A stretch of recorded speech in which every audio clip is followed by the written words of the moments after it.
Hello and welcome everyone to the English coverage of the Chinese LPL. We're about to kick off week number 4, day number 2, as more sweet LPL action continues. My name is Julian Pastry Time Car. Joining me once again is Zach Rusty Pine. We had a ridiculous end to our evening last night, but today's is going to start maybe even better as QG take on Snake for our first match. I certainly hope today starts with a bang. After last night, they've got some big shoes to fill in terms of game quality and performance, but this first game, Snake and Xiaogu, it's going to be big. It is. I mean, 2 and 3 on the ladder, I believe, there for Snake and QG respectively, and just stacked with talent. I mean, it's your call, Rusty. Where do you want to start? Because both these teams are absolutely amazing. Let's start with Snake. Okay. In particular, let's start with FLICKR, I guess, the rock of the team who has just done so much work for them since coming into this split. The last split, they looked strong. And they just didn't, they seemed to drop off towards the end of the split. But FLICKR and the rest of the Snake side as well have really come through and started this split very strong. Yeah, he's just finally stepping into those carry shoes we expected to see him in spring. He's a fine player.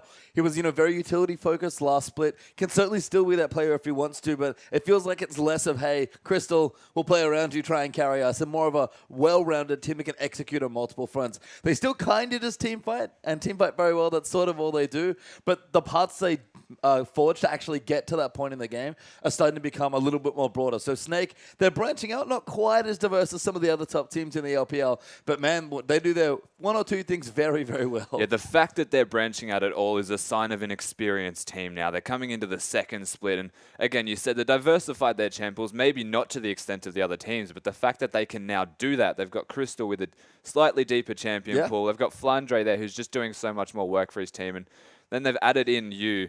And he's just a beast. He is a beast. He's just the best fit, honestly, for this team. Yeah. We called him, again, a strict upgrade to Barker from last split. And he brings that experience. He's a very solid player. He's got a much wider champion pool, but still can, peel for Crystal if he needs to or be more of a role player. He does like to branch out into Assassins. He's gotten a chance to do that a couple of times on some of his favorite champions like LeBlanc. But Yu's just looked great, and the rest of Snake, as a result, continued what was a very strong start to their season in spring and has really gotten still powered up through summer. I guess to me, we look at QG on the other side, and they're kind of starting like Snake did in spring. Yeah, they're basically doing the spring impersonation of Snake, and they're almost doing it to a better extent. If they can get this lead that they have now accrued and contribute and push that lead through, because they've got this game is going to be very hard for them. They're yet to play against EDG, but for the most part, the rest of their games, for the rest of the teams they have to play against, relatively easy compared to what they have gone against so far. They went 2-0 against Invictus as an example, and they were a strong side that we saw last night. So QG starting this split off exceptionally strong. For the first seed of the LSPL, it's not a big surprise that they've started this phenomenally, but well, have they actually surprised They have, and again, it's hard to pin down a player. I would want to stay Swift just because of how impressive he's been to me, but I think we have to start with TNT. Well, how do you not? I guess Swift has been doing amazing work, but TNT is just so impressive in his own right. Being the Chinese AD carrier as well, coming through and being almost like Uzi, but not needing the resources is the best way, I think, to describe him. You don't have to have your team to focus on him completely. Leave him to his own devices, and he will still do the same amount of work, is the sign of the most impressive AD carry I can almost imagine in the LPL. He's so aggressive as well. Yeah. Like, he always, it's not just like maybe Name, who is known for always doing a lot of damage, but staying back in team fights and just weaving in and out. TNT's just like, I'm going in, I'll do damage, don't worry, we'll figure it out. And the rest of his team's always there to clean it up. And he's got a good support squad here. We already mentioned Swift. This jungler in a league full of aggressive junglers just looks on point in every single gank, every movement, every ultimate. Swift is so good. He is this guy. He's amazing. He's one of the better junglers for sure, just because he looks like the impact when you watch him play a game is just so high. He makes all of the big plays, and we were speaking about QG having a support-based side. The mid laner Doinby is essentially Swift's support. Yeah, I mean, and to be honest, it's not even shown in just his champ pool. It's his playstyle here. He loves to roam around. He's got the highest kill participation in the league so far in summer. The man just can do it all. Yeah, he can do it all. We've seen him start with the Morgana. He has a 100% win rate on that in 3 games. It started to be banned away from him, so he went to Lulu. Started destroying Face's Lulu. That started getting out of the priority targets here for the Xiaogu side, so they've decided LeBlanc. And the exact same thing happened. Different playstyle champion completely, now an assassin, not a support. Still follows Swift around. Yep. still sort of sits in the shadows and cherry picks all of these kills and just gets really fed and carries in his own right. And it makes sense because they're the Korean duo on their side. Doinby and Swift, the two Koreans for the team. When we think about Korean jungle mid duos, who's the first thing that comes to mind? It's actually IG, of course, Kakao and Rookie. But they play a completely different style. It's Swift that's leading so much of this, and Doinby's just sort of on his back riding around killing people. I feel like sometimes Rookie leads the play a bit more, but if it was possible, Swift and Doinby might be more aggressive than Kakao and Rookie. In a way, it's more aggressive. I guess not direct aggression where Rookie is going to be in your face, which alleviates Kakao to do whatever he likes. We look at the side of QG and we see Swift playing with this super aggression in the way that he wants to dive or gank or just the pathing that he takes. And then you've got Doinby who just pushes the lane, disappears, and you said right in the back, it's apt that he actually prefers Sejuani and always wins on Sejuani here, Swift, that they actually just go together as a duo, and the gank is so much more impactful because of that, that regardless of how he's going in mid, we've seen Morgana mids actually have an impact everywhere else because he can just wave clear and disappear. Yeah, and Doinby's been so great roaming around with his friend Swift and just trying, kind of like a lot like Pawn and Clearlove actually from EDG, trying to find spots on the map to get the rest of their team ahead. And when we look at the other side for Snake and their jungler Beast, once upon a time, Beast would come in and be the best aggressive jungler in the LPL. That's basically how he started Spring. He doesn't have that title anymore, but if he wants a challenge here in the jungle matchup, he's got one now. Well, he's certainly found himself in a predicament if he's not, because he's going to be facing it regardless. He's going to have to step up in this series and really perform for his side. He's got the reliable mid laner now of you, a more diverse champion pool, and a new identity essentially to the Snake side. They've become this new roster around him and worked with that really well. So we'll see how those two up against the Doinby Swift combo actually perform. And then, of course, if we want to move to the top lane for the last little matchup here, it's funny that we talk about QG, a team full of star players, even the support we haven't touched on quite yet more, or TCT, has been great as well. But V in the top side, we talk about FLICKR. He is the first person you think of, I think, when you think of a team like Snake. But I don't think anybody thinks of V. Maybe TNT, maybe Swift, maybe even Doinby. But V might be the best player on this team. It's all up for debate because this QG roster is just so good on every single position. You've said more, we haven't really touched on TCT, and he's like the selfless sacrificial lamb of the bot lane who just gives his own life up for TNT to get ahead. But you have a look at this top lane, and of course you think FLICKR first for Snake, and you don't really think V first, but this guy is a beast. He is. He is 100% win rate on Hecarim at the moment from 6 games, which is ridiculous. His KDA is through the roof, and just the fact that he can almost be like the unsung hero of the QG roster. You don't immediately look to him, but he's always there, and he's always doing well. He's not just consistent, he's performing. Yeah, overperforming, in fact. He's able to carry his team if something else doesn't get going, and QG usually all get going at once, so V set another fantastic series of games.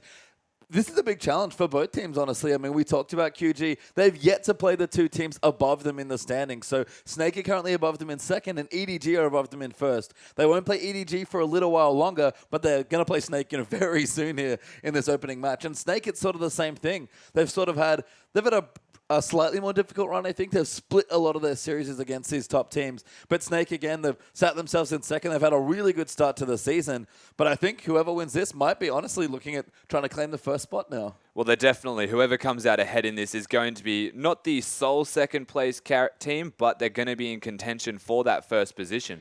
So we're going to go into Snake here as our first side. Yeah, let's start with Snake here. We talked at length about them, but we'll go a little bit deeper into the different matchups here. We start with FLICKR on the top side.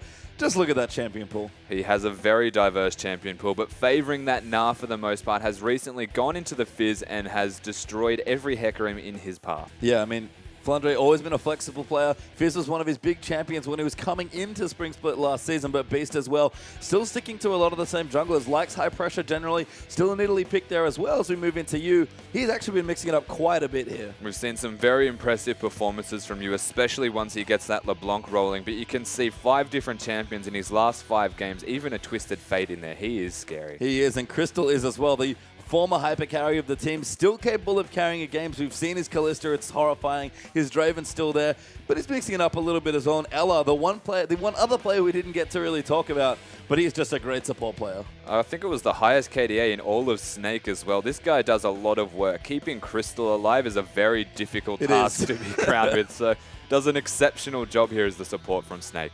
And again, Crystal's, I think, sort of mellowed out just a little bit here, a bit more diversifying to his play.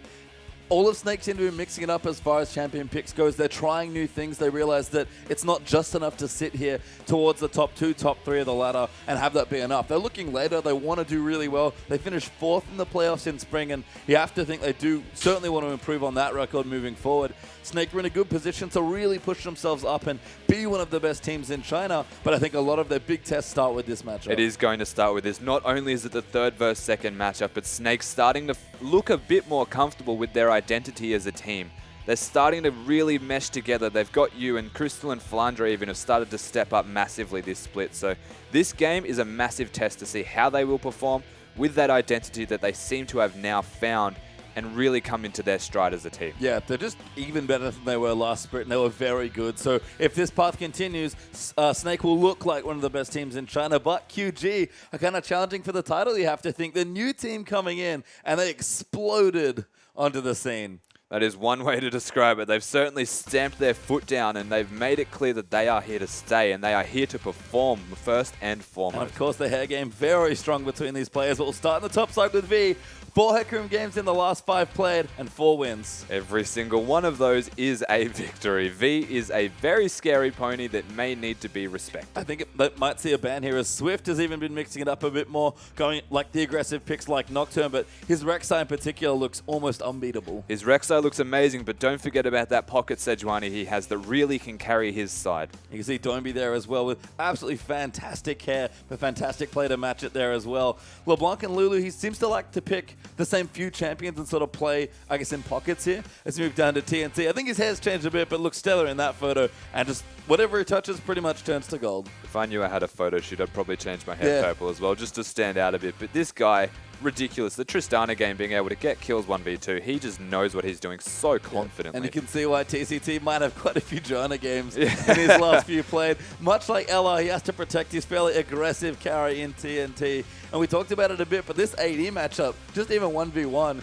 could be absolutely insane. Yeah, on paper, this is the place to watch right now, is how will these AD carries mount against each other? Do they even want to mount against each other? But the first and foremost thing you would have to mention is Crystal has been given Kalista once. I don't think he'll be getting that anytime soon. I mean, generally no one is allowed to play Kalista in the LPL because the strength of the AD carry players in the region is just so damn high. But I think Crystal's certainly up there. He might be, I'm going to say, the second best Kalista in the league, and that's a pretty big call. I think Uzi still, at least in my heart, has the best Kalista still. But I mean, both these players look great. I think either of them probably not going to get it, to be perfectly honest probably here. Won't. But again, we've changed patches. 5.10 saw quite a lot of change. We saw quite a bit of that yesterday, actually, in our matches.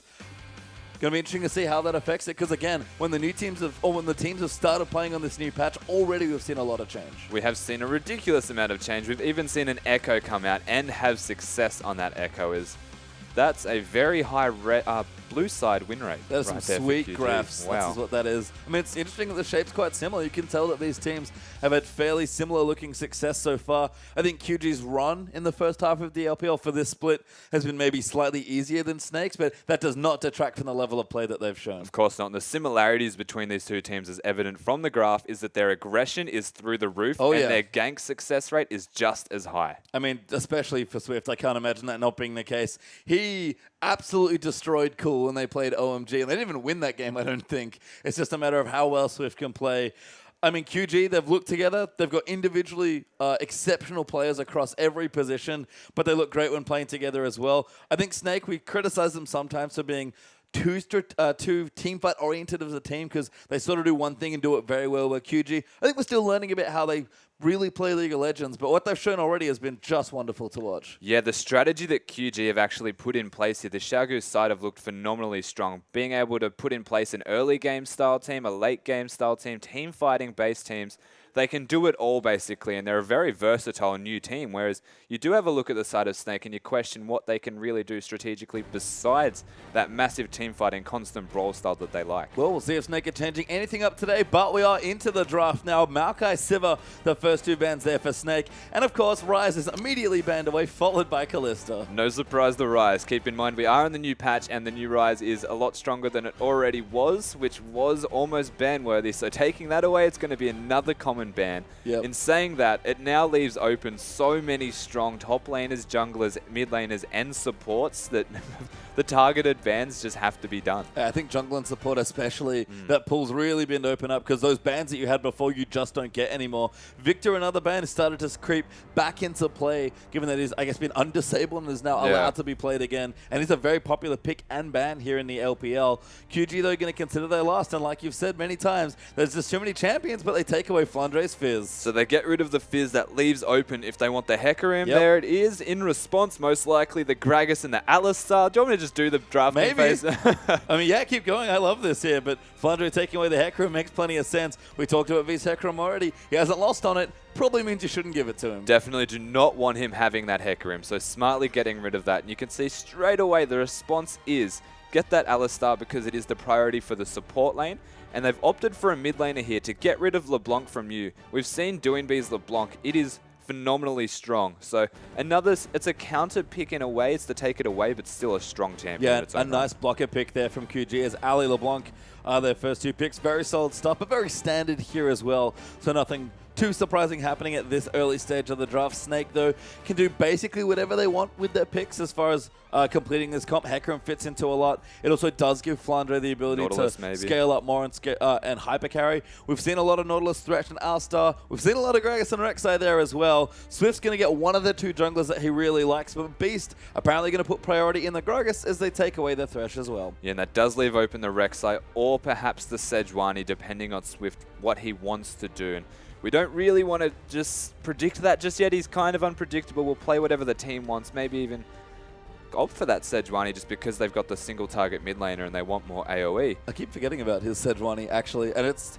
so good. It's too good. Like, it is too good. That is the description of it. Is they're looking to hover perhaps the top laner here. They've already got the Hecarim, and Nai is good into the Hecarim. The only other options are more so the Rumble and the Aurelia as the pocket pick, so I would be surprised if it wasn't Nah. And in saying that, maybe the AD carry or the jungler next. Yeah, V's a big Aurelia player, so that would be a fine pick there as well. But QG going to keep it very safe and simple here for their first draft. It is now Rek'Sai again. Like you said, you can kind of just go through this draft and figure out what's going on. For the most part, definitely. And as they do hover their last mid laner, and saying standard mids, this is not a surprise either. Nope. It's most likely that or the Cassiopeia, both readily available, but I would say Azir a bit better into the LeBlanc as a solo matchup. That's an interesting decision, though, if they go for that one. Yeah, it is. I mean, they actually don't have an AD carry on the side of QG, so TNT holding onto the counter pick in some ways there. I think That's LeBlanc being a blind pick is sort of curious, just because with such strong laners like Azir, Cassiopeia open, clearly Doinby feels comfortable in whatever matchup he was giving over to you. But I think I agree with you. He hovered it. He's going to lock it in. Crystal's back to Draven. Yeah, the LeBlanc was, for the most part, the blocker pick, taking it away from you because he has had ridiculous LeBlanc games and performances. So it does leave open the Azir as an option in response here, and Crystal actually picking up that Draven, going to round out their team comp now, and if they were missing damage, they are not anymore. No, Crystal's always one to make sure he ramps up the damage, and even you're right, it's going to add into that late game here as well. We don't have Beast Nunu making an appearance, unfortunately. It's been a little while since we've seen it. Wanted a bit more pressure from the Gragas, but I love their comp as TNT going to lock in the Tristana.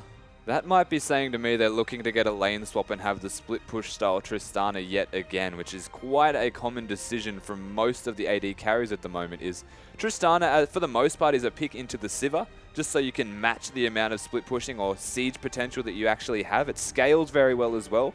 It starts to outscale that Sivir, but against the Draven, it's a pretty hard lane to just sit there and take damage from. Yeah, you don't. I mean, Crystal's picked Draven into Sivir countless times in his LPL career, and every time it's gone very well for him as a run through the matchups. Very standard to actually start our first game here, Flandre on his Hecarim, with V having the Gnar counter pick. Yeah, he's going to have that Gnar pick, a soft counter, but still quite confident is the Hecarim in that matchup. As we have a look at yet another standard matchup here, Gragas and Rek'Sai. And I think that might be the most important matchup here as well, because they've got all the early pressure that they can dictate if they want to. Talk about standard matchups, I think that's going to be the story for most of this year, as he's going to take Azir into Doinby's LeBlanc. Doinby having that LeBlanc, though, a much more aggressive decision. We saw it from him yesterday, and we saw how he made it work on the back of Swift and the aggression. Is speaking of aggression. Yep, Draven, Tristana, aggressive AD carries. I guess sort of what we expected as we rounded out with Thresh and Alistar. Yeah, the only difference really is that Thresh pick, most commonly picked as the counter to the Sivir.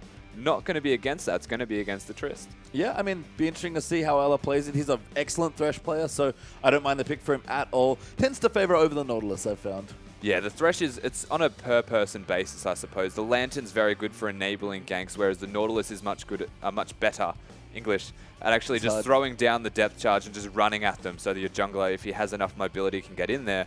Gragas, with a Lantern in particular, is deadly. Yeah, I'm excited to see, again, these junglers, they have so much on their backs as far as early pressure goes, so both Swift and Beast going to have to try and dictate early on. Yeah, that's going to be very heavily on the back of these two junglers. They've got their early pressure junglers. They're both comfortable on those junglers. We'll see how they really want to impact this. We've got Beast, who's sort of doing it solo, whereas you've got Swift, who has his buddy that kind of follows him around in the background. And they're going to have a very similar impact on this game, but depending on how it actually plays out, maybe even the mid laners here waste too much time putting down the pressure, and it leaves enough time for you to get ahead. Well, we'll have to see just how far they can get ahead in the other game as we are about to get onto the Rift.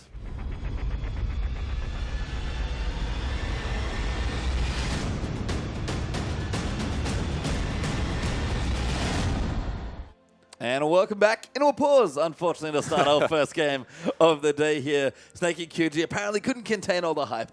There was too much of it. Too much hype. Had to have a pause. Need to pause to collect our thoughts and really assess what is even going on. Or it's a technical issue for all we know. I would like to think it's a pause for hype here, as you can see Crystal looking pretty focused there on your screen.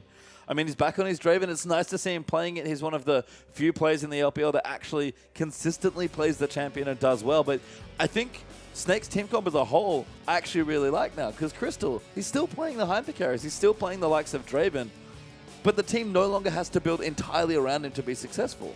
Yeah, Draven's one of those unique champions where you want to kind of build around him, but there is no point in actually doing it because the Draven just positions so aggressively to put down damage that if he's not self-sustaining with that Bloodthirster and that Overshield, then he's probably going to die irrespective. So they're able to put a lot of focus around Crystal, but it's more so just to nest him up so that he can do the damage, but not actually put resources into him. Yeah, it's, I think, a long, long time since we're going back to the double Mikhail's days there for Crystal's Draven. I mean, to be fair, Snake's threats have just grown so much more with Flandre sort of stepping up a bit more and you entering the team. We don't need to be so all in on Crystal anymore. So the fact that Snake have diversified, at least as far as carry potential goes across their team, has helped their roster so much more. And that's evident in the way they've drafted this team comp. And it alleviates a lot of pressure as well onto a particular carry. Crystal not having to do all of the heavy lifting now makes life a lot easier. Flandre stepping up as well, being that big carry role from the top lane,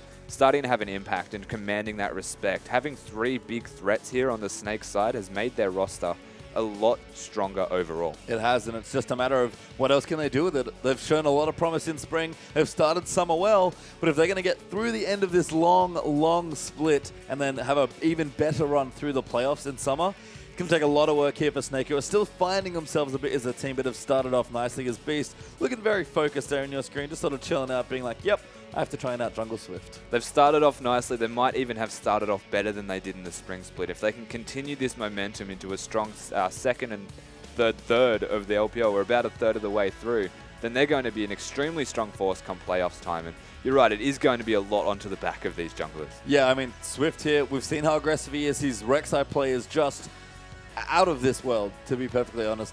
I agree with you, his Sejuani is great as well, but Swift is a player that favors that aggression a little bit more. I feel like, hilariously enough, when he feels like he has to carry his team, then he plays Sejuani. Yeah, it's a weird way to think about it because Sejuani not having that early pressure that the Rek'Sai or the Gragas can put down, but his ultimates, they're just so good. Exactly. As we are onto the Rift here, Snake and QG going to kick things off for day 2 of week 4 of the LPL. And Crystal's actually looking for that lane swap, popping up with L to the top half of the map. So we are 1 minute and 30 seconds into this game. A lot of the early wards are well and truly down and they are very neutral. So Crystal and Ella looking to actually just put the lane swap into effect is what we can take from this. Not reacting to anything, but opting into it themselves. I like to call this a hard lane swap where you're just like, yeah, I don't have any vision. Let's just hope this works.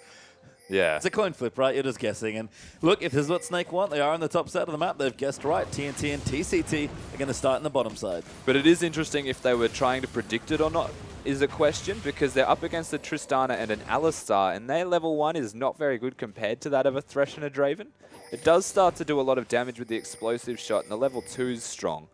But Yes. you can kind of wreck them level 1. I mean, Draven sort of wrecks everybody when you get into any sort of extended trade, but instead, Draven will actually maybe keep the wave or slow push it there on the top side and just catch some axes and get some early farm. Crystal is certainly used to being left alone in these situations, and it might even be unlocking supports that we want to look for here as TCT going deep into enemy territory looking for a jungle, but he already gets the info that there's no red buff yet. Well and truly unlocked are these supports right now. Ella and TCT casually roaming around the area, doing as they please. As speaking of doing as they please, hello, red buff. Oh, wow. They're actually going to try and steal this away. Snake watered it nice buff. and early here. So, yeah, this will be a 3 buff for Swift unless he can get over to the blue side quickly. And you can see he's down the bottom looking to hopefully catch someone coming to the lane. He's going to find some Krugs, but he'll go back home and be like, oh, where'd my jungle go? I think they've already come to terms with the fact they're not getting a 3 buff start. They're getting 3 buffs, sorry, because they had TCT walk to the red buff, realized it wasn't there, whereas Ella did the same thing, placed the ward over the wall, found that the red buff was there. So Snake getting a small buff advantage. In saying that, it looks like the pushing advantage is going to be in favor of QG. Yep, they're going to 4-man push this turret now. Not been bothering to proxy the wave, or I guess they sort of are by product anyway, as Crystal and Ella now forced to push out the same. You can see all of a sudden, we're going to turn on the fast push right away. Oh, the axe juggling is just so awesome. It is. I mean, Crystal's Draven is some of the best in the world. It's just satisfying, regardless. Yes. He's not even fighting anyone, it's just minions, but it's satisfying to see him consistently catch everything. That's one of the benefits of being a Draven player. You just Yeah. like constant, instant satisfaction as TNT. Done significant damage to the tower with the help of his teammates. It's gone now, 4 minutes in. We're going to have an outer turret already dead. Yeah, it's a very early turret, which is a rotation to the dragon 100% of the time, because you can see most of the members of Snake are going to be focusing on that top side of the map. So a smart rotation from the turret to the dragon. The important part here is where are they going to go after this dragon to continue impacting across the map. Oh, good juggling of the aggro there as TCT gets low but will not fall down. It was a dangerous dragon to do at level 2, but QG are going to claim their first. They've about 4.5 minutes in. Yeah, so a small global advantage in terms of gold alleviates a lot of pressure. Mid lane can even recall slightly earlier and have those items, but the trade does come out here, tower for tower. Does Crystal want to recall and go back to the bot lane and push? Because you can tell that QG are going to put their AD carrying support in the top lane. Yep, TNT with a pickaxe walking straight to the top side of Swift. That's very awkward. Nice. Slain by the Gromp. That's impressive. That is impressive. We talked about the dangers of the Raptor camp earlier on in the split, but the Gromp getting it better of Swift. I mean, he was solo after all that jungling. That was a bit of an ambitious jungle path after the dragon. Ambitious is one way to put what that was. That was a big mistake right there. I didn't actually know what he died to. It looked like he died to a leopard because of the Chinese animation of it, the picture. Well, it was the Gromp, and unfortunately for Swift, the worst news is that he has no other jungle to really take here. His Raptor camp just respawns. He's going to go to his Krug, but he did get 3 buffed here, so the early level 1, at least jungle control, has been excellent by Snake. Yeah, Snake having that 3 buff in a way is actually what the cause of him dying became. Besides his own mistake, of course. So very smart play here from Snake. They trade the tower for the tower, and they started with 3 buffs. So it's an advantage to Snake at this point in time, unless Crystal wants to keep tanking the turret. I mean, he takes a couple, but he'll be all right just for now. He's going to try and take out the turret instead. Draven, in his own weird way, actually pushes surprisingly hard for a champion without any AoE. He has the AD steroid with the auto attack, so I don't know if that counts on turrets, but he has the attack speed bonus that he gets as well if he wants to hit one minion, catch the axe, and then hit the turrets. It's not directly impactful on his pushing potential, but it's definitely relevant. Yeah, it's not quite Tristana. As you can see, QG going to get 2 towers down now in 6 minutes in. But Crystal and Ella, they're on a decent pace to be trying to match these towers here. Crystal might just get this one. They're doing their best attempt at keeping up, and you can see the pickaxe coming out from TNT compared to the Vampiric Scepter is a factor in this pushing, especially not even taking into account how capable a Tristana is at pushing compared to the Draven. So they managed to make the trades here for the most part. It'll probably take another wave to get this turret down here on the side of Snake, as Crystal doing his best attempt at hard pushing. But you can see QG already well and truly ahead. They pushed away past the turret, made it reset, and now they're able to go wherever they like. I think Crystal's going to get this turret, though, and that means that Snake will actually find themselves with a gold lead. So we'll even up the turrets by the looks of things. QG are up a dragon. That's important to remember as well. But I think Flandre is the big winner here, to be perfectly honest with you. In a big lane swap situation with a lot of fast pushing, when you don't have Smite as the top laner, you fall behind, and Flandre is 25 CS ahead already. Yeah, that is actually a really big lead. That's a ridiculous lead. That's a whole lot. 500 gold is an exceptional amount given how little gold they both actually get this early in the game. That'll start to ramp up the Hecarim very quickly, and that lead is only growing at the moment as finally V finds himself in a solo lane. Yeah, I mean, just as a difference, V is level 3 and Flandre is level 5 as far as their experience goes. So Flandre's found a lot of early advantages just from having that smite. As you felt a little bit of pressure, Swift slays the Scuttle Crab this time, a minion that can't actually fight back. And Doinby going to jump in, try and get some harass down, but a good dodge there from you. Yeah, the fact that there was the 3-buff start, the fact that Swift also died to minions, there was a lot less time for V to actually spend time with his jungler going around getting levels, which helped Flandre out a lot because he could then sit in that lane by being level 4 and just let them push the turret down, at the very least cherry-picking CS where he could get it. It's very, very good here. The lead for Snake is not massive in terms of goal, but the difference between the top laners will start to impact everywhere, probably around the second dragon time. Almost 1,000 gold up, and they might even just go gank V. Crystal's going to move in. Ella's going to line up a hook. Flash Flay finds in. Hook will land as well. Crystal stand aside as well, and V's got absolutely no health left. Flandre's even here, but first blood goes to Draven. Cashing in those Draven stacks right now. Crystal in a very comfortable position. He had the pickaxe and the Vamp Scepter, probably getting close to enough for a BF sword once he gets this wave as well. The raw amount of money that he would have had juggling 2 axes this entire time from the start of the game, that's a scary position to be in. It is, and as we do have a pause here in the game, we're going to take a little bit of time to look at what's happened in the first 8 or 9 minutes of this game. And it's funny, we came into this game saying that Snake, they do one thing and they do one thing well, and it's team fight. And I'll hold myself to that. That is something they do exceptionally well, possibly better than any other team in the league, including the likes of EDG. What I think is we don't credit Snake often enough with is actually their level 1. They have exceptional preparation, and Flandre is such a flexible player that whatever Snake want to do as far as early movement goes, when they execute correctly, this is the sort of lead they can build themselves. And it was them executing correctly as well. They put the lane swap into effect. They're now the people with a massive lead in the top lane in terms of CS. Even a death now going down onto the side of QG. Their top lane are having a very tough time here is V. And his Gnar is going to take an exceptionally longer time to even start ramping up here. You have a look at Flandre, he's already doing work. Yeah, and that was the counter matchup, or the soft counter for V.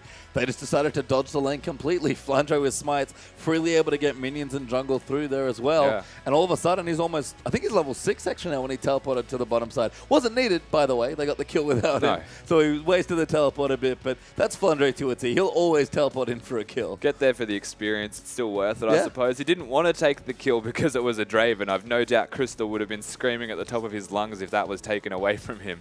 Needs to cash in those Draven stacks, and now that he has done that, that's a lot of gold that's going to be in favor of Crystal against TNT as well. And that's going to start affecting everywhere because now Flandre is ahead of V. We've got Crystal who's cashed in against TNT. You and Doinby not really doing anything. Yeah, I mean, they're farming. They're just having a fun old time in the mid lane. Beast who's started to ramp up quite strong. But you've got Swift who's been struggling because the 3 buffs start against him. And then the Gromp.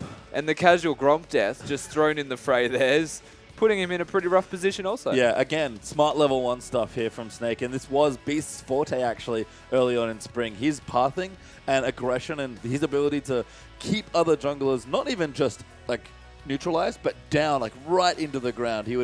I remember he played Nunu into Jarvan in one of his first games of the split and just destroyed this poor Jarvan. And then the other team picked Nunu and he said, okay, I'll take the Jarvan, and did exact same thing. So this guy is at his best when he's able to get on top, get ahead of the enemy jungler and keep them down. When he does it on his terms, when he can, even in the Nunu jungle, can actually keep control. If it's him doing the map movements and actually pushing the other jungler around and bullying them, he's in a very controlling position where he can utilize that lead and turn it into team fighting, which Snake do so exceptionally well. The question in this game at the moment, though, is Xiaogu are being forced further and further behind by smaller increments successively. They have to now turn this into accelerated item builds and start to team fight, but they're against the side of Snake who are so good at team fighting that it will become a big risk for them to do that. I mean, that's the thing. Snake are so difficult to beat when they get ahead. It's just that they've never consistently gotten ahead in enough games here. And they played like that. They were so good at team fighting that they managed to finish 2nd overall, I believe, for the regular split, and then 4th in the playoffs. maybe without having their play be as refined as it looks right now in this particular game. So they've certainly leveled up a lot more. QG aren't out of the game by any stretch, but you're right. They're going to struggle here as Snake will continue to apply pressure. Yeah, definitely not out of the game here, QG. Just starting to fall a bit behind. Their team copy is still very good for team fighting. If they can get to that stage and not be too far behind, then they're still in a good position. We've seen Xiaogu with some really impressive team fighting skills. It's just going to be difficult against this Snake roster. They are so very capable of putting team fights into effect very simply. And we talked about the junglers kind of being the important people in this matchup, needing to sort of find pressure early. I think what Snake did was a really clever way of neutralizing as many of the potent threats on QG as possible, particularly Swift. He got 3 buffed and tied to the Gromp, and it feels like he just can't do anything else in this game. Swift is a jungler that loves to dictate to his enemy jungler in particular, but Beast also likes to do the same thing, and right now, Beast has won the early game. And you can see on the back of that, Swift not being able to do much, we actually have Doinb not really doing anything either, because there's no strong jungler to piggyback off and find yourself with kills or assists. But at the moment, QG trying to do something. I mean, they're going to look for Draven maybe in the bottom side, but Beast and Ella are both here as well. I like the dueling wards back and forth. There's actually a Draven ward down there, which I can only assume is Crystals, which is Draven. Adorable. As FLICKR will come down to the bottom side. He is level 6, so he does have his ultimate available. Now level 7, going to continue getting farmers. He's picked himself up a Barmy Cinder and some Ninja Tabe, as we seem to have a couple issues today for the Chinese players with another pause. Definitely having some issues here. Technical problems left, right, and center. But I guess something that we can touch on right now, as we did come back into that game very briefly, is the CS difference between the top laners completely reduced now. It's down to about 10 from what was about 35. Yeah, which was, significant difference. That's a lot. So V's able to get a bit more CS. I think Flandre's dodged the tough part of that lane, though, so possibly a win for Hecarim, depending on how much work Flandre can get done now that he's gotten a couple of items for himself. Will take him a while to get to that very scary 3-item look for the Hecarim, or even 4-item if you want to include the jungle item. Zoomed in. That is. It's super zoomed in. Hey, man. How you doing? They like you. He's a great guy. Very popular. We all like you. Yeah. Oh, thank you. He's great. I like you too. Yeah, he's great. He is. I mean, and again, on the Azir, we've seen what plays he can make. Just keeping things nice and chill there in the mid lane. So, I mean, this is the style that you was, I would somewhat hilariously known for in 2014 when he played for EDG, actually. That was the team he was on. It's actually on their sub-roster before moving over to Snake. And Yu's always been a player that was just like, play wave clear, support Name, we'll get some team fights going, we'll just win in the late game. So I think Yu feels a little bit more freedom to play more of those assassins like the LeBlanc that we saw taken away from him here in this game.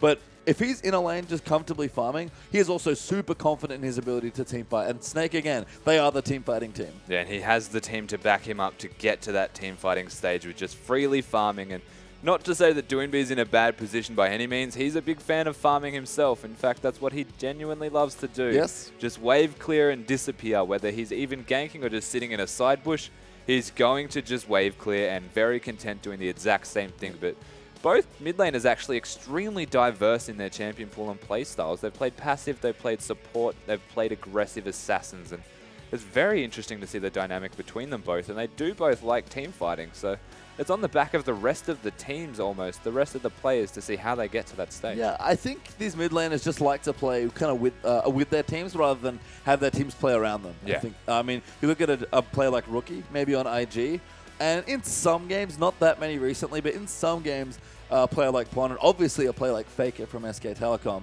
These are the sort of mid laners you can look to and think, yeah, you're worth really bringing up. You've got insane hard carry potential, so let's give you a lot of resources, a lot of farm, and let you carry the game. You and Doinb, not as a criticism, are just more of a role-playing mid laner. So they'll play a little bit more with their team and sort of let the other elements of their team carry them. I mean, when you've got 2 aggressive AD carries that can hard carry a game single-handedly, I'd probably support them as well. Well, see, that's the thing, right? You have a team where your AD carry, as an example, might require the resources. In this case on Xiaogu, it's even more so the jungler than anyone else that requires the resources. So your mid laner's not sacrificial in that respect, but he just doesn't want to take the resources or the focus. He utilizes what he has to keep his jungler ahead, which translates them into a strong lead for team fights. Same with TNT. No one really puts anything into him besides TCT, who just sacrifices himself selflessly for his AD carry. The rest of them do their work separately, and the whole side of Xiaogu are very individual almost. There's no resources put too far into one basket. they can all individually carry the game if one of them gets ahead. You look at the side of Snake, and you might say that Yu is very similar in that respect to Doinby. Doesn't command a lot of the resources that someone like Rookie does, but Crystal might a little bit more because of the way that he plays on the Dravens and the Callistas. Is in their face aggressive and commands either support or to just be killed. Yeah, for the longest time, Snake just poured so many resources into Crystal, so it's nice to see them giving, again, Flandre a little bit more room. Beast and Ella are still that utility duo. They remind me, I mean, they're a Korean duo, and they remind me a lot of strong Korean jungle support duos, probably most notably the likes of Dandy and Mata, where they really just want to bring their team up with good vision, strong aggressive play and team fighting, and just don't worry too much about getting all the fun. Whereas Swift on the other side, he's a much greedier jungler, much more like Cacao, where he will take resources because he knows he can hard carry a team. Yeah, he actually gets the highest percentage of team gold as a jungle role in all of the LPL. That's not surprising. That's a whole lot of gold going into Swift right there, and he makes it worth it. We've seen some massive carries come out of that guy. And I mean, everyone on both sides here, they're very evenly matched almost, which is a very interesting thing to say, looking at the entire rosters a bit more individually. Flandre and V, super even almost, just slightly different play styles depending on the champions they get. The mid laners we've already touched on, very passive and want a team fight with their teams. The junglers are aggressive and make it work. The only difference is Swift takes more gold than Beast. And I mean, the bot lane is exactly the same. Like these teams, they've got very good team fighting. They've got very good strategic games early, but at the moment we're seeing Snake pull ahead. Yeah, I mean, very barely. It's about 2,000 gold ahead, I think, as we still sit in the pause in this particular game for Snake, just based on some smart movement. So again, plenty of room here for QGs. I believe that's TCT. Doesn't look very happy. I mean, he doesn't have a whole lot of reasons to be happy at the moment. They're paused. I wouldn't really be happy either. I'd rather be playing the game. I guess so. He's like, come on, man. But he's given the squinty eyes like someone's being mean to him. Maybe. Maybe his TNT is making him mad. It's probably Swift, actually. He seems like... No, who would be the guy to make fun of his teammates on QG, do you think? Probably I think it might be Doinby, yeah. I think it's, yeah. It's weird that we both came to that conclusion. Sitting there needling his teammates. For no reason, That's it's Doinby. I mean, I'm trying to think on Snake who would be. It's definitely not you. He looks very lovely. Look at him. I'd say Flandre. It might be Flandre. He's just the vocal member of the team, so he'd be the one that... Come on, guys. And Flandre looks pretty happy, to be honest. A lot of the time, he's having fun. I mean, this is the guy that plays top lane Fizz. Played it last year before it was cool, if you were. And was also the guy to play AD LeBlanc and split push his team to a game win in the LSPL. So Flandre's a fun guy. He likes to mix it up. Played Yasuo and lost and seemed okay with everything that was happening to him, despite how awful the game was for his team. He doesn't tilt, but that doesn't mean he doesn't troll That's page true. through time. That is true. There's always the possibility that he's trolling and doesn't even realize it as well. I mean, we've seen some of Flandre's champion picks and the way he's played certain champions. I would certainly put it to Flandre that he probably knows he's trolling most of the time. If he was going to play AD LeBlanc and just said, all right, guys, I'm playing LeBlanc AD and locks in, I'd be like, what? Like, what? He did that. And then he makes it work. Yeah. So you can't really question him. It starts to feel trolling and he makes it work. I mean, Flandre is also responsible for the Smite Teleport, actually, that he's now rocking in the top lane there on his hack room, but I think started on Shyvana. So, yeah, I'm sure everyone's happy about that one, but that's Flandre. I believe Flandre is mostly responsible for that. He makes the trends. He does. I mean, that's actually a funny thing about Snake. They've set a lot of trends as a team. It's so weird to think about a team that, again, just does one thing well, but how they get there has changed pretty dramatically. Is this guy? Oh, that's adorable. That is adorable. He's hiding his face behind the fan. Karma cosplay from yesterday. Okay. Fan mama. Right. That's an interesting... Apparently, there was a lot of... the bottom lane was very popular yesterday. The Siva Karma bottom lane that we managed to get a look into. Oh, well, it was ridiculous. It was ridiculous. I hope we see more Karma, actually. I hope we see more Echo. Yes. Most importantly. We didn't see a single Echo ban, by the way, in this game. I just realized. Oh, that's true. What is this? Well, I guess both mid laners here, you and Doinby, aren't going to be breaking the meta with the new champions that come out. It doesn't suit them overly too well. So. It's not someone like Rookie or Dade, I think it was, that just went all out and plays this random new Echo that comes out when you're not expecting it. I mean, Pawn will play it as well. Like, it has to be banned against Pawn. Yeah, he will just do it. I mean, he would do it even if he'd never played it. He'd be like, this champion seems sweet.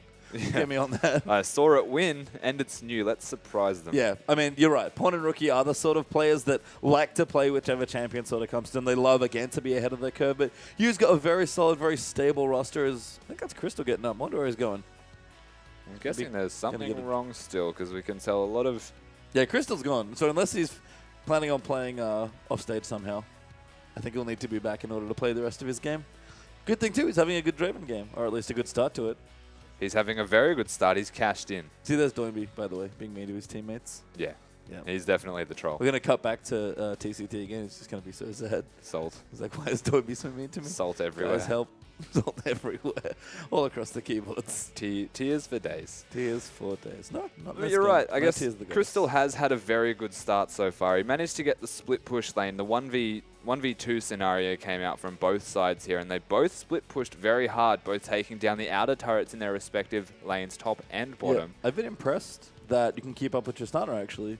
Because especially with the 4-man push that started from QG, we've seen why people like to pick Triss. She's just solo pushes turrets incredibly quickly. Yeah, exactly. It's usually the response to someone that can push like the Sivir to just take it down or at least match the split pushing capabilities that can be brought out there. And it scales through super hard because you get that range advantage.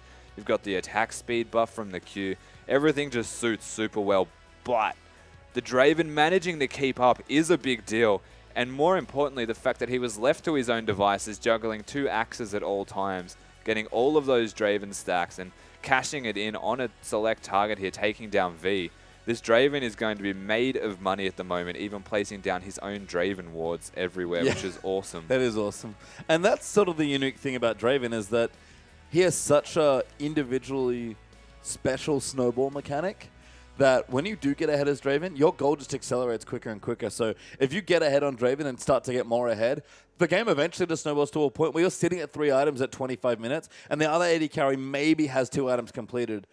And there's just nothing the enemy team can do. Yeah, I mean, at this stage, he's already well and truly started that snowball. So the Draven getting that first kill, he's going to have a BF sword at the very least ramped up before Tristan here. TNT is going to be a bit, not behind in items, but Crystal's just going to be ahead in items. Yep. So we'll see how that actually translates into another kill, perhaps. That'll cash in some more stacks on this Draven. And if he manages to stay ahead and transfer that into a massive snowball, then the side of Snake it can easily get on his back. Yeah, I think the nice thing, though, is that QG do have the first dragon, and they can maybe look to snowball that as well. They sort of recovered from all of the pushing that was happening very well. They actually played a lot of those trades nicely, but if QG can start to snowball the dragon and win some fights from there, that's great. But it might be an issue given that Crystal is getting stronger. So it's his mid laners, honestly, that might have to pull their weight. They've got a lot of free farm. Neither of them have been really ganked or touched. You can see you, again, still breathing out. It's like, yep, we'd like to get back into the game and crush some faces on his ear, but we'll get there eventually. I would wager that was a sigh of frustration because of the pause duration. You can see his eyebrows raising as he just questions his own existence here in the LPL.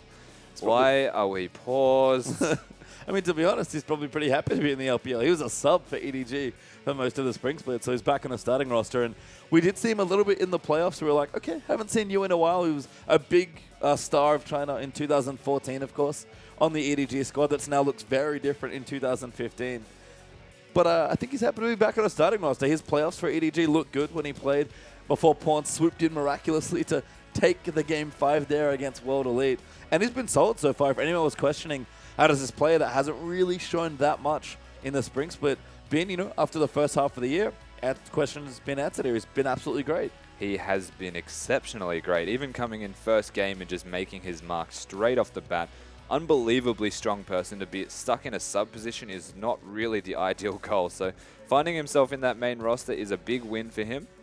And we can see that he'd be very happy to be in a main roster in particular now. Doing very well for themselves here as the side of Snake by actually picking him up in particular. This team has developed, it's a very interesting story behind this team though, is that they started super strong. They kind of dropped off as they didn't really know what they were doing after they found their identity, weirdly enough. And then they come into the next split super strong, but they've got a completely different mid laner, and their top laner and AD carrier just stepped up their game. So not only did they come in strong this time, they came in a lot stronger. And we'll see if they can actually translate that through the rest of this split. You know what? We have a little bit of time, so we can explain how that sort of happened a bit more. So we look at Snake's old mid laner, Baka, fantastic Xerath player, really strong Azir main there as well. But the issue with Baka was always the same. Snake realized after they spent maybe half a split doing one thing and having it work for them because they were so good at doing it, that they would eventually have to diversify in order to get themselves, further up in the ladder and further through the playoffs. And Baka was not a bad player by any stretch of the imagination. He was a fine player in his own right, but his champion ball just hurt the teams more often than not. Yeah. And everyone else started showing more diversity. I mean, Flandre already had plenty, but when Crystal and Beast are the people kind of leading the team as far as, okay, we need to improve, we need to play more champions. We don't have to change the way they play. Crystal's still hyper-aggressive, and Beast is still a high-pressure jungler, but they just need to alter the champions that they play. And it didn't work that much for Barca, so they brought in you, who played, again, similar champions, but had even more to add. And I think for me, more importantly than anything else in this team, you just came in and added experience to a very young team. That was the one thing that Snake were lacking, because you said it already. The only thing they have in this actual split is the first split. That's all their experience so far. Yeah, they've got a lot more experience to back them with you now, and they're looking like a much more well-rounded and stronger side. They don't exclusively have to do team fighting anymore. They seem to have this strategic advantage from the experience of even just having that first split behind their back has alleviated a lot of that issue, because they've just been much more comfortable in actually enacting a lot more strategic play. Their team fighting's still very, very adequate and very strong, but now they have more options. It's almost similar to what Vici did. They had Vasily, and Hotong was very limited with his champion pool, but they didn't actually need to replace Hotong. He just diversified completely through the break. He's come back and can play a million other things. Yeah, we've actually popped back into the game finally. Pause appears to be over, and Snake actually going to claim themselves the next Dragon, so QG losing that as well, and Snake 2,000 gold ahead, equalizing a Dragon, and now 4 men strong going to shove out the mid lane. Feels nice to be back in League of Legends after that break. We can finally talk about relevant things. That was a long break. That was a pretty long break. Yeah, that was like a Game of Thrones season, the whole season there in that break. It was build up, but then we came back at 11 minutes. It is. And all of the important characters have died. That's not good. Swift now in trouble. Beast coming through, trying to take away the Raptor here. We're going to have a bit of a battle, maybe. Beast going to get it, though. Still counter-jungling well. Beast winning that battle, getting the Raptor, and still having the pressure here in the mid lane. It was a small victory, of course, getting that, but a big victory for them is that they've got the minion stack and they've got the control of this mid lane. TCT presenting an issue of potentially engaging, and they're trying their best to keep him back so they can push the tower down.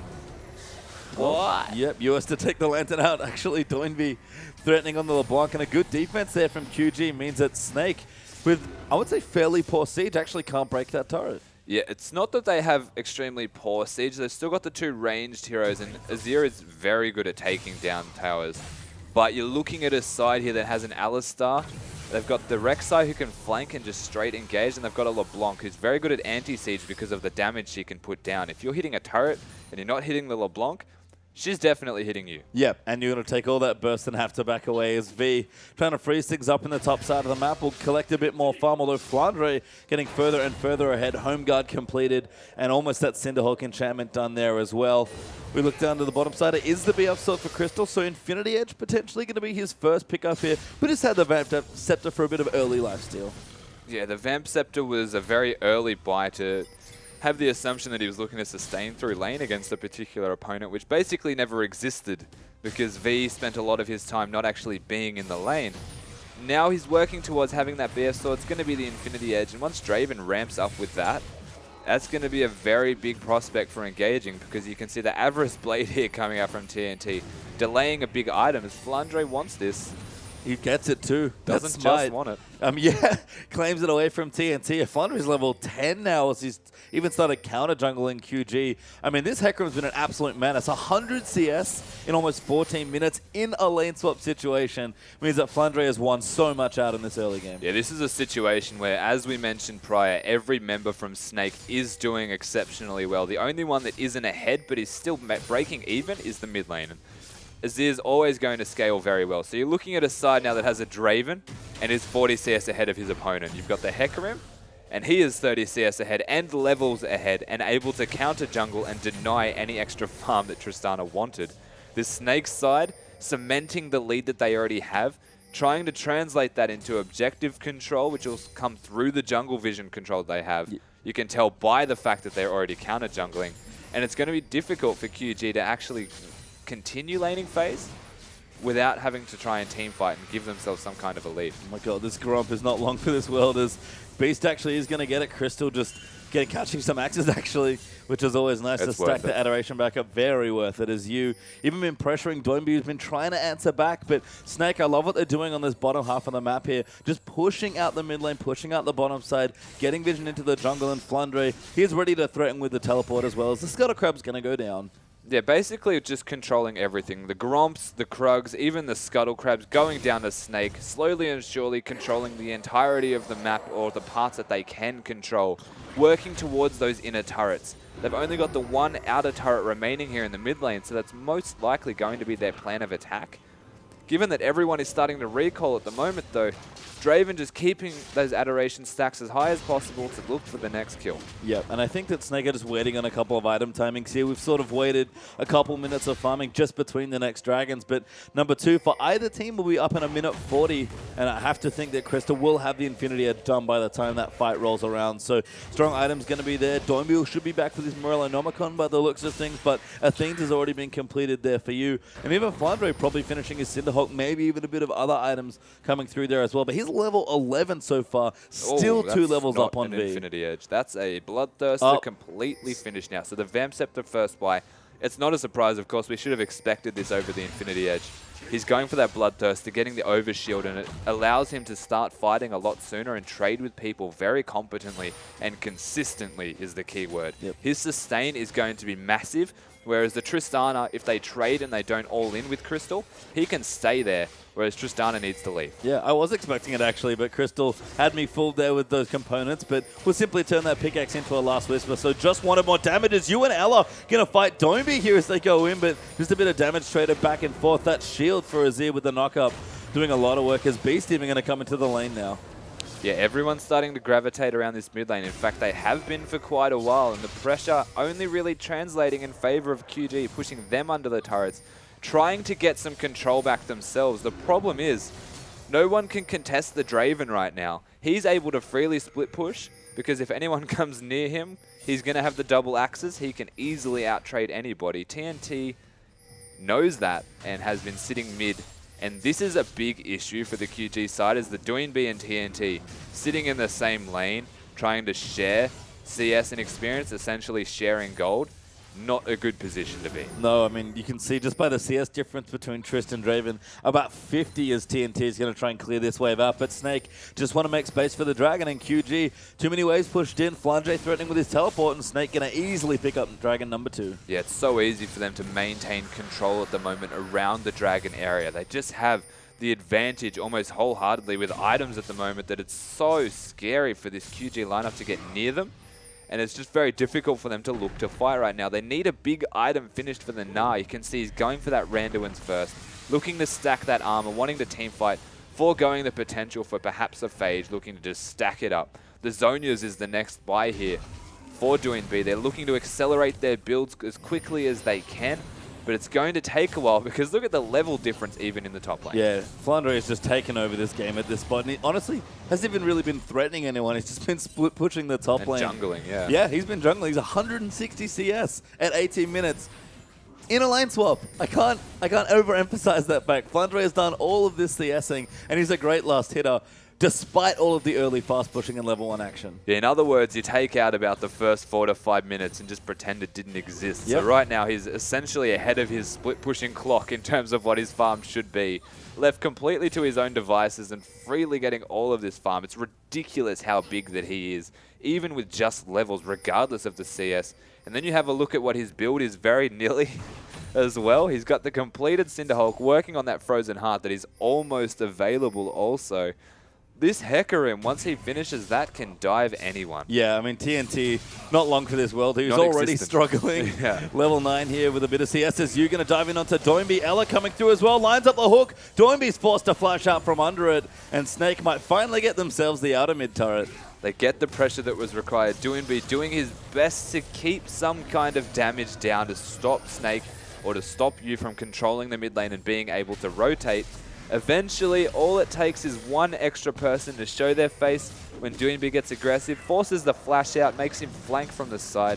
They get the turret. Yeah, they get the sun turret there. So that's 100 gold back. Why it not? is. Hey, it's Good definitely trade. worth it. Good trade. As Snake move in to try and take the red buff. I believe Beast will be able to finish that one up as well as Flandre. I think, yeah, he smited the grunt buff there as well with the Barmy Cinder. He is untouchable at this stage on the top side, and Snaker now moving in towards him. We're going to try and take out another tier 2 turret. Legitimately Or first, untouchable. sorry. Yeah. Like completely legitimately not possible to be touched at the moment. TCT, they're going to get grabbed. He's very touchable. Ella going to pop his ulti. That's going to force TCT to pop his. Elsa forced to get up. Will flash over the wall while Flandre's joining in. Goes back down. Ulti's in. He really wants this kill onto Alistar. But there's not enough there. The ulti was still ticking away. Swift, though, will be forced to flash out. Doinby dives back in, but almost pays for it with his life. And that Draven just does far too much damage. Everyone on the Snake lineup at the moment doing way too much damage. The level advantages, the item advantages, the fact that they've utilized map movements to keep QG on the back foot. This whole game is on the back of Snake at the moment, just being so smart with the way that they're playing. Their draft is coming out very strong as well. Yeah, their gold lead now props up to 5,000 gold, but it feels like they're much further ahead than that in this game. Baron is available, so we can start thinking about that in maybe the next 5 minutes, but Crystal is massively accelerated, going for his patented Bloodthirster Last Whisper build. And we've seen Trinity Force normally from this point. Be curious to see where he goes next, but he's insanely strong. Yu's building up strength there as well. And Flandre, I don't even want to talk about Flandre. He's only going to get bigger from this point. He's already massive. He's disgusting. They're going to be able to get this turret most likely. I don't think he can 1v4 because he didn't have the ultimate available, but the Frozen Heart finished as well. Home guarded boots, armor boots, and working on a null magic mantle towards the Spirit Visage or a Banshee's Veil most likely. This guy is a freak. Oh, Doinby going to get grabbed up now as well. He's forced to get out though. Ella actually now going to be in trouble. Emperor's Divide will keep him safe. TNT gets bounced around. Beast gets the blue buff as Doinby tries to bounce in there and take it. V now a little too far forward. Is going to transform into Mega now, but he's going to get chunked out and he's forced away as he finishes the transformation. And another trade there, but Snake keep QG out of their jungle. QG trying to make something happen. TNT actually trying to flash over the Emperor's Divide to get the reset kill onto Ella, but flashing into the wall and just being knocked straight back. A little bit of a mistake there from TNT. And they're trying. You have to admit they are trying their best to get their eye into this game and just make something happen for them. But the difference at the moment, 22 minutes in, the gold lead, irrespective of that gold lead, it just feels like everyone is just so far ahead on Snake's lineup. They can just put down the pain at the moment. And look at the top lane in particular. That's so gross. Like the mid lane's just been casually farming. It's close to even. Draven's got 1 Adoration stack reset, so he is a very, very far gold amount ahead. Yeah. That's pretty gross. Miles ahead at this stage. Almost 2k there as well. And I only just checked the scoreboard there and realized that you said it already. Snake, it's just been smart movements and objectives and strategic play, which is not what we always associate with Snake. But they have 5,000 gold ahead, possibly more just based on their general levels. And there's been actually 1 kill in this game. Well, that's almost entirely what it is. It's the experience advantage, the level advantage, the fact that they're going to hit their bigger ultimates sooner. And just that the money is on 2 particular targets that you did not want it on, Draven and Hecarim, starting to ramp up and scale massively. The later this game goes, the more damage that they're going to be doing, or the more unkillable that they're going to be. So you've got the front line of Flandre well and truly set in stone. You've got the backline raw damage output of Crystal on Draven.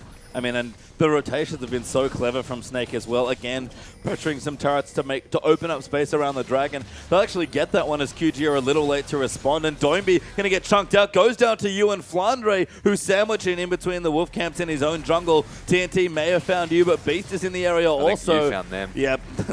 And TNT already just doesn't want to deal with the Azir.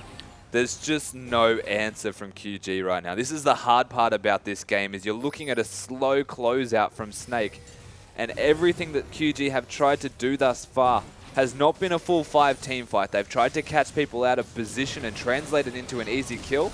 But look at that. Well, Beast going in. TNT's dead already to Crystal. Hook lands onto TCTV. Going to get ulted up by Flandre. No, that was actually just an evac. Flandre didn't have his ultimate, but Snake get the picks they want and take the turret. And it was just as easy as just pressing the go button, having Beast use that body slam, turn it around with easy kills. Crystal actually getting that.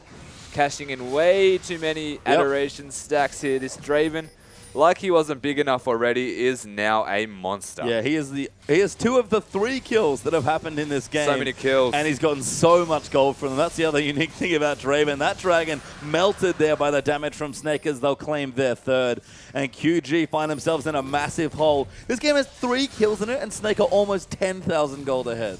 It's disgusting. He's actually finished a Trinity Force at 24 minutes. He's got Wow. 4 completed items if we include boots at the moment. This is what I said. What is this Draven? This is what I said about Draven. When you start snowballing those kills, you build up your adoration, you cash in the money, and it's all of a sudden you're sitting at 25 minutes, you've snowballed the game, and you have 3 items, and the enemy AD carry is like, I don't have 2. Is there any way for us to check how much he's actually cashed in with those stacks? Because that'd just be a gross amount. It would be a lot. I don't know exactly how to check in on that stuff. Oh, yeah. No. Oh, exactly that much, hey? I don't think it says in the passive, unfortunately. I have no idea. There's Crystal. That's the wrong part. We can already tell just from the items, he's got an absolute mountain of gold here in this game. Not to mention the CS lead he's built up there as well. I mean, you also has a Rabadon's just as far as 2 item spikes go. He's not doing too badly either. But it's definitely been the Hecarim and Draven for me. And Flandre just been casually split pushing all game long. He's almost 100 CS ahead of V. Yeah, it's not a big deal or anything, just casual 100. The side of Snake right now is entirely on the back of those 2 members that you just mentioned. You still doing a lot of damage and being extremely relevant in what he's doing in these fights. But, I mean, he just sat mid and farmed while the rest of his team found themselves with a 5k gold lead from smart rotational play. They traded turret for turret. It was 2 for 2, tit for tat from start of this game. And out of nowhere, the Draven finds 1 kill onto the Gnar, who was completely starved, and you doesn't even really care that the Baron's hitting him. I like that you started Baron. Crystal, though, is going to come in. He does a significant amount of Baron damage. Teleport comes in, though. Flandre around the back trying to buy some time. V's in Mega Gnar form. Flandre might have been caught out of position. Ulti's onto TNT, though. Goes through them all. V now going to be the next target as he nars you into the wall. Doinby trying to get a pick, but the barriers pop from Azir. TCT maybe the next target is you being chased down there by Doinby off screen. And Flandre still alive somehow as a Gragas ulti almost kills Alistar. Flandre will make sure he actually kills him. And that's Flandre with only tank items almost killing everyone by himself. He is just unkillable at the moment. That slowly but surely he's going to whittle down your health himself at this stage of the game. Doinby, I would probably not even do that because he's got a Bloodthirster and gets 150 health back. Every single auto attack empowered by his Q. You cannot trade with him at all. No, you can't. And I mean, we've talked about the Draven. 201, 260 CS at 27 minutes in.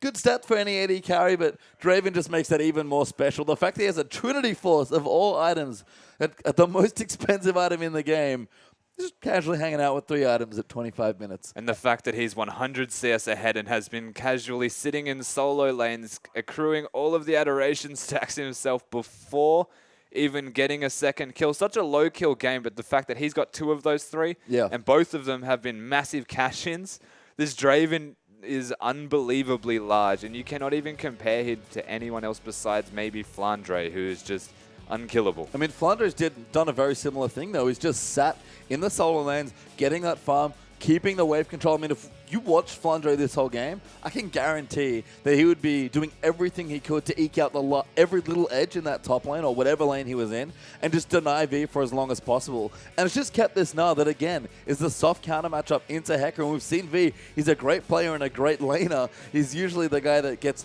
massively far ahead and really brings his team up when he needs it. But Flandre's just completely outclassed him here in this game. And this is what we expect from a player the likes of Flandre, who was so well touted as this massive top laner. Again, finally coming into his own as a true carry for the team. It's interesting that you define it as outclassed, though, because I feel like the biggest problem from this game, it stemmed from the actual 1v2 start of it, the beginning of the game. So outclassed is more of a team-based assumption here than not a solo 1v1.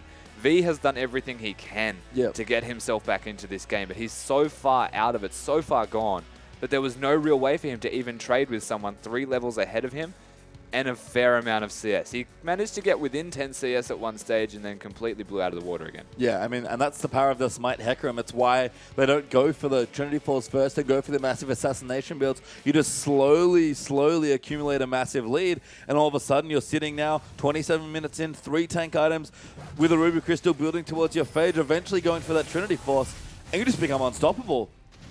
As Flandre, he just doesn't care. He's 1v2, walked into the enemy jungle looking for a fight. Looking for anything he can find at the moment. No regard for enemy people. They're basically just cannon minions. Yep. To his unstoppableness. More gold beam to collect in the jungle. He's as farming. Snake are going to move in towards the Baron pit. V does not have his teleport as well, so this is a dangerous spot for QG to be in. Flandre just doesn't care at all. He's so tanky at this stage, and Beast gonna look for a pick onto TCT. Not a bad one there. Gragas ulti hits, Crystal gets the kill, Doinby jukes in as Yu pops his ulti trying to keep the Blanc out, but Snake, they only needed one kill, and that's what they get. They find themselves with a kill. It's now 5-0 as Flandre is probably going to not consider chasing this to the end of the earth. Just zone him away and then start to push in that top I'm not lane. convinced Flandre is currently taking damage.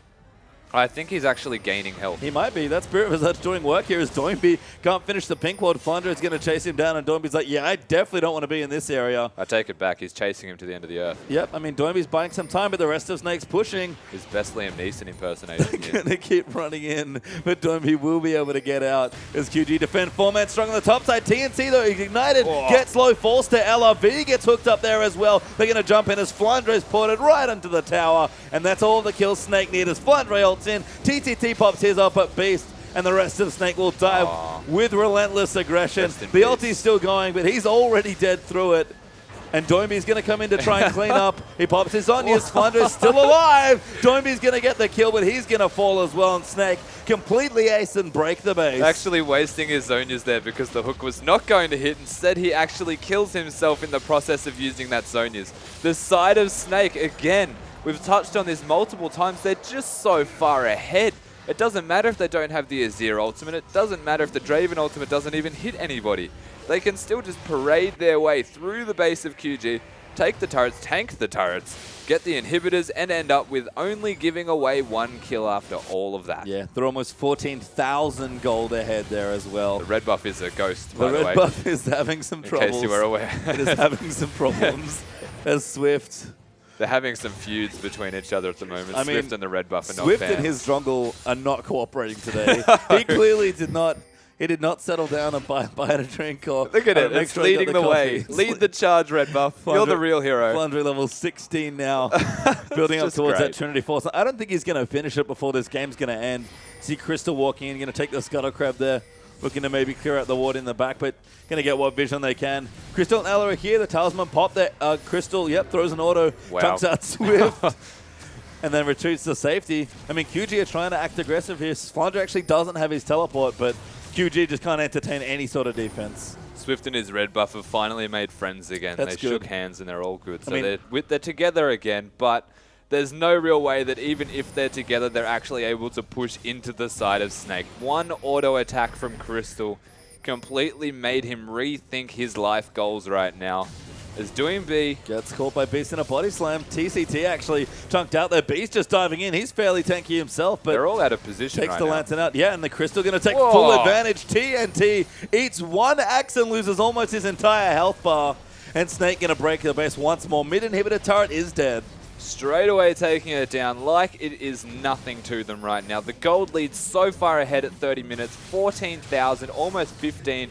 And that's without even having a big team fight just yet. They're only really smaller skirmishes. There's never been a big team fight, and they're not going to get it. V maybe going to try something here. Emperor's Divide keeps them out, though. Yu gets the first kill. Ella is low, but everyone else from QG has to flash out. Flandre chases in with the ulti, gets Alistar, maybe going to clean out Doinby as he takes out Rek'Sai as well. The fourth kill will be TNT as Crystal cashes in for the final time this game, and Snake run all over QG, who only managed to squeeze out one kill in this game, and Swift, he better reconcile things with his red buff. Is they going to look for the ace? Do get it for the final cash in. And Snake, complete control from start to finish. From the very beginning of this game, since they put the lane swap into effect, this Snake lineup looked extremely impressive and extremely strong. Managing to control the rotations against what is a very strong rotational side here of QG.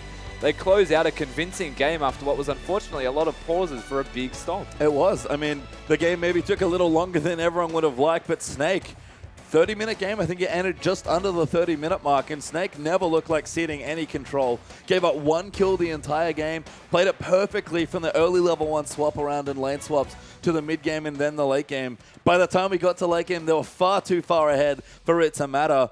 Crystal and his Draven and Flandre's Pony, maybe it's them who need to start eating some bans. On the back of those two, it is very, very hard for a team to be able to close it out. They just started so strong. Draven cashing in those stacks. The Hecarim just being unkillable, actually gaining health from the LeBlanc at the end there. unbelievable. He can just sit in the front line and just parade around as a strong horse. The side of Snake looked very strong. They looked amazing, and that was a strategic win for Snake. Yeah, it was, almost completely. Which is very impressive. So we'll see if they can continue that form as we move into our next game. Don't go too far away. We'll go for a quick break, but when we return, we'll be here with Game 2 of QG versus Snake.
Welcome back, everyone, to the English coverage of the Chinese LPL.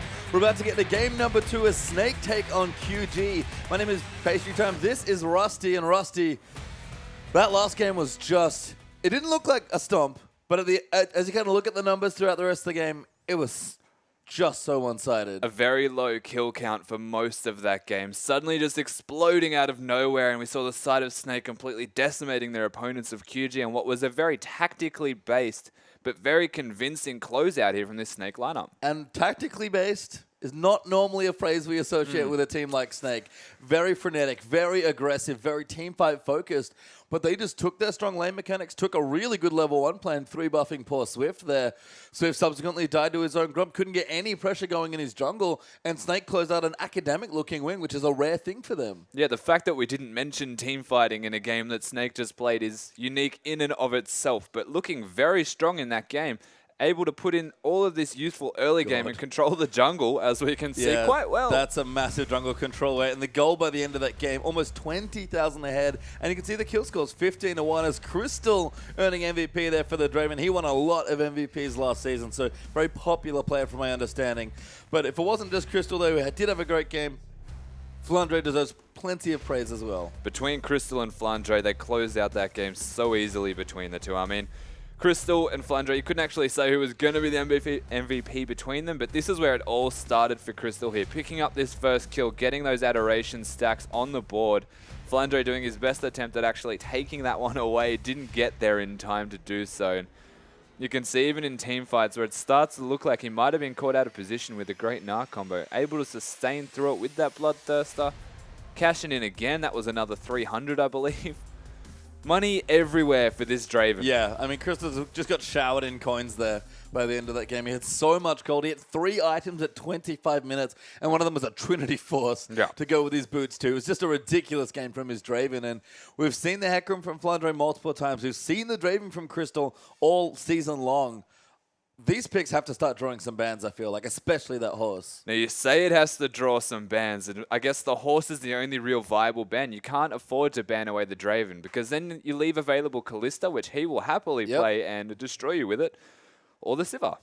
Yeah, and we had 2 AD carry bans, I believe. And that's what they were. Yeah, Sivir and Kalista. I think one aside, so both teams sort of taking those key picks away.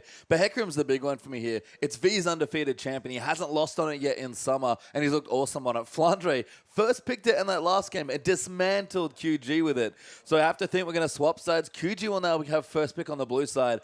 I don't see a world where V is allowed to play Hecarim. I think we'll be seeing Xiaogu actually banning the Fizz away and forcing the Hecarim ban here from the side of Snake, because he is so good on that. If you give V the Hecarim, it's going to be a very difficult game for you to come out ahead in. And I guess the big difference in that last game was the smite advantage that the Hecarim had and allowed them to have this early rotation and control. The difference between the Gnar and the Hecarim was immense because of that. Yeah. We've talked about it a bit, I feel like, where you have the flash teleport versus teleport smite. I don't think I've ever seen a smite top laner get so far ahead because of that summoner spell choice until that one.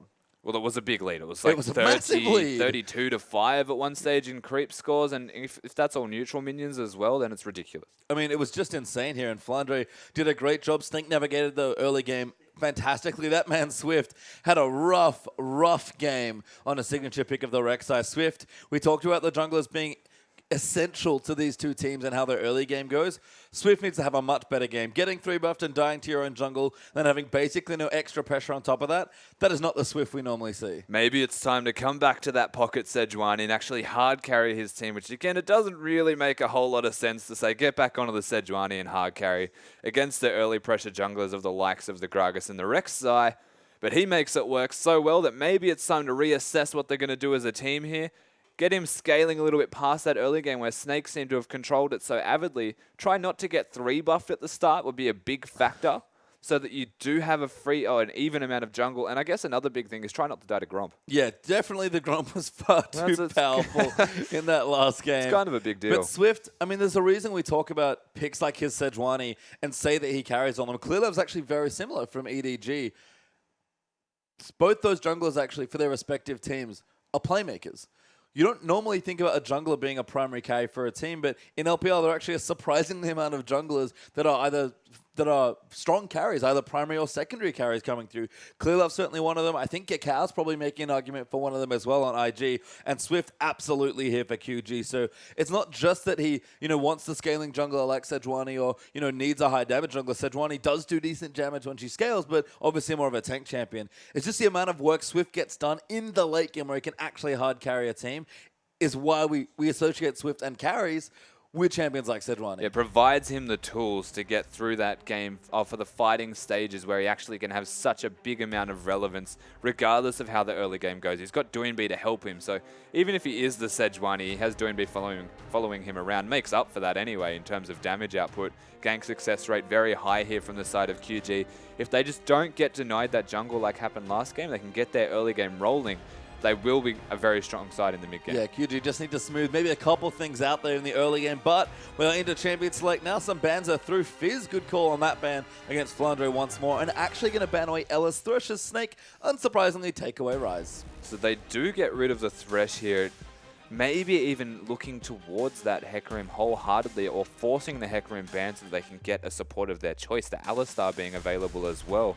We'll see what Snake want to actually respond with, and there it is. Yep, another top lane ban, or maybe a mid lane ban with the first one, but certainly a top lane ban for the Hecarim here. I agree. Flandre's great at it, but he knows he's not going to get it, and you cannot give it to V. Respect the first pick is what they're doing right now. You can see the bans changing accordingly just to deny the strong champion that realistically this should have been the draft phase from QG last time round. This time, the Hecarim and the Fizz both gone. Leaves open the Maokai basically as the big priority for the top laners, as one of the holy trinity essentially of what is the greatest 3 top laners for this meta at the moment. But with their last ban, it is a Draven. See you later. Crystal's Draven going to get taken off the board, but Kallista's actually still available. I wonder... Oh, no, they can't. I was going to say they could leave it open, but I don't think they can give it to TNT because there's no trade they can make because Hecarim's already off the board. That would have taken that instead. If they left it open. Oh, wow, they did. Maokai actually the ban there. Another top lane ban. Yeah, the top lane focus. So it's been 3 of the strongest top lane champions that have been taken away now. You look towards the top lane perhaps to say maybe there is a priority target such as the Rumble, or you do as we would most likely expect here. You take away the Kalista. In doing that though, you leave open Alistar to be taken away. You leave open the Gragas, the Rek'Sai, and any mid lane choice is yours as well. You've got the Azir, the Cassiopeia, the Blanc as well, which is a smart decision to put that onto you. We might be seeing an interesting 2 choices here coming up. I think so, as QG do get the Kalista. Taking it away from Crystal and giving it to TNT is a nice win there for QG. But Snake, you know that they've left banned Maokai here to get 2 strong picks of their own. They actually lock in the Janna, so Ella just going to take his support away immediately, and Beast is going to get Gragas. So they pick up the Gragas and the Janna. Janna obviously being picked against the Kalista quite confidently here and taking away the Kalista-Janna combo where Kalista can kind of just run completely rampant and just destroy the face of them. But in saying that, they're also leaving available now an Alistar-Kalista combo, and that is disgusting. It is, and the Nars already locked in for V. Flandre not going to get to play that champion either. And Swift, he's hovering the Alistar here for his support TCT. These 3 picks would make QG's start to their draft very strong indeed. So we'll just see if this is what they want to take away. The Janna priority is interesting to me there for Ella. Maybe Crystal's got something really hard carry lined up in this game. But it is Alistar Nar for QG's 2nd and 3rd. I really like the drafting so far from this Xiao Gu side. The only top laner available that for some reason forgot about is that Nar. So they lock the Nar away, and it kind of reduces the options here. Most likely going to be the Aurelia top lane, I suppose, as the response here. But while we're looking at what they're hovering, it doesn't get much more exciting, does it? No, I mean, I just saw you sort of frantically nodding, so I think he's like, no, please let me play this champion. I really want to play this champion. I must play Echo. Crystal as well. He's going through a couple different picks. We'll give Snake a bit more time to decide what they want to take away. Well, this will be a very different pick. Echo is locked in. Crystal might get Sivir here as well. It's a bit of a weird one, but Echo Sivir are their 3rd and 4th. So that is an interesting lineup, to say the least. They've got a Janna Sivir. It's a really difficult lane to push a Sivir out of, even as a Kalista and Alistar, just because they can push you into the turret. You can basically not stop that from happening, and you kind of just have to take it. And if you're stuck under the turret as Kalista, it's a lot harder for you to get anything done. You want to be controlling the lane. What we're looking at here with the last 2 picks from the Xiao Gu side, though, they've got the front line. they do have some sort of engage, but they're looking to build on that. They're looking to work around the Kalista at the moment and have the hyper carry there. They've got the Gnar, the pseudo carry of a Lulu who can carry now, most likely in that mid lane. Swift is back on his champ. Finally, the Sejuani going to come through. Lulu Sedge actually running at QG's comp. And this is a nice comp that they've put together. Massive front lines and tankiness here, enabling Kalista and enabling Swift. He's the other carry here in this lineup, you have to think. And the rest of the team going to come together to try and support it. I think my favorite thing, though, about these picks from Snake is that, A, they clearly have a plan because this must be a comp they practice. But that's what I was going to say. It's a flex pick because Flandre plays literally everything. I thought it might have been a flex pick, but I didn't want to say it until it actually happened. And the first thing that I notice when I look at this is he still has Smite. I mean, which I think he might change that, but Flandre is Flandre. Adventurous. Yes. Let's go with the word adventurous. We'll see what he actually does there in terms of summoners, but it's looking to be a Smite Flandre on that Echo. I mean, Yu's going to get us there, so that's a nice pickup as well. I actually quite like that with the rest of their pairing. But we talked about Flandre wanting more carry potential. He's going to get the big playmaking assassin in the top lane. He has got the assassin. Their team has been rounded out with a lot of damage. Given that they had the Sivir as well, it sort of negates a bit of that damage, but wow, is it strong now. He has Smite, by the way. He does have Smite. He didn't change that. No, that's good. So, Narvas Echo in the top lane. Pretty normal. Yeah, no, completely normal. Is it going to be a tank, though, with the Smite, or is it going to be mages? You know what? That's a great question. We'll let Flandre answer that as we get into the game. Swift FP, though, is the Sedge versus Gragas matchup, and Derby back on his gold comfort Lulu, and Yu's going to take Azir into the matchup into a different matchup one more time. Funnily enough, it would have been a fine matchup mid for the Echo, but you can tell Flandre was prioritizing that. They get it away as we see the AD carries go through Sivir, Kalista, and now the supports TCT and Ella. And it's not to take anything away from you. He's a great player. But when I think about mechanically intensive playmaking champions, I don't quite think of you, unfortunately. I certainly think of Flandre. Well, we discussed this last game that they were more inclined to play the support-esque or assassin style, but it didn't feel like Echo really complemented the playstyle of both you and the mid laners here from both teams, in fact, actually. Not as much as it would Flandre, who likes to play abstract champions and make plays. Yes, he does. And that's exactly what Flandre is going to get to do. Yes, it's going to be very interesting to see this matchup. I can't say I've experienced the Gnar into an Echo 1v1. It's pretty new to everyone, I would imagine. And probably not to Flandre. What I can tell you, though, from this matchup is it's actually quite difficult for the Gnar to make successful trades. Their passives are the exact same with the third auto attack procs, but one of them slows by a lot, whereas the other one speeds, so they actually negate each other out. They do a little. We'll have to see how it happens. Flandre is playing Echo. Let's get into game number 2.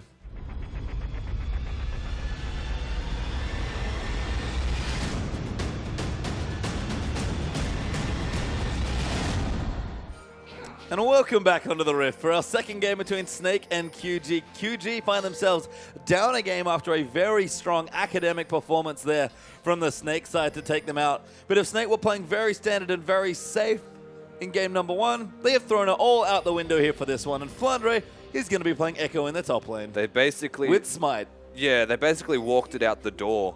Is just casually just decided to change this up. If you thought yesterday it was exciting with the Echo Yasuo mid, this is going to be just as weird and interesting, to say the least. Yeah, I mean, Azir, Echo, Gragas could be some fun times. Maybe Sivir to sort of tie the room together. But QG have assembled a very solid lineup for themselves. So they're going to have to overcome a bit of the wackiness here in this matchup and just play that solid, strong, aggressive League of Legends that they're known for. Yeah, the team comp that Xiaogu have actually put into effect here is unbelievably strong. They've got all of the meta champions they could ever dream of and then some.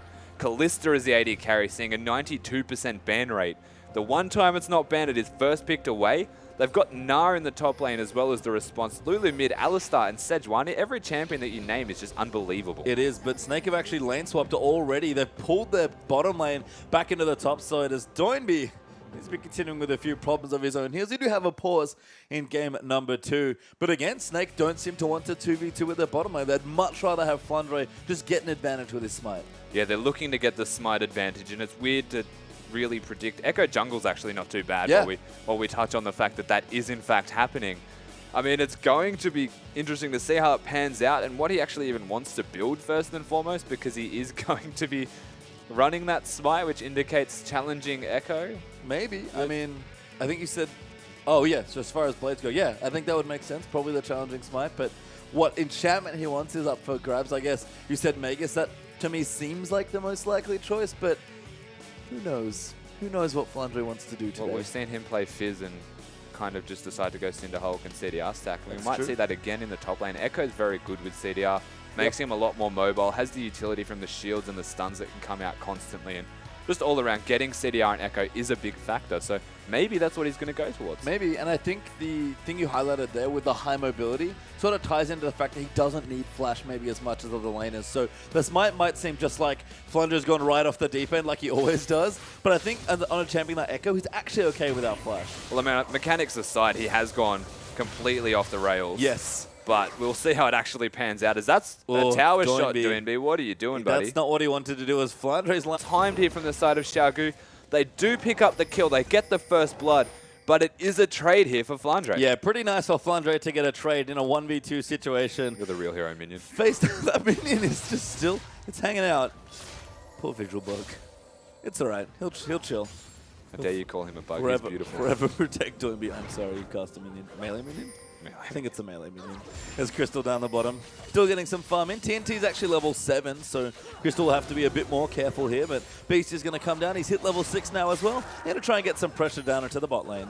Yeah, looking to get some pressure down. The level 6 coming out very quickly here from Beast, straight away in response to Swift, who doesn't have his ultimate available, but he's kind of hanging around the bottom area. So if a fight does break out here, Swift will be on call and be there very quickly as he moves to his Krugs, and Beast is patient. Yeah, nice pithing from Swift, actually. Ah, Sentinel going to spot out Beast. He's like, yep, I'll leave now. Goodbye. that's clever. It is clever. I mean, Crystal was playing very far forward. I mean, he does normally, but you always want to make sure. There's a point where far forward becomes something is wrong. So they do throw out that Sentinel. It spots him, because if it didn't spot him, he had to walk into the minions. So smartly backing away there is Beast, looking for another path through to find a gank that he wants. Are they going to fight over the Gromp? No, they can't. I mean, they spotted Flandre doing it, so they're like, okay, we're going to try and deny this away from you. Flandre instead has to walk back around to his lane. So I don't think V can get it because Flandre does have Smite, remember, but good spotting there, actually. I think spotted the Q over the wall, making sure that, hang on a second, he's trying to take our Grump away. Yeah, actually still looking for Grump it. fight. It's a big battle He's water for it just too. the Grump. Ooh, going in, the phase aggression. dive. Yeah, finding a bit of damage there. B doesn't quite get the passive proc on him though, so he'll be okay for now.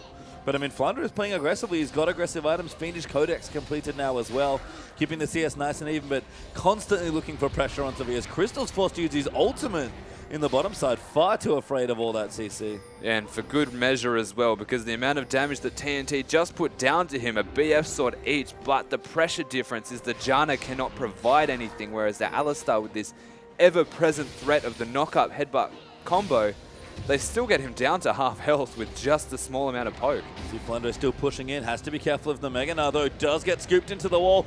Boulder toss in there, Wallop will find as well. Flandre, Corona breaks himself away, puts down the parallel convergence, Timewinder in as well. V though, doing too much damage, will get slowed as Flandre goes to safety. Minina might actually make this enough, he nails the slow, and now that's enough as Flandre going to land the Winder phase dive, going to take him back in, but V gets the 1v1. They managed to pick up the kill, just hitting him with the cusp of that Gnar ultimate, locking him down for long enough that there was no real way for a fight to come back.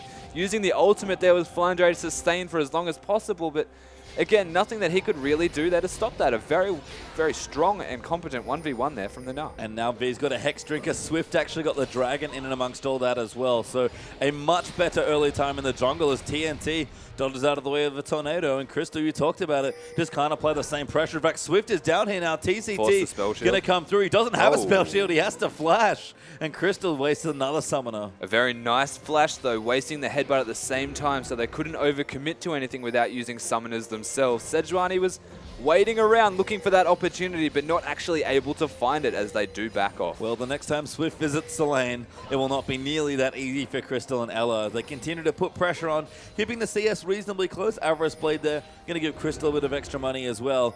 But it's not that far from Swift taking over this game with a few more successful ganks. It's only really going to take one or two more ganks. V very comfortable in this top lane in the 1v1 at the moment, as we saw a solo kill come out earlier. starting to control that at the moment, even has the Hex Drinker for the lane pressure. Yeah. Damage and magic resistance, not just resistance. Yeah, FLICKR's actually abandoned the top lane. He's in towards the bottom side, but did get pinged out by QG. They're looking for a kill. They find Dombey in the jungle. Beast dives in with the body slam. You're going to line up the ulti and gets Dombey out, who's forced to flush away. Wildgrowth popped in there as well as Ella joins into the party, and TCT turns it around, takes out Crystal, but Azir did get the kill onto Lulu. So they trade 1-for-1 there as the pressure from Echo trying to come out, but it's not really easy to gank a lane as Echo, that is for sure.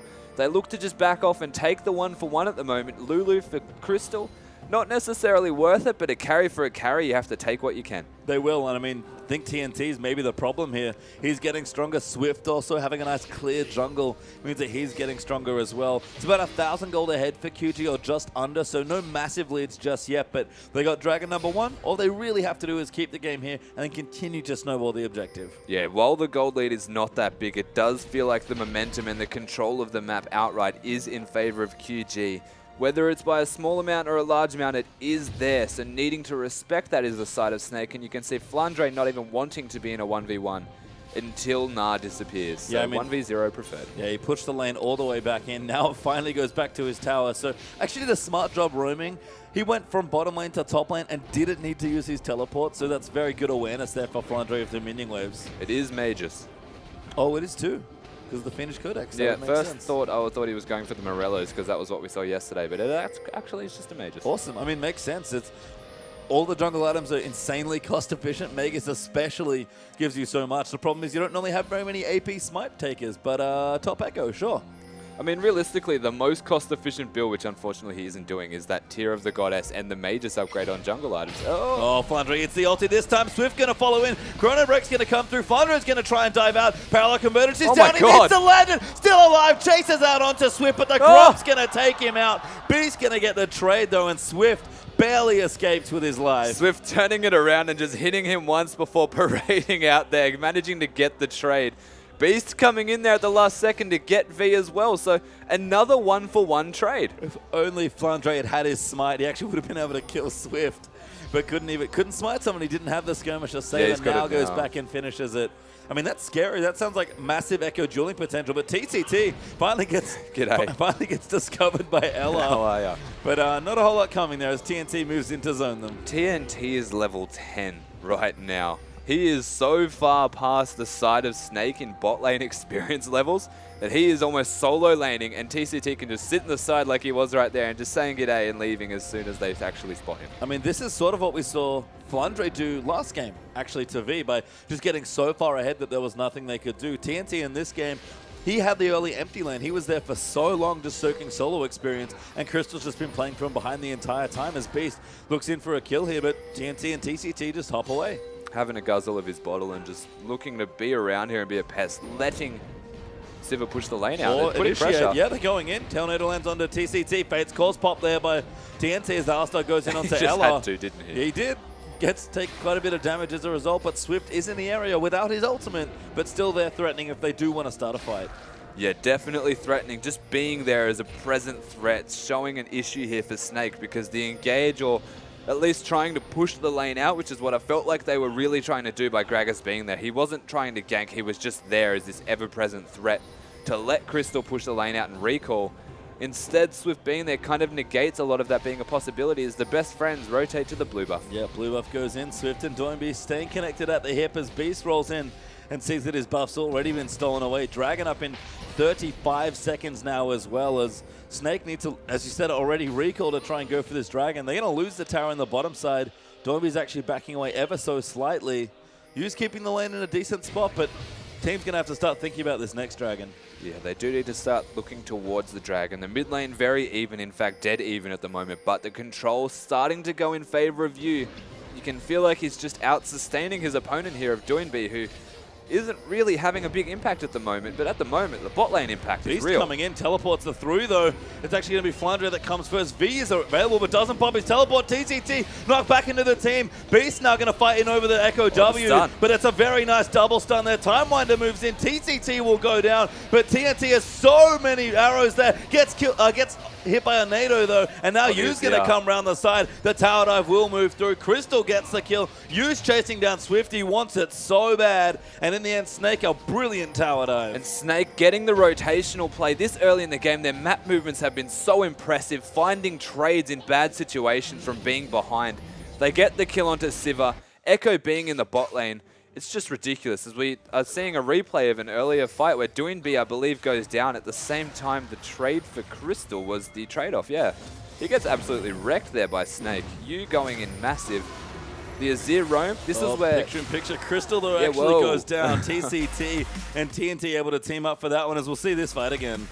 So the big factor here, and it was starting to look like Xiaogu might actually get out alive, the stun from Flandre, locking down both members here. TNT, nothing he can really do as Flandre picks up the first kill. The second one is actually going to go down to Crystal eventually as Azir zones them into the turret, which is what gives him a kill to begin with. Very smart play here from the Snake lineup. And you can see fans celebrating across the audience there. Makes sense, the players have been pretty sick so far in the game, but QG, the ones that are really keeping on top of the Dragon at least, as they'll take themselves number 2. So they pick up the second Dragon here, and again, on the back of a team fight that just went in favor of Snake, being able to find something like that immediately is still a win here for the QG lineup. Flandre starting to come into his stride here a little bit on this Echo though. Has the Magus Enchanted challenging Smite. And it's very interesting to even say that, but that's the thing. That is the thing apparently. Flandre making it a thing, or at least maybe trying to, as he's continually keeping Na pushed back in the top side despite the CS deficit. Doinby, though, rotating to the bottom side, able to take out the turret. And TNT and TCT are in the mid lane here, just trying to keep it as healthy as they can, as Flandre, very sneaky, going to steal the blue buff, or at least try to. Yeah, he's been controlling a lot of this topside jungle since the beginning of when they actually started doing the 1v1 lane again. Going for that Gromp constantly, or at least making it a hotly contested factor here for V, distracting him almost completely.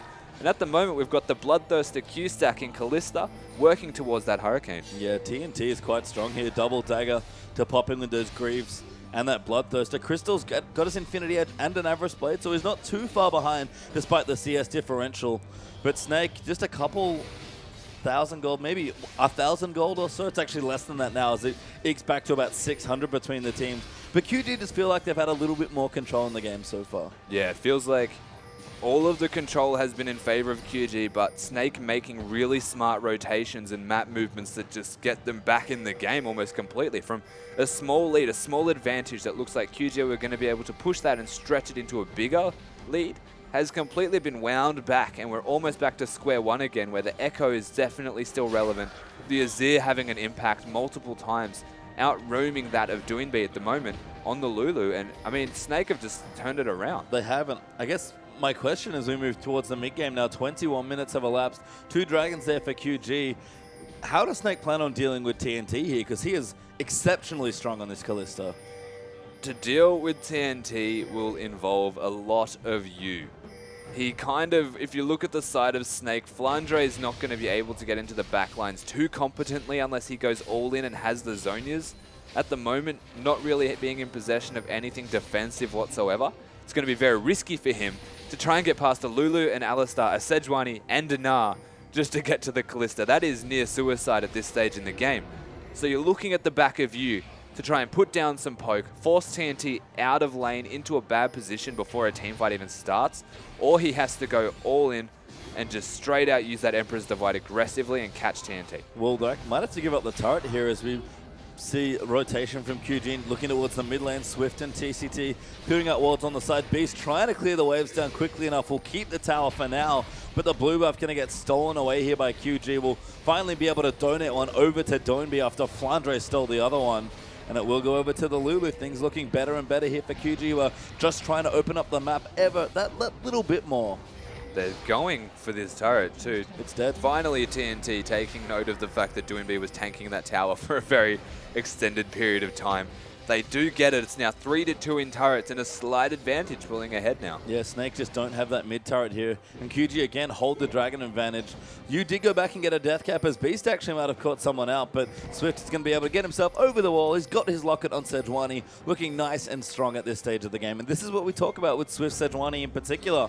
When he has a free landing phase, he tends to take over mid and late games. Build tanky, but still be so entirely relevant here is Swift on that Sejuani. 33 CS ahead at the moment of his jungling opposition of Beast, and starting to ramp ahead quite nicely, but taking a lot of damage for these. Is that worth it? Smart stuff there from you, actually spotting Swift in the Raptor pit, but looking to go over there as Beast will steal away the big Raptor here. Snake are looking good. They're actually keeping Flandre on the top side and pressuring as much as they can in the mid. They know they have to open up the map to try and make more plays, and you, with his death cap just finished earlier, he's got so much strength to work with.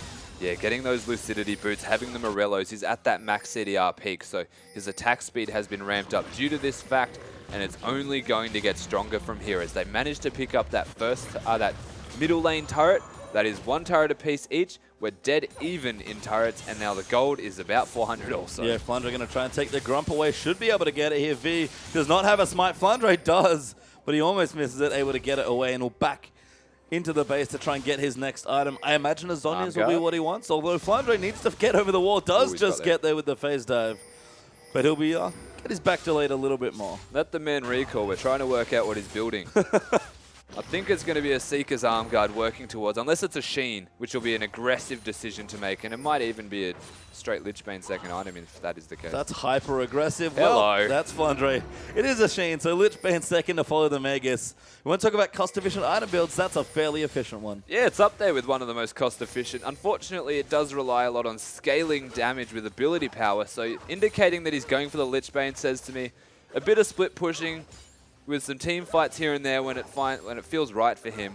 And then he's going to get another item, most likely the Zhonya's, and that's when he'll team fight a lot. I think so. I mean, Flandre's fighting and skirmishing has already looked good on this top lane Echo, but it is you that's got the big point of power. And Crystal as well, actually. This is a much more spring-looking Snake here than we've seen recently in weeks of the summer, just because Flandre, he's been getting so much more gold recently. This is, again, much more akin to where he used to be in LPL last season, where he just didn't get nearly that much gold, but was still able to make a big impact.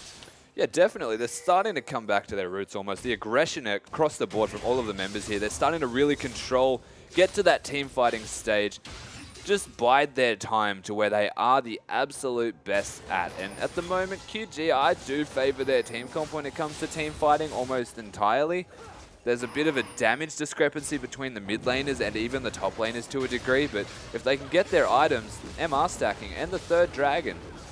Well, this is an important dragon for them to get, but TNT is very strong. Gragas will get it. Swift, though, diving in, finds the ulti. Flandre's diving his way back in. Crystal, though, taking too much damage, will go down. Flandre really wants TNT, but the Fate Skull is going to keep him safe. Flandre trying to find it, but a massive Nara ultimate's going to clean them up. Beast flashes to his death as Sejuani takes that out, and 4 kills to 0. Snake paid for that dragon. And this is QG in a nutshell. They've got Swift to initiate. Their team comp is disgusting. They've got V with the Nard. Doinb actually picking up a double kill there. The Lulu utility.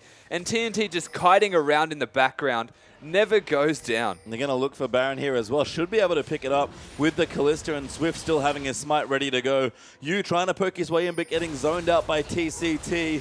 And Flandre, we were wrong, Rusty. It's not a Lichbane. It's a Trinity Force. It's a Trinity Force with a Magus. Sure. That's interesting. You is. You just do you, Flandre, all right? I'll do me. Yep. I have questions, but I don't need answers. Well, Flandre's definitely doing him now as, again, very creative is Flandre. Perhaps ambitious at times as well as QG.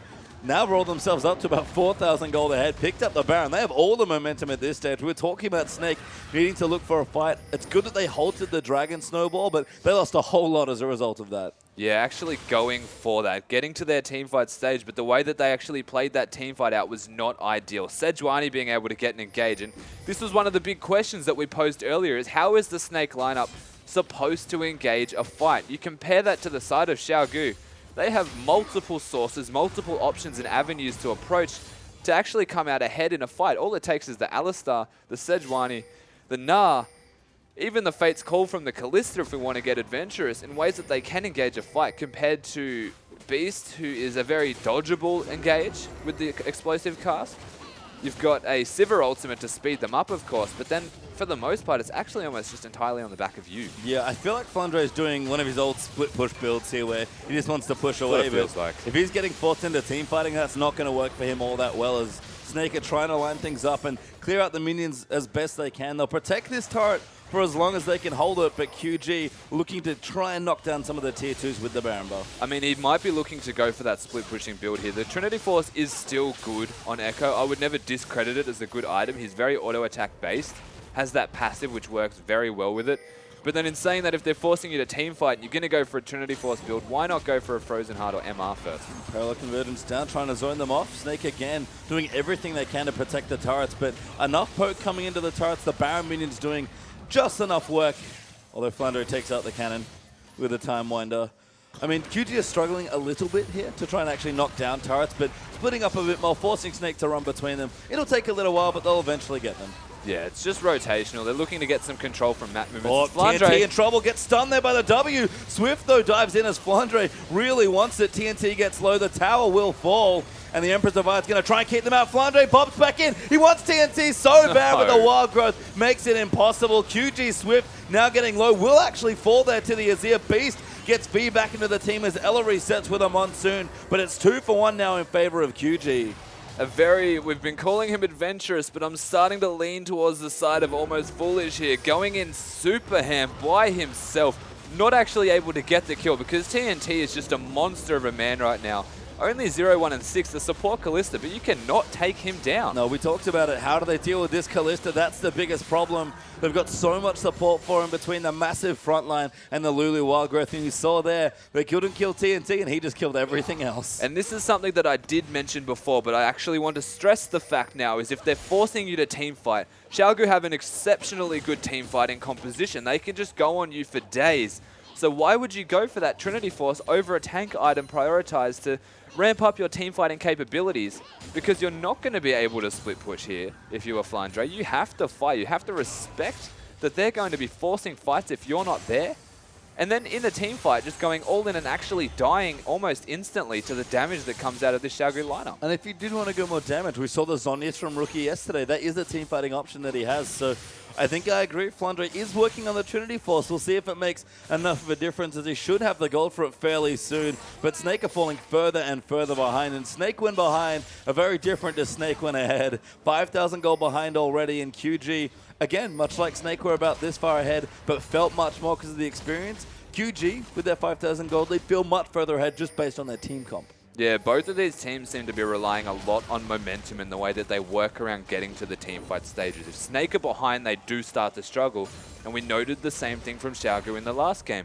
It's just that now that the team is ahead here on the Xiaogu side, they just have multiple ways of actually attempting to close out this game. They've got 2 to 1 in Dragons, the next one up in 50 seconds, 6 to 3 in turrets at the moment, and the gold lead's starting to stretch. They've got multiple avenues to attack for engagement, and they can just move around the map and make big controlling decisions and force Snake to play to their hand. And that's exactly what they're doing right now, just forcing Snake into bad decisions. FLICKR did complete his Trinity Force, but that 6 turret does fall in the mid lane, and we've got super minions streaming into the bottom side of the map as well. FLICKR is forced to run himself back and clear them out from under the turrets, but that means QG, with their great dive, might just look to dive straight in onto the back. Yeah, what are Snake going to do now, knowing that FLICKR is not here? He has the teleport available, so can come in for a fight, but the dive is an ever-present threat. They've got a Sejuani and an Alistar. Diving isn't even a concern for them right now. It's a matter of, is the engage good? And you can see Yu is too busy trying to keep them off the engage. There it is. FLICKR eats the ulti there, so do Yu and Ella. There's the Emperor's Divide going to keep them out. FLICKR puts down the W, but he can't find a way back in. Doesn't walk back with his ulti. He's actually too low. He might be forced back to base here. And QG take the poke and keep pushing. Only one ultimate used here from the side of Xiaogu, where you look at this, the Emperor's Divide and the Sivir ultimate being popped here. That's all of their engage tools from the side of Snake completely out the window.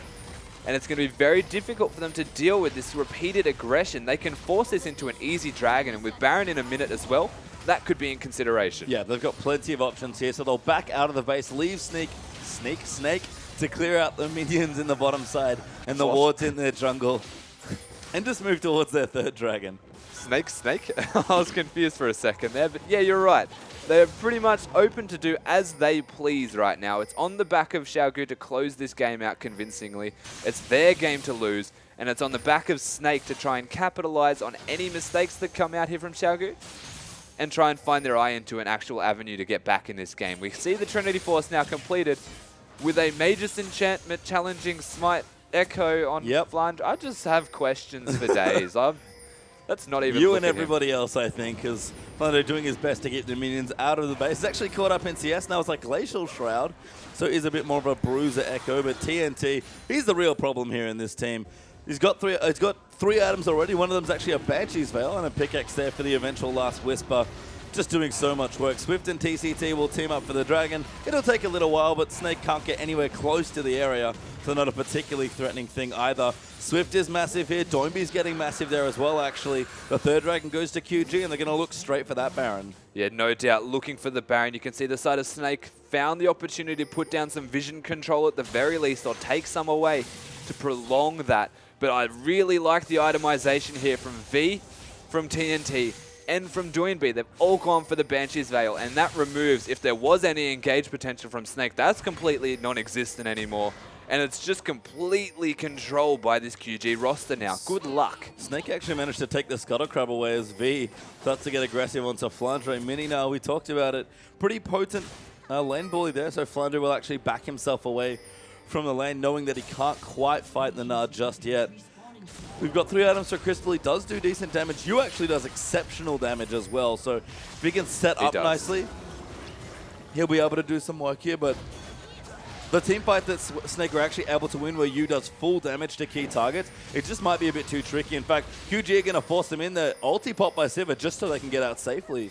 Yeah, they had to pop that ultimate, and the Janna using the talisman actually to get them out to safety at the same time. But again, they're on the retreat. They're on the back foot. QG are able to force the Dragon, so you can't continue to run away. Yeah, Flandre's come in. He's popped down the W, but it's not quite in the right spot. Emperor's Divide trying to keep them out. V can't dive in there as he tries to crunch through, but TCT, he's found Crystals, forced to flash over the wall. He's got nothing left to go as Swift dies on top of him, and TCT will get the first kill. TNT now moving in. He wants it. Beast backs through the Parallax Convergence, but Swift with a massive ulti. Flandre is going to go down. No! Chrono breaks just in time, but still goes down to V, and you trying to do what he can as Ella, the only one left alive, means that Snake lose 3 members. Beast is alive, but he's so low. 4 members of Snake go down, and QG just taken over. Yeah, definitely taking it over right now. A convincing teamfight victory. Nobody going down for 4 members of Snake. They force the Baron, they force the objective, and you can see TNT wants the ace. He does want it, and he's going to look to get it. Pierce goes through, Ren comes in, and TNT claims his first kill of the game. He finally gets a kill. No doubt that's why he went so far to get that. He was getting a little bit annoyed that he does all this work and doesn't find a kill. They get the bottom lane inhibitor. They're working on the mid lane turret, but Sivir is available now, so an interesting rotational play here from the side of Xiaogu to opt for that kill instead of having Kalista push with them and not even get the mid lane turret for it. They do get the inhibitor, and that forces an easy Baron though. Yeah, Snake might lose the minimum here, which is interesting, but QG going to get themselves back onto the Baron. As soon as Kalista starts a Baron, it feels like you're never going to get it. If the Kalista gets enough Ren stacks on it, nobody but the Kalista can actually get that Baron. They do have a low member here in Swift who has no mana, but he does have a smite available, and if they look to steal this, it's pretty risky. Ella's trying to be annoying, but there might be enough of them to force a team fight. Crystal's here as well. Baron goes down. And Snake, they pop the Sivir ulti, but they can't get in for a fight. A very early smite, but just not there in time to stop it from going down. They pick up the Baron. QG in a commanding position now with an 11,000 gold lead. It's on them to try and close this game out as best as they can. But can Snake really do anything to stop it?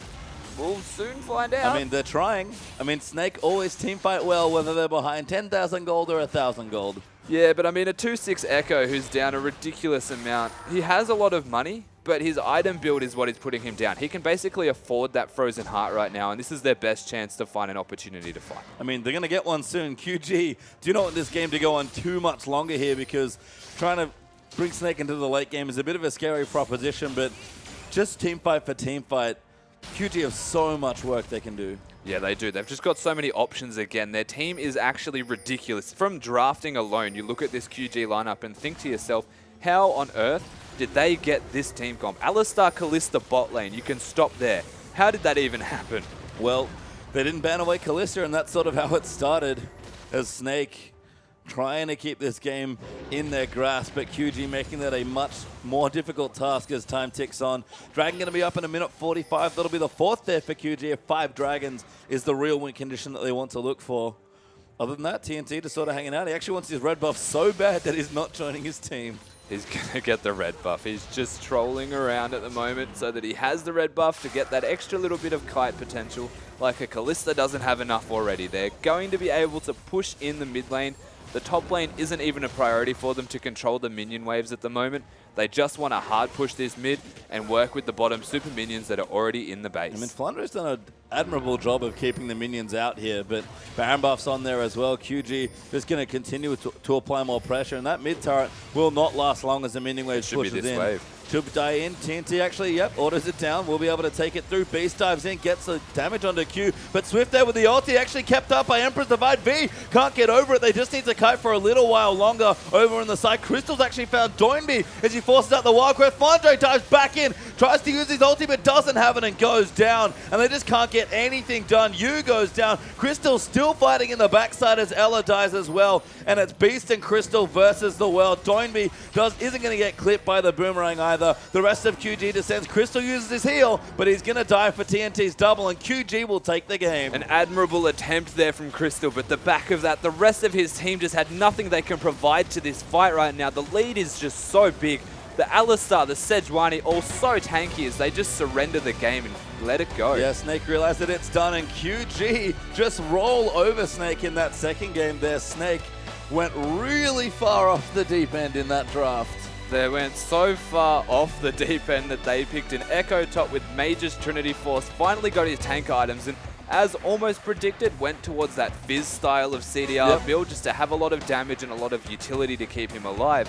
Didn't really get to ramp up because the Gnar managing to pick up solo kills and everywhere across the board from QG in this game, almost like a repeat of the last game, but just in the other team's favor. It was, and again, Snake's early execution not there this time around when they can't get themselves an early lead and translate into those mid and late games where they really thrive. Snake just looked like a different team, and QG, nice for them to show up there for game number 2, looking right back on track. Yeah, starting to get back onto the track here. They're looking a lot better in that second game than they did in the first game, and I think it's on the back of a stronger drafting phase from them right there.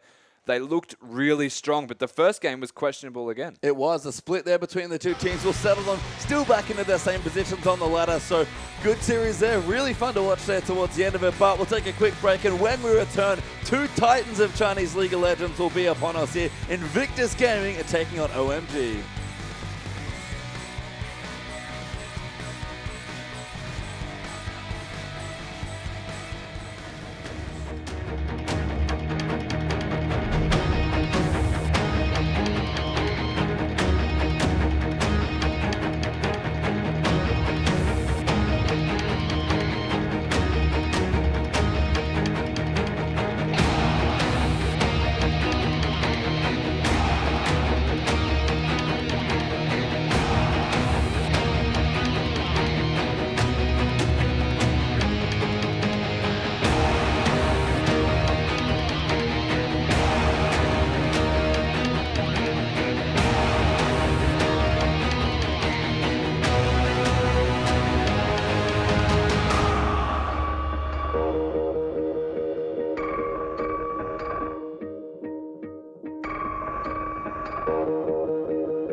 Hello and welcome back everyone to the English coverage of the Chinese LPL. My name is Julian Pastry Time Car. Joining me once again is Zach Rusty Pie.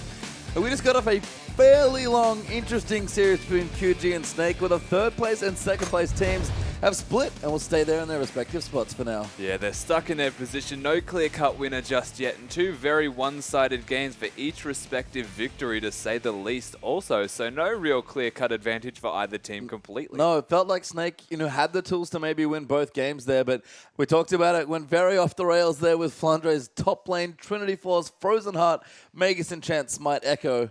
Trust me, those are all things that happen. I'm not making any of that up. So off the rails. And QG just played their game. Got Swift onto a strong jungler, played strong lanes, and just rolled over Snake. And basically drafted the strongest team comp to ever exist in League of Legends history. It was ridiculous how good it was. They used it perfectly, though. Swift hitting all of the right engages every time. He's always just so good on that Sejuani. That's how you know that he needs to win that game, is he picks Sejuani and he just decimates them. It was an interesting drafting phase as well, to say the least. A lot of top-focused bans, which is why these weird champions did come out in the unique Echo build. Unique would be the word to describe it. I think so. It was quite unique, as you can see the stats from the last game here. If you thought Snake's game one was one-sided, QG's this one was even more so. 71% the jungle control rate, a 3-buff start from both teams in each of their games, and the MVP, no surprise here, the man himself. Yep, Swift, they're getting it on the Sejuani. I can't imagine that's the first time we'll say...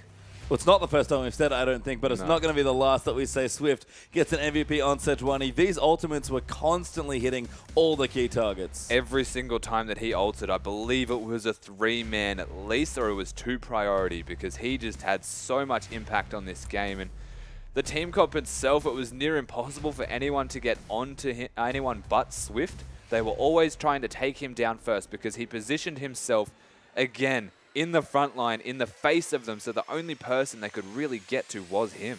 Yeah, and you can see TNT just never dying in those fights. A solid Kalista game at champion we rarely ever get to see played in the LPL because of its massively high ban rate. And a strong win there for QG to tie up the series. But we move into our next game here as well, and it's 2 more massive teams going head-to-head. Results have not been as good for the teams as maybe they were last split, but IG are going to be taking on OMG. And we've still seen some really good games from both of these teams. And IG, the first team we should start off talking about, actually making the Echo work yesterday in one of the best games I've ever seen. In the best game I've ever seen, actually. If you didn't see it, please go back and watch the last game from last night here. That's game 2 between IG and LGD. A fantastic game. And IG must be feeling so good. They actually, spoiler alert, won that game with the Echo there coming through for Rookie. I can't imagine he's going to be getting it again. No, we did see mostly Echo bans yesterday. Funnily enough, finally seeing one today, not having success on it. But Rookie was a phenomenal Echo, coming out massive yesterday, and we'll see what happens when they come into the drafting phase. But of course, he's not limited to one champion. He's very diverse, and he's very aggressive. And this mid lane matchup is just awesome here. Cool versus Rookie. I think they've played a couple times. Obviously, in the LPL, they've certainly played a couple of times, but Cool's looked absolutely great. Rookie's looked even better than he did in the last season. He had a very strong end to spring, with IG finishing 3rd in the playoffs.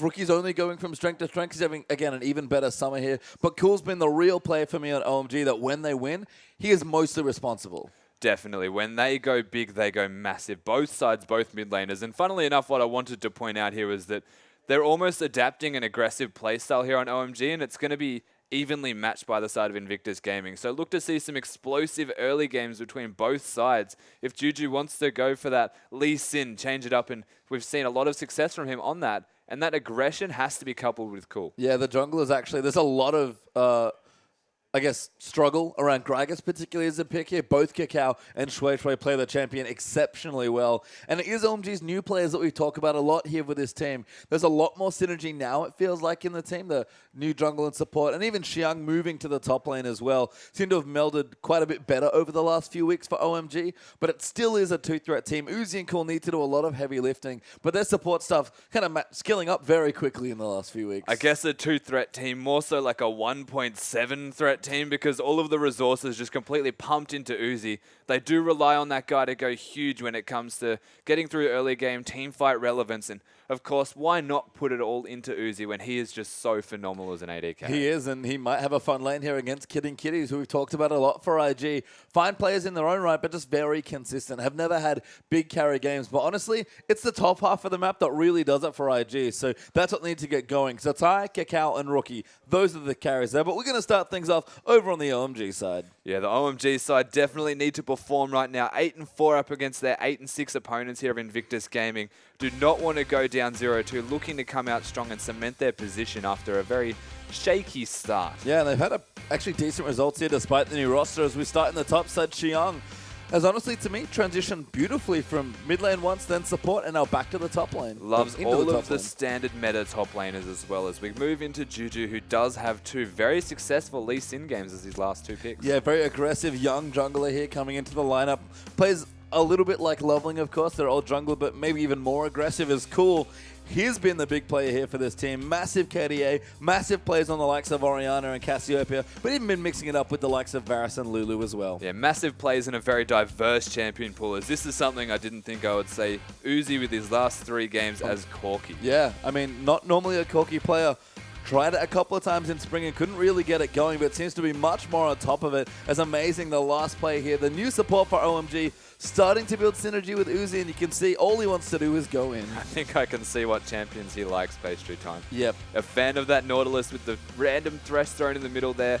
Definitely a strong support, and working around a player like Uzi, you have to be very good. Yeah, you do have to build that synergy, though. I feel like the bottom lane is still learning how to play together and build up strength, because Uzi's biggest strength might just be his laning here, whether it's 1v1, 1v0, or 2v2. Amazing, again, still stepping up into that role, but it'll only get better for them as they start to learn each other and kind of get that chemistry built. Yeah, as the time goes on and they play with each other more and more, a ridiculous amount of games coming out from the LPL.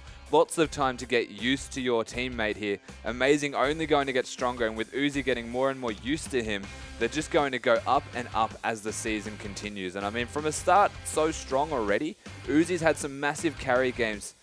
And, I mean, they've only had small hiccups in between going 1-1 against Vici and World Elite, but overall, they look super good. They do, and you can see the OMG fan club there in the crowd. They have so many diehard fans in China. We'll pop over to IG, who have plenty of fans themselves here as well. Invictus Gaming sort of newly reformed at the end of the last split and having themselves decent results. Maybe not the records that they want, but when they win, they look unstoppable. And it starts in the top lane here with Satai, who at this point can play just about everything. He pretty much can play anything that he likes. Fizz and Rise have been thrown in the works there. We've got an Aurelia, Lulu, anything that he feels like playing at the time. As we move to Kakao, and he does have that pocket Nocturne also, but favouring the Sejuani and the Gragas. I actually don't like Kikao's Sejuani as much as I thought I would. He's not bad at it, but it's just not the same jungle. He really favours more of that pressure. As we look at Rookie, LeBlanc's always been great. He's a Azir and Orianna are stellar there as well, but that last Echo game was brilliant also. It was disgustingly awesome in the best possible way. Did so much work for his team there. As we move on to Kid, and we talk about diverse champion possibilities. They've got that Vayne in there also. Yeah, that was in there. Echo in, I believe, as Kitty's also been on the Nautilus train I here. guess there's a contested pick already. I'd say so. Is Annie also in there, favouring a bit more engaged, at least recently. But Kitty's also a nice versatile support player, so does have the Namis, the Jannas, those sort of champions available as well. Yeah, prefers the Alistar and the Nautilus. In fact, he's seen, I think, 6 games on both of those champions, which is a lot considering how prioritised the Alistar is. And has the Pocket Thresh and Janna, but again, a very versatile support as they do go against each other, very similar. Yeah, and again, the bottom lanes are curious here, kind of still learning lane here for OMG with a strong AD carry and the very consistent and veteran lane of Kid and Kitties. But we mentioned it already, Kakao probably going to have a good time against Shui Shui, who is still a new jungler. Top lane could be almost anything, but might neutralize itself just because Xiang's a fairly safe standard top lane player unless Satai gets something like his Fizz or, God forbid, the Rise somehow comes through. I don't think Satai is going to go off. That. It's just going to be Rookie and Cool once again. The 2-star players of that team recently going to have to really show up in the series. Yeah, it's going to be a lot on the mid laners and the junglers to see how they can really have an impact. But I guess it is interesting to note that the difference between the teams and where the passivity lies is in opposite lanes here. The Kid and Kitty's always the rocks of the team, whereas Xiang much more passive and safe about it. As we do have a look at this graph again, and I always like pointing out the aggression part on the middle right column there. The closer it is to the edge, the more aggressive they are. Yep. That's ridiculous how aggressive they are. I like the win rate there as well. That's lifetime win rate between the two clubs, and they're dead even at 11 losses and 11 wins this each. is more than just a game It now. is a bit of a rivalry here. I mean, someone 2-0s, all of a sudden, you get to hold a bit of a win rate over their head. But if they split again, they'll simply sit at 50%. Let's hope they don't split Yeah, I again. know. Of course, I'm not going to pick a favorite, but I don't want them to split for that sole reason alone now. Yeah, I mean, that's over 2 years. They've been playing for quite a long time. OMG, sort of established in 2013, came up through the ranks blazingly fast and just destroyed everyone in China. Invictus Gaming been around for a significantly longer time, pretty much since Chinese League of Legends has started. But both these teams came into 2015, especially with new rosters now. Both seem reinvigorated, refreshed, and have very different players and identities than we're used to seeing. Both of the teams look good. IG have really come up nice here in the summer split after finally solidifying that roster. And OMG is still finding their groove with their new roster here in the summer split, but have looked good as well. It's the key game for both of them. Their records are nice and similar. They're sitting at a pretty key, similar spot in the standings as well. If either team can get a 2-0 here, that opens up a lot of space for them in the standings. Yeah, they're both wanting that 3 points to cement a position in the ladder, at least above their opposition here, and even add to that rivalry or go in favor of a particular team. And you're right, they do have new rosters, but it feels like Invictus straight off the bat felt confident and quite comfortable with that new roster. And OMG is still finding their stride, have had moments where it just looks like everything comes together perfectly. They do get convincing victories on the back of that. But you look at the side of Invictus Gaming, and the biggest issue from them is consistency. It's not about how they work as a team, but how they actually pull together through the drafting phase, and the overall shot calling from the actual team itself has not been very consistent. And you highlighted it already, though. The best thing is that when these two teams play at their peak recently, they look awesome. So if they're both playing well, this will be one hell of a series. We are about to move into the draft. Here we are now into Champs League. OMG on the blue side for game number 1. IG going to hang out on the red side. And there's that Fizz takeaway from the tie, but IG fire back with a Callista Bear. No Fizz for you, Z-Tai. Not that it really phases him in the slightest. There is still the Rise on the board, but first pick going to OMG here will raise some questions as what IG look to ban second. The Gragas taken away is another very strong meta pick, and the Callista, we saw reasons why it has a 92% ban rate last game. Just ban it. You just get rid of it. Yeah, I mean, Uzi's Callista especially might be the best in the LPL. The man has so much mastery over that champion. So get it out, get the LeBlanc out there as well. Don't want Cool to be playing that champion. It's been a common ban against actually both these mid laners for quite a while. So cute stuff there. Gragas is interesting to me because it's a fine first pick, but I guess they just really don't want to make sure the Kickout don't get it, even though they are on the blue side here. And I wonder where our last few bans are going to go. I have to think the Rise ban is coming, but there's the R-Star ban. IG now, they have to choose between Rise and Echo. What are you going to ban? You're going to leave open something that is super strong. Of course, there's going to be multiple things that will be super strong, and that's always on the board now. That's just a fact of drafting at the moment in the LPL. But they decide to not ban either. And now every option in the world is readily available. Do you want to go for that Maokai when there is also the Rise, the Echo, the Sivir, the Snorgers, just buffet? I don't think you can give Zatai Rise. But I don't know if Xiang plays it. Yeah, but do you want to give Rookie Echo? We saw this yesterday. Well, they're going to take Echo away. That's a strong first pick there for OMG. But this draft is going to go into crazy mode very soon. This is great. This is great. Everything you could ever imagine and more is almost available. The only exception there is that they've gotten rid of Alistar and Nautilus. And I do like the Naut ban. Given that the Alistar was taken away, it's usually the response there. The Thresh is still available, of course. You've got Janna as the pick, and there's always going to be support options. But by banning the Nautilus, you alleviate both Echo and Rise. And here they are. Yep, there's Rise. Zatai kind of, jokes around with a couple of picks, but just decides to lock in the champion. He was always going to take in this situation. He'll get the Rise. Kakao last minute swaps actually to the Thresh, so favors that instead, but he's going to lose his Rek'Sai as a result. You might lose the Rek'Sai, but of course, no, there is no Gragas, so you are losing a Rek'Sai, yeah. Interesting decision here. We don't know where they're going to go for the jungle just yet, of course. If they lock in this Rek'Sai, it leaves open the Sejuani, the Nunu. There's still a few options, even Jarvan jungle if you want to get adventurous. And I mean, both teams are going to have a strong draft. The question is, where do they want to go now on the side of Invictus Gaming? After the lock-in of a Sivir and Rek'Sai makes their team comp very well rounded, just missing that big tank. Yeah, we've seen Uzi Sivir in particular probably his best performing AD carry this year alone. So, I mean, that's maybe sad stuff for long-time Uzi fans because he was always such a big hyper carry. But hello. he's so aggressive on the champion as Kakao, not done with the jungle pool just yet, picks Nidalee for himself. Let's get that aggressive jungle in there. Wants to be in the face of Zhuezhui, I guess. Being up there in the midst of everything, putting down those traps. I mean, let's assume that it's yeah, jungle, though. It has to be. Kakao's such a good Nidalee here as Kid. Considering the Vayne once again, we've seen this so many times, it's not usually come out good for the Vayne side, but Kid will be taking the matchup once more. But Kakao, sorry, one of the few junglers left that still plays Nidalee. Just make this draft complete. Just with a lock blitzcrank that in. I mean, they've got the Thresh and the Vayne now up against the Sivir, and for some reason, and I mean, I don't entirely agree with it, but I understand Thresh being picked in response to the Sivir, the Vayne also being capable of 1v1ing against that Sivir if left to their own devices. There's a lot of possibilities for it to go well as we're looking at what is most likely going to be the lock-in. Yeah, I mean, these are great hovers here for OMG. They've got a little bit more time to decide, but Xiang again has looked really good on the standard champions, so I like that they're going to give him one of those again. And Amazing just wants to initiate. He'll take Annie. Xiang will get Maokai, and OMG round themselves out a very nice lineup. Those last two picks are actually pivotal to their team comp right now. They were missing a hard engage tool. Oh, no. Annie, let's let it be for the moment. Let it be for now. Annie actually provides them the hard engage tool. They've got the possibility of a talisman for an Annie now as well. You can pretty much forego needing that Righteous Glory. Maokai will be providing that for you anyway. And you've got the Sivir on the hunt. So mobility for days coming out of this OMG lineup, at least in theory. They've got the Rek'Sai to boot in the front line, and their damage is still quite high. They've got the Echo. Sivir's reliable damage output. It's not like hyper carry Vayne level.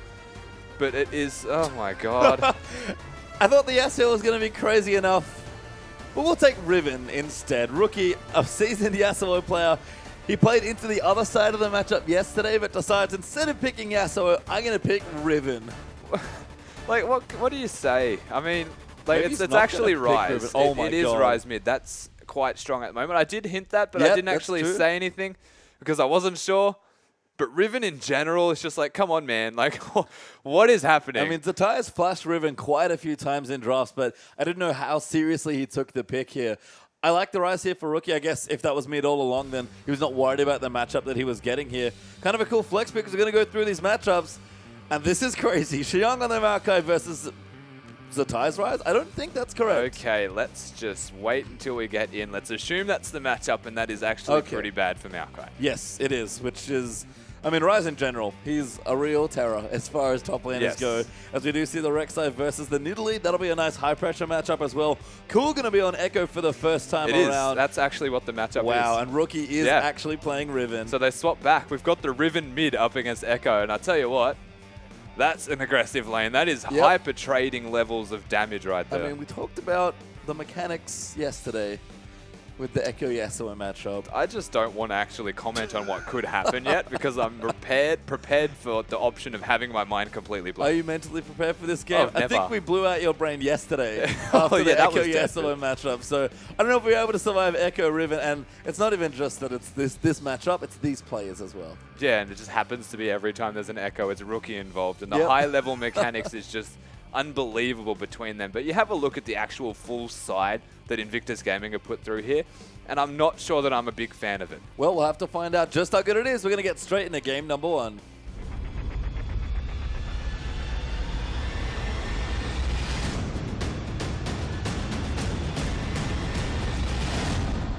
And we're going to get straight into a pause. High intensity level 1 action. Oh, unpause. Hello. Oh, sweet. It is intense. See, you cued it. You cued the intense action as we're under the rift for OMG versus IG. And Echo has appeared once again in the mid lane, this time for Cool, not Rookie. But they're going to get a little crazy there. Rookie didn't want the Yasuo, didn't want the matchup he played the reverse of yesterday. Decided instead, you know what? Give me the Riven. Well, I mean, we saw some ridiculous amount of intensive mechanical micro mechanics being displayed. Riven is a bit more straightforward. Of course, there's the outplay factor with the Echo, but you kind of just click at them and spam your Q until you catch them with Riven at least. It'll save a bit of trouble. I mean, we looked down OMG's lineup, very solid across the board. Great engage tools. Good front line from the Maokai and the Rek'Sai. Uzi's a decent threat, can come in, and Cool, I think, can be a primary carry. It's hard to say about Echo. We haven't seen that many games yet, but you're looking down the board, it's basically a standard OMG lineup, but with Echo instead of maybe a different assassin there for Cool, and he's a great assassin player. It can be a hyper carry. The damage that Cool can put out on Echo is just phenomenal. Once you get that Luden's Echo, the Lich Bane, even the Zonus, which we saw yesterday, gives you a lot of team fight utility. Is amazing. Just decided he wanted to walk through a wall. He goes and puts the ward down, doesn't put the wall down. And OMG doing that 2v1 prevention invade, maybe looking for it themselves. But again, Echo can be that hard carry for the OMG lineup. They've got Uzi, who actually does hard carry on Sivir, funnily enough. And let's just take a second to have a look at the Invictus Gaming lineup, because it's standard here from OMG. It's what we expect from them. But we've got a Ryze top, normally banned since we're in 5.10 at the moment, and Ryze's ultimate duration is 6 seconds now, not 2 seconds at all levels.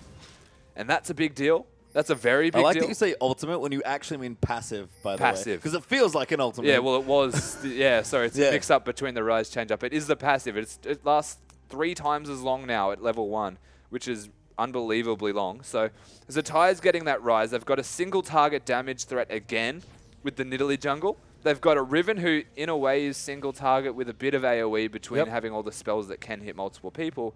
And then we've got Vayne. And need I explain the single target of Vayne? That is actually single target times 10. Yeah, it is. I mean, IG, I looked down this lineup and the first thing I thought of was win lane, win game. I think that's IG's plan. Win lane, win game. Work with Thresh, make a pick. Turn that pick into a kill. It's very easy for them to blow someone up on the back of a Thresh hook. And just translate any pick that they can make it all into a kill. If they can't make a pick, they're going to struggle. They are, and we'll see how much they do struggle as Kakao looking for an early aggressive gank here. Rookie's level 2, so might have his stun ready to go. Kakao going to throw a spear, just missing onto Cool, and he'll hit level 2. He should get phase dive, although he's not skilling something just yet. The worst part about versing a Nidalee jungle as a mid laner is when she's always in range to throw out those spells. As you can see, Rookie, even at level 2, even more so once he hits level 3, going to put down the pain, make it hurt for this Echo in this lane, and try and zone him away from as much as possible. Of course, Echo having that Q available, you can still farm quite well. You can. It's a great range farming ability. Good AoE wave clear there as well. As you can see, Cool just sort of sitting at max range with the Time Wander, trying to get what he can, but falling a bit behind, and CS actually down double the amount, I guess. It's 14-7 or 16-7 now as they keep scrolling up for Rookie comes in. Cool should be able to pick up a bit more as the lane pushes in, but Rookie is excellent at keeping the creep wave on his side of a short lane. Yeah, and I do have more questions to ask about this matchup, but we'll let it unfold. Sure. We'll see what it actually translates into in terms of trading. Now that Echo does hit that level 3, he's got some capabilities to work around his W, put down that area that you can stun them, and kind of force Riven away from trades just because it gives you enough time to put the passive on. But it's entirely down to mechanics, so we'll see what unfolds there. In fact, both running Ignite as well. Yeah, I mean, Cool had Exhaust for a brief second, but switched to Ignite for a bit more aggression. I think topside, we were just there for a second. Uzi hard shoving, actually, as the stun comes in. Kitty's almost going to go down. And, I mean, the mid lane matchup might not matter if Uzi's just going to get himself ahead on Sivir. Yeah, up into the Vayne matchup, of course, Sivir does have a very decent time this early, especially in the 2v2. Vayne, not really picked for an early level prowess by any means. Looking to scale through, of course, and it's going to be quite difficult for them to get through this lane. They have found the 2v2 upside down, of course. Yep. So being spotted by one team or another, and really this goes in favor of OMG. It does. I think the 1v1 in the bottom lane might be here for IG, and you can see Zetai does have a decent CS lead, although Shui is trying to turn it into a gank here. But good presence of mind here from Zetai, just making sure he keeps himself safe, although now going to dive in. Zetai going to get knocked up there, flashes as well. Jiang dives in, that's so aggressive, takes the tower, and Shui gets first blood. So aggressive, but so very effective as they hit that knock-up, forcing the flash out of Zetai immediately. Jiang kind of looking around like he didn't want it. Whoa! Oh, Cool could be, Rookie could be in trouble as Cool dives his way in. Can't quite get in range for the phase dive, but Rookie was about one auto away from going down. He was a phase dive from dying, and it was very close. Cool not actually using his flash there to secure the kill. Too big of a flight risk. I'm assuming Rookie having that stun available, of course, and a very interesting 1v1 as the dynamic changes. Yeah, Cool actually. Trying to do some damage to the tower, forcing Rookie off. the area once again here. Probably can't look for the dive. Kakao has been pretty frequent in that lane, so doesn't really want to go through. And Rookie will get back to safety, but Cool starting to press his advantage in the mid lane. And by press his advantage, they're actually probably just going to reset to the exact same amount of strength as their CS will even out. I think Cool will be looking to recall just after pushing that in, get some items himself so they can even the matchup as a brutalizer is the choice here. That flat armor pen going to wreck through Cool's health. And that's so aggressive. Oh my god, from a Riven. Like, not even a Doran's blade, just straight up. Not a Doran's blade, not a pickaxe for something like maybe a Tiamat into the Hydra, not even something like a Vamp Scepter, print more lane sustain. Just all out balls to the wall aggression for Rookie, who's about to hit level 6. Speaking of lane sustain though, the response is the double Doran's with that flask. He didn't opt for an amp time, wanting to get the 2 Doran's rings, and that says to me that he has to respect Rookie completely. I think this is something that people sort of forgot about in the mid lane when Assassins sort of found their way out of the meta for a little while, is that double Doran's is really important when you're playing against Assassins. Well, the base damage that an Assassin can put out onto you, you have to respect it, otherwise you will go down. If you don't get 2 Doran's... That was clever. Cool diving in. Doesn't quite get any. Tried to set up the W for the stun. He's actually already level 6, so Rookie gonna have to bide his time. Does still have his Ignite though, remember. He does have the Ignite available, whereas Cool does not. But you can see the zoning that Q puts out. If it hits once, you can go straight in as Echo and make it a trade in your favor. You can. And we see Cool actually doing nicely in the lane with the new champion. Oh, very cute there. That was cool. That was cute. No, Cool's in the mid lane. There he is. I found him. No, I'm glad you got that, but that was what I meant. Thank you. Cool there now. Trying to keep things relatively even in the lane as he's doing a decent job. We'll see how the back and forth develops as the game moves on. That 1 kill does give OMG about 900 gold worth of a lead, so nothing massive here into time. The bottom side casually been farming away. He's got his tier. He's going to move in towards probably the catalyst for maybe a Rod of Ages. And Pet Rise from this stage only going to get stronger. It's amazing. Gets the stun onto Kid, and Uzi really pushing around this vein. Feel the pain right there. Kid is struggling in this matchup. All it takes is one anti-stun and Uzi can hit that full boomerang. Does not need to hit a minion beforehand, and you can see how much it chunks him down.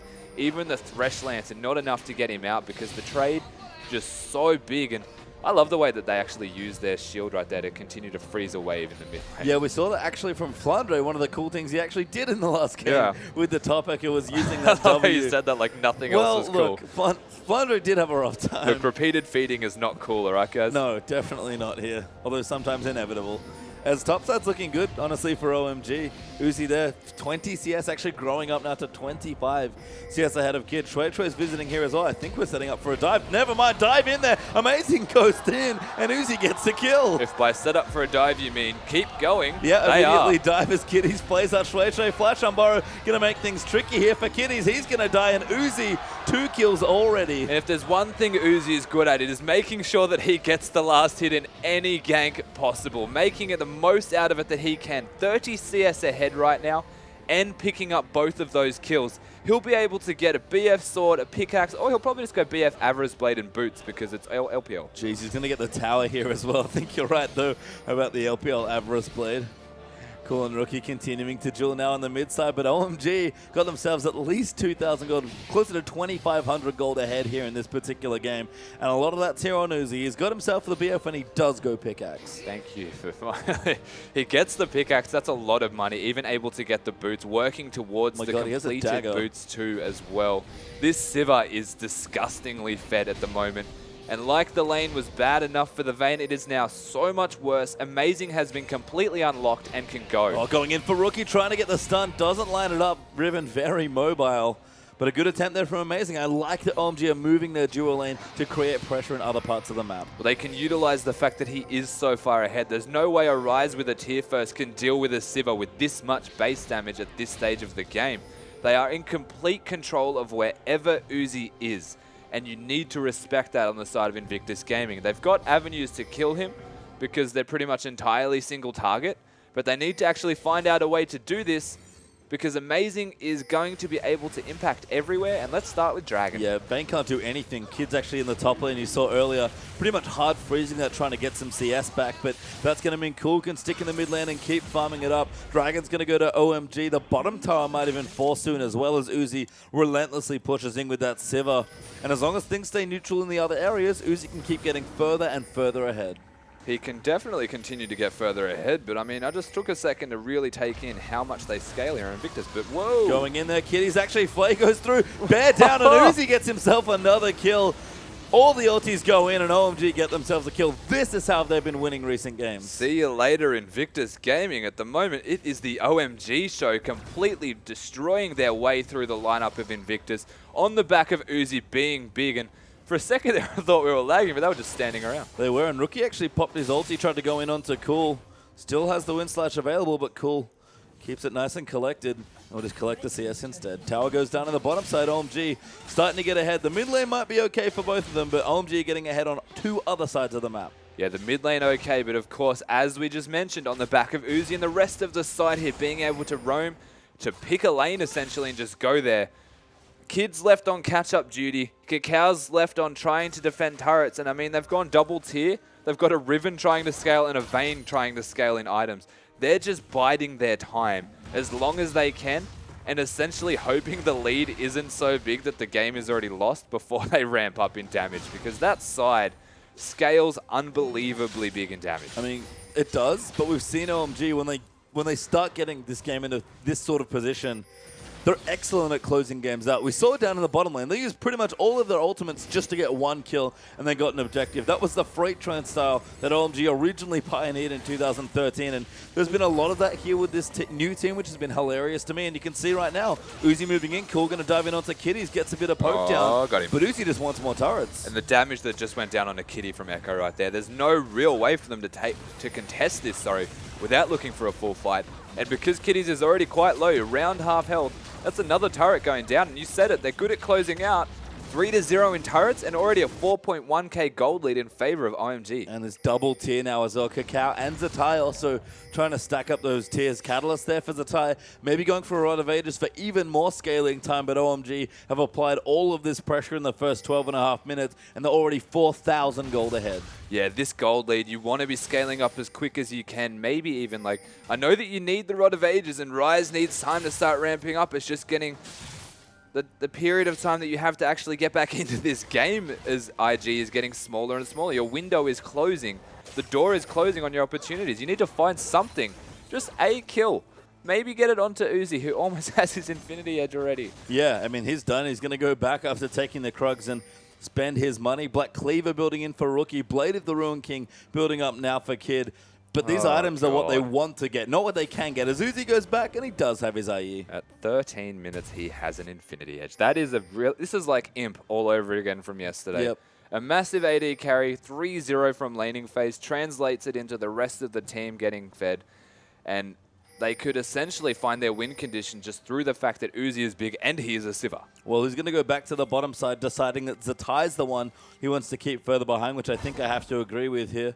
Definitely. I mean, tier 2 turrets are what they want to look for next, but a little tricky right now with that good vision to take them out. So we'll see what they do. OMG sort of dispersing back into standard lanes. As Uzi, he wants it, but Zatai is going to come through amazing. Drops the bear. Cacao going to take too much damage. Uzi flashes forward. Zatai trying to get the kill. Does find it onto amazing. Q misses though. Uzi juking left, right, and center. And Zatai's just going to die by the looks of things. Shui sweeps him for the kill, but Uzi going to claim it. He's going to go down eventually. Zatai managing to pick up a kill there onto amazing. So that was something back in their favor. They finally get a kill on the board, but again, a full Infinity Edge and Berserker's Greaves here from Uzi, and he can just do exactly what he did there. No regard for the chance of an Italy being around. In fact, they just turn it around and blow him up instead. And now they're going to try and get pressure onto this turret. Uzi, relentless in his pushing so far. The Minion Wave just dies instantly to all of the Sivir AoE, and Cool's rotating up to try and help Xiang. Rookie's here as well. We've actually got Thresh also in the area. Who has to be a little bit careful. Good phase dive. Gets himself out from under the hook. But Xiang now going to clear Kid out from the top side, and Uzi's already got the tier 2 in bottom. Yeah, they've got the tier 2 in the bot lane. They're able to defend the top lane, where it's basically just Kid trying his best to farm and get through to the later stage. They are still trying to scale. I mean, the mid lane's found itself with a CS advantage in favor of Riven, working towards that Black Cleaver from the looks of it. Once he can get that, the team fighting capabilities of this IG roster does bolster, because Vayne can easily kill whoever Riven got onto. In saying that, again, it's 5,000 in favor of OMG at 15. And OMG are looking for nothing but group team fights here. If they can't get a pick, to take a tower. They're sticking together and going to do it all as a team here. This is the style that OMG have been going back to, it feels like, in their successful summer games so far. And right again here against a side like Invictus Gaming, they're already up, like you said, 5,500 gold. And where is your jungle, Cacao? It is all missing. Bad luck, buddy. The pressure is well and truly being put in place. The vision control, not so much. It's not really offensive vision control. They're working around the dragon at the moment. It is up in 20 seconds. Look to see OMG take down this dragon, control the area, and translate that once the dragon's down into more aggressive control of an area, and then just try their best to push out a team fight from that. Oh, cool. Trying to dive in again. Rookie actually going to get queued in, but he's going to try and pop. His ultimate has used it, but Shui coming in to make the difference. The mechanics. Yeah, Rookie realized this before. He's like, hey, I remember when this happened yesterday. A Rek'Sai appeared and I got sad. It's cool. Level 11 now. Didn't use his ulti. Just going to get a bit of poke down as OMG going to look for that dragon. Yeah, and Riven using the ultimate is not really a big waste at all. You can see a lot of CDR already from Riven and it's very low cooldown. So popping the ultimate to kind of scare them away. Zhuezhui came in, but nothing to come from it besides that dragon we mentioned just beforehand. And I mean, dragon for a Scuttlebug, not really a good trade. They're going to look for this top turret, but Xiang is here. I mean, he's found Kitties. Cacao, though, will come in as well. Good spear, actually, onto Xiang. But the ulti pop by Maokai tries to cue them away. Will flash towards his teammates. Uzi kills the tie in the middle of the map, I believe. And they're just trying to run in there, take out another tower. Xiang might die. His team's coming. Vayne gets the tower in the top side, but OMG saying, you know what? We'll leave you, Maokai. We'll just take the tower. She'll be right. And they're able to freely push the mid lane because the numbers advantage is in favor of OMG. They get that inner. They're working on the inhibitor turret.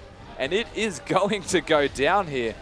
That's early, and that is a lot of pressure. Yeah, 17 minutes in, an OMG break Invictus Gaming's base. It's been a blisteringly fast game so far, and it's been all Uzi cool, sitting at 0-0-0. Not a bad Echo game by any means. He's looked confident on the champion. It can't be bad when you're all zeros. Exactly. But it can't necessarily be good. I mean, he got through a lane. He's got the Zonias now up against the Riven, so that's a big consolation, is that you managed to get through that, and that's a win of itself. But nothing actually coming from him. It's all on the back of Uzi and amazing. Yeah, 4-0-2 now, and the synergy starting to build a little bit more for this team. It feels like Talisman now coming through for amazing. Because look at this. Crit, crit, crit, crit. Give me the crits. He's got one. There's the bear. And the boomerang. Yeah, it's too easy right now for them. They're so big. Rookie actually the next pick. Just what? Speaking of too easy. That was so much damage. Pretty much straight away instant death. You are in a very bad position here, Invictus Gaming. You need to group and do not get caught. Rookie does not look happy. I wouldn't be happy either. No, died with all his summoners and his spells up. Pretty much 8-1 CC, and then Uzi killed him in a spell rotation.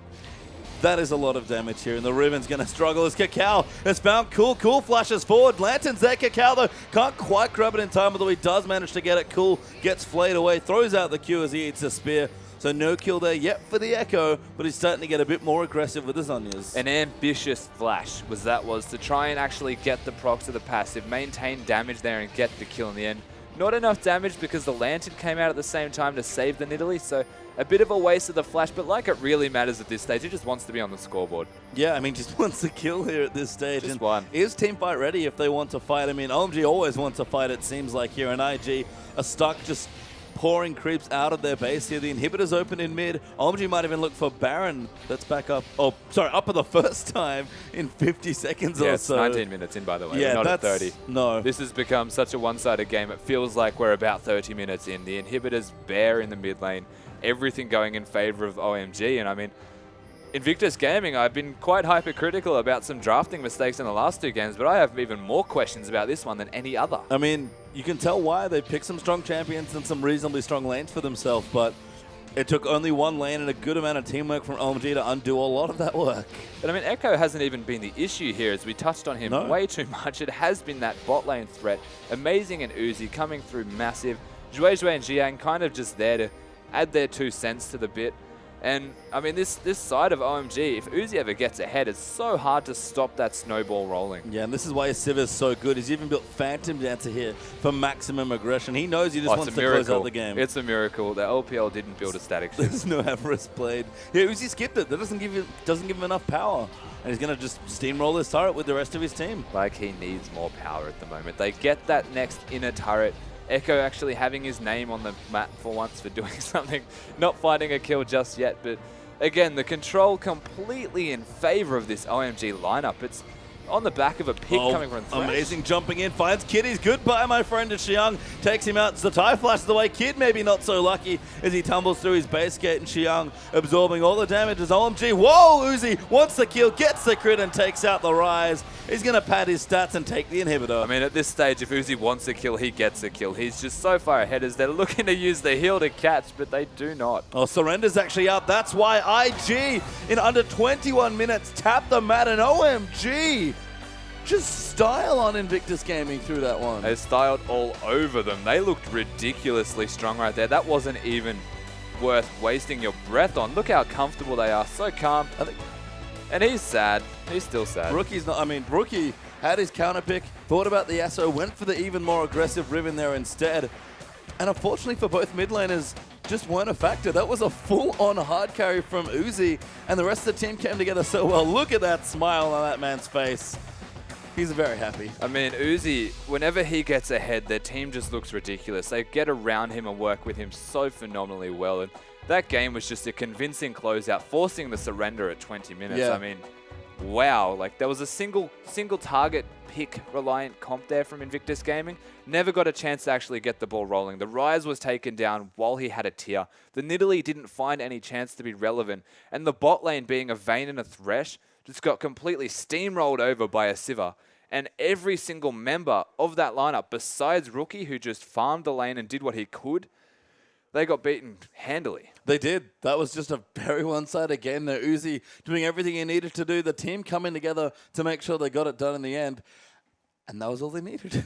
That was all she wrote. That was such a simple game for them right there. It almost felt too easy for this OMG we'll have to see if it's still that easy for OMG. We'll take a quick break, and when we return, game number 2 will be here. Can OMG take the 2-0 or Invictus Gaming in a fight back to end another split? We'll find out in just a quick second as the LPL returns.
And welcome back, everyone, to the English coverage of the Chinese LPL. We're about to get into our second matchup as OMG are taking on Invictus Gaming. My name is Pastry Time. Joining with me is Rusty. And that last game was incredibly one-sided. OMG just in complete control. 10-1. Ridiculous. 7-1 in buildings and the jungle control was there is amazing. And I actually completely and wholeheartedly agree with Fair this. enough. He carried Uzi through the early game and made it all happen. It's true, and Uzi really, I mean, whenever you give that man an edge, he usually takes it pretty far. Amazing. Just gave Uzi more and more space. You could just see all of these bears. Poor kid for first blood. And this just kept happening. He was the enabler for so much. It happens again here. You can see, you look at Uzi and you think he's the guy doing damage, but where would he be without the tib-tibs that just continuously comes down? He drops the tibbers on them.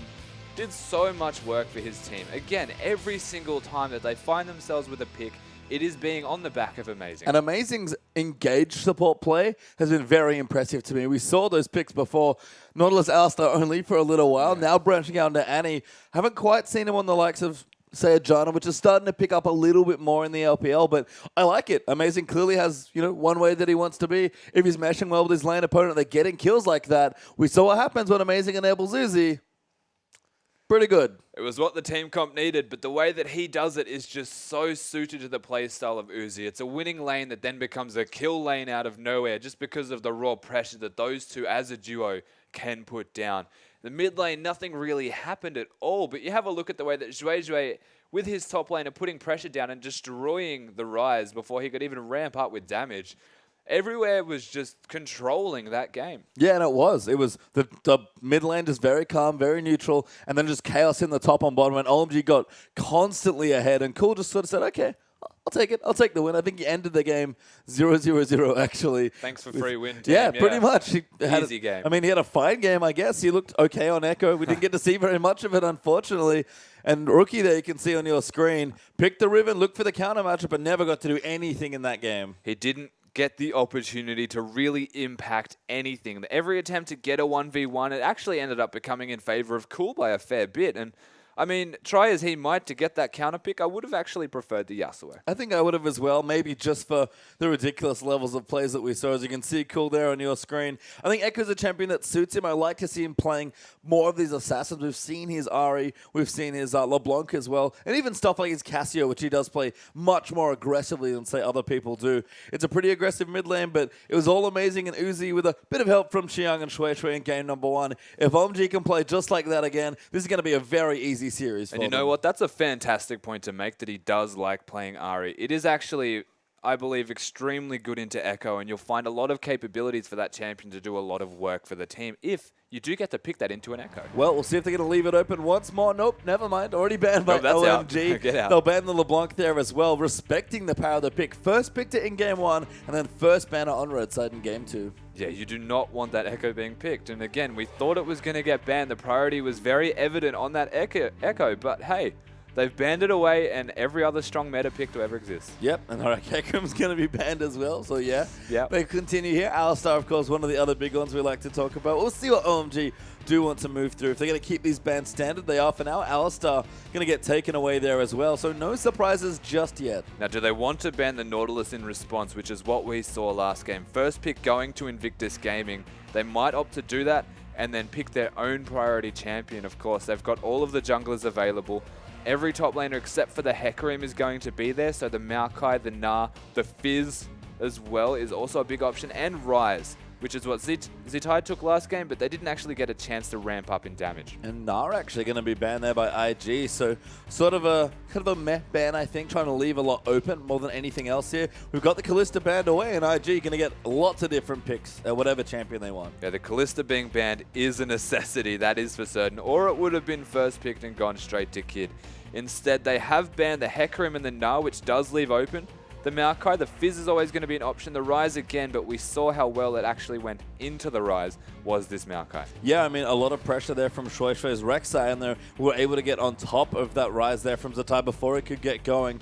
I don't know if Xiang plays it again. There's been a lot of tank players here, but IG instead, they'll swap to a jungler, and I love this pick. Cacao, he looked at his peak on Gragas. Prioritizing the Gragas, of course, not going for that Rek'Sai. He did look phenomenal. I mean, it's a smart decision to take that away, but again, just keep in mind everything that's available. They might even opt into the Ryze Sivir first pick. I mean, I like the Ryze flash here from Xiang. He's actually hanging out with Shen right now, just cuz. But I think Sivir's great for Uzi. I wouldn't be surprised if he picked it up again. There's lots of good options here for OMG.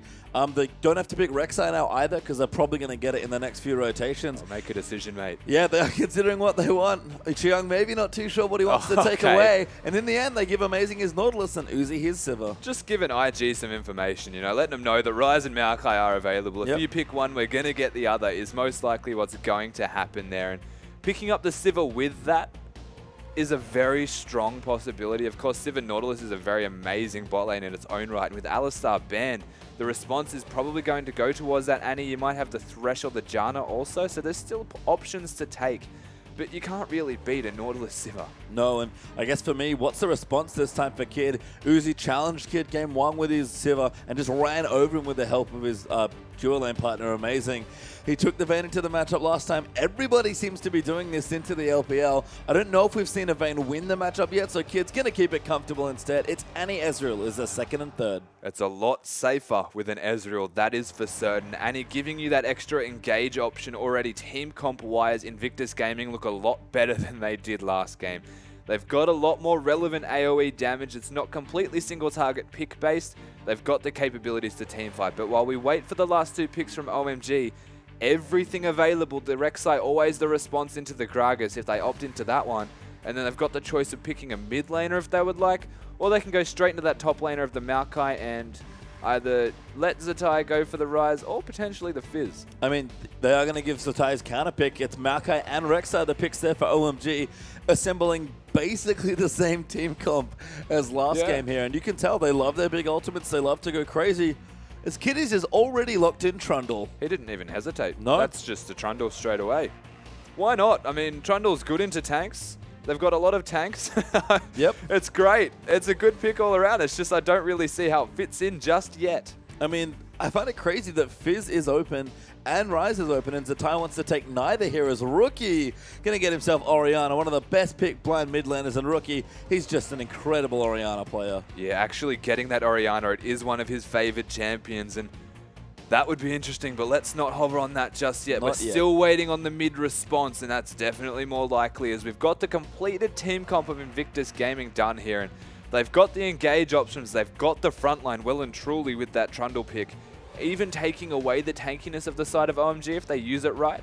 And I guess what is a very relatively low damage AD carry of the Ezreal now suddenly has a lot more damage onto the targets that Trundle ults. Yeah, and that pick is Azir for cool, so going to keep it very standard for OMG once more again.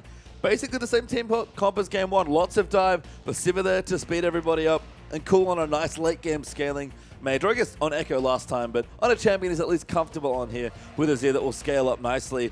It's, again, cool setup to succeed. Uzi set up to carry, sort of behind them. IG, they've assembled a much better comp than last time. They do have a much better team comp. It is a lot more well-rounded as an actual 5-man team comp. They're not looking to split push in every individual lane, and all around both team comps, in fact, as we run through them, are looking great as we look at Zitai and Xiang. Yeah, Trundle. Pretty standard from Xiang, but a bit different here from Zitai. Yeah, we've seen a bit of Trundle, mainly Flandre actually from Snake pulling it out, but we'll see how Zatai plays the champion. Cacao back on Gragas might be the most important thing here as this game is Shui Shui. It's going to take Rek'Sai once more, and Rookie's Orianna's back into Cool's Azir. Cacao, one of the smartest junglers into a Rek'Sai, especially as Gragas, as we do look at the Orianna-Azir matchup, which is certainly an interesting but very standard farm-oriented matchup, but these ADs are different too. Yeah, Kid on Ezreal versus the Sivir. It feels like he doesn't have a good answer, honestly, as 2 engage supports round things out with Annie and Nautilus.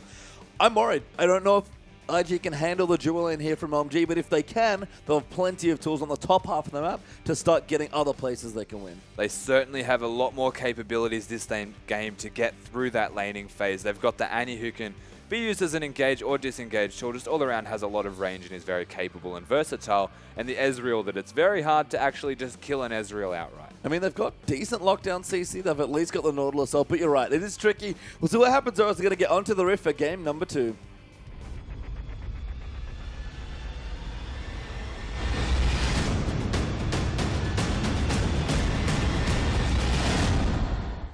And we're back here for game number 2 of OMG versus Invictus Gaming. OMG won game 1 in very swift fashion. IG actually surrendering in under 21 minutes. I don't think that's what they want to be doing this game, but we'll see how things shake out as OMG have assembled a very similar looking team comp to last game. And if there's one thing you can say about the LPL, it is that a 20-minute stomp does not mean tilt. Usually it actually means 20 minutes in the other direction. So coming into this game, anything is possible. And at the moment, we've got a 4-stack with a Nazir. Yeah, and they actually might be looking for a late invade. They're actually dedicated very heavily to guarding this brush by the looks of things, but no one's come to say hi just yet. Chiang will be the first to leave as I believe they've actually spotted Kakao coming in. Maokai going to check for the saplings. Kakao might try and disrupt him, but there's a party waiting. Yeah, if you try and disrupt that, you're going to be facing a whole lot of OMG right there up in your face. And, I mean, it's not likely going to happen. They're looking to do the double jungle start here. Trundle very, very adept at taking that Gromp down, even without a smite. Yeah, Trundle by himself is actually a half-decent jungler. Yeah. So very good as far as the jungle follow goes. Kid and Kitty's going to check for the dual end in the bottom side, but it's a lane swap initiated by OMG. Going to have Uzi and Amazing probably fast push the top lane again. Yeah, it's going to be that lane swap. Uzi, of course, Sivir very good at pushing down turrets, as we can see an interesting auto trade here. The shield decision from Rookie, looking to put some aggression down here onto Cool. Oh, I love this from Amazing as well. Going for a roam, going to try and disrupt some of the buffs here. Goes in towards Kakao. Has to be a little careful. Zatai actually zoning him away nicely there with the bite, slowing him down as well. And Amazing, he's taking too much damage. The Doran's Blade coming up big. Normally, it's great to be in a situation where you can push them away from the buffs, and we can see it happening a lot. But Trundle has this ridiculous amount of kill pressure level 1 from that bite. But really, we're seeing 3 members of OMG come here and force them away to their own red buff. I mean, the reality is IG are just outnumbered on that side of the map anyway, so they will have to give up the buff. They won't lose theirs, of course, because they should be able to take OMG's blue buff for themselves. And as a result, this AD carrot's going to get nice, comfortable farm for themselves in the 1v0s. Yeah, both going to be happy getting all of that experience, of course, both benefiting quite well from having added solo experience. You'd be looking at an Annie and saying maybe they want to get 6 very soon because you are an Annie, but the mobility and the gank pressure that a level 1 or 2 Annie can place down across the map is immense. And unlocking an Annie's capabilities is, of course, where you want to be on the side of Invictus. Yep, had the W skilled up and the stun ready, so Kitties could have tried to look for roam, but instead returns to the bottom side of the map. Rookie, though, going to take a bit more sand soldier damage. Cool, you can see very practiced on this champion, but Rookie keeping the CS nice and even trying to put the lane nice and aggressively forward. Yeah, push the minions in, don't want it to be stuck frozen, and you can see all of the members of OMG seeing if they can get their eye in on a gank possibility. Unlikely at this stage, but the heavy trading between these two is going to continue. Yeah, it's still going on. It's Cool. A little low on mana now, actually. Rookie just using mostly auto attacks, so not a easy trade for Cool to win, although he's managing the lane nicely. And instead, looks like Xiang and Shui Shui give up on the mid lane gank, and they're going to try and push out the turret instead. So they look to be actually hard pushing this one, not even proxying too much of the minion wave. They want it down as soon as possible. That Annie and the Ezreal are not really that good at pushing. In fact, they are completely freezing this wave up right now. So the push advantage well and truly in favor of OMG based off tower damage alone. They're going to be able to get this turret quite convincingly. 4 minutes in timing, and no dragon has been responded here just yet. No, Kakao's actually on the right side of the map for it, but not going to commit to it just yet. Uzi and Xiang will stick around to make sure the tower falls down. We should have a recall here and a return to that bottom side. OMG going to start the game 1 tower up. Missing an opportunity to take down that dragon. Of course, they are pretty stuck into the jungling, so understandable. But in saying that, 4 members on the top side of the map for a prolonged period of time. Now they have to be careful with the swap back to actually have the dragon taken from them. You can see Annie's actually warding it as a result, knowing that the dual lane's swapping back down. Xiang's going to head towards the top. Uzi will go to the bottom lane with a pickaxe, ready to fight Kids Ezreal. The CS is nice and even. Uzi is really roaring to go here in the 2v2. I like the swap. I mean, OMG effectively just got a free tower out of it. They did get the free turret, and that is what they want, that early advantage that they can translate into some kind of lead through dives, through aggression, just through team-based play. They are so good at that. And I mean, Kid hasn't actually backed yet, and it's going to be a pickaxe here from Uzi, so they might want to push this into the turret, try and prevent a freeze, and get some items themselves before they even consider trading in a 2v2. Depending on the pathing as well, if OMG just push this out, with Kid going back and Kid is doing the same thing here, that actually might just give OMG the dragon as well in the lane swap that they started in the top lane. Yeah, with no knowledge of where the bot lane of IG are at the moment, they're just going to convincingly and confidently push this into the turret, They're going to get some damage down, or they're just going to go straight to that dragon knowing that everyone has recalled. We'll see what they look to do, but at the moment, it does look like it. Yes, Shui looking to start the dragon. Ward's actually coming down. Never No, mind. a gank here instead, potentially, as OMG, I guess, don't have enough vision to actually take the objective. Actually. He wants to recall, but he's going to put himself in a position. That's so cool, the Witch's Hat. To actually see them with the Tremor Sense if they do come to ward, and that would have given the opportunity for him to cancel that recall and catch someone. But instead not finding anyone. Yeah, tactical recall there. Nice stuff from Shui. As we do see the mid laners getting their first initial items. Chalice completed for Rookie and a Fiendish Codex actually done now for Coolers. Cacao coming to the top side of the map. Might be looking for a gank onto the Maokai. He's actually placed a deep ward there to see if the Nautilus or the Sivir decide to lane swap. I guess that's just a very deep ward to spot a gank in the top lane. Xiang, evidently from that ward, looking to have a confident 1v1 against Trundle while Cacao hangs around. They should know where Cacao is, though, I believe, because he collapsed the tunnel. But, I mean, he's on the top side of the map, I guess, trying to make sure Zatai gets through the laning phase. Nice spell shield there from Uzi. Going to make sure he gets a bit of mana back here. And again, holding the wave, not in a rush to try and push down the turrets.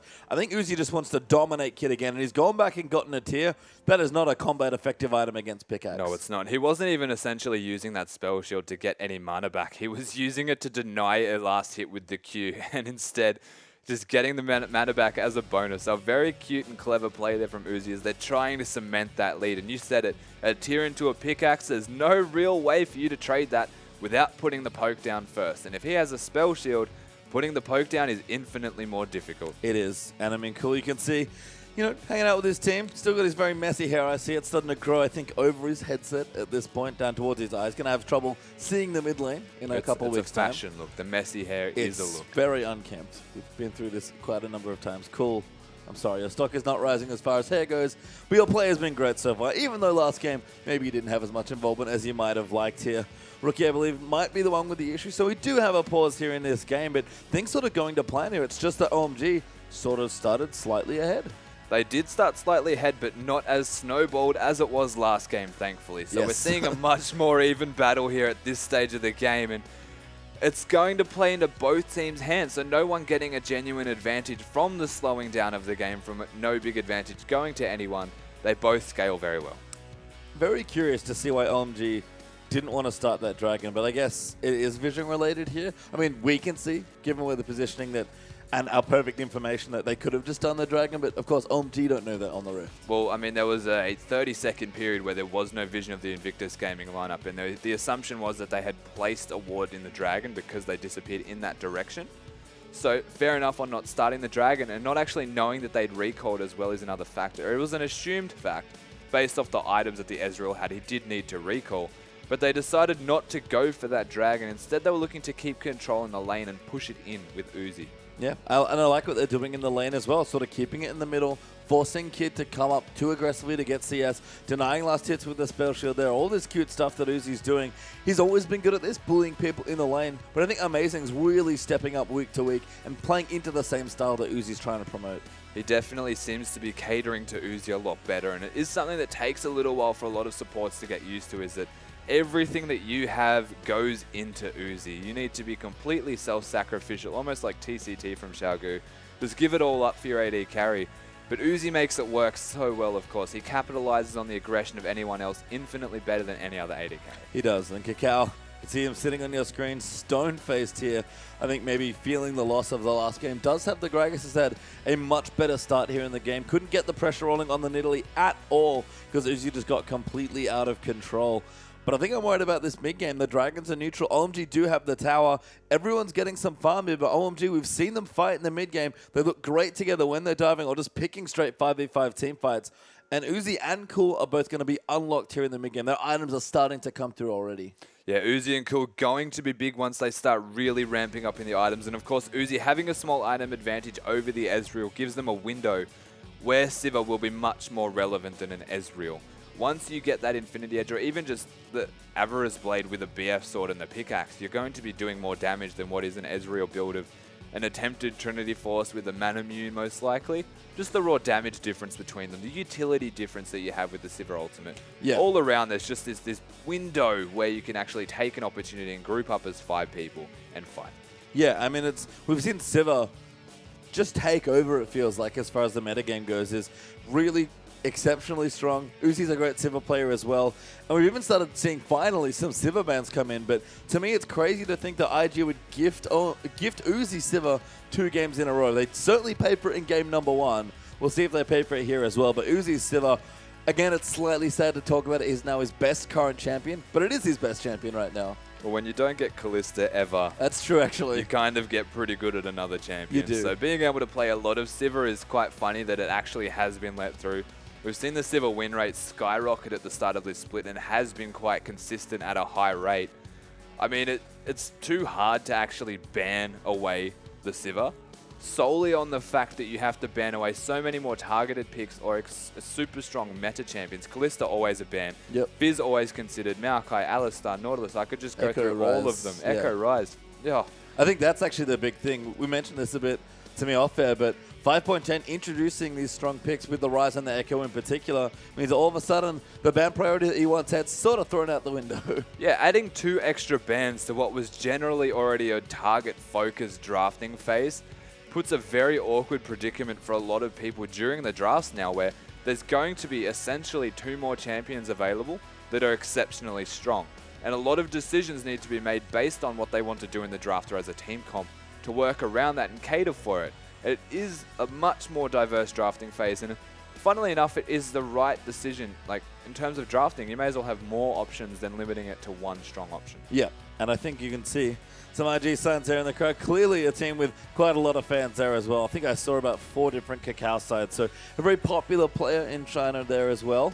But I mean, IG, their results recently have been, it's just hot and cold. There was a lot of truth to that last split there as well. That last game was an atrocity as far as they're concerned. That's not that's not the level that they can play at. Embarrassment. I mean, we saw them play yesterday. Looked amazing there against LGD after that crazy, crazy game too. But I think OMG getting better, looking a bit more consistent. You can see Shueisha just sort of hanging out, chilling there, waiting for the unpause to happen so we can get back into this game. In absolute non-moving fashion. He is waiting to get back into the game. I love these close-ups. They're way too close. It's awesome. Hey, look, man, you got to right up in your face. You got to capture the emotions of the players. You can see Cacao. What emotion are we capturing here? I think Cacao is. Is non-emotion an emotion? Yes, that's Cacao. Okay, we're capturing the Cacao. I mean, as I said, Cacao almost never looks happy actually when he's playing. He's a very focused player, I've noticed, whenever I spot him in the player cams. But he cannot be happy with that last game here. He's pushed on to Gragas now. It's one of his best champions. He's probably expected to perform on it here, but IG, man, sometimes they do crazy stuff and it works, and sometimes they're just IG. And that is one of the biggest issues we've had with Invictus Gaming so far in this split, is it's always a question about consistency, but from watching all of their games so far, it starts to feel like the consistency is based off drafting, and every single time that they lose a game, it's because their draft is actually just completely outplayed by the opposition team. That last game, it made no sense, but they did it and it didn't work. They lost in 20 odd minutes, and now they came back and rethought their strategy and have found themselves with a much better team comp this time. So coming into this second game with a much more even beginning to the game also, we'll see how they go as the game progresses. Yeah, we will. As man hides back behind his Totoro. Looking very cute there, his Totoro. I mean, OMG, look, having fun. I have to say, whenever I see them, especially Uzi and Xiang, very happy, very smiley team. It's nice that they feel very friendly, like a big family. OMG's a massive team, both as an organization and as far as the number of players that are actually on their current roster. Yeah, well. Seeing their group photo, it's like... that's a Greek family. It's like a Korean girl group. Yeah. It's just so many of them. And they're looking good. I feel like every week we've seen OMG, starting with week 1 where they looked a little bit off, if I'm honest with you. Just couldn't quite get it together. To now in week 4, as we're maybe halfway through the first half of the LPL split for summer, they're certainly improving. And we expected Cool and Uzi to be good. They're always going to be good. But the new teammates, I think a lot of people had questions for them. Removing players like Going, like Loveling's always going to carry a lot of stigma with it because they're such legendary players in the Chinese scene. But OMG, they knew what they needed to do to finish strong in the playoffs and probably even look towards Worlds at the end of the year. And I have to say, the move seems right so far. The team has just looked that much better. And for me, the most important thing is they keep getting better as well. Yeah, the move does feel at this stage that it's starting to have some truth behind it, essentially, that they've just really started to come into their stride as a team. And they're not completely refined just yet, but they are well and truly on the track to being that ridiculously amazing team. And you can see IG, I feel like, have that same potential, and their roster sort of came through. They were looking quite good, but it's been the inconsistent thing. In 2014, IG were known as the team that always split the series as 1-1. And it feels like they're doing a lot more of that here in summer. They had really hot streaks and really cold streaks in spring, but it feels like they're back to their old form of just being a little up and down here in summer. Yeah, they have felt a bit up and down. And again, a lot of teams, in fact, are getting those weird 1-1 splits at the moment. It's very interesting that that actually happens because these teams, they aren't really momentum-based. It comes down to the pick ban and decision-making in-game. All completely different, but all have these very unique styles. Invictus Gaming seemingly losing to their drafts. OMG seemingly losing on early game decisions that put them behind. If Uzi doesn't find himself ahead, they generally tend to struggle. But at the moment, I mean, they're doing quite well. Uzi always finds himself ahead. I mean, this is the thing about OMG now that I think we've seen in the last few weeks. They have a very strict style that they've just starting to master, it feels like, as they go week to week. Dive aggressively, use big impact ultimates, and just go in at every possible moment. It's really cool to any long-time Chinese viewers because they're basically playing 2013 OMG's style with a 2015 lineup. Invictus Gaming, though, I don't know if I have the same sort of identity yet for that team. They've got very strong players. I can tell you a lot about, how consistent Kid and Kitties are, how good Rookie and Tatai are, or how aggressive Kakao can be. But it's not cohesive yet. RG have yet to present us with a real team play style that they are able to do consistently and always show, and just B, it just feels like they're still figuring stuff out. Individually, they have a plethora of information. There's you can too just much talent. Endlessly discuss how good they are at the game. But when it comes to that teamwork, you're right. Their identity is on and off, essentially. They're this beast team that just wrecks through people. We saw it in Game 2 against LGD. Or that just completely gets turned on its head and they lose in 20 minutes like that last game. We don't really know what Invictus Gaming bring to each game just yet because their identity is found, but it's not consistent. And for me, it feels like the KT duo just need to get things going at all possible moments here. As we do pop back into the game, a lot of this is on Kakao and Rookie. Kakao, to me, feels like he leads this team as far as, dictating play, probably some shot calling in there as well. Whenever he looks good, his team looks good as well. I think he's suffered recently. We've seen his Sejuani games there in his match history. It's just not been the same. It just doesn't feel like what you're used to seeing from him. I mean, the shot calling evidently has to be there from the jungler. He does seem like a completely different person once he gets onto that Gragas and occasionally the Rek'Sai where the early pressure is there. And he's a man who has the smartest rotations and jungle pathing that I've almost ever seen. So if he can utilize that on an early pressure jungler like Gragas, we've seen some very unique styles of counter ganks even in the jungle from him, where he takes on a Rek'Sai by standing still and just expecting them to come to this area, meeting them with a drunken body slam and rage all over them. Yep, that's never good. You never want to have rage poured all over you by Gragas. And I think Gragas is certainly Kakao's best champion, so I like the pick here. I think he needs to be more consistent maybe in his play, because when he's good, he's absolutely incredible. But when he's bad, he just has that sort of Nidalee game. He's a great Nidalee player, don't get me wrong.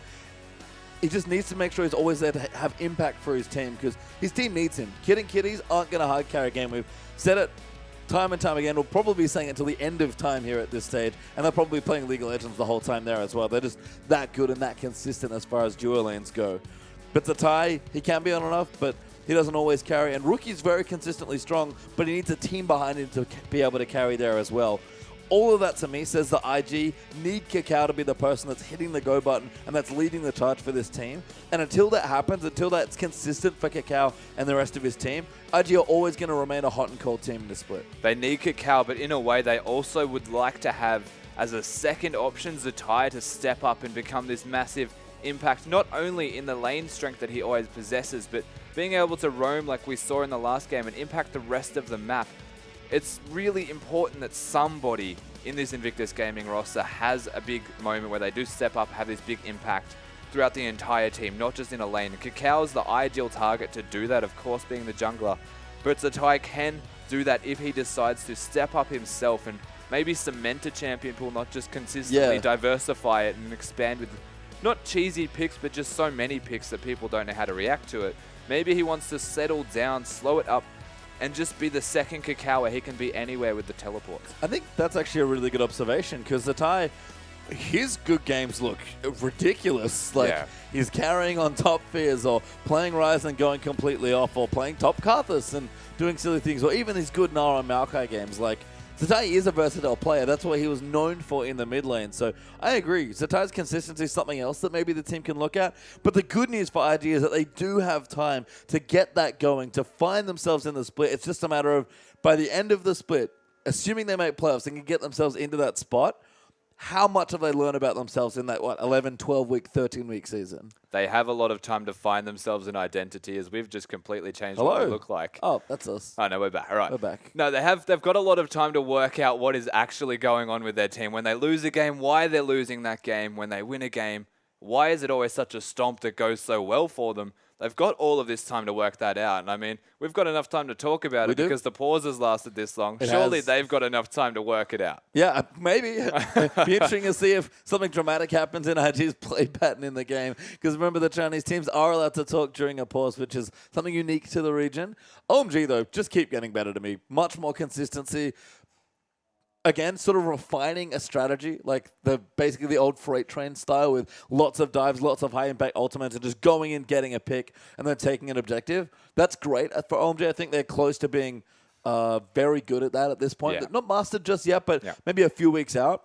I guess my next question is, what do OMG do after that? Because you're going to need a little bit more than that to get yourself right through the playoffs. Yeah, they'll get themselves to the top 4 perhaps, but they need to find a way to push through that limit, and they need to find what actually holds them back. They've got a very good roster here. They've got Uzi to work on. Maybe what they can do is stop trying to put all of the resources into Uzi and focus a little bit of attention somewhere else, because at the moment, the amazing Uzi combo seems to be winning every lane regardless. That they've got the jungler free to go wherever he likes. Maybe they can work around that fact and utilize this jungle pressure in another lane to get a second person snowballing. I think Cool's had great games as well, so he's definitely another candidate for that sort of carry potential. But I agree, I think Xiang actually is a player that's coming into his own. He's very much a role player. You look at all his Maokai games and see, yep, okay, I kind of know what you're about. You just want to make sure you're there for his team, that you're frontline. I think Xiang's a great player. I think he can really come into his own in the top lane. So we do pop ourselves back onto the Rift, and we're still in the standard lanes, but OMG, the same spot we left them only moments ago, it felt like. Moments? A number of moments ago. Several moments have passed. Kitties gets hooked there. Uzi again. That damage is absolutely absurd. Ignite goes down as well, and Kitties is lucky to be alive. And that's the pickaxe up against the tier here. Kitties not having anything to speak for in terms of health, actually going for boots. Finds himself getting hooked once, and that's all it takes to chunk him down. Yep, Uzi as well. Good harass there. Doesn't take any tower shots. Getting both damage from the Boomerang Blade and the Ricochet. Yeah, level 6 there for Uzi. We've seen what happens last time when he hit 6. Spooky Uzis once they hit 6 and can hunt people down. Very scary predicament to be in here, as you can see. Even the Annie has not recalled. No, Kitties wants to stay. He's got a stun ready, trying to get a gank off. Vision is not there for OMG, actually. It's all IG as far as Pink Lord vision goes, but they're playing smart here, not going over aggressive. I guess suspected Cacao in the area do not want to overcommit. And smartly and rightly so, of course, because Cacao was nearby. They didn't actually have any vision or knowledge of the fact that Kitties had stayed around. In fact, I assumed he'd recalled. Did he not recall, though? Because he had no health available.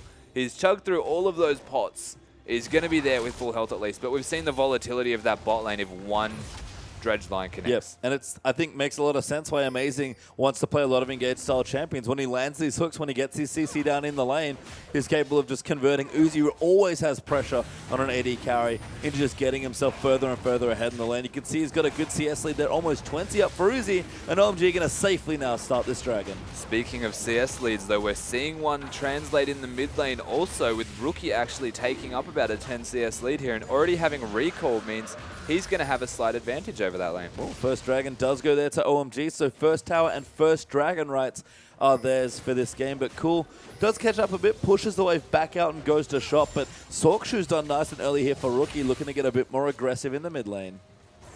He has got Sorkshoes, that is correct. Up against the Morellos, of course, the damage difference is substantial between those two items because he only has the Chalice, but he's looking for that flat penetration. Up against someone who's going Morellos first, I actually really like this decision. He does not have any magic resistance to speak of, besides most likely in those runes. But even then, most mid laners go for that CDR per level as, whoa, yeah, hello. Kid getting ulted, arcane shift, and flushes out of the way. Shui coming in, gets the double knockup, amazing flushes in as well, and Kid's already dead. First blood goes to Rek'Sai. Kid is now going to get chased down, looks to go down here as well. There is the double coming through for Shui. Amazing in trouble, ulti there coming though for Orianna, and a double kill for Trundle. Xiang's down a little late. It's 2v3 right now as Cool's going to join the party. Uzi getting low, gets knocked into the wall. Cool, can he play cleanup? I don't think he can. Doesn't have enough. He's got his ultimate. He's trying to get the damage down. Whoa. Goes in aggressive, tries to ult Zatai. Doesn't get it, but he will get one kill. Didn't hit the ult, but still find the killers. You can see a massive rotation here. Zatai actually locking them down with that pillar of filth. Ridiculous. Well, it's actually a witch's hat. Managing to lock them under the turret. They pick up the kill onto Nautilus. They turn it around completely with the Orianna Shockwave and a double kill for Trundle on a smart rotation from a teleport. Really nice stuff, and Cool getting to the roam. Let Xiang there teleporting a little late as well. And IG all of a sudden equalize those kill score back up. They're still behind about 1,000 gold, but they're not folding to the OMG pressure this time as Rookie gets smited. Shui going in, and he might just get a solo kill. He does. It's too easy. Use that neural network, get there with the tunnel system with the ultimate and catch someone out of position. Overzealous, trying to get some extra farm in after the end of a team fight before recalling. This is so smart as well. This rotation, this map movement in particular, Shui picking up a solo kill at the same time as the rest of OMG, very aware of the fact that the Orianna had to at the very least recall or he would have been too low. They pick up a free turret for their troubles after a big fight that arguably didn't go in their favor. God, OMG still going with the rotation. Shui lining up to dive onto Zatai. Xiang goes in, gets the arcane smash, now taking the turret. Uzi, boomerang blade in, another kill there for OMG. They will not be stopped. And they just completely turn it on out of nowhere. These rotations going everywhere across the map, picking up anything that crosses their path right now. These tunnels from Shui getting himself into the backline, the Maokai to enable it. This is just ridiculous right now. This is awesome stuff from OMG, and now they jump themselves back up.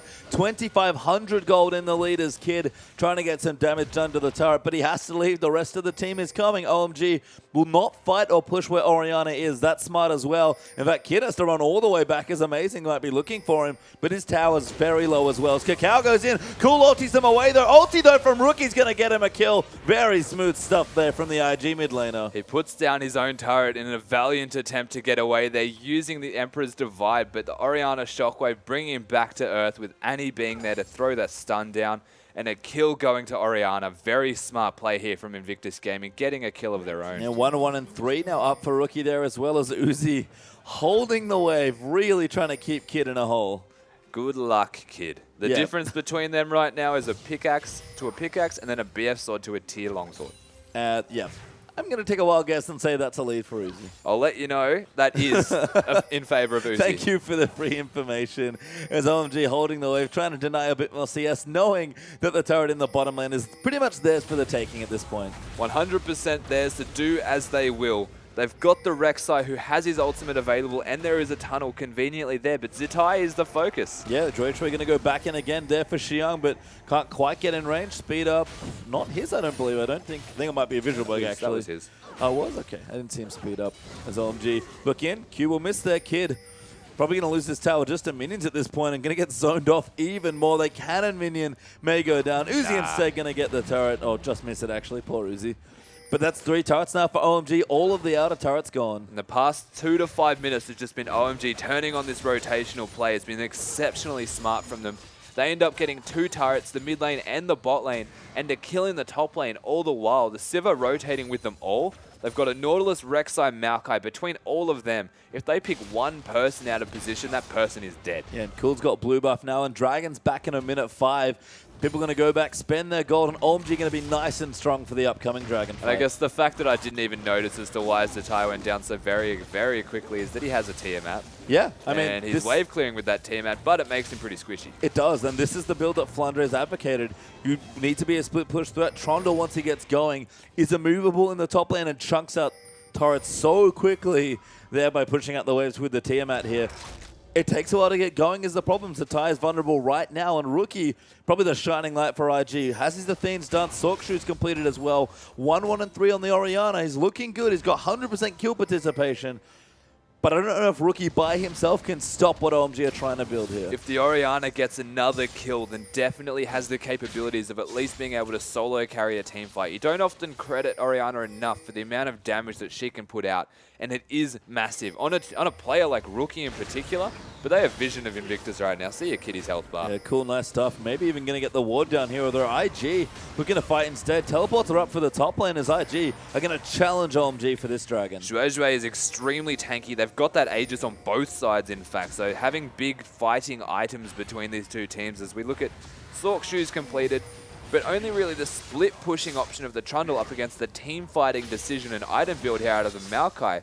One of the bigger determining factors between these two right now as to how a fight would go. Yeah, that's the second game in a row now that Xiang's got a ridiculously early Righteous Glory at 1-0-1 with almost 100 CS. Uzi was actually down farming the bottom lane, so he slow pushed that into the turret. Now Zatai pressuring on the top side is going to get massive damage under this turret, as you can see. But OMG, they know what they want. It's this dragon. Now he is able to split push quite convincingly and at least try and keep the Maokai there. If he teleports, it is going to be a top turret 100% going down, but will Zatai want to teleport with him?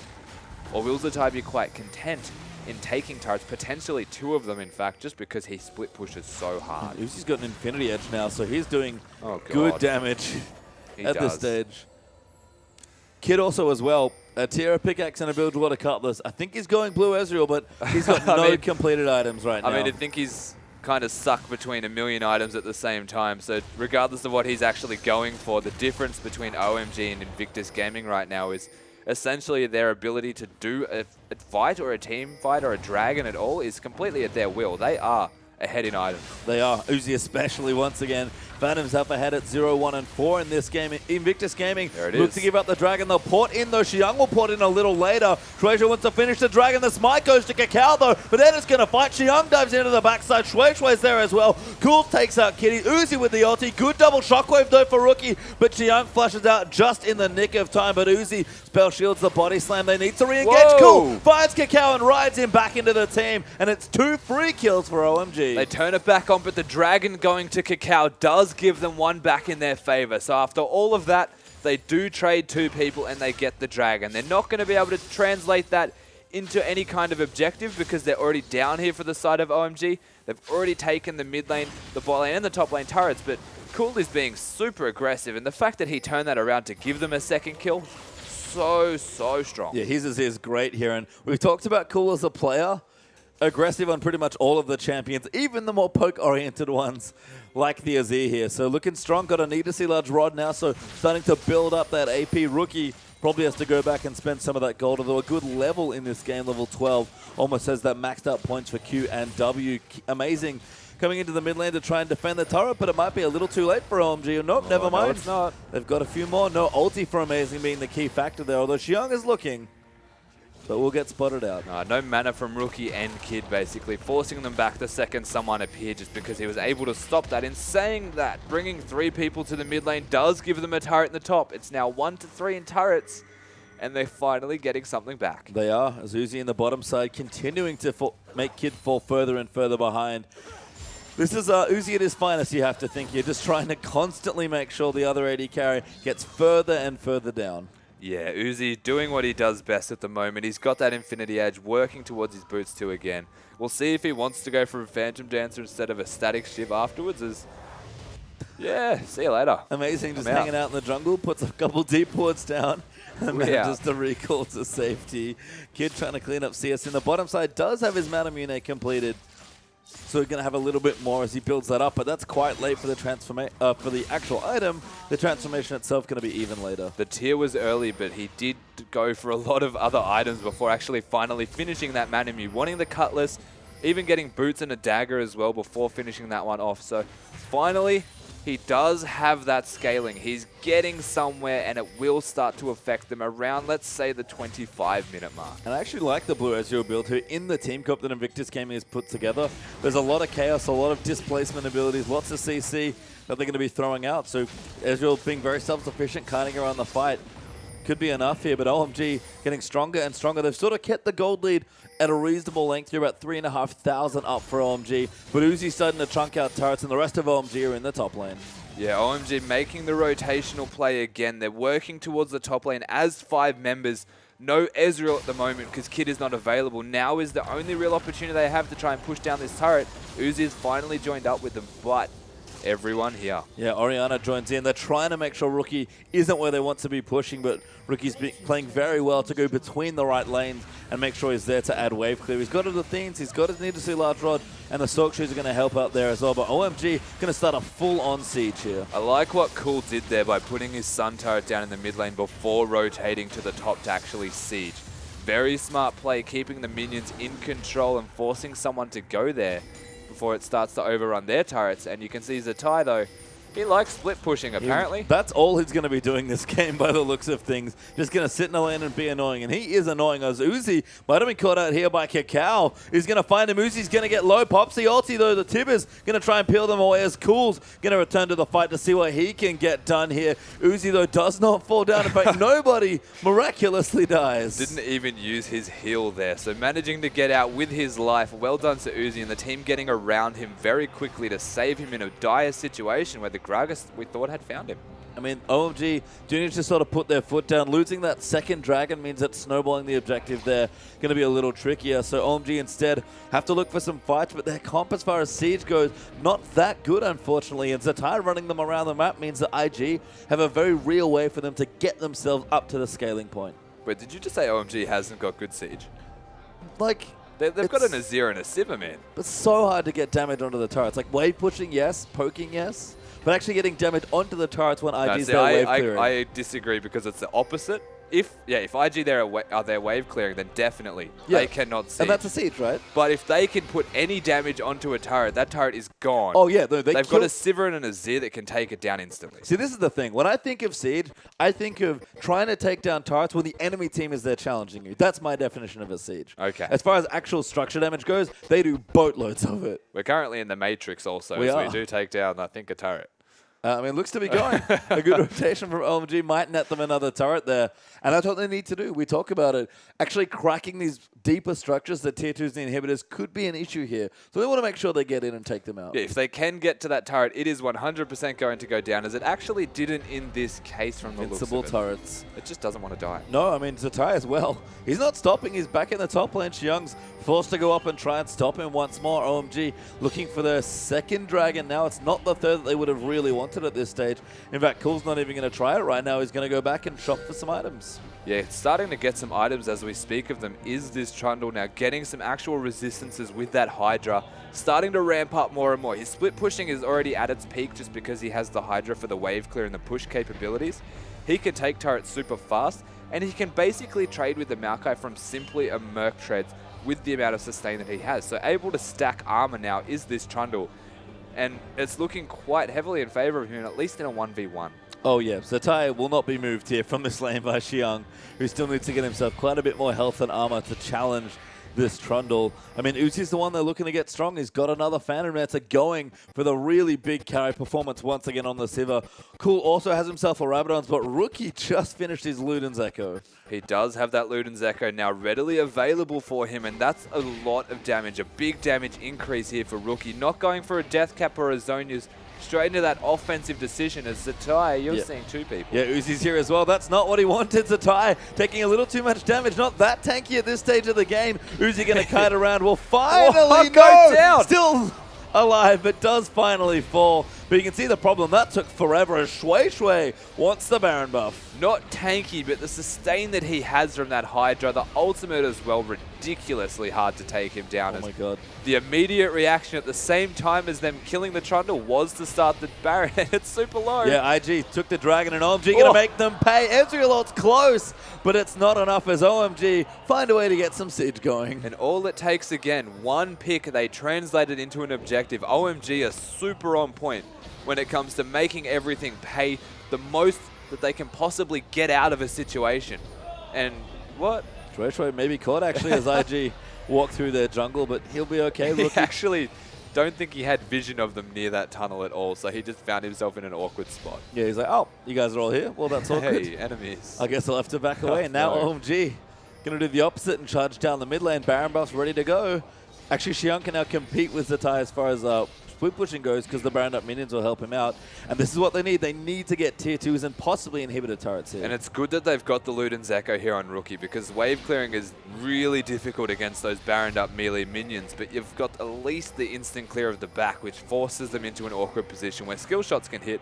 And speaking of 25 minutes as predicted, there you are. That's actually not that bad timing for kids, so good stuff there to make sure that Manamine fully charges up or into the Muramana. He's got a pickaxe now as well, so might be looking for a last whisper. I assume he's going to go Iceborne Gauntlet at some stage, given that he's already finished his Blade of the Ruined King. And a tower fall, but in the bottom lane, I believe. IG getting their outer in the bottom. Is Zatai's going to hang out there? Yeah, Zatai is just everywhere that OMG aren't. Yep. That's basically his game plan at the moment. As we can see, the inner turret's going down mid and top.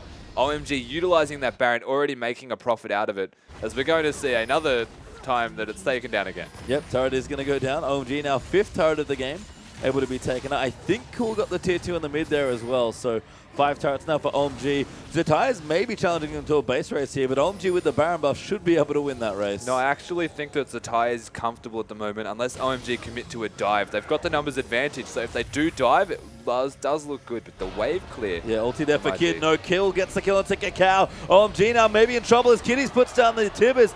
For a kill there onto Amazing, and Shui going to fall down there as well. And OMG, they did dive, but it was a little bit reckless. Yeah, they dived and they end up losing 2 people for it. And again, in an awkward position now as Invictus Gaming look to run at them. I mean, they're still going through. Zatai can chase for a reasonable amount of time. Uzi, though, able to run away, does have his flash, is fairly safe in the situation. They do have to go bottom lane and try and get some of those towers down. And Cool going to take the rep to camp before he goes back home. But IG are keeping themselves in this game. OMG have not cracked the base yet. And this is actually really good in terms of drafting and what they're looking to do here. The side of OMG need that Baron to be able to try and siege. And they still have to dive because between an Ezreal and an Orianna, it is so difficult to get in there and break a base. But then you've got Trundle who can split push at the same time. He is taking things down like they are nothing. I mean, Zatai is playing full-on PvE at this stage. Yeah, basically. He is just ready in the lanes with the minion waves. Doesn't want any champions. It's too scary. Just wants to try and push down structures and collect creeps. And he's done a pretty good job of that so far. I mean, champions aren't really scary for him at the moment anyway. They're basically just glorified creeps because he is so heavy on the sustain and damage fronts. But realistically, he's split pushing to provide his team the global gold and objective control, map control as well. Just everything that goes in favor of Invictus Gaming, while the side of OMG try their best to siege, but it is super difficult for them unless they dive or they catch someone with smart map movements that give them free turrets. Well, this is a nice movement there through the bottom side jungle, so they'll get some wards They're down. ready, They don't though. find anyone for a pick, but yeah, IGR prepped up here and Baron is gone. In fact, they're very ready with Kiddies and Zatai ready to even challenge for a team fight. Hook, and Zatai there, Shui going to dive back in. Zatai taking actually quite a bit of damage there, Oh, the but the shockwave. return is coming through. Orianna does get good damage from the shockwave, but nobody dead just yet. Nobody going down, but again, amazing with the blind hook, sensing that why are there only 3 people at this turret? It doesn't make sense, something's wrong. Finding them, a big shockwave, but again, they're not really pushed out at the moment. They're just delaying it. I mean, Uzi going to keep pushing back in here. Baron, I think, is worn off by the looks of things, but IG will wave clear for as long as they need to with this Orianna with Luden's Echo and OMG. They might have to try and dive again, but that didn't go quite so well last time.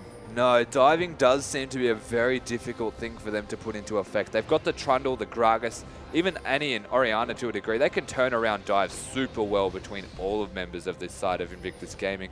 OMG, they do have a good dive. They have a very, very strong dive, but against this Invictus side, they need to commit to the sieging and the turrets more than actually going for the champions. Yeah, you can see just how hard it is for Uzi in particular to get in range and actually do damage to the turret, because Cool needs to actually get into W range to deal damage to them. Can't auto-attack them with his Sand Soldiers. So it's a little tricky for them to break these structures when IG are defending them, but they can't out-split push them because that's Zatai's job. And meanwhile in the top lane, you can see the prepped minions from Zatai are getting onto that turret, forcing Xiang to be there. And again, they're delaying this game, but they are delaying it at their own pace, based off Zatai's split pushing. And so far, it's been working quite nicely because the one time that OMG commit to a dive, even with a 5k gold lead, they still come out ahead here in Invictus Gaming. And they're actually ahead of Dragons there as well. Traded the last one for a Baron. Maybe it wasn't what they wanted to do, but Well, the next one's up in 15 seconds. I mean, they did trade it for a Baron in 2 odd turrets, so not exactly Probably worth, not. but it gives them something that the Baron kind of stagnated after those 2 turrets.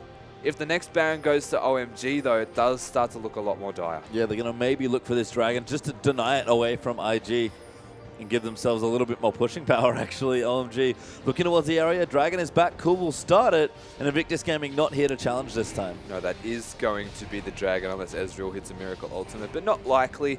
The second Dragon going down to OMG. They're looking to rotate immediately to clear out the minion waves, and they just need to work around all 3 minions being controlled, and that is so hard to do with Zatai being a pest. But if they can utilize that, they've now got Uzi pushing mid. They've got Zatai very visible in the top lane as Ezreal steals his minions. A bit of a feud there, and they're all in the bot lane. Yep, going to look to try and take out the last tier 2 turret that IG have. OMG going to make it 6 turrets. Just the inhibitor turrets left now. And then, of course, the juicy Nexus turrets. But Baron is on the brains of OMG right now. It's back up in 25 seconds. And I actually don't mind this. If they decide to put into effect a 1-3-1 strategy here on OMG, they've got Uzi who can super push things. And it's very hard to get onto that Sivir. He has On the Hunt and the Spell Shield always available to deny any engage attempts. And then that also alleviates a lot of the wave clearance, saying that by having Rookie looking to rotate perhaps. And if Rookie doesn't rotate, Kid can't really deal with Uzi at the moment. The difference between them isn't massive, but raw damage output, if Uzi gets in the face of Kid, you're in trouble. Yeah, I mean, especially if Kid's going to eat a Nautilus ult, he'll die very quickly just under all the pressure and damage that OMG have. Cool is 3.5 items through. Uzi's got 3.5, including his defensive item there for the QSS. Xiang's nice and tanky. I mean, hello, Deathcap. OMG are ready to fight as the Deathcap now comes through for Rookie. If that last shockwave wasn't enough because of items, Rookie now is ready to go. But IG, they need to put the finger on the pedal the foot on the pedal even right now. No, I drive with my fingers too. Do you really? Don't worry about it. I don't drive at all, clearly. I always have my fingers on the pedal. They do need to do that, though. They need to step on the gas. They do. They need to go into overdrive right now, but there's overdrive. Xiang dives through. Kitty's getting low. Does flash away, but it's into the wall. Now Schweitzer going to come through. Rookie's the target. He cleanses up, but Uzi coming in. A massive shockwave might be enough to salvage it, but Cacau's going to get locked up. Uzi going to get back into the fight. It's amazing, actually. Does go through. Zatai going to go in as he walks into so many Sand Soldiers. And a weird 1-for-1 trade leaves both supports dead. They still hit the big shockwave, actually followed by the explosive cast. So bringing them all together, knocking them all apart. This OMG side looked like they were going to be in tatters, but again, the carries of this OMG lineup not actually going down, and now they're finding themselves. And Cool and Uzi do such ridiculous amounts of damage. The Baron getting low. Sivir going to take that one out as it just melts to pieces there. And Kid thought about a steal, couldn't get in range, and OMG back with a second Baron. So they've got Baron number 2 right now, and they're in a very commanding position. On the back of that engage, didn't necessarily go to plan. You can see the damage of the Deathcap, Luden's Echo, Athene's Unholy Grail Rookie here. This Orianna is massive and needs to be respected, but until that Void Staff comes out, which we are looking at on the side of Cool, the kill pressure's high, but it's not infinite. And then Zatai kind of just killed himself. Yeah, I mean, we've seen in the fights, he's just not tanky enough just yet here. Still working on the Spirit Vizard. Pretty much under all, like when you fight all of the Sand Soldiers and Uzi, you're going to die. Yeah, I mean, it's difficult to live against the damage. You can see they do have the Void Staff and the Last Whisper. So Zatai is always going to be going down quickly, especially if he can't get directly onto them to actually utilize that sustain that he has from auto attacks. So yeah. Going down quickly is Zatai. In saying that, it's also the damage that is actually just coming out of this OMG line. Yeah, it's just ridiculous at this stage. OMG find themselves 8,500 gold ahead. Uzi with a build water cutlass as the red buff goes to Schweitzer. Yeah. Good steal. That's unfortunate. Uzi maybe wanted that one. Yeah, he was hitting it. He did want it. He didn't get it, Are you sure? I think he was helping his jungler. I am certain that he wanted that. If I know Uzi, he wants everything. He does, and OMG will push down. They want to try and take the rest of the base at least here. Do need to get some turrets broken down, but Rookie especially is being a nuisance here on this Orianna. Mid lane pushing from Cool, which keeps Rookie there, and that removes a lot of wave clear, especially against Baron minions. If they decide to commit to a particular lane based off where Orianna isn't, that sounds like the likely and smart strategy. I mean, they're going to push down mid now, actually. Yeah. So not likely, but smart. I think they're trying to split the resources a bit more. Xiang actually, with the teleport, taking up a bit more time. No, actually, OMG maybe a little bit lost here, to be honest. Kind of flitting back and forth between the lanes, but not committing to a push just yet. not actually going all in to take 2 lanes at once. Instead, they overcommit to this mid lane. They look like they're going to get it. They lined up the wave. Now they're going to take it out, and IG just can't defend here. The dive's actually probably a bit too much of a threat, and the inhibitor finally goes down. Yeah, the Baron minions denies all opportunities for wave clear completely, and from there, a free inhibitor comes down from smart rotations based off the Baron minions being empowered in this mid lane and just overwhelm Invictus Gaming. Got a minute 15 to Dragon as well, so OMG going to keep pushing in and just apply more pressure. The super minions will start to pour into the middle there as well. So this second turret should be even easy as the Ty getting chunked out there as well. Cool. Level 18 doing dumb damage, and Uzi going to dive it right in. The Shockwave already in, but the carries are just diving into the front line. Rookie gets taken out by Uzi. Xiong takes out Kitties, and Uzi hanging out in the front lines like all good Sivers should. Kid gets melted there by Cool. Uzi still tanking up the tanks there for IG, but there's nothing left here, and OMG completely break it open. Not a care in the world as Uzi just parades around the front line, destroying everybody. First and foremost, taking down Rookie immediately out of that fight. He hit the big shockwave, but there was nothing to follow that one up as the OMG lineup. The Ty rides back in. IG, though, tap them out again, and OMG took a little longer in game number 2, but they sweep Invictus Gaming. And now the tie is broken in terms of matchups against each other. And on the ladder, we're looking to see OMG move up almost ahead of Invictus Gaming. 3 points is a massive amount in the LPL. It's been a lot of splits recently, but Invictus Gaming could not stitch it together that game. A very, very strong series even, and that game in particular from OMG, looking like a not even a brand new, but a much more refined side. Yes. Every rotation that they make had a purpose, and they executed that to perfection almost. Only one small mistake there was the dive with that first Baron buff. The second they got the second Baron, though, that was game over. Yeah, in complete control in game number 1, overwhelmingly so, in fact. Felt like much of a similar story there for game 2, and Invictus Gaming, who came off one of the best games I've ever seen yesterday, couldn't find not even a split this time around. Didn't manage to find the split. They do go down 0-2, and OMG, again, you have to give them credit. It was a phenomenal game. No matter how good the shockwave was from Rookie, and he tried his best to give his team an eye in on that game, Zatai not able to have an impact on that Trundle.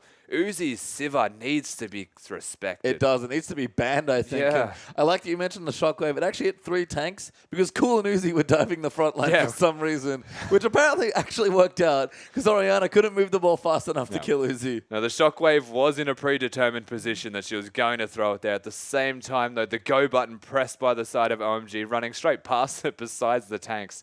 And I mean, it didn't even matter. The front line of Uzi and Cool able to take down everyone from raw damage alone. They were doing absurd amounts. Standard carry front line. Yeah, that's the standard. When Uzi gets ahead, I'm sure he's the front line and the back line, really. He was, I mean, he was the team in a lot of that series. They're cool, though.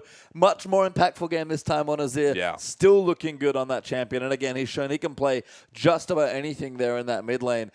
A great showing there for OMG, who are going from strength to strength each week. And a 2-0, again, a rare thing here in the LPL, especially in recent weeks. But OMG, looking awesome. Yeah, and OMG taking it away from Invictus Gaming, we thought would be an extremely close best-of-2 series. Instead, we see a 2-0 here for OMG. Yeah, crazy stuff there. And OMG, congratulations. Take themselves a 2-0 win and 3 points there for the series against IG. We'll go to a quick break, but when we return, we're going to have World Elite taking on Royal Never Give Up.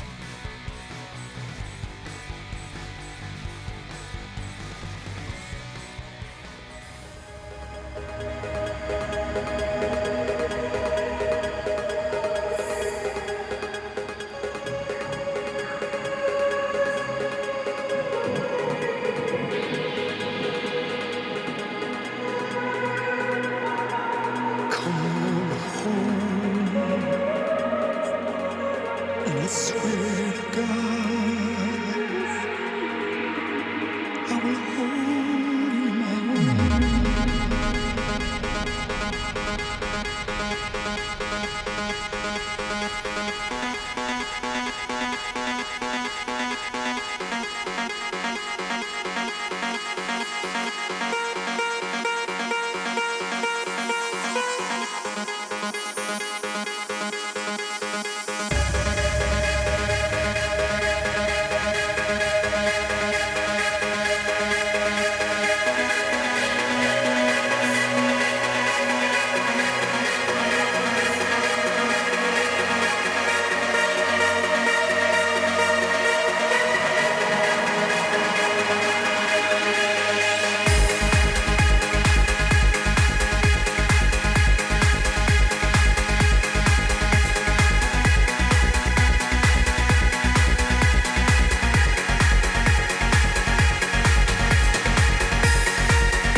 Hello, everyone, and welcome back to the LPL English broadcast. I am Dominic Seda-Romer, and this is Ryan FLICKR and more. Frosky, how are you today? I'm super excited. And of course, we're covering the back half of the LPL and starting out with RNG versus WE. But let's quickly talk about that last game, OMG versus Invictus Gaming. Yeah, very exciting set. Ended up being a 1-1 split after those two matches.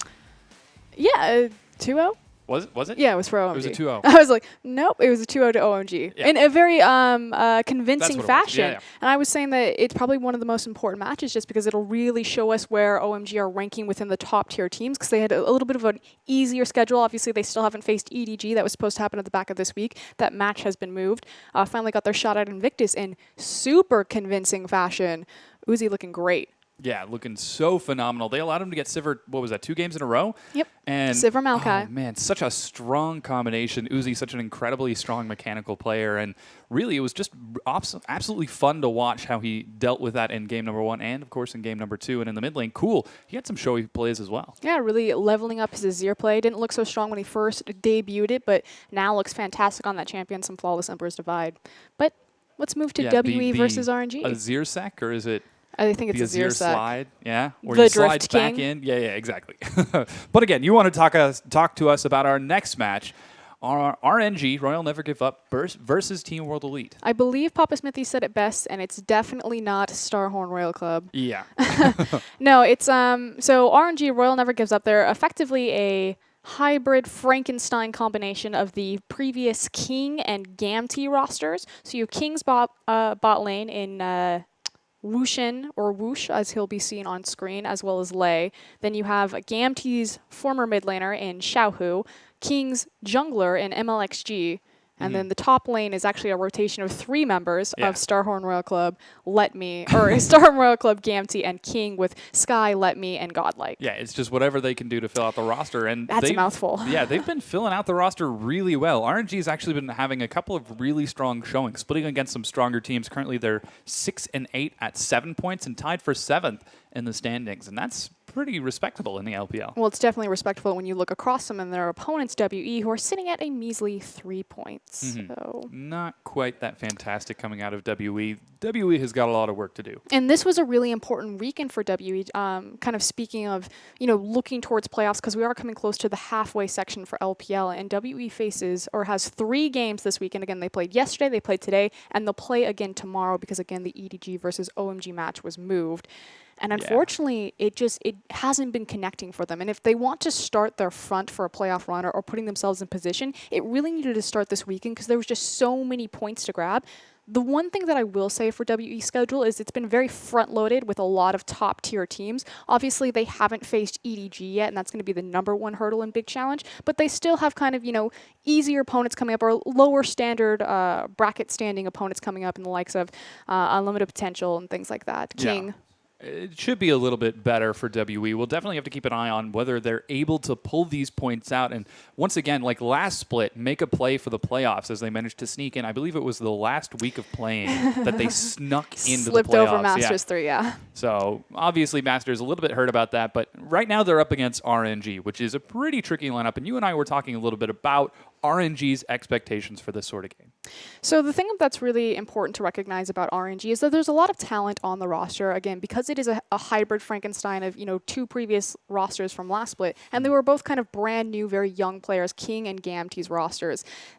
There's a lot of talent, very high mechanical ceilings, things like Xiaohu, he's definitely a standout in that mid laner, plays a fantastic Azir. We'll see if he gets that champion this time around on 5.10, because again, Cassiopeia saw some hits, so Minor nerfs. people are starting to lean more towards the Azir matchup. We saw cool last set on a fantastic Azir. But their late game decision making, because they are, most of their experience is still coming from the LSPL, where it's very much more loaded in kind of the front 15 to 20 minutes The and aggressive style play. Yeah, finding a snowball, getting it going right there. So late game decision making for RNG just isn't quite up to par yet against more of the standard veteran LPL teams. And this is a big opportunity for them to earn some points. It's much needed right now as they are tied in 7th place, currently at 7 points. A big 3 points could get them a lot farther up in the standings. They would be in a much happier position than they are right now. As we mentioned, next week we'll complete the rotation of the LPL when everyone has played one team once, and we'll be halfway through the season. So if you're in the top half, It's pretty happy. Pretty good. Yeah, and a really big important thing, we kind of talked about how World Elite's schedule was structured and how they have to face EDG, but they were really front-loaded by facing a lot of top-tier teams kind of back to back to back. RNG still have to face Snake, EDG, and Xiaogu, so the top 3 teams. So effectively, I mean, they kind of got their quote-unquote free points out of the way. Well, I mean, they still have today. Yeah, well, yeah. Well, we'll find out if those zing. are free points. Hey. Yeah, but again, they do have a very low back-loaded schedule, if it's not a front-loaded. I don't think that's a word. No? Probably might be. I don't know. They have their toughest challenge ahead of them course. yet in the coming weeks. How about that?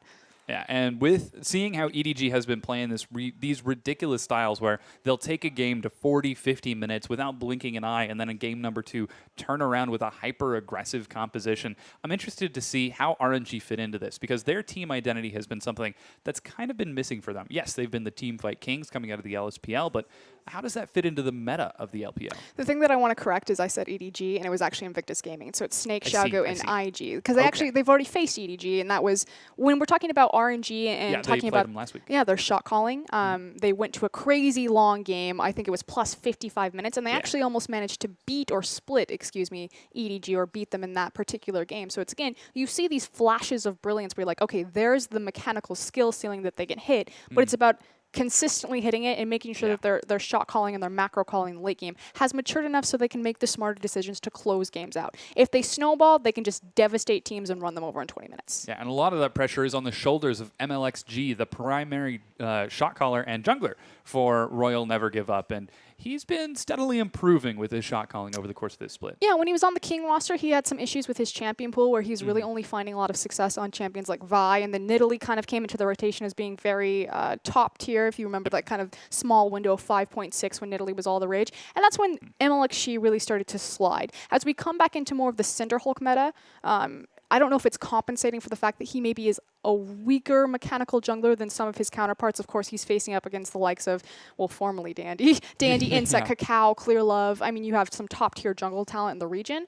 But the Cinderhulk meta has really shored up a lot of MLXG's former problems in his champion pool. Yeah, just not dying, generally a better way to staying alive.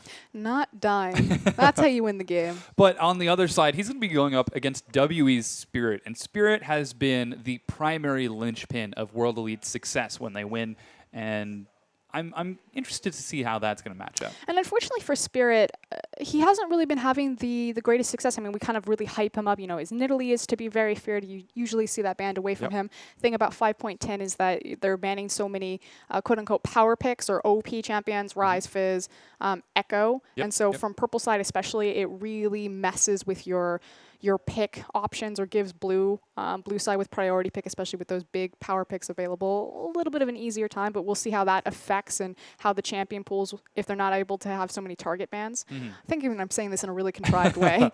It's about the meta picks and the fact that there are so many strong meta picks. Will they interfere with the pick ban phase? And that's something that WE has actually been suffering with a bit in the past. Their draft phases haven't exactly been their strong suit. I think they've had some issues recognizing where their true power points are on their roster. We always talk about how it is really reliant on Spirit, but even when he gets a big power pick like Gragas, it's not translating into success for the team. But the reason being, or at least why I theorize, is because where he's putting his resources and his gank pressure. So the last game that he played yesterday on his set, he actually ganked a Luca's lane early, and they did a great job where they were transitioning a Luca from the Cinderhulk Fizz and putting him more on those meta tank style top laners like Maokai again. And it's really easy to gank for Maokai, but putting your resources and your early jungle pressure into a Luca doesn't translate to victory for your team. So it's really about, can Spirit connect with Mystic and can he connect with Xie? And here we go, we've got the lineups. It is going to be Let Me, so the former GAMT top laner starting for Royal Never Gives Up. Yeah, very cool. Of course, you can see RNG up on the screen right now. You saw they had a 43% win rate at 6-8. There's MLXG in the jungle, the primary shot caller for RNG.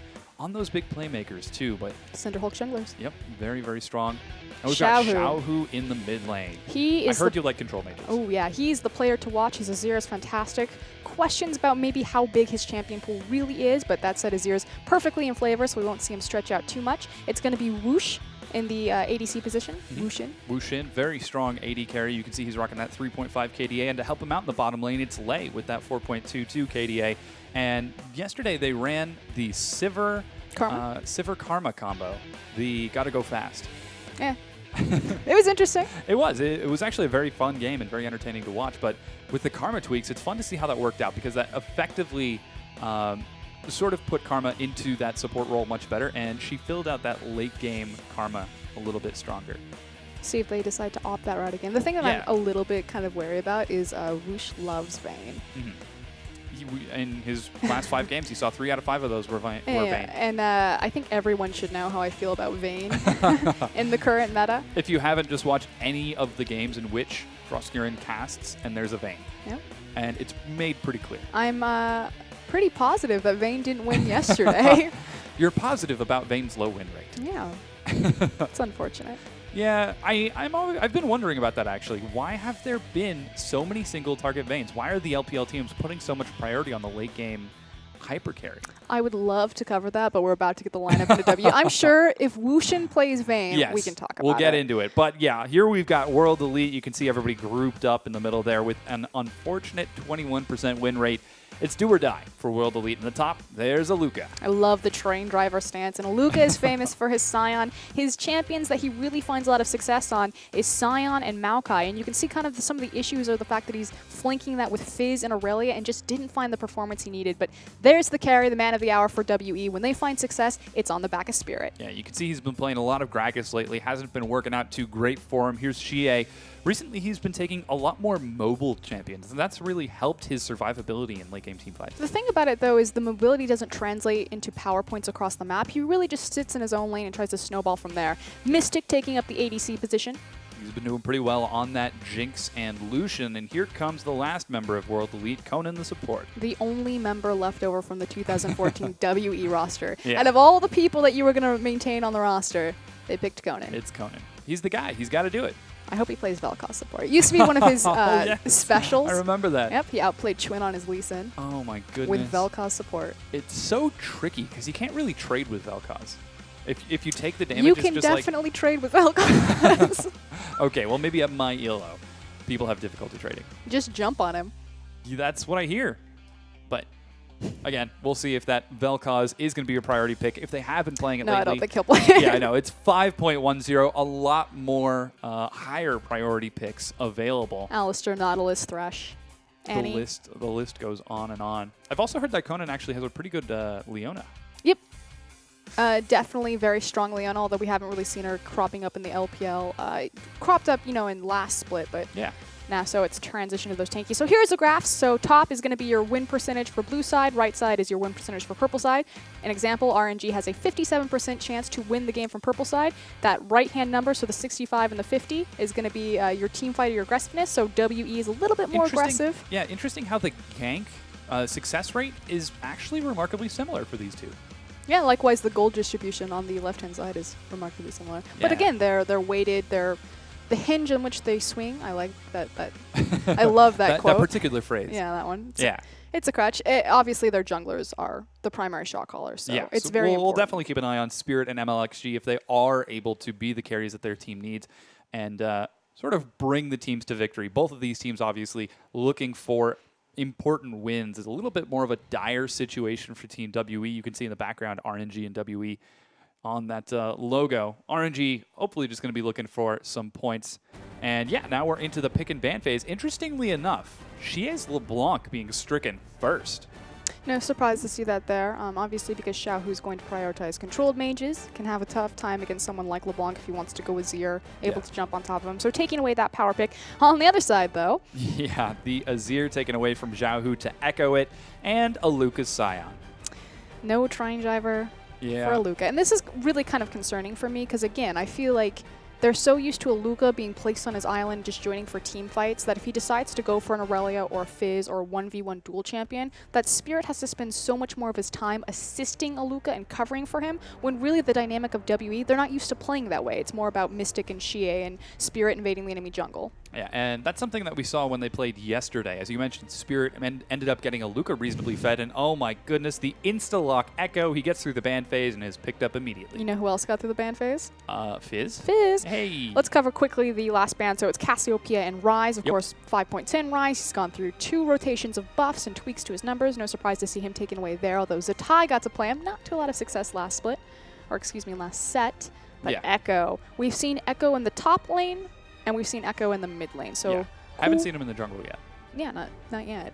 Well, in professional play, I'm sure he's been played solo queue. I'm sure he's been played as an AD carry. Anyways, but yeah, the Echo being picked up, it's unlikely MLXG is going to take it, but that is a bit of a flex pick. However, the other big priority pick, and he hovered over it and swapped away at the last second. I was about to talk about Hecarim, but opts for the Nautilus Sivir combo instead. I love the fact that Mystics picking up Sivir. Sivir Nautilus is incredibly powerful for your 5v5 engage. Just think you press R on Sivir, and then you just chase someone down with the depth charge. Yeah, very strong combination. And teams Alistair's like still WE, available, though. yeah, they're listing over the very strong Yep. with those meta picks. There's the Alistar hover and the lock-in with the Hecarim. And obviously, you have to pick up Hecarim in this rotation because you can't give Sivir and Hecarim to a team, which is why WE were kind of flashing that in their first initial rotation, but obviously prioritizing the Nautilus bottom for lane. Conan. Which could be a bit indicative of what WE are thinking this game. It's a little bit concerning that they're prioritizing Conan's champion pool. Not that Nautilus is an amazing champion and maybe Conan's just more comfortable on that, but he actually has the lowest kill participation of any support in the league. And what's interesting about that is opposite of him in this set is Lei, who has the highest kill participation of any support in the league. Oh, very interesting. We'll keep an eye on the support members and if they're able to get around the map. Victor finally enabled. He's going to be locked in for Xie and the Fizz to help him out on top. That's Aluka. Now, naturally, locking in Victor alongside Aluka means that you completely give away the fact that Fizz could be feasibly used as a flex pick. Yeah. Definitely possible to see that happen. I've even seen Fizz in the jungle. Not very well, but it's capable of happening. It's clever that they're giving, not clever, I should say, but interesting that they're giving Spirit their priority pick by the fact that they're letting him counterpick the jungle matchup. Unless it's jungle Yeah, Fizz. Nidalee's still on the board as well, so he could try to go for something a little funky. I mean, just think about this. They could have, last picked the mid lane, which is pretty standard in most champ selects or draft phases, but they chose to show their hand on Xie just so Spirit could get the comfortable matchup. So again, establishing how important he is on getting his comfort champions and making an impact for his team. But on the other side, we finally have the final lock-ins. Yeah, Zhao Hu going to be taking Orianna, the standard control mage, Wu Xin on that very mobile, high-damaging Lucian. Very strong picks out of RNG, and all in all, their team comp looks pretty scary. And more importantly, because Orianna has been picked up, we now know that Echo is going into the top lane, because that is a jungle Hecarim. Yeah, that's Unless it's a jungle Echo. It could be jungle Echo. I was just talking about it. Yes, you were. Yeah, we're getting into the swaps right now. We can see MLXG looking at it currently. The last pick is going to be putting Aluka onto Maokai, and Spirit's taking Fizz. So there we go. My premonition came true, and it was, in fact, a jungle Fizz. I was like, that's kind of odd that they would give the counter pick to the... No, but they're just toying with everyone to kind of figure out what they were going to go, and Spirit taking that Fizz. Very interesting team compositions out of both of these teams. Echo in the top lane going up against Aluka on that Maokai. And you mentioned that this was something I think that it was an Echo jungle. Was it the Echo jungle or was it the Hecarim top? I think it was Echo jungle. We'll see because we're about to get into the lineups. We're about to get into the graphics as they load up. And yeah, it is Hecarim in the top, Echo in the jungle. I can't believe you got your wish. Shenanigans. Shenaniganery. This is fantastic. But yeah, I want to talk a little bit about Aluka when we get into the game. Spirit and MLXG on the screen right now. You can see that's Echo versus Fizz, 2 AP sort of backline stickers. And Xie and Zhao Hu rocking on that Orianna Victor. Stickers. Yeah. Collect them all. It's going to be Whoosh and Mystic in the bot lane with Lucian and Sivir. They're like those burrs that you get when you walk through a field that cling to your pant leg, the burrs. I thought you said birds. I was like, what fields are you walking through? Oh my gosh, the field of dreams is what I'm walking through. Field of nightmares. Yeah, but they're the champions that get into the backline. Somebody like Hecarim, somebody like Fizz, somebody like Echo, who just goes for the backline. There's a lot of carry. backline dive, yeah. They're stickers. They find the carry and they stick to them. But we'll see if the stickers are effective as we load onto the Rift.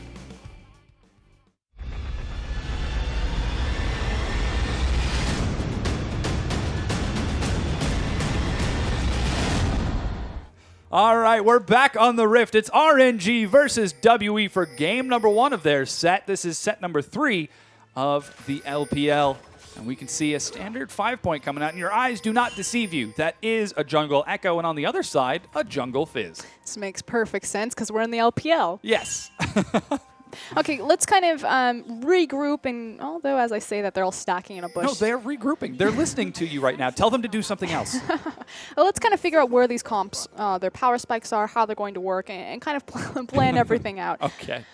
So we talked about the stickers, the backline threat potential of Yes. Echo and Hecarim and things like that. Now, obviously, the big core and main champion to look for in RNG's composition is still going to be Xiaohu's Orianna, and he's the big player for them alongside MLXG as far as their playmaking ability and who's going to end up carrying the game. So the ball delivery system is going to be on Alistar and Hecarim. So that's fantastic right there. And then Echo's kind of left to do his own thing. If he can get to that back line and immediately blow someone up, we'll see what kind of itemization he chooses for here. If he's going to go more of a traditional tanky route for a jungle, or if he's going to do something like Flandre did, where you get the Magus enchantment. Yeah, it should be pretty interesting to see how that works out. There's the invade from RNG as they decide to look for some early aggression and instead find wards. The invade is going to steal the blue buff away from Spirit. And with Spirit on his other side of the jungle, that means he's not going to be able to get a leash, as there is a double jungle start as Aluka's clearing out that Maokai camp for the Raptors. Everything's nice and slow and calm, aside from, you know, the invade. The question's now going to be, are they just going to let Spirit take his... I hope you're ready for this. If they're just going to let Spirit rotate back to his own blue buff and take that, or if they're going to try to continue to invade Spirit and possibly look for a 3 buff on him. He does have a lot of options. We saw the immediate back timer coming in from Hecarim, so it may be that Hecarim's backing and will burn the teleport to the top lane to get to his wave, or possibly even walk to his own blue buff to make sure that Spirit just can't walk in and take it for free. So that's because you have to ask the question, you know, why are you delay invading on enemy blue? Obviously, it forces Spirit to walk to their side because he doesn't have his numbers advantage there, but you're not in a lane swap situation, so it's not like you're going to be doing a traditional vertical jungle. Yeah. So how are you going to follow that up, or are you just going to let Spirit walk to the other side of the jungle and be like, this is fine, I wanted to go on a stroll anyway? Yeah, we'll keep an eye on RNG and see whether they do head down to the bottom or if they continue to pursue Spirit around the map, because he is on a carry jungler, a potential carry jungler on that Fizz. And he does have Xie on a slightly safer Victor in the mid lane. And you talked a little bit about the interaction between Spirit and Xiaohu, the Orianna and Fizz, and how that would work out. The Orianna and Echo. Yes, the Orianna Echo. Yes, those are totally the words that I meant to say. But let's talk a little bit about the Fizz and the Victor and how that's going to work. There's a lot of kill potential in the mid lane. So the thing about Victor is that he's very cost efficient in his early lane phase as far as his clear is concerned, just because the initial item that he's going to be upgrading is going to be his Hex Core. And it's the AP that you get is very cost efficient to the amount of gold that you're putting in. So typically Victors will upgrade their Hex Core, and then they can start looking for their core itemization. Okay. But once you have your upgraded Hex Core, you can effectively kill the backline creeps in pretty much like one laser, once you have enough levels and points into your laser, of course. So Victor's lane phase gets very, very easy, and he gets a lot of control over the minion wave. Orianna, still a level-dependent champion, and she's much more mana-hungry than Victor is going to be. Do you think it could be that Xiaohu would end up taking the other blue, and we're going to see MLXG retreat to his own side of the jungle and feed that into Xiaohu right away? I'm going to take that as a no. See, there's a thing that happens when you're casting with another person and you post a question, and your co-caster just kind of looks at you and says, "Oh, that's cute." I didn't say anything. There was a facial expression. There was. We'll see. I'm curious what how their posture for it, because again, it was always these players are very talented. They show signs of brilliance, but their macro shot calling isn't the strongest, or I should say the most consistent as it could be. I mean, they seem to be coming into this with a plan. The first pick, Echo. I mean, yes, I understand he's a strong meta pick, but clearly they've got something built around him. I'm just really curious what his build path is going to be. We've seen a lot of different variations on Echo. Dade went for the Sheen Rush first. We had Flandre on the bizarre Magus enchantment. Yeah. That was kind of wonky, but it looks like it's going to be Spirit going for the invade, looking to steal it away, while MLXG opts to go for his own red buff. Now with level 2 picked up by Conan and Mystic, they're going to scare away Wu Xin and Lei, while the early harass comes out onto Xiaohu. look for some more pressure. So because they were able to delay invade, and yes, Spirit does end up with 2 buffs, they do, however, know exactly what side of the map Spirit's on because they forced him into this rotation. And, now he has to respond to the top side of the map. So it could be about playing with pressure points, which is why we see MLXG now wandering to the bottom side, knowing for sure that The Spirit's knockup not comes here. out. Mystic is going to be taking some damage here. A great hit from MLXG. Catches up the flash. Auto attack heal keeps Mystic alive, but it's first blood from MLXG. Great pick onto that Echo. And again, this is set up. They delayed invade Spirit, forcing him Action to... in the mid lane as Fizz dives onto Xiaohu. He's going to make it out of there, though. Again, manufactured. So they set up, okay, we're going to early gank bottom. By delay invading the blue buff, we force Spirit to the top side of the map. Since we know that he's not going to be there for a counter gank, we can easily walk into the bottom side of the map and pick that up. Yeah, and we can sort of see the priorities for RNG as they come into this. Wushin and Lei on that very strong Lucian and Alistar, and all of the pressure from MLXG on that bottom side of the map to help get an early advantage. The early assist yields a longsword for Wushin, which should get him some more harass, while Aluka maintains some pretty consistent pressure in the top, but that's Let Me on a Hecker, and he's got nothing to worry about. Curious what the early itemization for Whoosh is going to be, if he's going to go for an early brutalizer or just use this as a springboard to get an advantage in his lane and then look towards a more consistent BF sword. It is a bit interesting that he opted for the longsword first instead of maybe a double Doran's or just going for the pure statistics in lane first. Mystic is going to answer with a longsword of his own, desperate to get those early stats out, while Wushin does have the boots advantage. Now let's talk a little bit about how team fights are going to go. We talked just a bit about the team comps and how they're built around Xiaohu, MLXG, and Spirit and Xie, but there's a lot of dive potential from both of these teams.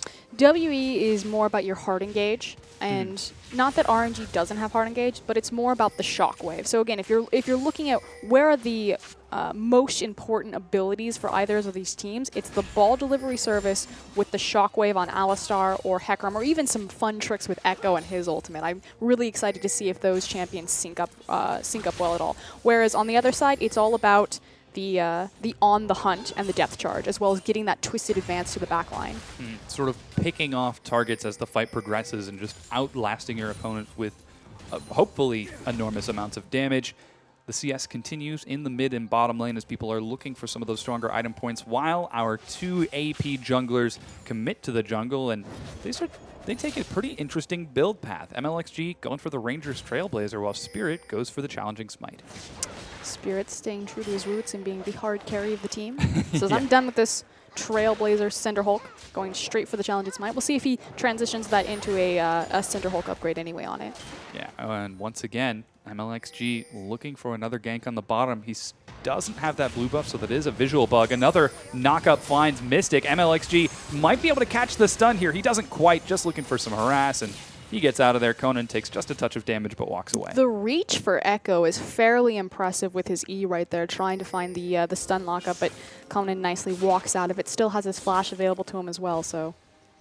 Really solid play. Spirit looks to answer the pressure from RNG, but here's MLXG walking around the side. He's actually headed to the mid lane. Spirit hasn't been spotted out yet. If he can yield a kill for WE, that would do wonders for equalizing this bottom lane in terms of overall gold, but it doesn't look like he's able to find it. Wushin gets caught with the hook, and RNG look like they're just going to walk away. Unfortunately, yeah, the big CC was the dredge line. It was used before Spirit was even postured into the back of the lane and able to follow up on it. And this, even though the gank was unsuccessful, I like the fact that Spirit is playing to Conan and Mystic's side, as opposed to, again, putting resources in Aluka. Another gank from MLXC finds Xie, but he's not able to yield a kill. He's been doing pretty solid on trying to land that 1-2-3 hit combo. When it hits, it does big damage. Spirit, oh my gosh, he does go for the Challenging Smite, decides to turn onto it. There's another Smite turned around onto the Scuttle Crab for health for MLXG, and he walks away. Great response from Xiaohu. Obviously, they knew that they could go aggressive on Spirit, and Spirit immediately backed off, knowing that he didn't have his mid lane partner in Xie there to help him. Yeah, so we can see MLXG sticking true to the RNG roots with the hyper-aggressive Echo. He's ganked 3 times already in 7 minutes and looking to get that additional early gold for his team so that RNG can snowball that early game. On the other side, WE seem to still be responding, but responding well. It's about even gold just across the board. no major advantages aside from that first blood, and WE looks like they might be able to get out of this early game without suffering too many losses. Though we might have to see if RNG are going to let them as they just keep on dishing out harass. That piercing light miss Sivir. I'm not certain. That's what it looked like to me. I was like, that's unfortunate. That's an unfortunate trade. But fairly calm for the early game. So we did have really the gold discrepancy is just, like you see, 400 gold, the gold amount for the first blood itself. So Yeah. WE still in a very fine position. They're doing good. That's been one of their difficulties. Their laning phase hasn't always been stellar. And the fact that they're able to keep pace with RNG right now so far is boding well. The big contention or explosion point for this game should be around the big 5v5s because, again, they're very 5v5 oriented compositions and they go fast and eat the shockwave. So curious how and when they're going to start setting up for dragons. The thing about RNG is that they have the longest average game time for the LPL, and obviously it's because we've sat through long slugfest like that EDG game where it was 55 plus minutes.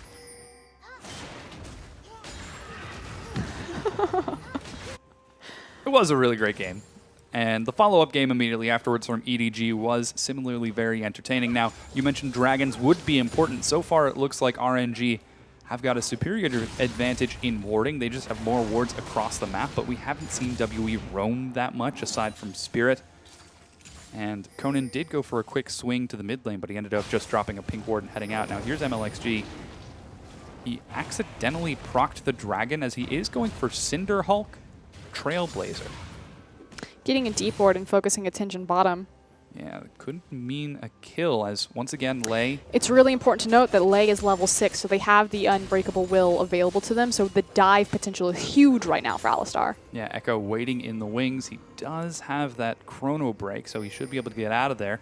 The ghost gave him away. No, you can't see the ghost unless if you don't have vision of the character. MLXG finds him, and he's going to dish out just a touch of damage. Conan should get out of this. Yeah, the third proc brings him down to half health, but he just walks away. And obviously they didn't commit on that because they don't have vision on Spirit right now as he's ganking the top lane. Yeah, that's Let Me forced to use the Onslaught of Shadows defensively. He gets out of there, but how do RNG respond? Well, you go for a stroll through the enemy mid lane. There's the Unbreakable Will. The dive happens, and Xie gets deleted from the map. The 1-2 pop, of course, again, they saw Spirit had committed top. They knew that there wasn't going to be a counter gank. Immediately run mid, use that Alistar ultimate, the push off the tower. It's classic Valley. Yeah, and here's the follow-up. Dragon looks to be the next big take from RNG after securing that kill on Xie, knowing Spirit's nowhere near close enough to respond.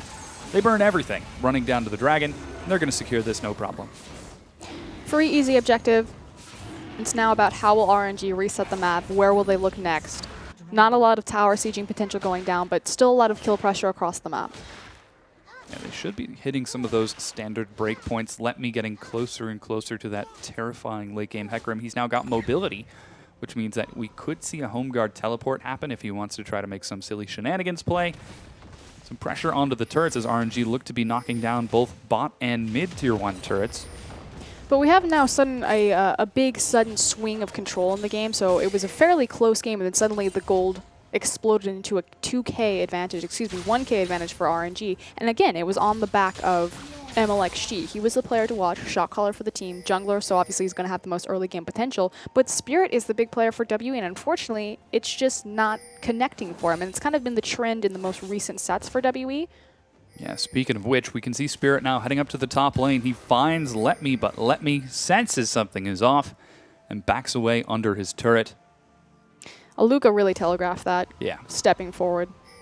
Kind of unfortunate, but seeing Spirit now once again on the top side of the map, they've actually got MLXG on that side as well, so they could look to skirmish if they so desire. I think that's why we see Xiaohu being so aggressive onto Xie in the mid lane. Forcing Victor to back so they have a numbers advantage, which is why Spirit's not going to commit on this 2v2. Very solid play coming out of RNG so far as they continue to look for aggression and roaming. Aluka, he's going to head on down to the mid, and MLXG spots him out and just backs away. So much confidence. So MLXG has done a fantastic job getting these deep wards, but it's really been on the back of the pressure that Xiaohu has been able to exert in the mid lane, making sure that he has full control of that wave and allowing MLXG to walk that far forward, knowing that his mid laner will get there first. Seems like that is yielding some pretty positive results for RNG so far. MLXG clearing out the Scuttle Crab as once again he heads down to the bottom side of the map, but Spirit already there. He's going to clear out the Gromp. Does that ward see him? I think that ward does. I think he walked through it, yeah. Yeah, unfortunate for Spirit as he spotted out on that side of the map. Even a roam from Xie as everyone is looking for action on the bottom. Lei is going to be the first one who's caught out. Spirit joins the battle. Lei doesn't even have to burn Flash. Not that he had it, but he just walks away. And he's able to walk away and to be so safe. You saw that Whoosh was so far back in the lane. It's kind of like, Lei, what are you doing, buddy? We see them. Just come on back to the tower. You're fine. He was spotted out by 2 different wards. He had the ward on the Gromp, and you also have a deep ward in the lane itself. Yeah, right outside of tower range. Working out so well for RNG as their superior vision so far has been instrumental in allowing them to make these plays and make these roams. I mean, MLXG has been all over the map, and he doesn't even... Oh, he does actually have a Spirit Stone. Sight Stone. Spite Stone. Spirit item. Smite Stone. The Smite Stone. Well, what this vision effectively is doing for the team is it's wasting a lot of Spirit's time, and his ganks just aren't coming through. And what it's doing is it's opening up CS discrepancies in your 2 primary carries. So in the bot lane, 128 to 104, and again, about 13 or 12 to 13 CS is going to equate to a kill's worth of gold for your ADC. And the mid lane, not as sizable, about 10 CS, but the wave is... Actually, it's not pushing to Victor. Yeah, it just balanced out just a touch, and now that gold lead has grown to about a 2,000 gold lead as RNG are just playing it safe, just playing it smart and casual, making sure that they know that they have this advantage, and they're keeping this advantage pressed onto WE. Everything that Spirit has been trying to do has been spotted out by forward wards. Anytime he heads to the top lane, even Let Me, without wards, had enough map sense to know, wait a sec, I haven't seen Spirit in a while. He was bottom, but he could be top. So he backs away. It's really impressive play out of RNG to keep such an active track on Spirit because they know how important he is to WE's success. Exactly. It's now a question of where is Spirit going to look and when will the successful gank finally come through for them? Do they need that on the hunt? Is that ultimate going to be the key to any success for them in a true 5v5? And if that's true, then do RNG just look for little skirmishes despite the fact that they do have that really powerful shockwave? I mean, we saw it used in the mid lane. It was just used with Alistar that time. It wasn't the full 5v5, but just a 3v1 scenario. Just there, we saw WE going for their first aggressive play in the past 7 minutes, clearing out the pink ward and looking for a few deep wards of their own. MLXG and Lei did spot that out, so they decided to look for a bit of roaming on their own as the top wet noodle fight continues unabated. A little bit of aggression from Spirit, but he's not even able to steal the Raptor camp with the help of Xie. Power spike for Victor is really what it is. Upgraded his core as well as has the completed Morello, so Victor is pretty powerful right now. Orianna, she has her completed Athenes, but it's not going to be that big 3-item Orianna that does massive amounts of damage. Now Dragon's up in a minute. There's action as Spirit looks like he's trading just a bit for control over that Scuttle Crab on the bottom side of the map. Not able to take any serious damage and not able to give that much in return. Now, Dragon is up in 40 seconds. RNG have got complete control over this side of the map. There's one deep ward by the red pit to spot out MLXG, but I think everyone knows that this is going to be the big contest. MLXG immediately turns onto Spirit. He does not land both sides. The shockwave is going to find Xie. He's forced to flash away. Lots of damage onto MLXG. Still has the chrono shift, so he should be able to back out of there, but there is Conan. Lei comes in for the flank from the backside. Even teleport from Let Me. And MLXG cleans that up, a quick 2 kills for RNG. And not that Let Me needed to be there for the TP, but obviously it just made that engage so much safer. Flash knockup as they dive on the Mystic. They inadvertently knock him under his own turret, and despite the heal, Wushin gets a timely crit and picks up another kill. And obviously this is timed perfectly for the upcoming Dragon, so that will be a free objective as well as 2 towers, because the bot tower is also very low, so a huge swing in power and gold for RNG in one fell swoop. Yeah, this game has gone from a gentle nudge in RNG's favor to a full forced shove. They take those 2 turrets, they secure 3 kills. Now they're going to take the second Dragon. Slowly but surely, RNG are creeping closer and closer to victory, and WE are letting them. And RNG have shown this in their MO that they are very capable of just running away with the game on a snowball. Even in their set against Invictus Gaming, it was one incredibly long-paced game where Invictus managed to win out in the very end, and then RNG just turned around and smacked them down in a quick 1-2 punch. Very solid play. MLXG flirting with danger as he clears out his Krug camp, but with it down, he's going to recall currently 2-0-2. He's been involved in 4 out of his team's 5 kills, but you know who's been involved with everything? It's Lei in the bottom lane. Yeah, he's been all over the place. The support with the highest kill participation in LPL has 100% kill participation for RNG. Yeah, I know. Go figure. Color me surprised. Yeah, we're 18 minutes in. RNG are getting closer and closer to victory. Here we finally see WE taking the initiative and looking to set up a death bush, but they decide to back away. Are they going to be spotted out by MLXG? No, they aren't, as they finally creep around the lane, looking for Whoosh in now. Spirit hops forward. Whoosh dashes back. He doesn't have flash, doesn't even have heal. He goes low, burns the heal, trying to stay alive, and WE don't even get the kill to soothe their conscience as the rest of RNG collapse. GA has joined the fight. Shockwave to pull them back in for the chase, and this is just cleanup duty for RNG. Conan has joined the battle to try to zone a little bit more, but Aluka should go down here. Great knockup is going to stall it out, but that's a double kill on Xiaohu. He's 4-0-1. Conan doesn't even land the dredge line. MLXG jumps to the Scuttle Crab to get closer. 3 kills now for Xiaohu. Wonderful collapse from RNG right there. It was a clever play from WE, suspecting that they would rotate their AD carry into the top lane to take the last standing outer tower since the bot lane and mid lane had fallen. So they were setting up a trap knowing that Lucian would be on that side of the map. But RNG just out mind gamed them, said, hey, go look delicious, we'll collapse. Yeah, and it looks like the next delicious target is Spirit. You can see Lei tanking up as best he can. 2 excellent tower divers here, but Lei decides doesn't have enough damage quite yet, and Spirit gets out with only just a tickle from MLXG. Unfortunately, there Lei mechanical misstep with his pulverize, Yeah. and he just couldn't get a good angle on the headbutt. He was trying to look to knock him into the wall to maybe hold him in place a little bit as some superficial CC, but when Spirit got on the other side of that corridor, the headbutt would have just knocked him away, so good job from Spirit. So let's touch a little bit on MLXG. He's been involved in 75% of his team's kills, 2-0-4, and you wanted to take a look at how he's building? Well, it's full tank. It's full tank Echo. Yeah. So Echo does offer his team quite a bit of CC as well as stick and dive potential, and he's also going to be doing ridiculous amounts of damage anyway. Pretty much every single ability is going to be doing passive damage. He's got, no, it's not true damage. Just Yeah, we had this discussion upstairs. It's magic damage, and his ratios are huge. Yeah, additional magic damage on the Q when it returns as opposed to true damage. Yeah. Looks like another potential dive setup from WE as they try to collapse and take something, anything from RNG. Wushin is waiting right on top of a ward, but RNG are fully aware that this is happening. They've got vision all over WE. They decide to let me continue farming as he's going for a full tank build in the bottom, but he's going to get some serious pressure while Xiaohu cleans up in the mid. And so far, WE have just kind of been dancing around in front of the Baron without doing anything for the past minute or so. Spirit really wants the Scuttle Crab. He did. And obviously it's safe for him because he can just playful trickster over the back of the Baron pit should someone come to contest. Now, the thing that I do want to talk about as we start to, again, address the sizable gold discrepancy opening between these teams, 35 to 28 right now, is majority of this gold discrepancy is being translated into vision. And it's with this vision that is working so effectively against WE because, again, you said it in the very beginning.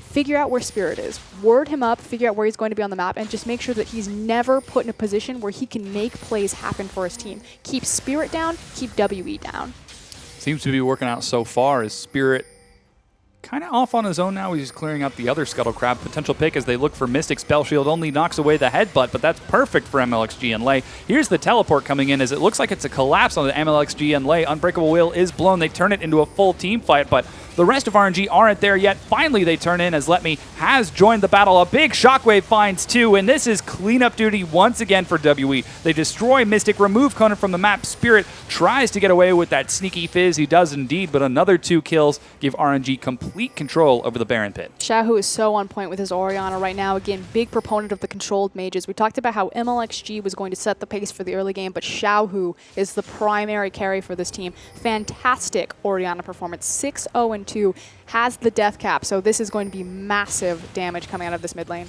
Absolutely stellar play from Xiaohu as he is now 2 items in 22 minutes. Dragon is up in another minute. Baron has been on the map, but RNG are continuing to play this about as textbook as you possibly can. clearing out lanes, shoving turrets, and Look making at sure their you've got vision objectives. control. Yeah. Just on the top side of the map, and again, because Dragon is going to be spawning, we'll see how they pick up their vision and move it to the bottom side of the map to secure that objective. They've done a fantastic job every single Dragon rotation, making sure that they make a very big and viable pick before they rotate into it. So expect them to look for something similar, especially as big key ultimates start coming back up, like the Shockwave. Yeah, Shockwave is just off of cooldown. The only thing that's missing is the Culling, Unbreakable Will, and Onslaught for RNG, but 3 out of 5. yeah. That's the only thing that's I missing. think that they could be getting just fine without it. They'll be getting by just fine. No, I agree. Starting to get closer and closer to that 10k gold gap, so Yeah.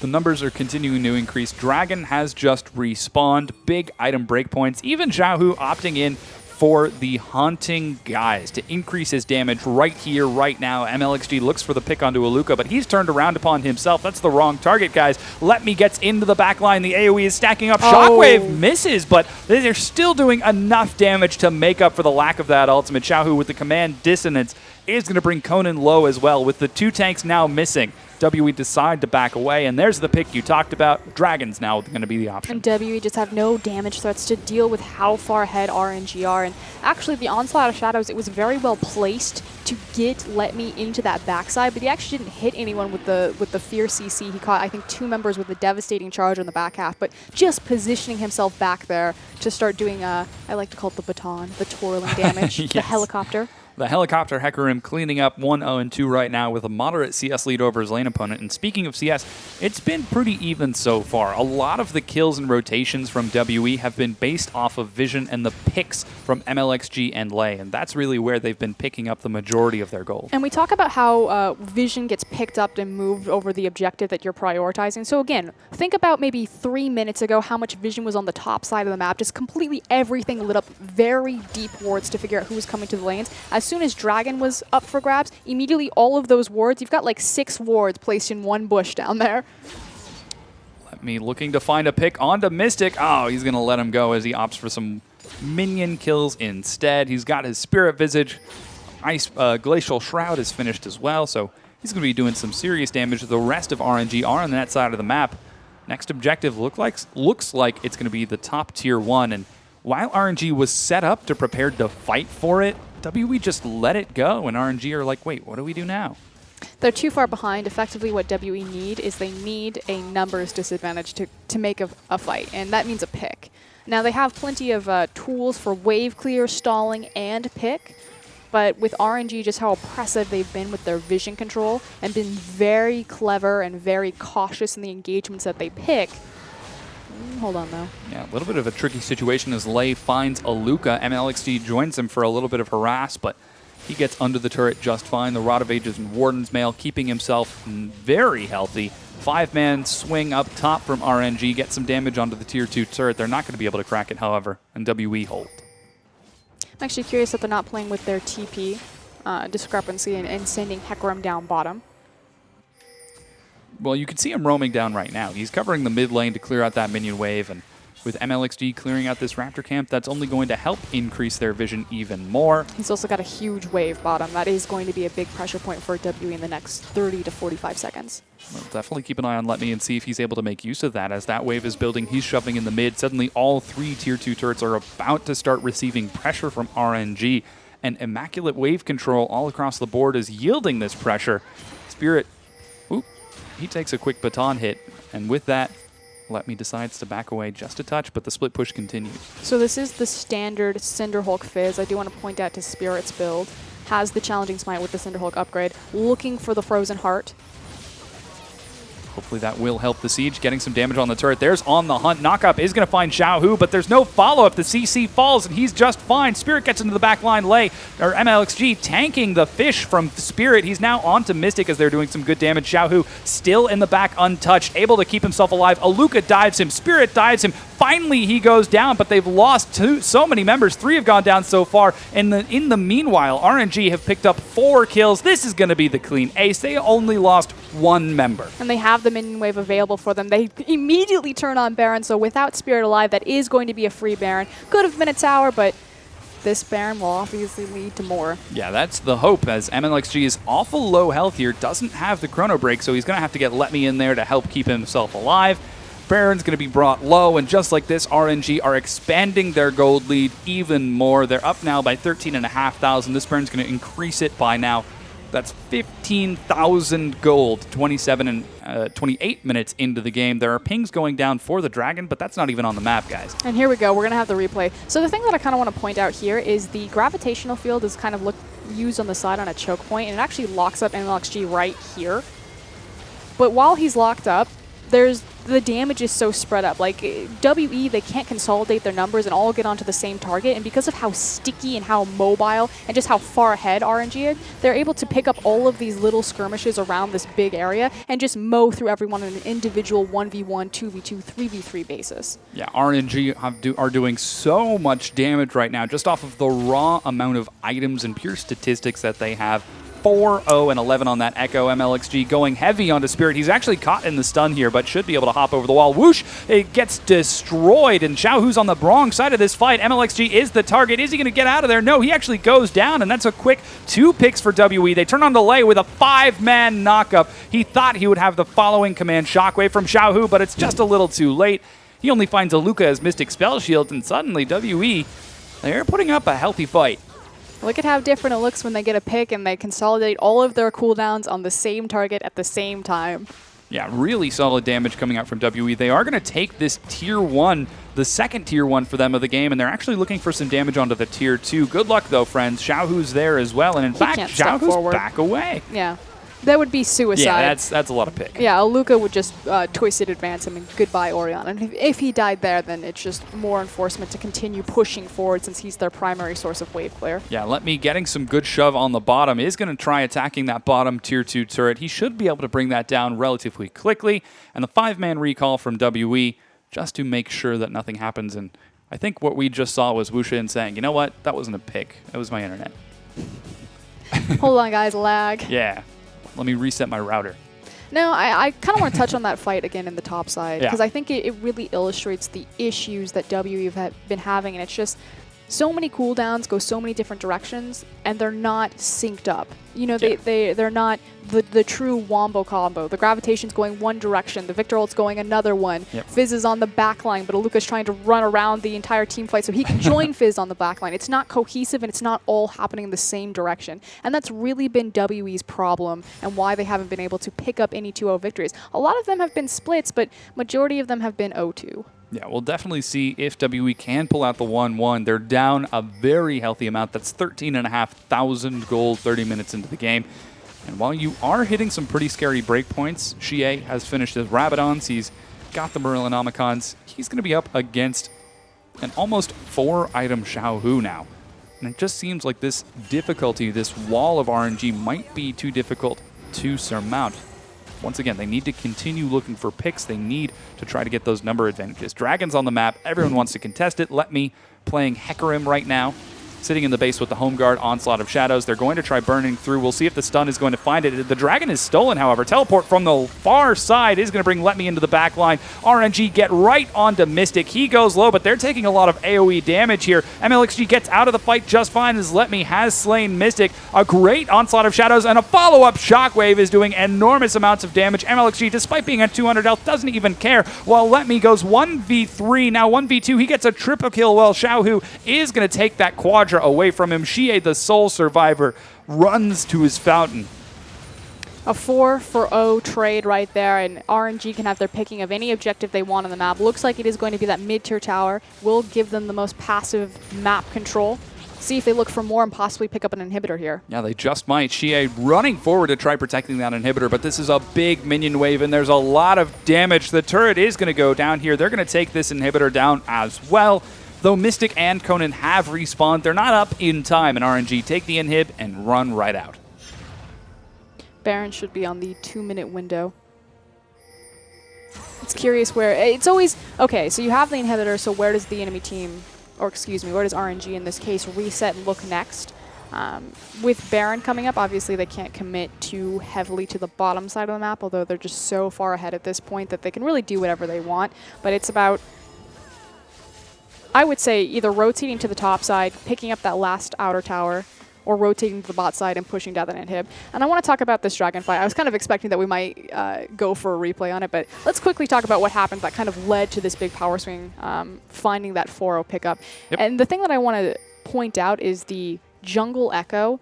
And it's not doing ridiculous amounts of damage, but it's just so good at controlling space in front of you. The way that MLXG is using his... I forget what it's called. Help me play by playcasters. Parallel convergence. His giant zone control with the Parallel stun. convergence. Yeah. He throws that out into choke points, and then he tries to bait them in to find a 5-man stuns, and just gets onto that backline, engages a fight, and then resets his ultimate back to safety. Yeah, here's MLXG. You can see him See there, using another that parallel checkpoint. convergence. He now has got a shield on top of that. Unfortunately, it falls off right as he takes some poke from WE. RNG zoning in the bottom, Lay running forward as fast as he can. He's got the flash, but doesn't look for the knockup. MLXG forced to flash away.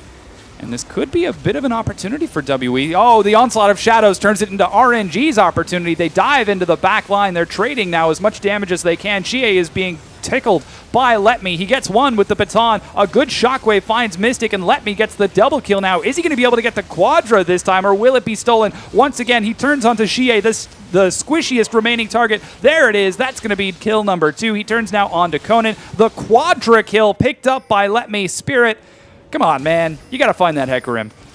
Everyone just running away from this game. RNG, a clinical performance from them. Their vision control was immaculate. Their rotations were fantastic, and Jungle Echo paying off in huge dividends with its zone control. Just the ability to start fights. He doesn't have the hard CC to lock you down, but he can slow you down and allow his team to catch up. Yeah, excellent, excellent play. That's RNG taking game number 1 by destroying the enemy nexus, typically the standard way to win games. And WE, unfortunately, not doing that fantastic that time around. And a lot of that, I think, was off of Lay. We spent so much time talking about the Echo, about MLXG, and being all over the map playing with the vision control, but Lay, 24 out of 25 kill participation. And again, that's exactly what we were talking about, has the highest kill participation of any support in the LPL. And let's kind of go back to Lay's days on King and so the previous spring split. So the thing about Lay, although I think we actually have a replay. Yeah, set up we've for got a us. replay of the last fight. Let's jump into it. Bam. Yeah, so this is the last replay. This is where RNG ends up taking the final fight that wins the game. And it looks a little touch and go at first. Oh, they're just so far ahead at this point. I mean, effectively, Alistar can go in 1v5 and he could be fine as long as he's able to slow them down enough for his team. Yeah, so let's go ahead and roll the clip out. And why don't you break down how RNG end up winning this? So what's really just kind of indicative is MLXG kind of leading the charge, looking for the flank, trying to slow them down. And even though he doesn't hit the slow, it's just long enough to force WE to kind of stall, to the Hecarim to get into the back line, for the Alistar to catch up, and then the carries kind of trickling in the very end. And this has just been really indicative of how they set up team fights throughout the course of this game and how the Jungle Echo is really working to carry their momentum through. Yeah, and that's something that we saw from Xiaohu, Wushin in the back line. They were completely untouched by that fight. I mean, you saw at the very end they were down at maybe 66% of their health, or 2/3 of their total health. But they just did so much damage, and even Let Me in the top lane, so much damage on that Hecarim just by hitting those power spikes so much sooner than Aluka. And the question was about the itemization on Echo. We've seen so many different variations and builds, and MLXG deciding to go the full tank Echo and showing how much CC and zone control over a team fight that champion allows, and how it really works in the dynamic of a team fight. And even though they didn't have the On the Hunt from Sivir, with the dissonance from Orianna. Yeah. Did I get the AoE damage, the dissonance, yeah. Yeah, the speed up, the Alistar, and then the Hecarim able to lock them down, catch up, and kind of use it in the same kind of direction, you know. The mobility, I'm going to rush at you kind of chase build. comps. They didn't have Sivir, but they might as well have. If they had. Things might have gone a little bit differently. But again, that was game number 1 going to RNG. We're going to take a quick break while we get ready for game number 2. Don't go anywhere.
Hello, everyone, and welcome back to the LPL. Once again, I am Seda. This is FLICKR, and you just saw some of the team fights from our last game between RNG and WE. RNG ended up taking quite a convincing win.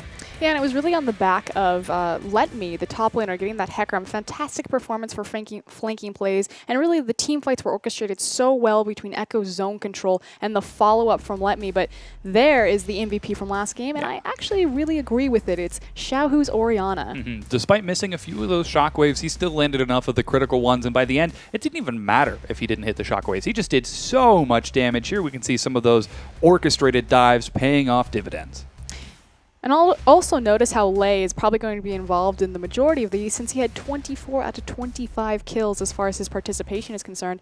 Also had a fantastic job on that Alistar, and the combo of Ali with Ori cannot be understated as we see Xiaohu and Lei chasing down their opponents here. Yeah, some serious damage coming out of Xiaohu, and despite the fact that he played a calm, patient control mage, he was still so effective that game, and a lot of that was off of the back of some of the vision control that RNG had. I mean, they had wards everywhere. And that's the thing that I really wanted to talk about previously is Lei and MLXG, because we talked about how MLXG is going to set the pace for the early game and Xiaohu's going to be the true carry.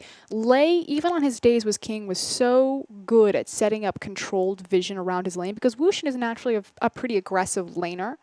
And Lei just has this history of being able to control the vision, and just the duo between MLXG and Lei, making sure that they got deep wards on Spirit every single time, completely stalling out any sort of impact Spirit could have through ganks or counter ganks or anything like that, was pretty much the stopper on WE. Yeah, Spirit did not get an opportunity to really explode for his team despite being on that fizz in the jungle. Just the vision control from RNG was so phenomenal, and really, this is actually rather good for RNG. They need these points right now. Well, it's beautiful because we were talking about, RNG, they have great skill ceilings. They're able to be an elite team. They've shown that. I mean, they had close games against ADG. They had a fantastic game against Invictus. So they can party with the top bracket here, but just not able to be consistent about it, to kind of mature their macro shot calling. And in that game, they looked flawless, very clinically and cleanly played. Yeah, and we saw them rotating all around the map. Looks like we are going to swap out Let Me being taken off of RNG's lineup.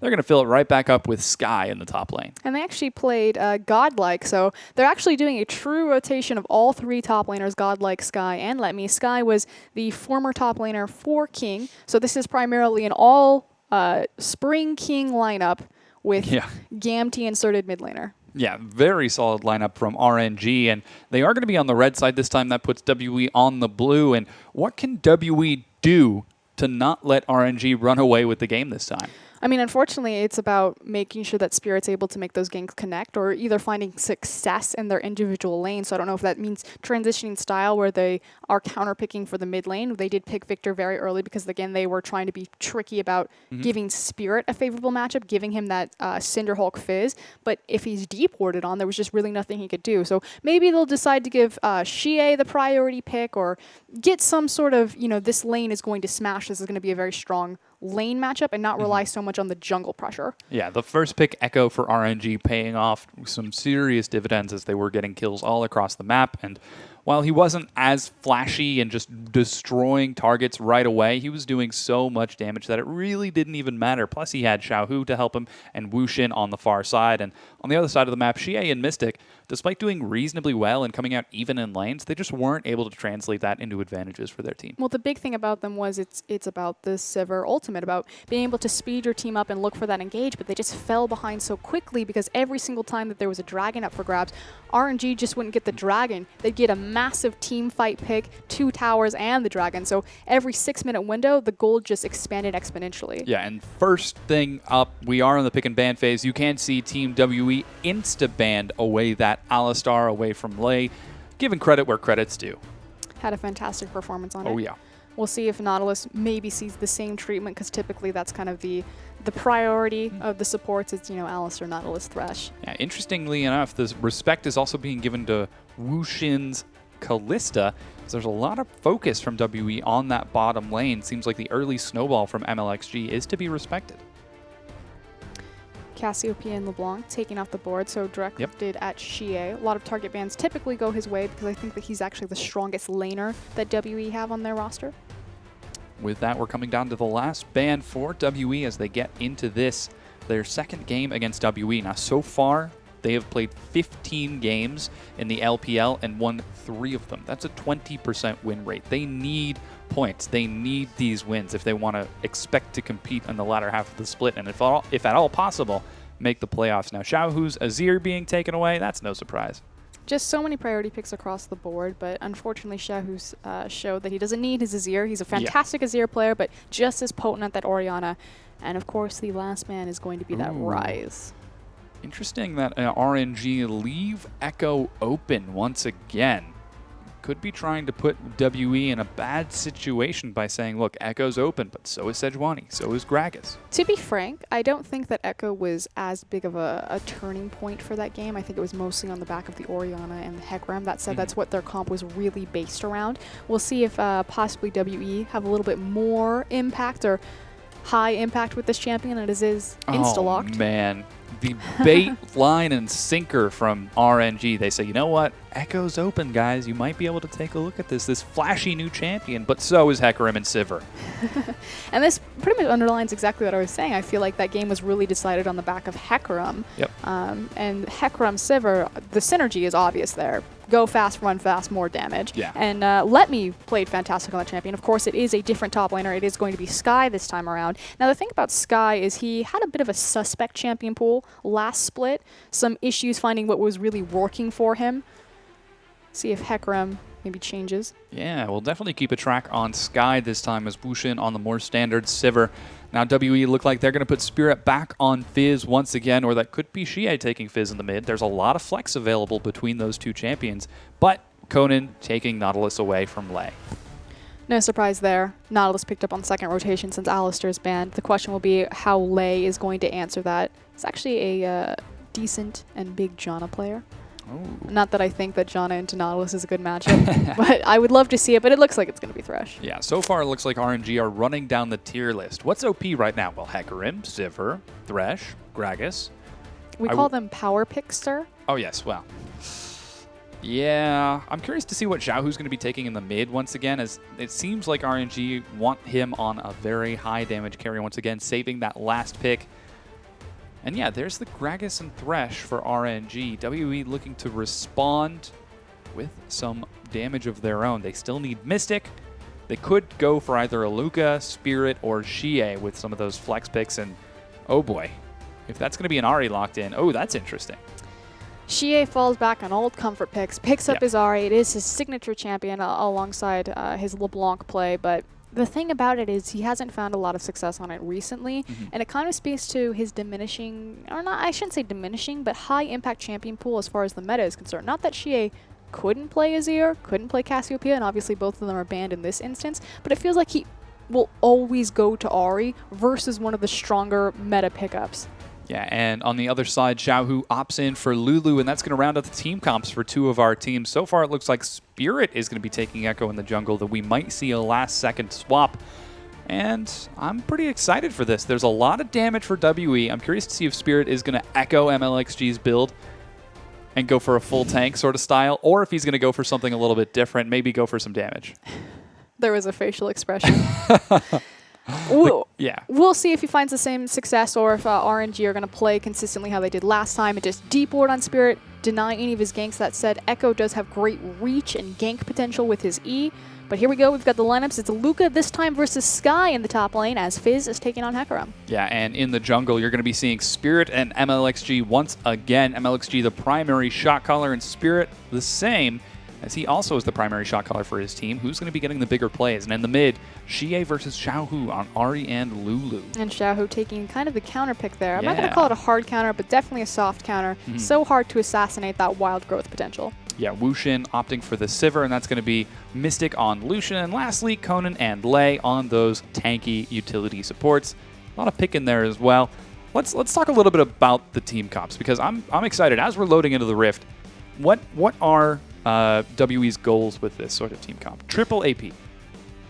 Well, they do have a lot of pick potential as well as pick potential and pick potential. I wonder what they could be going for. Yeah, we're loading into the Rift right now.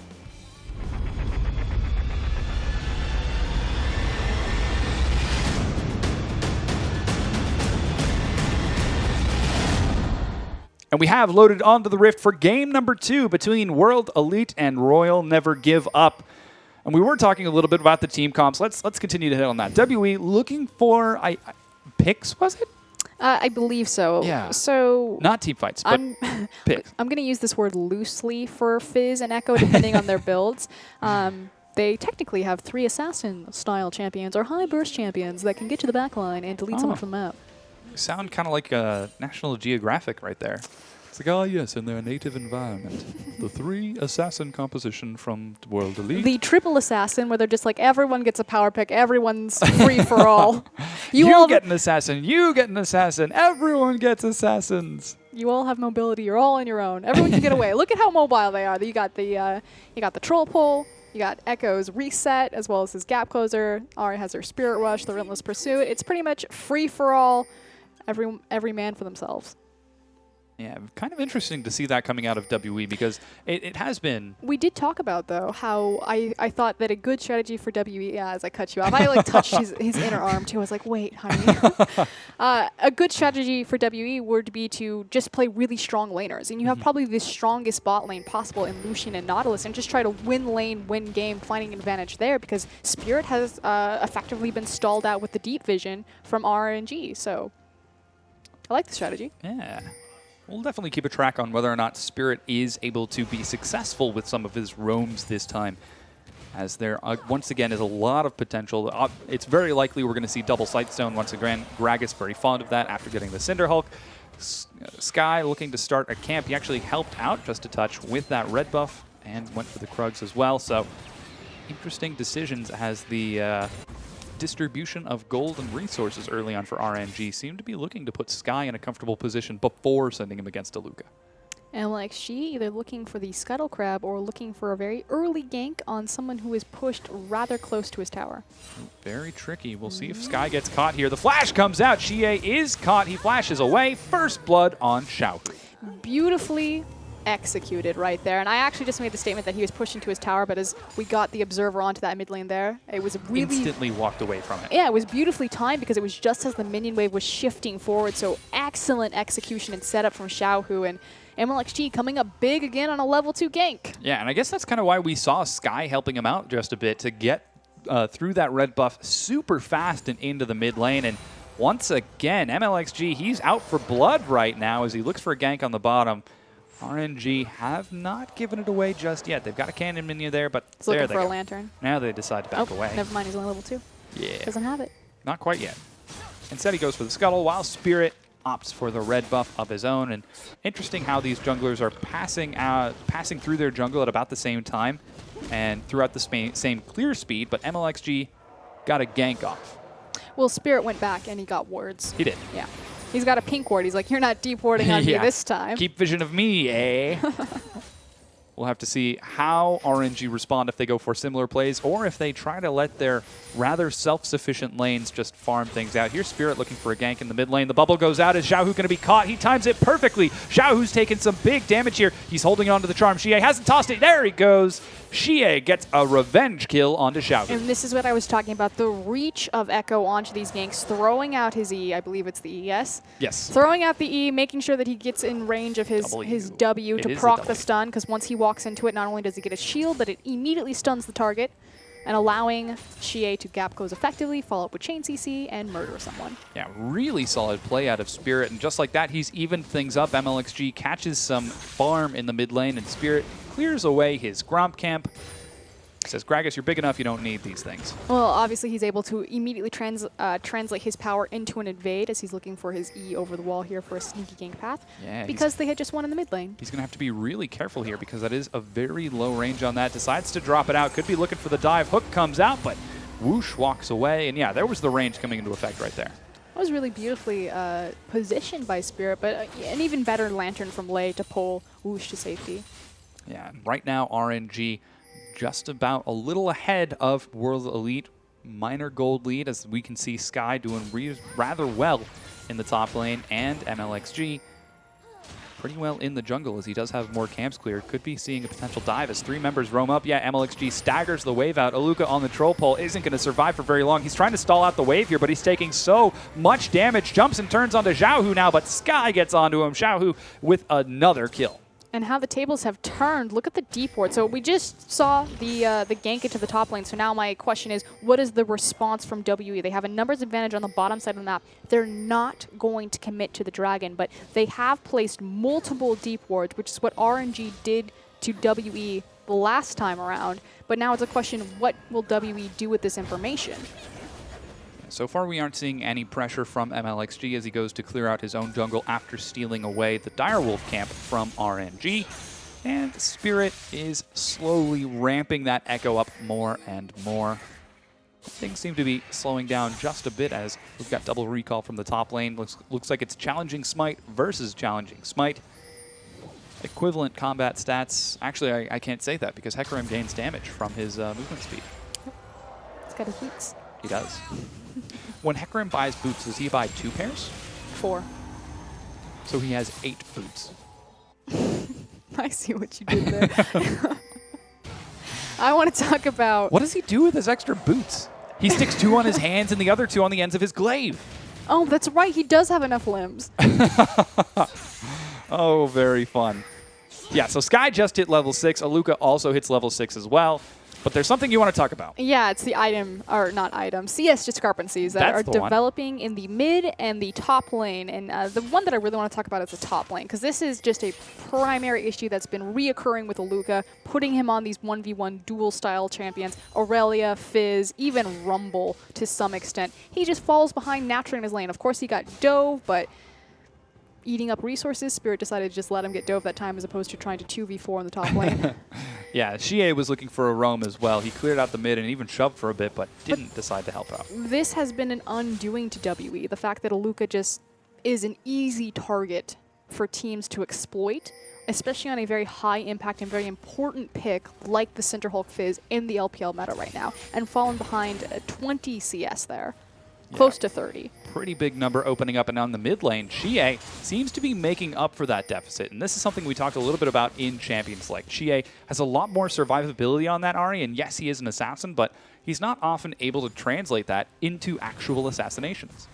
Not big on the whole roam thing. It's more about if Xie can just brute force his lane down, he'll continue to do that.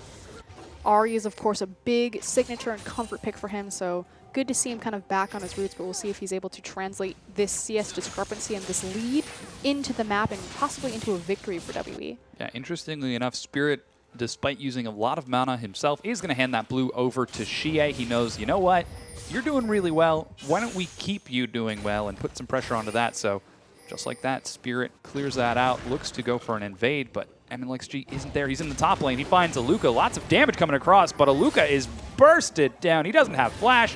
He does dodge the barrel, but the onslaught of shadows finds him. Sky with a kill. And again, Aluka, just an easy primary target to pick up. No response from WE. Potential invade from Spirit not paying off as there was no red buff to be taken, while RNG continue to put pressure down on the bottom. They've got deep wards now to watch for any sort of pressure. Every single bush. Yeah, just to make sure we didn't see him in that one, we can watch him in every other bush. Spirit clears out his red buff. He's looking for level 6 so we can start getting some effective dives across, but he's going to be just a little bit late as looks like this wave is going to be staggered out by WE. And Lay picking up some more souls. We're now 9.5 minutes into the game. This game hasn't exploded as much as the other one have, but RNG, once again, with a minor advantage over WE. So another rotation of the buffs is coming up, so we will see those buffs handed off into the mid laners.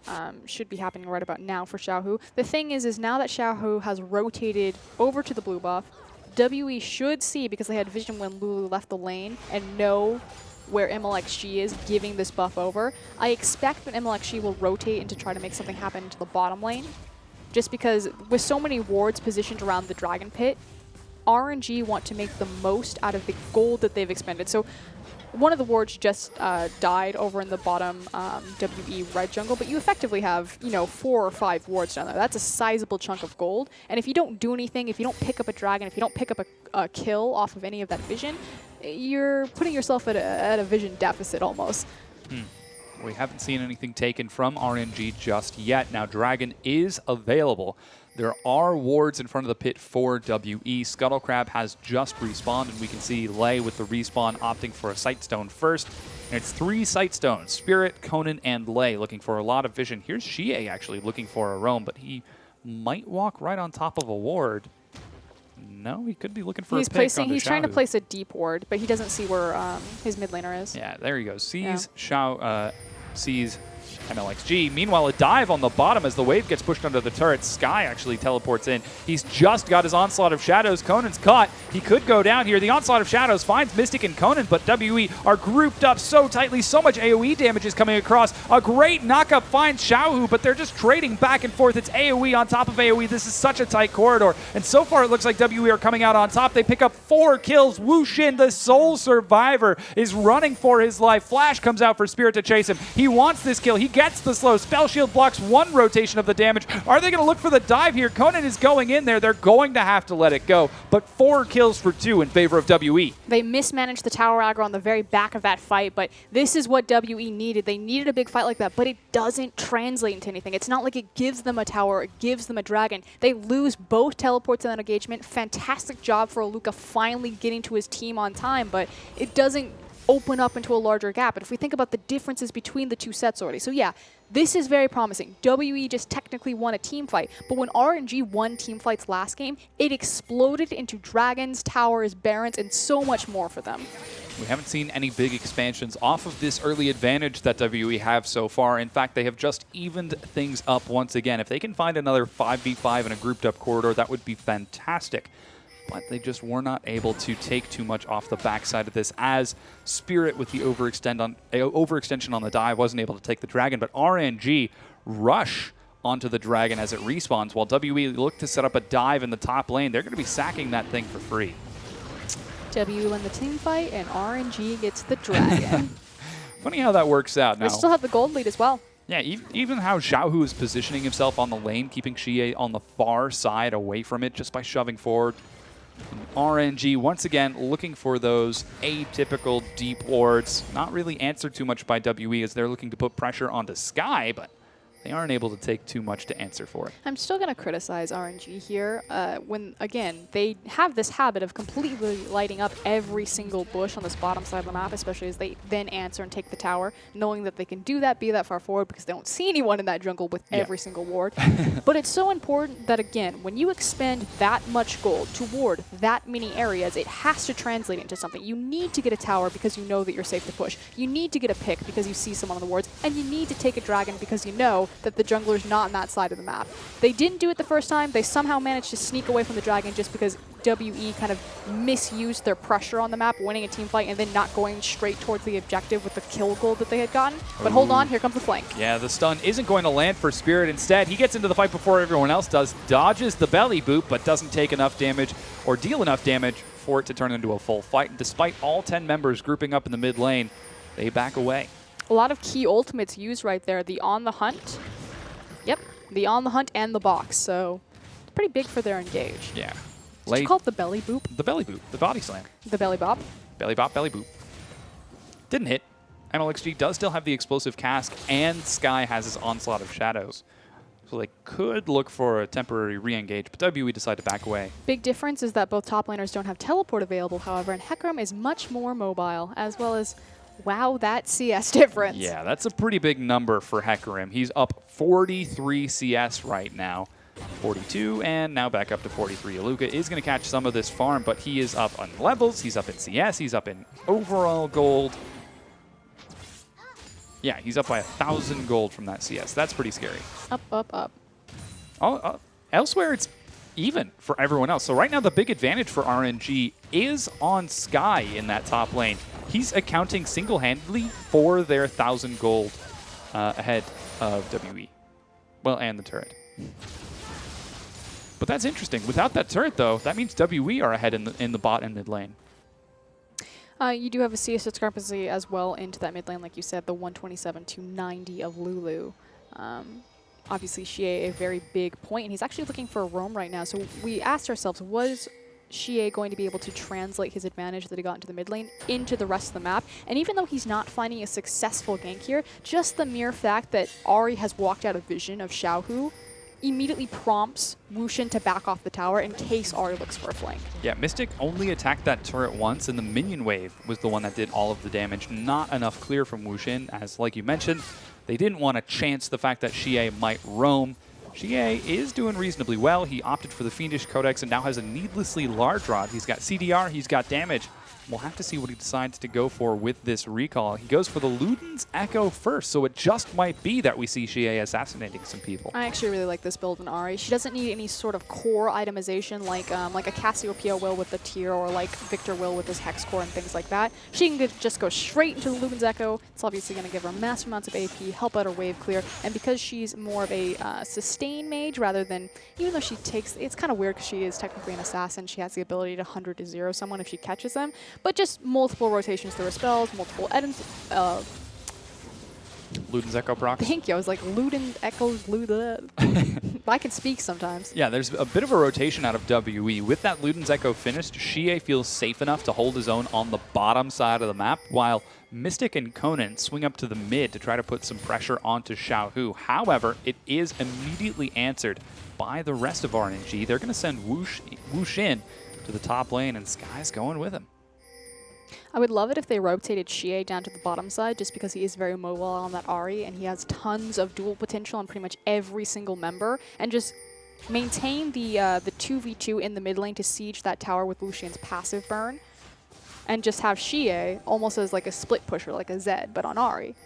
Yeah, seems like that's what we're seeing right now. As he is down on the bottom side of the map. RNG see him down there. Some pings go forward for Xie to continue shoving, but RNG answer by shoving top. That CS discrepancy opens it to an aggression discrepancy, and now opens into a turret discrepancy as Wushin takes that top tier 1. This is a little bit tricky, although Sky is backing to respond to Xie. I was going to say there's a lot more pushing potential with Sivir doing some damage on the tower versus the pushing Ahri, but Spirit runs over to join him. Yeah, they're doing some serious damage to the turret. It's brought down to about half health. Sky is finally here.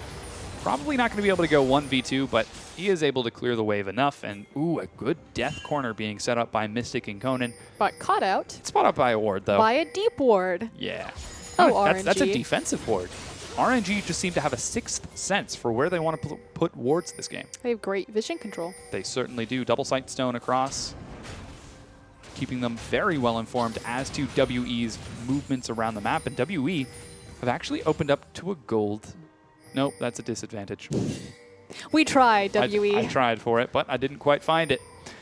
That single turret RNG have bring them 1,000 gold ahead. Conan sweeps and doesn't find the ward 2 feet from him. The big thing is that the dragon is spawning. Hold on. Nope. The big thing is Yeah. is that the dragon is spawning in 2 seconds, and the thing that I want to touch on and what's very important for this 5v5 that's surely going to happen is that this is when WE thrive, when they have just a free-for-all of mobility-based champions. It's not about, you know, protecting the AD carry or peeling or making sure that we synergize all of our cooldowns. It's just about doing damage on every single member. Yeah, 5-man group from RNG in the mid lane is letting Aluka get some really solid free damage onto the top tier 1. But RNG have got control over the mid lane. They're going to have control over the dragon now as they walk forward as a group. They're going to start it. The turret goes down. We'll see if Aluka teleports in. He's doing more and more damage to that lane. RNG are set up to follow on the far side. MLXG finds GA on the backside. The stun comes out from Spirit. He only finds Lei. He goes solo and is forced to back out immediately. Aluka's in the front lines now. As he did teleport to join the fight, he's trading with Sky, who gets a huge onslaught of shadows, but nobody has died yet. Finally, one member goes down now, 3, as it's just AoE damage for RNG, cleaning it up. Aluka going 1v3 with the CC. Oh, a great dodge from Zhao, who predicts the pull. And it's a quick 4 kills for RNG. And that effectively was a microcosm of both of these teams. So they come out even, and this is just one of the problems with WE. They aren't there cohesively as a unit for these team fights. It was an even game. They approached a 5v5. didn't follow up on the resources, didn't chain their CC, didn't focus the same targets, and the superior team fighting team comes out on top, and it's RNG. Yeah, RNG doing really well with that fight. Sky holding onto his ultimate for such a long time, just scattered WE like a bunch of billiard balls, and Xie, despite being caught out early on, was still able to get some pretty solid damage. And just like this, we're 20 minutes into the game. RNG are now 1,500 gold ahead after that last team fight. And here's the breakdown. So Spirit, what he's trying to do, trying to obviously to lock up, the E isn't close enough to get the stun, but then it's just a scattered, chaotic mess. But look at how RNG are all grouped up, covering their flanks, dodging back together. Luca gets caught off on the side. He's not doing any damage right now, literally just running around, not even hitting anyone. Jumps back in the very end, tries to trade 1-for-1 for Xiaohu, but a nice heal saves his life. Yeah, Wu Xin was actually untouched throughout that entire fight. I think at most he was brought down to like 80% of his health through a single stray auto attack that hit him. And oh no, Xie! There you go. He's got it. He clears out his own blue buff. Luckily for him, the Cinder Hulk does not in fact kill camps. It only brings them to 1 health. Does not kill buffs. Brings them to 1 health. Now Aluka back in the top lane. You can see that discrepancy pretty widely now as Xie is just doing so much damage, not even afraid to bully it out. As a fight breaks out in the mid lane, RNG looks like they want to tango with WE once again, but WE decide they want no part of this. Teleport comes in from Sky as he finds Xie and destroys him. Whoosh and Xiaohu and Sky are just doing some incredible damage here, and then they immediately turn for the Baron. Have to be very careful. Spirit's still up and available, so this is technically a smite war should Spirit get into position. That said, Gragas does have the higher level smite. We'll see if it pays off. The AoE field comes out. Parallel Convergence doesn't yield any results. It just slows them, so they take some more damage from the Baron, but the Baron is secured nonetheless. RNG take it. And what's most important, again, we talked about WE. When they win team fights, when they win picks, it doesn't mean anything because it doesn't translate to anything. What just happens? RNG won 2 team fights, or technically a team fight, and then a pick back-to-back. First thing they grab is the Dragon. Second thing, the Baron. Yeah, solid pickups from RNG. Now they're up 2 Dragons, a Baron, and now 6,000 gold. Excuse me, that's 5.2. And just like that, RNG have blown this game right open. They were keeping pace with WE, just going for a light casual stroll, but WE were huffing and puffing saying, this is the best we've got, this is what we can do. And RNG have said, really? I've still got a 5th gear. WE thrive in skirmishes, not only with their composition and their makeup, because they have a lot of high mobility skirmish-based champions, but just themselves as players. They have high mechanical skillings. They're really good at pressing their buttons, but as a team, they just can't cover their flanks, stay together as a unit, make sure that they're prioritizing the same targets. Yeah, speaking of flanks, Aluka gets caught out once again. He's 1-5-5 right now, not having the best game as RNG are putting pressure where pressure is most deserved. The team has left Aluka out to dry. Yeah. And RNG have recognized that he's a very easy pickup and just consistently picking on him. Yeah. Pick translates into a tower, might translate into more. Yeah, WE don't even try to defend that turret as they know that they can't group up. Spirit looks for the AoE. Parallel Convergence finds only Lei. They get some good damage across, but they can't quite bring him low. Oh man, some big damage from Wu Xin. Lei is still alive in the back line as Wu Xin and Xiaohu in the front are doing so much. Now that Sky has joined the fight, WE cannot take this. They dive onto Xie in the back line. He gets destroyed as MLXG does so much damage. The the inhibitor turret is going to fall, but with Mystic there and significant amounts of damage, they decide they don't want to trade. Oh, come on, Sky, what are you doing? Let him go. You're not chasing me, I'm chasing you. Yeah. No, okay, the thing that I want to talk about with that pick, I don't know, have you ever seen Mulan? Yes. Okay, the Disney version. You know the point when Mushu is on the rocket and they go to like hit, and then they miss and he hits the mountain and he causes the avalanche? Yes. You remember what he says? No. He says, they were 3 feet in front of you. Conan completely whiffed his dredge line on the CC lock target in Lei, and he pulled Gragas into his team. That was pretty excellent. Oh, boy. I'm going to call it pulling a Mushu. See, now I've built up the vocabulary, so in future casts, I'm going to be like, that's a straight Mushu play. He's pulling a Mushu right there. It's excellent because we're in China. Yeah, well, right now it seems like RNG are being the men right now. As swift as a coursing river, they rush to victory. And WE are fighting for survival as best they can, but now they're going to lose their last Tier 2 turret in the bottom lane. Be a man. Man. You're not allowed to. You can't sing it. You can't do that. With all the strength of a great typhoon. Oh boy. Okay, I'm done. Yeah. Okay, so they got the they opened up the inhibitor in the top lane. They are wildly ahead. That is a 10k gold deficit between these two teams. Now looking at this mid-tier tower, and unfortunately WE, I don't think they have a lot of answers to hold this one. Yeah. They're Although trying, they don't they're have trying, a minion wave, so. They don't. But RNG are still so far ahead, and RNG are so far ahead. WE are trying to figure this out, but to them it's as mysterious as. No. Oh boy. The dark side of the moon. No, you can't. Oh, jeez. We set it up, and then you gotta let it go. Just let it go. Hey, another Disney reference. As this fight is no longer frozen, they're diving under the tier 2. RNG are tanking the turret. They don't even care about the damage. And right now, the tier 2 turret falls. No one has yet died from WE. There it is. The picks from Xiaohu gets yet another kill. They're just so far ahead. They technically split their damage. They had half their team fighting all of WE, and the other half were like on the tower. And they still ended up winning the fight and getting a kill, taking the tower. Yeah, RNG are feeling so strong about this one. They are now going to turn onto the Dragon. This is number 3 for them. We're 26 minutes into the game, and everything is going RNG's way. Looks like, yeah, they secure that third Dragon. It's now an 11,000 gold lead as they creep closer and closer to victory. It's now a question of WE. We said that this was going to be a very important week for them. They faced 3 matches. They had a chance at 9 points, because obviously if you 2-0, you get 3 points. If you split 1-1, you get 1 point. And unfortunately... Oh, RNG just let him take that turret. Fortunately, they got the tower. Unfortunately, Yeah. they have not gotten the game, unless a miracle happens. Yeah, repeatedly. that was a about 5 times.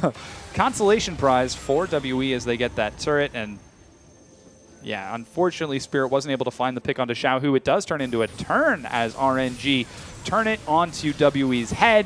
They dive into the back line. Mystic goes low. Should be able to be picked up by MLXG. And yeah, Xie actually managed to kill Xiaohu, though Mystic has now fallen. Can Xie keep himself alive here? Sky teleports into the back line without a Spirit Rush to keep himself away from that Hecarim. Xie should be going down. There it is. Sky picks it up. That's going to be the ace for RNG. Really nice attempt from Xie right there to get into the back line. RNG kind of caught with their pants down, didn't have Sky in position to help peel for his back line. Likewise, MLXG was like, peel for the back line. I'm going deep. Yeah. That said, unfortunately, the gold lead speaks for itself. They're able to overcompensate for this. Yeah, this is going to be the He hit it that time. inhibitor turret going down. Yeah, I don't think he wanted to have hit it that time as he's pulled in 1v3. Yes, those are the 3 tanks, but they're so far ahead just in raw stats that Conan is going to go down regardless. Now that the minion wave has caught up, Sky bounces the aggro, takes down the inhibitor turret. That's now 2 naked inhibitors for WE. Lei sets up the Thunderdome. He drops the box. And then Sky and MLXG clear the sides. He's like, no, this is a support battle. Yes, well, seems like it was picked up by MLXG. They're now up 11 kills. They haven't broken the inhibitor line, though. They have not. Hope is still alive. It is indeed in the form of those inhibitors. Now, Baron's actually up in 20 seconds, and RNG have got some untimely recalls. Wushin gets a wave building bottom, while Mystic shoves up in the mid lane. Ping's now going down to the Baron pit. Looks like RNG are aware that this could be a possibility, but they're not going to take any chances. They're all on their way. They are taking complete vision control. We'll see if they can perhaps set up a pick here. Obviously, Ahri has high pick potential, and even though they are so far behind, she has her Luden, she has her Morellos, so she's still going to be doing some decent damage. But let's kind of talk about where things really went wrong for WE and how they found themselves in the situation. Because we said, you know, their win condition is Spirit's performance, and Spirit actually had a great performance with Echo, trying to make things happen for his team. But I feel like, unfortunately, WE were even until they came into the mid game, looked for a 5v5 at the Dragon, and just fell apart to the synergy of RNG. And I say that kind of, I guess I can say it a little bit better just because this is formerly the original King lineup with Gamtee's mid laner effectively replacing Assassin. Oh, WE shove up in the mid lane as they look for some pressure, but RNG grouped up looking to get some big damage across. It looks like this is going to be a team fight. Spirit gets a good stun on delay, but there's just no follow-up. Sky now joins the fight, and WE are scattered like a bunch of billiard balls. Once again, Mystic is dived by those stickers on the back line. Spirit gets out of the fight, but he goes right into Sky. Now Xie is forced to run away. That is another kill for Wushin as he does end up taking down Aluka. Spirit going one-on-one with Xiaohu. Doesn't land the stun as he misplaces it on the wall. Chilling Smite goes down. He makes it over. Xiaohu lands the Glitter Lance, but Spirit's going to be able to possibly make it out of this one. Run, Spirit, run! Yeah, he's running as fast as he can, but the rest of his base is being torn to shreds in the meanwhile. One inhibitor goes down. The second one sure to follow. And the story of this game was the story of that team fight. I mean, you were probably focused on the primary action of everything exploding on your screen, but Aluka on his Fizz stood for 5 seconds of that team fight, not doing anything. He was waiting for Wushin to come into targetable distance, and unfortunately wasn't assisting with his teams. He immediately jumped on Sivir as soon as he saw her. Sivir turned around and punched him in the face. yeah, and just like that, it's now 25-9 in favor of RNG. The Baron, second Baron, is secured by RNG. Empowered Recall gets them all out before WE can respond, and with those inhibitors down, WE are securely on the defensive. It's now about RNG flooding the base, making sure that they apply their Baron on as many lanes as possible. Possibly look for the easy objective in that last pick of the bottom inhibitor, but I mean, really, they could just walk this one down the mid lane. Yeah, and that seems like that's exactly what they're doing. Wushin and Sky dashing forward, escorting the minion wave. And nope, they decide they want to go for that last inhibitor turret as well. It really speaks to the fact that they're 20k gold up and they've needed 2 Barons to close out this game, to kind of the respect that they're giving to WE, or even the uncertainty and the testing of the late game macro shot calling. And I say late game even though it's only 31 minutes, but this game got spiraled again, 31 minutes, 2 Barons. Yeah, RNG doing a very good job. As we mentioned before, that their weaknesses have been their late game macro shot calling. It's been good. Like there's no big holes in it. They haven't been as effective with their momentum, although we're looking at the dive right now. The dive happens. WE trying to put up a final defense, but they just don't have enough. Double kill picked up by Sky. It's not going to be a triple as Xiaohu steals that away while Spirit and Aluka run as far as they can under the fountain. Bit of a dive coming out from Sky. He doesn't take any sort of fountain damage. That last inhibitor is going to be cleaned up, and RNG play textbook, take down all 3 inhibitors, and they're going to be getting on the Nexus. I think that's the best way to word it. Yes, textbook. It was a very clinical, textbook, clean series from them, and a little bit cautious in the second game as far as how much power they had and how crazy they could go for, but excellently played by RNG, and just really unfortunate for WE to see them fall again this far behind. Yeah, they're 0-2 with this series. That's going to put them at 3-13 for their final score for today, at least. And RNG, I want to continue talking about that because we talked about some of their macro shot calling, the fact that they play well when they're ahead, not so much when they're even or behind. Talented, but inconsistent. Yes, and this is a great step in the right direction for them. I mean, that said, this was against the second Yes, to 11th last place. placed team. They did play well. They kept it clean. They respected WE. They played it out. They said, you know what, we're not going to do anything silly, take any ridiculous dives, except for some of the ridiculous dives. But they paid off. Yeah, it was definitely a step in the right direction. We'll see if RNG continue to build on their synergy and their consistency, as well as their rotation of their top laners. So again, they have 3 top laners, Godlike, formerly Ackerman from LMQ, formerly Godlike of Starhorn Royal Club, Sky, previously of King, and Let Me, previously of Gamty. That last lineup was pretty much fully the previous King lineup with the Gamty mid laner, and Xiaohu, that's the guy who I really like to talk about. He is so talented, wasn't allowed to play at the beginning of last split because he was too young. So he is just starting his career, and he looks very promising. Yeah, we saw him take the defensive Lulu this game instead of the Orianna that he took in game number 1. And that's really kind of the question. He has, he played Azir before Azir was a really big power pick and kind of like really mainstream meta. And so obviously the meta really favors him because it just walked into his controlled mages that he was already playing. So the question about Xiaohu is how big is his champion really as far as the competitive scene, and will he be able to adjust once Azir, once Cassiopeia are kind of left behind and the meta shifts? We've seen, you know, the Orianna, the Lulu, that very controlled mage style, but I would like to see, or I guess the question is if it favors back to assassins or maybe some other bizarre picks like a Varus, it all depends on how the meta shifts and how that works out. But so far, the heavy team fighting and textbook play from RNG propels them to a 2-0 victory over WE. And unfortunately, WE so far are 0-4 for this weekend, as they did lose their match yesterday against Xiaogu. But coming up next, we've got EDG versus Unlimited Potential. Looks to be an exciting match. Can't wait for it. We're going to go ahead and take a quick break. Don't go anywhere.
As a child, you would wait and watch from far away. But you always knew that you'd be the one to work while they all play. Here we are, open away now.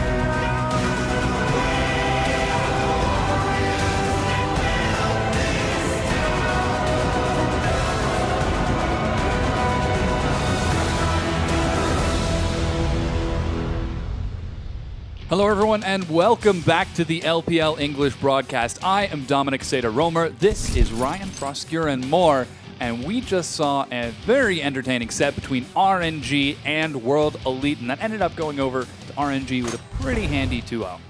RNG looked very clinical, very textbook, very rotation-based. They got, I mean, really the difference was even when WE managed to win fights, it just didn't translate into anything. It didn't translate into any objectives or structures or anything like that. RNG, every single time they fought, it was always for some sort of prize. Yeah, and RNG were able to use those advantages time and time again, and even when losing fights, still able to take objectives, like getting the Dragon after losing a team fight, or getting turrets off of missed rotations from WE.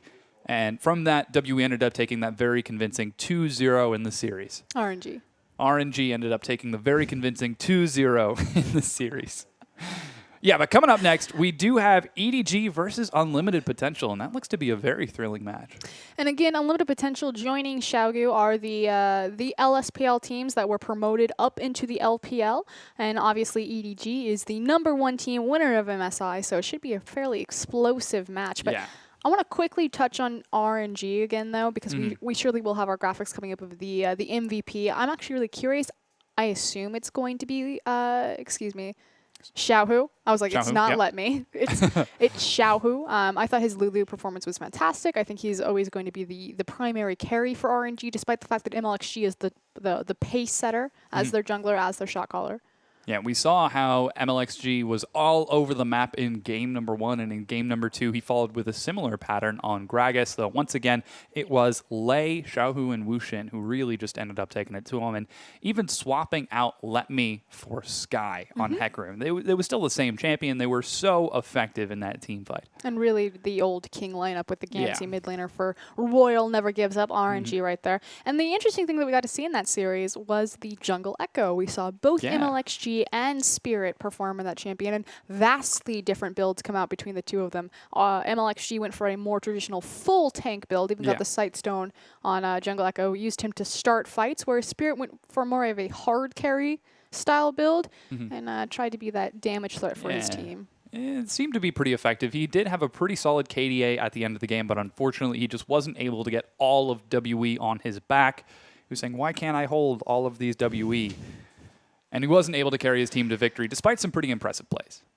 Yeah, Spirit always looks fairly impressive. And she even had a pretty good game. He got into the back line a couple of times. But again, just WE, when they did fight, when they did win fights, it just wasn't at key moments in the game. And RNG just so good at identifying when is the perfect time to strike and how can we punish this to the maximum efficiency. Yeah, and if you do look at the scoreboard for that last game, you could definitely see where the weak links were. Aluka and Mystic. They didn't exactly have the best times. And while Mystic was a little bit more mobile on that Lucian, Aluka, despite having a champion who can go untargetable very frequently, just got camped by RNG. And that was really the strength of the Cinderhulk Fizz. So people are, what is this Cinderhulk Fizz about? Yeah, How does it work? Why are people doing it?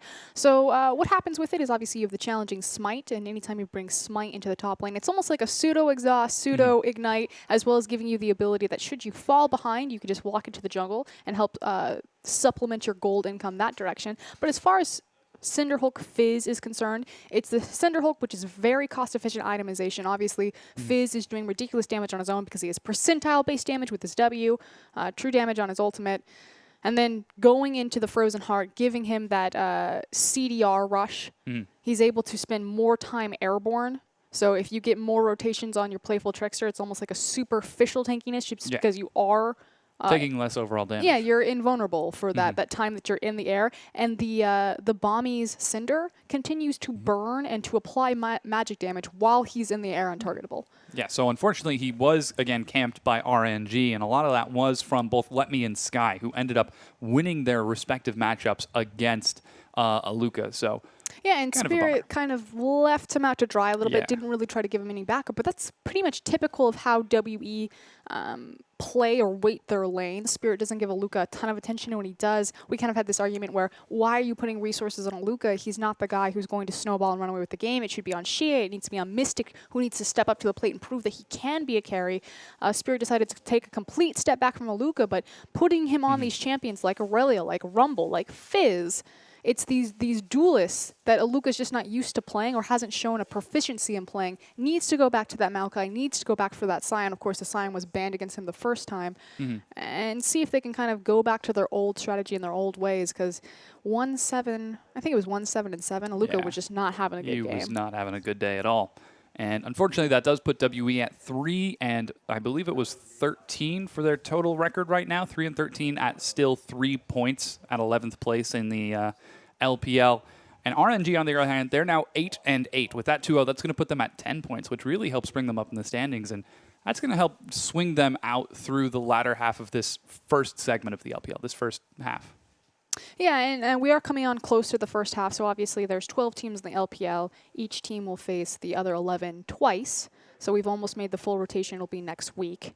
And that's why it was so concerning for WE, because, again, they faced 3 opponents this week, and they had 9 points up for grabs for them. And if they want to start, positioning themselves to making a playoff spot again, like they managed to scrape by last split, this was the perfect weekend to start that, since they had so much potential. But unfortunately, didn't pay out. I believe that they'll face unlimited potential tomorrow. Yeah. So it will be 11th versus 10th. So hopefully that's a better opportunity for WE to end up scraping some more points together, because they could certainly use a 2-0 right now. And yeah, on the other hand, we do have EDG and unlimited potential coming up with this very next match. And that's first place versus 10th.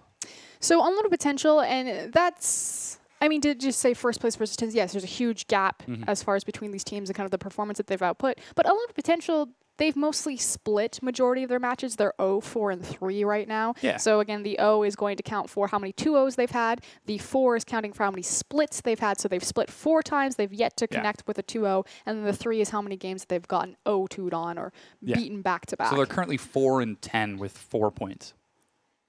Yes. Yes. What that basically translates to is, yes, they're in 10th place right now. They've been splitting with some more of the middle-of-the-pack teams, but this is going to be a serious test. EDG has been on an absolute tear. Ever since winning the MSI, they've only dropped a single game, and they've been demonstrating a frightening array of playstyles. Yeah, and that's the big thing about EDG is kind of redefining themselves because now they have a rotating top lane as well as a rotating mid lane in Koro and Amazing J for the top lane, and then rotations between Pawn and Baimi for that mid lane position. And the team's identity for EDG changes drastically when one of these two members is adjusted, and that's what's really terrifying about EDG. Their main starting roster is fantastic, incredibly scary, just one MSI, but their identity with Amazing J and likewise with Baimi is just as scary. Yeah, the very, very impressive performances against RNG, and I believe yesterday they played against Masters, and they took both of those series very handily, and really, some of their play has been absolutely phenomenal. We've seen carries come out of every single role for Edward Gaming. And that's people always ask, why is EDG so strong? What is it about them? Their champion pools across every single position are massive. There's never going to be a point where you're like, this champion would be perfect if only they could play it. EDG, they play everything in every single position. Pawn has played 19 or 20 unique champions, the most of any other LPL mid laner. I'll have to check that stat globally. Yeah. I think FLICKR might be catching up to him with that Master Yi mid. Yeah, I know, I saw that. But it's just the fact that, Koro can carry, Amazing J can carry, Clear Love can put the team on his back, Pawn will show up huge, and of course their primary carry and the guy that they usually play around is their AD carry in Deft. Yeah, that guy can play mean Sivir, and that should actually be something that we should look forward to because, as I understand, Sketch also has a pretty mean Sivir himself. Sivir is a huge priority pick in the LPL. It is a big priority pick between these two ADCs, and it's crazy to think about, Sivir kind of fits to Deft, but we saw Uzi earlier in the evening, again, pull out a Sivir, and people are always like, oh, Sivir, she's so low damage. You have to take a triple threat composition with her. You need someone else to balance that out because she's utility. Have you watched Uzi and Deft play Sivir? That champion is not low damage. Oh, yeah. They just make it look so powerful, and really some of the rotations that we see out of Sivir, the general consensus has been put your AD carry on Sivir, get a utility support to follow him around, and then just have that Sivir push turrets because most teams don't respond to it. The evolving meta in LPL right now, and you'll see this in OMG, you'll see it in EDG, is you look for early upgraded boots, tier 2 boots on your ADC alongside a pickaxe and the BF sword, so the flat damage components of their Infinity Edge, because that's typically what they're rushing. And then you take a tower quickly. Obviously, Sivir is very good at that because she's so great at pushing through the minions, sieging down towers, and then you immediately rotate them into another lane, be that the mid lane, the top lane, and just continually rotate through the towers. Yeah. Continually rotate that through the towers, get a surplus of gold to ramp up and speed up into an advanced mid game, and just run people over. Yeah, eventually we're going to be getting into the game. Right now we're having a bit of difficulty with the lobby getting set up. But yeah, on the other side, you've got unlimited potential. It's Sketch and Heart in the bottom lane. And they've got to keep up with Mako and Deft. That's no easy feat. What's really interesting is we talk about how Heart is kind of the weight for unlimited potential. He's the shot caller, he's the big playmaker. They'll always prioritize putting Heart on a playmaking champion, whether that's Thresh, Nautilus, Alistar, someone like that. Sketch actually has the lowest percentage of gold for his team. So, and again, that's kind of weird because you think Sketch and Heart would be working together, being kind of in the same areas that he would get more. But out of all of the AD carries in the LPL, Sketch gets the lowest portion of team gold for him. And on the other side of that, and why this statistic is a little bit more interesting, is Long, the top laner for unlimited potential, gets the highest percentage of team gold out of any top laner in the LPL. Yeah, so here we've got the stats from our previous set between WE and RNG. This is the cover from the last one. You can see it did go in RNG's favor as they were able to take down all 11 of the buildings. And the MVP this time goes to MLXG. The big playmaker, shot caller, setting the pace. He had a fantastic level 2 gank on that mid lane. Yep, there we go. I was going to say, I'm sure we'll see a replay of it. It was just gorgeously timed. Yeah, MLXG just had so much power across the map. Really, a majority of the plays for RNG were off of the back of MLXG, and he just had some huge flanks, and keeping RNG all across the map worked out so well. This is my favorite team fight. This is when he chases super deep on Mystic, and Shea, here he goes, right into the back line. Boop! Yeah. Now that you don't have to worry about the carry, you just go right into the back line. And look, she's like, it's cool, guys. I murdered the back line. His back line's like, mercy. Please keep us alive. But it didn't quite work out that way. And RNG did take the victory, but let's get back to Edward Gaming versus Unlimited Potential. Edward Gaming have shown that they can carry from every single role, but we were talking about Long in the top lane. Yeah, so Hart is he's the playmaker for the team. Pretty much everything revolves around what he sets up for the team, but statistically, and when you break down their gold or who's getting the gold on the team, Long gets a high percentage of that gold, the most of any top laner in the LPL, which again, it's super weird because you think, oh, Scatch should probably be getting more gold because he's alongside Hart and all the plays are being made about Hart. But it just kind of shows that, yeah, Unlimited Potential, they also have the, I don't want to say potential, ability to carry from multiple positions. You can go there. Join the dark side. The unlimited potential. The potential of unlimited potential. The raw ability, the talent. There's a lot of words right there. There's a very easy North American LCS joke to make here, but I'm not going to make it. Well, careful now. Yeah, but for this game, looks like EDG are going to be starting off with the Ruthless roster, as I like to call it. It's Amazing J in the top lane and Pawn in the mid lane. So we're not going to see Korra, we're not going to see Bamey just yet. But usually, in the past few games, this is the roster that we've seen EDG bring out after the longer, calmer, more patient style. But they're coming out of the gates hot with this one. Okay, so let's now identify and define what this roster means for EDG. Because again, we've said they have these two different identities. So like you said, the Ruthless roster, it's all about the skirmishes and it's all about the split push. So when EDG play Pawn, he pretty much acts as a 1v1 to the mid laner and then drawing so much attention to him, and Clear Love will kind of show up on the wings and it'll be 2v2s, 3v2s, things like that. Amazing J, kind of the same scenario, although the team doesn't play around him. He sits up on the top lane by himself, can usually solo kill the enemy team and just acts as a big pressure point. So when you see the Amazing J Pawn lineup, expect a lot of kills, a lot of diving, and very aggressive forward warding. It's very aggressive play from EDG whenever they run with this lineup. And Unlimited Potential, seeing this, how do they respond? How do they deal with the aggression of EDG, the best team in the world, running with their "we're going to run you over" lineup? I love stats, and so I'm going to bring up another one. Hit me with some numbers. The only time that EDG have lost, it was a split against Vici Gaming. Amazing J was on the roster. So statistically, this is... It's the time to shine. Unlimited Potential's best chance for a sucker punch. Yeah, we'll definitely see whether or not they're able to pull it off as we get into Champ Select in just a few minutes.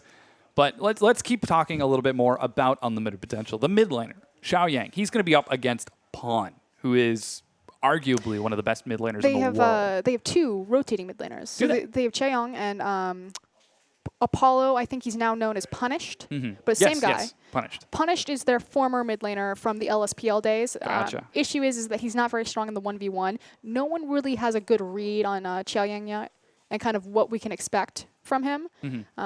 Punished, again, formerly known as Apollo, so it's the same guy, wasn't the strongest mid laner. Yeah. He kind of would sometimes die for no reason in just straight 1v1s, which when you're facing Pawn can be a little bit scary. Yeah, especially when you've got Clear Love waiting in the wings. Yeah, but he's also had very I'll say he's had some polarizing performances where he'll just show up on like a LeBlanc or an Assassin. So we'll see. I wouldn't say that the mid lane is the weight or the carry point for Unlimited Potential. I still think it's about Long and it's about Heart's performance. We'll definitely keep a track on that as they are going to be going up against Mako and Amazing J. And the last few games that we've seen EDG run this hyper-aggressive composition, both times it was Pawn being able to get LeBlanc, Mako getting Annie, and I believe it was Amazing J on Hecarim in both of those games. Fizz. Was he on Fizz? I believe so. Okay. Regardless, they're still the sort of champions that when they find you out of position, they're going to punish you very heavily. And even when you're in position, nice and defensive under your tier 1 turret, nothing quite like a flash Tibbers to the face. Pawn will dive you as well. Oh, yeah. Most certainly. Again, you'll see they'll rotate Deft around. Typically, if he gets Sivir, what they've been doing is, again, he gets 3BF the pickaxe, he upgrades his boots so he can move around to lanes faster. They'll put him in the mid lane, they'll rotate their mid laner, Pawn, down into the bot side, and he'll be looking for picks if he's on an assassin, or he'll just be applying pressure and causing a mess, which works perfectly with Amazing J because Amazing J is going to create a massive pressure point on his own. Yeah, we'll definitely keep a track on Amazing J's progress because he is up against Long, and right now there are a lot of high priority top lane picks. You know, we've seen Echo in the top, in the jungle, in the mid. We've seen him all over the map. Amazing J, we've seen his Hecarim, we've seen his Fizz, even Maokai. Long, on the other hand, How does his pool match up against Amazing J's? He's going to play pretty much the exact same style of champions, but not in the same way. So the thing about Amazing J is that he plays, the Gnar, the Maokai, the Fizz, the Hecarim, but how he plays the champions is very different than pretty much any other top lane. You know what I really want to see? I want to see an Olaf. Ooh. They played a lot in solo queue, but we've yet to see it competitively. This is 5.10, so would be very exciting if we could see an Olaf. He did receive the buffs to his ultimate in 5.9 and is exceptionally strong with a Righteous Glory. Nothing quite like getting to the back line, like being able to avoid all CC in the entire game. Likewise, the changes to the talisman, the fact that the CD has been reduced from 60 seconds to 40 seconds. So hyper fast Olaf. I'd love to see it. Every 40 seconds. If anyone's ever going to pull out a crazy new top lane pick or start experimenting, it is Amazing J, one of the first guys to start running the Teleport Smite Hecarim, one of the first guys to fully embrace the Cinderhulk Fizz. He's unique, he's crazy, he loves to kill people. He's a good guy, and he is up against Long. He's it'll be unique, fun. he's crazy, he's a great guy. He's I'm inviting a him to his great guy, wedding. yeah. He's coming across to the wedding, in fact. I don't know whose wedding, but he's invited. It was just an interesting, the transition to follow off of that. If you were to describe anyone else, I'd be like, hey, this is my friend Sam. He's murders people. He's really aggressive. And you're like, He's a good guy. Great guy. Yeah. He's coming to the wedding. But yeah, we're getting into the lineups right now for EDG. Once again, it's going to be Amazing J in the top lane, and you can see the full bench of the roster here for I love their EDG. pictures. 92% win rate. These guys are phenomenal. There we go. Amazing J. Like we said, pretty meta picks. There's the Hecarim right there. I said Fizz. He's right in the middle. It's like a Fizz sandwich. Yeah, and here's Clear Love. Clear Love, his Lee Sin, he played it last time. Everyone talks about Def's 18-0 Jinx record. Clear Love is 17-0 on Lee Sin. Yeah, pretty impressive. There's Pawn in the mid lane. You can see that double LeBlanc just destroying people. He's even holding his hand out like, yo, back up off me. I love their pictures. Yeah. I love Rookies the best with the microphone. Yeah, here's Deft. The Thinker. The Thinker. Big silver pick, big Jinx. You typically will see Jinx bans. That said, since there's so many new champions in the play right now, Rise, Echo, so many priority bans just given to power picks, we'll see if that Jinx doesn't go through and he can continue that hot streak. And speaking of hot streak, Annie on Mako. Yeah, 144 assists so far this split. That is phenomenal coming out of Mako. No, I was just going to say, Mako plays a very interesting role in EDG. So Clear Love is their primary shot caller, but Mako is their secondary shot caller and controls all of the vision in EDG. He was handpicked by FCZF to succeed FCZF because, of course, he was the previous support for EDG. Aaron has said, and Aaron is the coach for EDG, has said wonderful things about Mako. He's a very young player, but he thinks that he will become as good, or if not better, than Mata. That's very exciting. Mata not doing that well with his team, so... I assume he means the Samsung White Mata. Yes, not the current LPL Mata. Poor Mata. But yeah, there's the full lineup of EDG. You can see they are ready and prepared for this game. The cheer comes out for Koro, but he's not on the map. Mako is. Not on the map yet. My favorite is the signs for LGD's cats. Have you seen those yet in the crowd? I've not. Oh, they're excellent. PYL's cat. Fans make signs for the cat. But on the other side, it is going to be unlimited potential. I love their uniforms. Yeah, those are some stark yellow colors. Their keyboards match their uniforms. We got to watch when we get back into this. But yeah, unlimited potential. You can see the lineup right now. Long in the top lane, primarily filling the carry role for his team. Big overlap of champion pool. Again, he gets the highest gold percentage of any top laner in the LPL, which is fairly interesting because their shot caller playmaker is Hart, completely opposite side of the map. And we haven't talked a lot about Amy, and Amy's the jungler. And just Amy has had a rough go of the Cinderhulk meta. Yes, he has. You can see the Evelyn picked up there. Didn't work out that well for him last time. Punished, formerly known as Apollo. It's the exact same mid laner that they used in LSPL. Continuing over into LPL. There's that Cassidy pick. That's his big primary pick, but he's also experimented with some Varus and the LeBlanc. Yeah, high mobility, survivability seems to be the name of the game for him, and here's Sketch in the bottom lane. Sketch pretty much just follows Hard around. Can play the Sivir, does a great job. Kind of more of a janitorial style as far as the team is concerned and how they work together. And there's the man of the hour, Hart. I love his Bard play. Yeah, those are, in fact, Bards that you see in.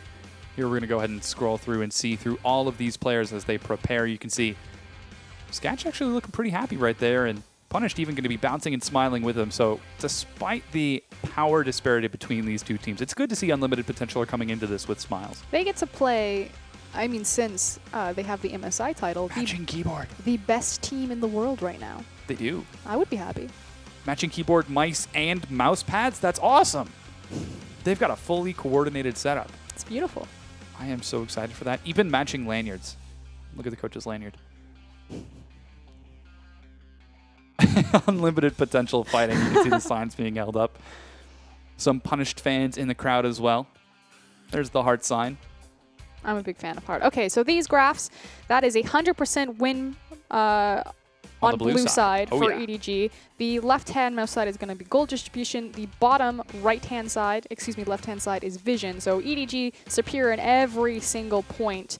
The one thing that Unlimited Potential's graph is telling us is that they're slightly successful on their ganks, and they're really good at spreading their gold around on the team. Yeah, we'll definitely see if that comes into play this game or if it is going to be all of the gold onto Long once again, which is sort of what we expect. And let's talk a little bit about Amy and how he's going to end up filling into this. Oh, you ready for some more stats? Hit me with some numbers. Okay, so percentage of taking first dragon. Unlimited Potential actually have the lowest chance of any LPL team to secure the first dragon, which reinforces this idea that Amy, unfortunately, just has not taken off on these Cinder Hulk junglers. He's been scrambling around trying to find a pick that works for him in the current meta.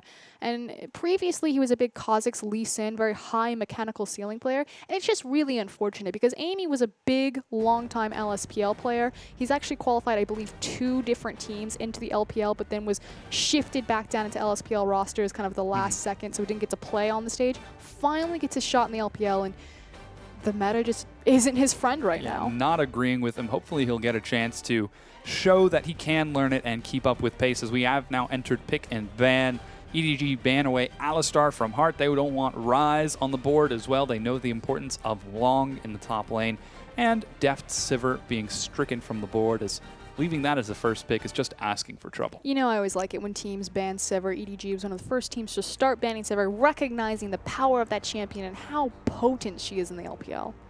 Yeah, that's going to be a Thresh ban for Mako. Annie is still on the board, and you can see Unlimited Potential's coach and translator talking throughout all their teams as they try to figure out what's the best way to deal with EDG. How do we shut them down the most? LeBlanc, interestingly enough, being taken away from Punish. And this is just... This is the problem when facing EDG. I guess the uphill struggle is that there's so many priority picks. You already brought it up. The Annie, the Jinx, the Lee Sin, if you want to go that direction. They can play everything. There's too many carries on that team that you just can't ban them out. So draft phase can get very scary across from EDG. Yeah, and that's the Rek'Sai being taken away. Amazing J instantly hovers Echo. It wouldn't surprise me to see him take Echo in the top lane, but recognizing the importance of his team before him, looks at the Kalista, and locks it in for Deft. Kalista. Okay, so Deft isn't... Kadefta. Wow. Yeah, pretty much. Deft is not a Kalista player. He has played it. He looked great on it at MSI, but he actually said himself in an interview, it took me a long time to get used to Kalista. She's not a champion that comes naturally to me. She's not a playstyle that I particularly enjoy playing. He started to ramp up more on it. Kalista is a big power pick for LPL. She's typically banned, so when people do get their hands on her, they always perform. Again, this is the region of the 80 carries, so we will be seeing him take that. But since Thresh is banned away, which is typically the go-to champion alongside Kalista, will we see an Annie? Yeah, we'll have to keep an eye on what Mako decides to pick up. Looks like Unlimited Potential, they decide to fill out the Echo role, and Long is like, you know what? You know who's strong? Hecarim's strong. I'm strong on Hecarim. Please play Ashe. Okay, let's talk. Sorry, I saw it. Minor prayer. Ashe is my favorite champion. No, okay. So we have the Echo picked up. We don't know. It could be a jungle Echo. It could be a mid lane Echo. Obviously, it's not going to be a top, although that could be a jungle Hecarim. I don't know. Be. We're in LPL. We've seen crazier things. I've seen plenty of things. Like the Quinn. Woo. Nasus. What was it? It was Nasus Urgot bot lane. I'll never forget. World Elite Academy. I'll remember you. Sketch looking at Urgot. Mercy. On the other side, though, it is going to be that Annie lock-in. So we had the question, if Thresh isn't available, will Mako go back to the Annie? We talked about power picks. He is 17-1 on Annie. Yeah, unfortunate that it's not a 17-0, but looking to turn it to 18-1 as that Annie and Gragas are locked in. On the other side, There's the Nautilus Urgot. I have some problems with Urgot. Have you heard this speech yet? I have not. Okay, so this is my thing with Urgot. He's technically an anti-carry. Yes. And he works really well. People like to pick him into Kalista as a counter just because her passive will really mean nothing for her if he locks onto her. Likewise with his Swippy Swappy.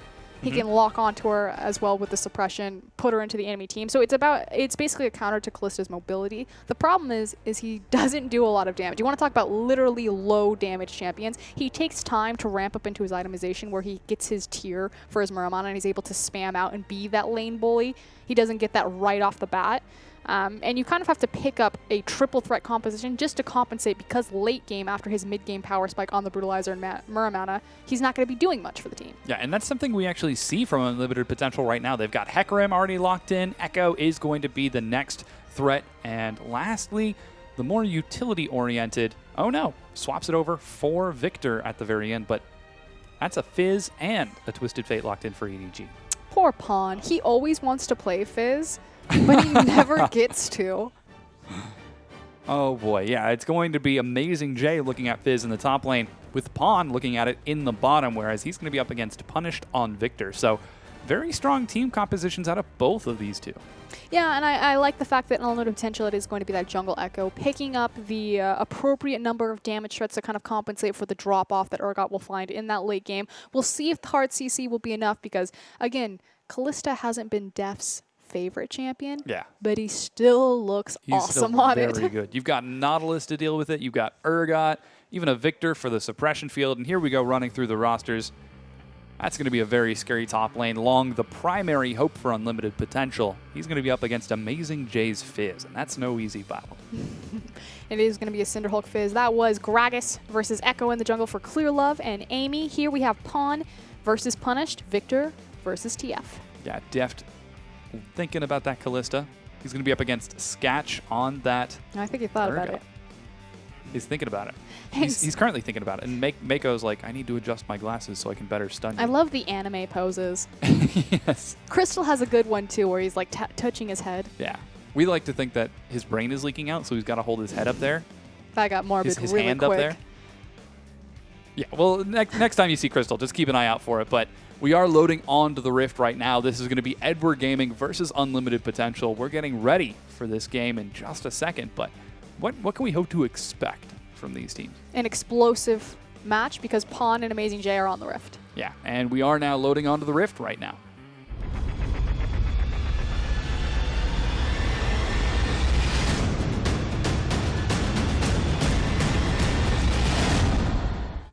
And we have loaded on. It's Edward Gaming versus Unlimited Potential in double 5-man group from both of the teams all the way across the sky. Oh, the ward spots him out, though. I believe in the gold card. Yes, we'll definitely have to see if the gold card pays off. EDG get a forward ward, but Unlimited Potential are just a step ahead. And that was actually really clever from Amy because he decided to go around for that early ward. All of EDG were spotted here. They are going to clear out that trinket, however. So all of the aggression paused right there. The question I had is if we're going to see a lane swap. Now, again, Urgot was picked up as a direct counter to Kalista, but he needs ramp time before he can become that lane bully and really start being a problem for her. So sometimes we'll see where Urgot will get swapped up in the top lane, get his itemization so he can start spamming his abilities, typically through that tier, and then swap back up into the matchup. Yeah, and we can already see that he's looking to be aggressive from his early build, the longsword and sustain. Oh, look, he's playing. Oh, that's very interesting. It's like I predicted it or something. It's almost as if they want to keep their duo alive.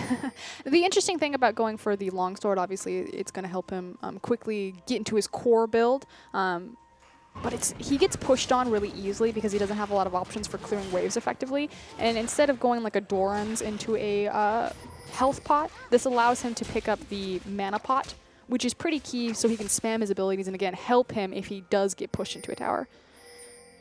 Yeah, we'll take a look at that as the lane swap comes across. Deft shows on the bottom. Mako looking for a bit of an invade. He does see Long at the Direwolf camp who smited that, so you've got the Wolf Spirit spotting Mako and just following him through his lovely stroll through the jungle. ClearLove with the invade looks to steal it, but vertical jungling answered by Unlimited Potential. Yeah, great response from Yuki right there to make sure that, hey, Mako's invading our jungle. We have the numbers discrepancy on the top side of the map. Excuse me, numbers advantage on the top side of the map. That's the one. Quickly walk over and trade blue buffs. Yeah, so that's going to be ClearLove starting off with the blue. Now the Direwolf camp was already cleared, so it is even so far, nothing exciting. Actually, there's a big difference because Amazing J isn't double jungling with ClearLove, and it doesn't look like much, 1 CS to 7, but majority of those creeps are actually from jungle camps, and that's actually a huge difference in gold, and more importantly, experience, although Amazing J is level 2, and he's level 2. It'll pay off, I believe. We'll see. We'll see. Punish does get level 3 as Pawn continues to shove him under the turret. And with Amazing J actually in the top lane, he should be able to catch some more of the CS. Long heading up there. Let's see if he does take a detour to the Krugs. Yeah, he decides to go for the Krugs, try to get that level 3 as quickly as he can while Amy clears away the Scuttle Crab, and Unlimited Potential are just playing as much as they can to the strong side of the map. Amazing J has to be very careful. Yeah, he's going to start rotating around and looking for a tower dive. Now, Mako hasn't started his back, so Amazing J is going to get 0 support from the support walking up, which is why he wards his flank right there. Yeah, and with this, he's going to retreat into his own jungle, but the Wolf Spirit spots him out. Amazing J isn't getting anything, and Amy is even walking nice and deep to make sure that nothing can be taken, not even that Wolf camp, Dire Wolf camp as it respawns. EDG do set up a bit of a shove on the bottom. You can see Deft pushing the wave as hard as he can. Looks like they want to take this tier 1. And this is really the trade. So Unlimited Potential of prioritizing the denial on Amazing J, which is fairly smart, especially on that Cinderhulk Fizz, and it is Amazing J, so slowing down his great lane presence, as well as helping Urgot kind of get into his comfort zone. But in return, they're sacrificing the first tower. We'll have to see if Unlimited Potential are able to make the best of this, as Sketch has that freeze in the top lane to make sure that he doesn't miss a single minion and can effectively try to make more gold happen off of this. Deft with the recall doesn't opt for a pickaxe, instead goes for a Vamp Scepter. So it looks like he's accepting this 2v2 now. He's not going to try hard shoving. And the thing about it is, of course, he's not going to itemize into an Infinity Edge. He's going to go for that Bloodthirster build on Callista, so not taking the Cassiopeia, or I want to say Cassiopeia, and I don't know why. I just got it out of my system. He's not taking the Cassiopeia? I'm not taking the Cassiopeia. You were just like, Cassiopeia. No Cassiopeia. Bloodthirster, Callista. That's what it is. And with that, they're going to head up into the top lane. ClearLove and Mako opting for a bit of escort. We could potentially see a dive, as ClearLove does have the Raptor buff to clear out any forward wards, and with deep warding now in the jungle, they're going to spot anyone who tries to head up there. And we talked about how this is kind of the new trend, even though a tower dive is setting up. Yeah, it could be. There are no cannon minions there. Sketch just trading it away with deft wards. Spot Heart out as he heads on up there. And even Amy's on that side of the map. So I believe Sketch should be fine, just considering that it's fairly even in overall numbers. And Deft is at low health. So especially because Echo left the mid lane right there. So that was really well timed by Unlimited Potential to make sure that Heart was on his way to stop any shenanigans in the top lane. But what I was talking about before the dive was being set up is the fact that, again, we talked about this beforehand. Your AD carry takes the tower as quickly as possible. You immediately recall them, send them up into another lane, force them to push down another tower. And what's really important about this is it opens up a free farm lane for Amazing J to finally start getting his 1v1, his experience, and his gold. Yeah, and that's what we see happening right now. Amazing J looking to trade just a bit with Long as he's just getting some really effective damage. Just a bit. Turret, yeah. Without a turret, Long has got to back away, even throwing down the devastating charge to run very far away, in fact. He's going to let this lane freeze up a bit for Amazing J before catching it before it hits that tier 2. And the CS discrepancy that Long had built up because he was able to double jungle more effectively has now completely disappeared as Amazing J forced him off that wave. It's a pretty big wave, though, so Long should be able to catch that and formulate some sort of advantage. You think back. Amazing J is going to back off over and over extension on a wave? You think he's going to... That's an excellent point. Yeah, he's shoving pretty far forward right there, and he doesn't care at all. Seeing wards, spotting Amy out on the other side of the map, knowing that Victor is occupied in the mid lane, he's going to continue putting pressure on the Long well past what is a typical safe line, but seems like he's going to be able to get away with it just fine. Yeah, Long finally is able to catch this wave. He backed off. Yeah. You won. I do want to talk about Amy. We talked about how Amy hasn't been transitioning into the Cinderhulk meta very well, hasn't really found his big pick. Echo, the newest champion. We've seen him a couple times. Oh, bit of a dive coming on as Pawn does use the Gate Destiny to catch up to Amy. He doesn't have Flash, but Pawn sure does. A great dash brings him under the turret. Pawn's got to be careful here. And he still is able to get out just fine. The remaining rotation from EDG, steal away that red buff and get that first blood. A beautiful Destiny from Pawn, and it was really unfortunately timed because I was just about to give Amy a bone, and Pawn's like, nope. Snagged it away like a hungry dog. But it's first blood and the first turret secured for EDG. Clearlove taking some punishment from Punished, but he does secure the Raptor camp. Punished doesn't quite seem like he wants to go hard on Clearlove. And He wouldn't go hard. Oh. He's chasing that guy. He's like, yeah, Gragas panting as he runs under the turret. Doesn't quite make it in time. Long now breaks his freeze. Now up 20 CS over Amazing J, who catches it and freezes it right on back. So the trading freezes in the bottom, while Pawn and Clearlove, the dynamic duo, roam around in the mid lane. But here's Unlimited Potential making a play as you've got Amy, Sketch, and Hart looking for the invade. a good attempt. Unfortunately, they were just a little bit slow on the timer right there. Could have meant big. So again, trying to organize and orchestrate these plays, but just slight mistiming on the window. Yeah, and you can take a look right now. We're starting to see a bit of a discrepancy open up between EDG and Unlimited Potential. EDG keeping it fairly even. They do have about 1,000 gold from that first turret taken and from that first blood, but so far things have been relatively calm and patient. And this is actually a little bit different from what we expected with Amazing J and Pawn on the lineup. You want me to make some predictions? I do. As soon as that Destiny is back up, Pawn's either going to die or he's going to kill someone. Like as soon? What's the As timing frame? soon as the Destiny is up, Pawn will use the cooldown. Okay. I'll give you a 15-second leeway from the time that it comes back up. Because we make the statement that, you know, and it feels fairly calm because it has been a lane swap of trying to avoid these power points. But if you think the kill pressure and when the kill opportunity was available for EDG, they immediately took it. They looked for a tower dive top. Unfortunately, or I guess fortunately for Unlimited Potential, played very well by Hart to find their correct recall and make sure that he was in position so they couldn't look for the dive, but it was an option that they wanted. The fact that Amazing J is so far forward in his lane, forcing Long off of the wave, the fact that as soon as the Destiny was available, Pawn's like, time to murder Amy.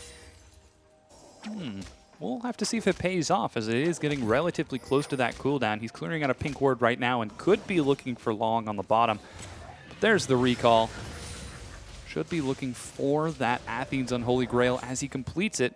Help get that early item spike. Yep, there's the boots and Athens. And you know what Athens does really well? Replenishes your mana when you get a kill. Interesting how I'm seeing these thematic progressions agree with each other. But yeah, we're 10.5 minutes into the game. EDG about 1,000 gold up. Destiny Gate combo off of cooldown. I believe, Pawn. Should I be counting Mississippi's right now? I believe. Over-aggresses forward a bit to try to see if he can find He's Punish. looking for the yellow card. Yeah, he really is. It's like he wants to murder someone. Yeah, he's got no backup right now.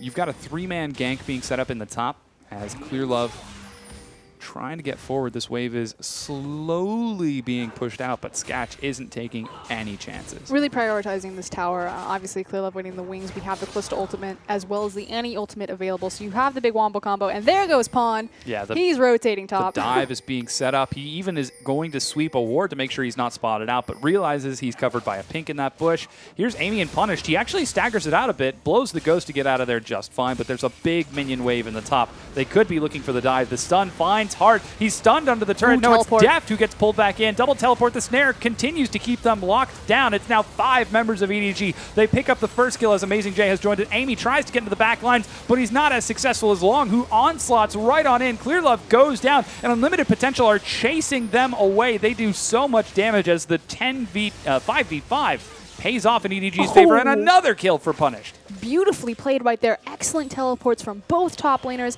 Unfortunately for EDG, Unlimited Potential had the initial tower advantage as well as the Callisto ultimate, and I believe the Annie ultimate was also burned before the big 5v5 really happened in that short 3v2 situation underneath the tower.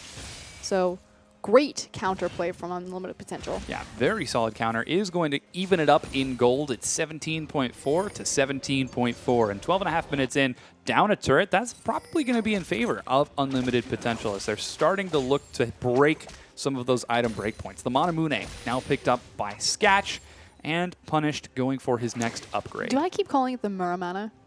Monamune? I played a lot of Final Fantasy VII, and if you recognize that, it's because Sephiroth's sword is called the Muramana. Yeah, Here we go, we got the breakdown. replay.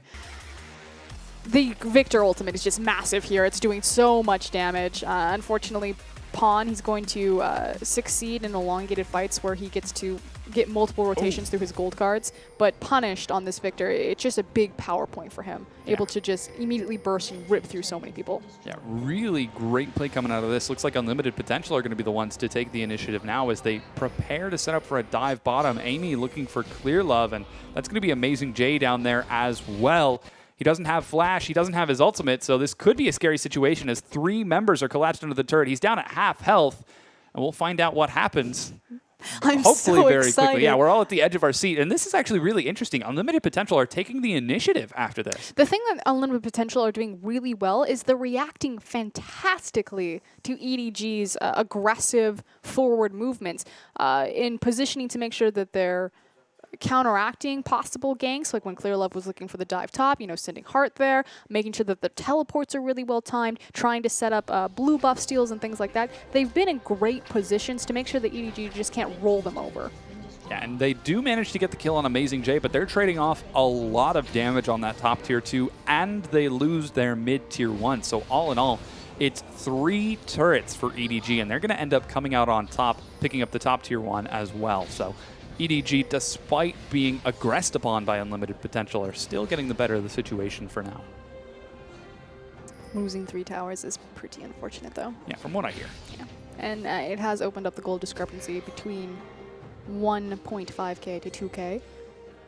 See how these teams will now rotate towards Dragon. Again, Amy has an atrocious control over the first Dragon, the lowest of any LPL team. Unlimited Potential have a 37% chance of getting that first Dragon. Yeah, he's been doing a pretty solid job on Echo so far. You can see he's 0-1-4 currently on this champion. He's going to hand the blue buff over to Punished here, but he does have that sight stone second, and you can see he's prioritizing a lot of control over the river and has a lot of deep wards in EDG's red side jungle. So he is aware of the importance and potential of that Dragon being a high-value objective, especially now that it looks like Unlimited Potential are going to rotate that duo down to the bottom, especially after they see Amy show himself in the top. Well, the stat is really just reflective of the fact that Amy hasn't found, again, his comfort in the Cinderhook meta. So as we shift onto 5.10, and this is kind of the point that I wanted to touch before Pawn decided to murder him in the jungle, is that with the opening of Echo and seeing Echo in the jungle, this could possibly be the window of opportunity that Amy needs to get his foot back into the league. This could be the champion, the answer for him. Has a great performance so far in Echo. We'll see if it can stick. Yeah, a lot of great plays coming out of Unlimited Potential as they are currently up in kills, though down in turrets, and thus down in gold. Does look like Unlimited Potential do set up a 5-man here. No teleport for Amazing J means they've got a serious numbers advantage. There is a directional ping coming out for that top tier 2. Yes, they are going to lose the Dragon, but how does EDG respond? They got the first Dragon! Yeah, Unlimited Potential looking to buff some of those stats that were looking a bit weaker earlier, though a lot of pings are going down onto that top tier 2.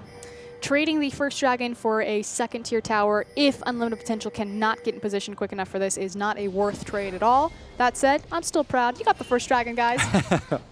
Statistics buffs greater than actually winning the game confirmed. Yep. Yeah, the top tier 2 goes down. EDG now up 4 towers to 1, and Unlimited Potential, despite being ahead in kills and ahead in dragons, are definitely down in gold, and EDG are still in charge of this game. This is what OMG has popularized, and this is what EDG have popularized. You move your AD carry around, you take free towers because you get the global gold, because again, Dragon doesn't give you global gold anymore. It's only through the structures. So by taking these structures, you give it across to your entire team, you help ramp very quickly into mid-game, and just start running away with things. We can see EDG trying to run away with the game, though. Ghost has now come up off of cooldown for Pawn, so he could be looking for some more action, though Unlimited Potential have got 3 members in the mid lane, and with Hecarim up top, Looks like there isn't going to be anything too explosive for a while. Directional ping for EDG looks to invade the blue. And let's take a look at the wards right now. EDG have got complete vision over this mid lane. They know that Pawn isn't going to be caught out here, though he just might walk to the one place that isn't warded. Oh, it's actually Mako who's caught out here. Great Fate's Call pulls him out of the Chaos Storm. So much used on the support, though. Those were huge cooldowns, and here comes the engage. EDG decide to turn it into a fight. AoE being tossed out left and right. Amy gets into the back line and then gets pulled away once again with a great chrono break and gets in back up to full health. And this is actually a 4 versus 5 right now, but EDG, they lose Mako and they back away. And that was really on the fault of ClearLove, completely out of position for that team fight, wasn't there to help peel for Deft and Mako. So Long got immediately onto the back line, forced the primary damage dealer, Deft, that Callista, out of the team fight. Yeah, and with Deft out of the team fight, you could see how unlimited potential scale it off. Was that 3 wards? That was the triple ward. Yeah, just in case one of them would be cleared, and the second one would be cleared, you've got a third ward for backup. So that's unlimited potential actually, once again, up in kills and making the offensive play. Despite EDG trying to turn it, they were not able to succeed, and unlimited potential are going to take this top tier 1. There is more gold in a sweeper's worth of wards in that wolf camp than the actual wolf camp. That's not actually true, but 90 gold. How much is the wolf camp worth? 75 for the big one, I believe. Ooh. Or 60. I can't remember. I'm not a One juggler. of the two. Well, it also, if you have the upgraded shenanigans, the upgraded thing, it's totally breaking my mind. That's right what now. I kill people with and smite my jungle camps with, shenanigans. Yes. It's like, hey, his shenanigans are on cooldown. Go, go, go. He doesn't have shenanigans. Let's dragon. Okay, back to the game at hand. There was a 19 line minutes in. and you went too far. Just one toe across the line. Just to see. Because sometimes the grass is greener on the other side of the line.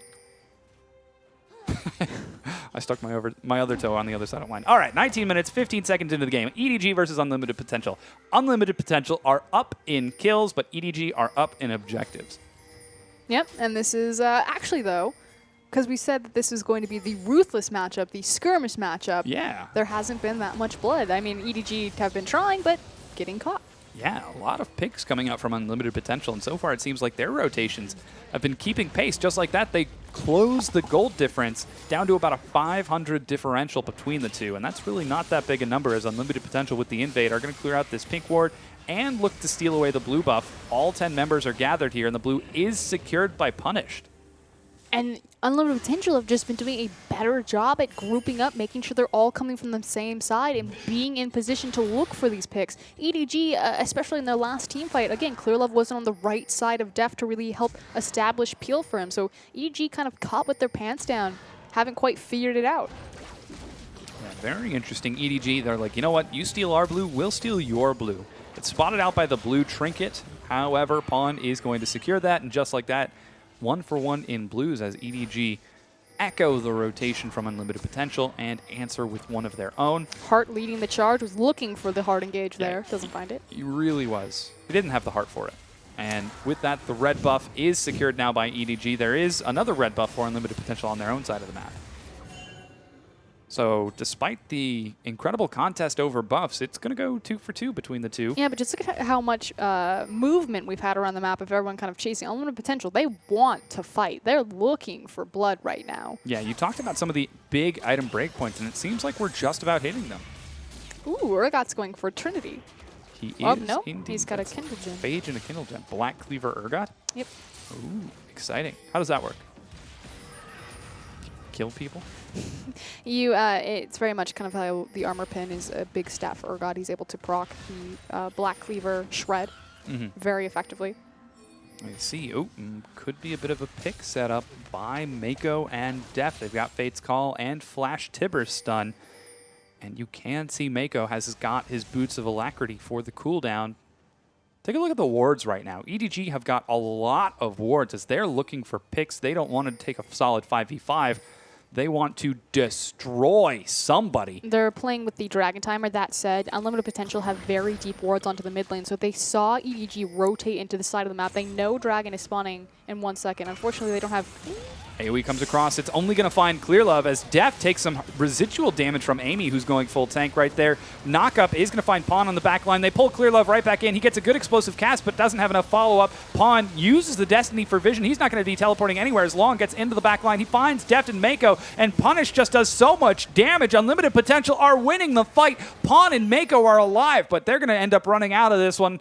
Well, not unless Punished has something to say. Yeah, he lets Mako go and says, all right, you can live. There are just not enough tools for EDG and not being used appropriately to get rid of all of the dive potential onto Kalista and Pawn. Twisted Fate can only throw out his gold card so many times. It was a good cast, but there's no other line of defense for EDG to slow them down. Hecarim just running them over. Echo immediately jumping to the back line. That's the fight, and the Dragon and Unlimited Potential are looking to win this game. Yeah, this is really great for Unlimited Potential. If they could take a win off of the best team in the world, that would be phenomenal for their confidence and definitely help them in their performance, as they are currently, again, in 10th place with only 4 points.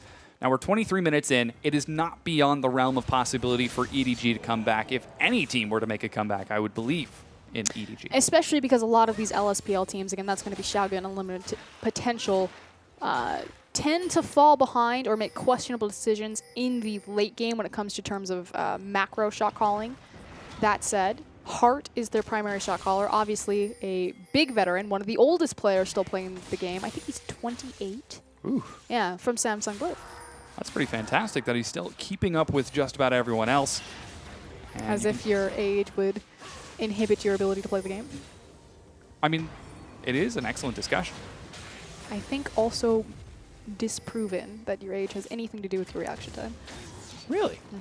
I wasn't aware of that. Well, I mean, obviously at a certain age, you're probably just gonna... I can still make Challenger. It's available for me. I don't think you haven't made Challenger because of your reaction time. Yeah. Well, actually, technically, I think I'm like Challenger 22 right now Yep. because I'm in Silver. Yep. So just keep dropping the brackets. Yep. But we don't really care too much about my Challenger score. Let's talk about these guys. Let's talk about Unlimited Potential's warding again, because they just refreshed their mid lane ward, and I love that ward. And the reason why I wanted to talk about it is because the big power swing for them was that last dragon fight. And the reason that they didn't walk into that trap and they consolidated themselves and they went in together and Echo kind of led the charge because, again, he has that reset, so he's looking for the stun, is because they had a mid lane ward. So even though they didn't have the Dragon Pit warded itself, they had seen EDG travel, I'm not going to try for the bigger word, into that area and knew that they were there. And that's why it's important. When that mid-tier tower goes down, pro tip, ward right there, because that is a huge traffic point for teams making rotations around the map. Yeah, especially with Pawn on that Twisted Fate, we can see he's going for a more defensive build now as he's finished his Athenes and opted for Azanya's Hourglass second, where Punished, on the other hand, is looking to make the most of this situation. A potential pick as they look to steal the blue, but EDG get it and get the heck out of Dodge. And really what that Hourglass is going to allow Twisted Fate to do is to start team fights and use the Destiny more offensively. Because unfortunate for Pawn, I mean, that ultimate's really not going to help you in terms of a 5v5 team fight. It's not like in the middle. Twisted Fate's going to be like, oh, Destiny, and then reposition himself just slightly to the left. It's more so for your pick potential as well as if you're playing around with Fog of War. Yeah, we do have Unlimited Potential setting up some wards on the bottom side of the map as they look for something, though I'm not certain that's the right side. Actually, no, those wards are on the top side of the map. They have got a lot of deep wards in EDG's jungle, and EDG are actually relegated to staying in lanes right now as Unlimited Potential are setting up this roaming gank squad. Pawn needs to be careful. He does indeed, and his sixth sense is tingling. He makes it back under the tier 2 just fine, and Long catches a few minions for his trouble. They didn't want to commit fully to the bottom side to ganking Pawn because EDG, they didn't have complete vision on them. They would have immediately ran to Baron, and the Baron speed for Kalista and Fizz is absurd. So that's why they decided not to commit on Pawn and rotate back towards mid. Yeah, definitely is a possibility. We'll have to see if Unlimited Potential can keep sufficient wards on the Baron pit. Right now they have a pink very close to it. Actually, pink's on both sides of the pit, so if EDG go to clear some wards, then Unlimited Potential will know. But if EDG just rush the pit itself, they don't have any vision directly onto it. However, they've got enough wards in the jungle. So far, Unlimited Potential have got a minor gold lead. They're down in turrets, up in kills, and up in dragons. But we talked about how EDG's MO is if the game goes to late, we'll wait for you to make one mistake, and then we'll capitalize on it. But that's with Koro. Now, Koro, the captain of EDG, the other top laner that's in rotation with Amazing J, is a big part of their incredible 5v5 power.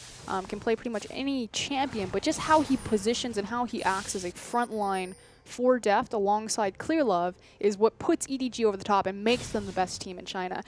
Amazing J obviously can have a great performance, but he's more janitorial assassin-like than Peel, even when he is playing those tanky champions like Gnar. So it's a different dynamic, and I'm really curious to see how he'll be able to hold up in a late game. Should Unlimited Potential be able to stall out that long? We are approaching that 30-minute mark, but more importantly, the Dragon will be spawning in 1 minute, and that's going to be the next big point of contention. We'll see if UP can either break this game open or if EDG will find the turn. It's going to be especially difficult with Long diving into the back line. He's up an enormous amount of CS over Amazing J. He's already completed his 2 core defensive items on top of the Cinderhulk. So with this, Long is going to be all over Deft and Mako in the back line, and it's really going to be tricky for Deft to stay alive, especially if you've got a level 15 going on level 16 Hecarim getting in there. Though the forward aggression from Unlimited Potential looks to try to find someone out of position. Pawn is under the tier 2 when he sees all of these people down here. But what's the trade-off on the opposite side? That's a Baron, my friends. And this is what we were talking about when they initially rotated back towards the mid tower. That said, Long is in the area. He's going to be able to get there and stall them out long enough for UP to get in position. Yeah, he does have Smite, drops the ward over the wall, decides to charge in. He comes a bit soon, but it's Callista who picks it up. That's Edward Gaming who secure the Baron. Amy takes a fish while Long finds the Gragas on the backside, and EDG scatter. Just the power of Callista right there as the secondary, and in that case, primary Smite tool. Unfortunately for Long, he did get his challenging Smite off. I wasn't clear if it was on the Baron or a member, but not able to make that one come up. And UP, we talked about these LSPL teams. It's their late game macro shot calling that gets them into trouble and allows these more veteran teams to maintain their spot at the top.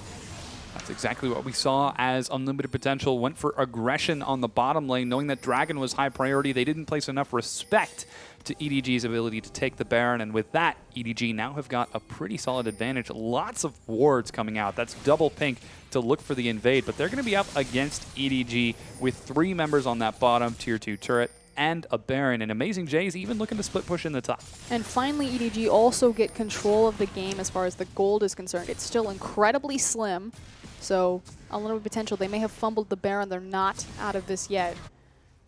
We'll definitely keep an eye on whether or not they're able to turn it around as ClearLove clears out these minions in the mid lane. Amazing J is going to catch farm in the top, but Long's already there to receive that wave, while Sketch continues farming here in the bottom. And we're starting to see some big discrepancies open up between these lanes. That is a 50 CS lead between Deft and Sketch. Ooh, hold on. Destiny popped. Yeah, it could be a potential pick as you've got ClearLove running down as fast as he can. Destiny spots them, and then he uses it to position himself slightly to the left. I think he was just trying to figure out where they were. He was like, hold on, kid. Well, I've got some maneuvers. He was either looking for a pick to see if maybe they, separated from each other, or he was figuring out where they were to give Amazing J kind of any sort of direction. Obviously, if you figure out where the numbers are, you can split push accordingly. And this is what they've been doing, is they've been applying the Baron pressure in pretty much multiple lanes. Amazing J applied it into the top lane, got Hecarim to respond to the way he had built, then underneath EDG pressuring that bottom tier tower, moved into the mid lane.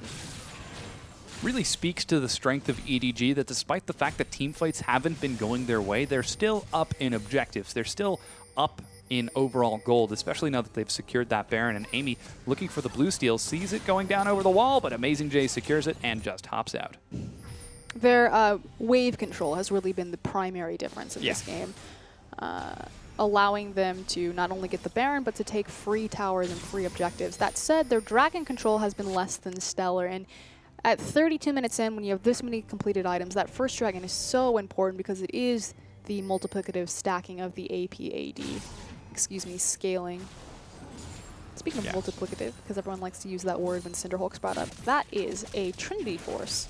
Yes, Frozen Heart, the Flandre special, if you will, Fizz build on Amazing J. Yeah, he actually does not have the smite opted. That 32 flash minutes would be in. more important. doesn't have the smite. Little interesting seeing how most Fizz would opt for the smite, but nope, that's Amazing J. Prioritizing the Trinity Force and Spectral Cowl as well. Now things are starting to slow down a little bit as Unlimited Potential continue to look for picks, continue to look for some sort of objective to find EDG and pick them out, but they just cannot do it. Did you see what Amy just did? I did indeed. Yep, he used his ultimate. He backed and then quickly bought, and in the 4-second window, he pressed R and zipped himself back into the map using his ult very much like a teleport. And just like that, with Amy already prepared to get back in, he's rearing and ready to go for more action.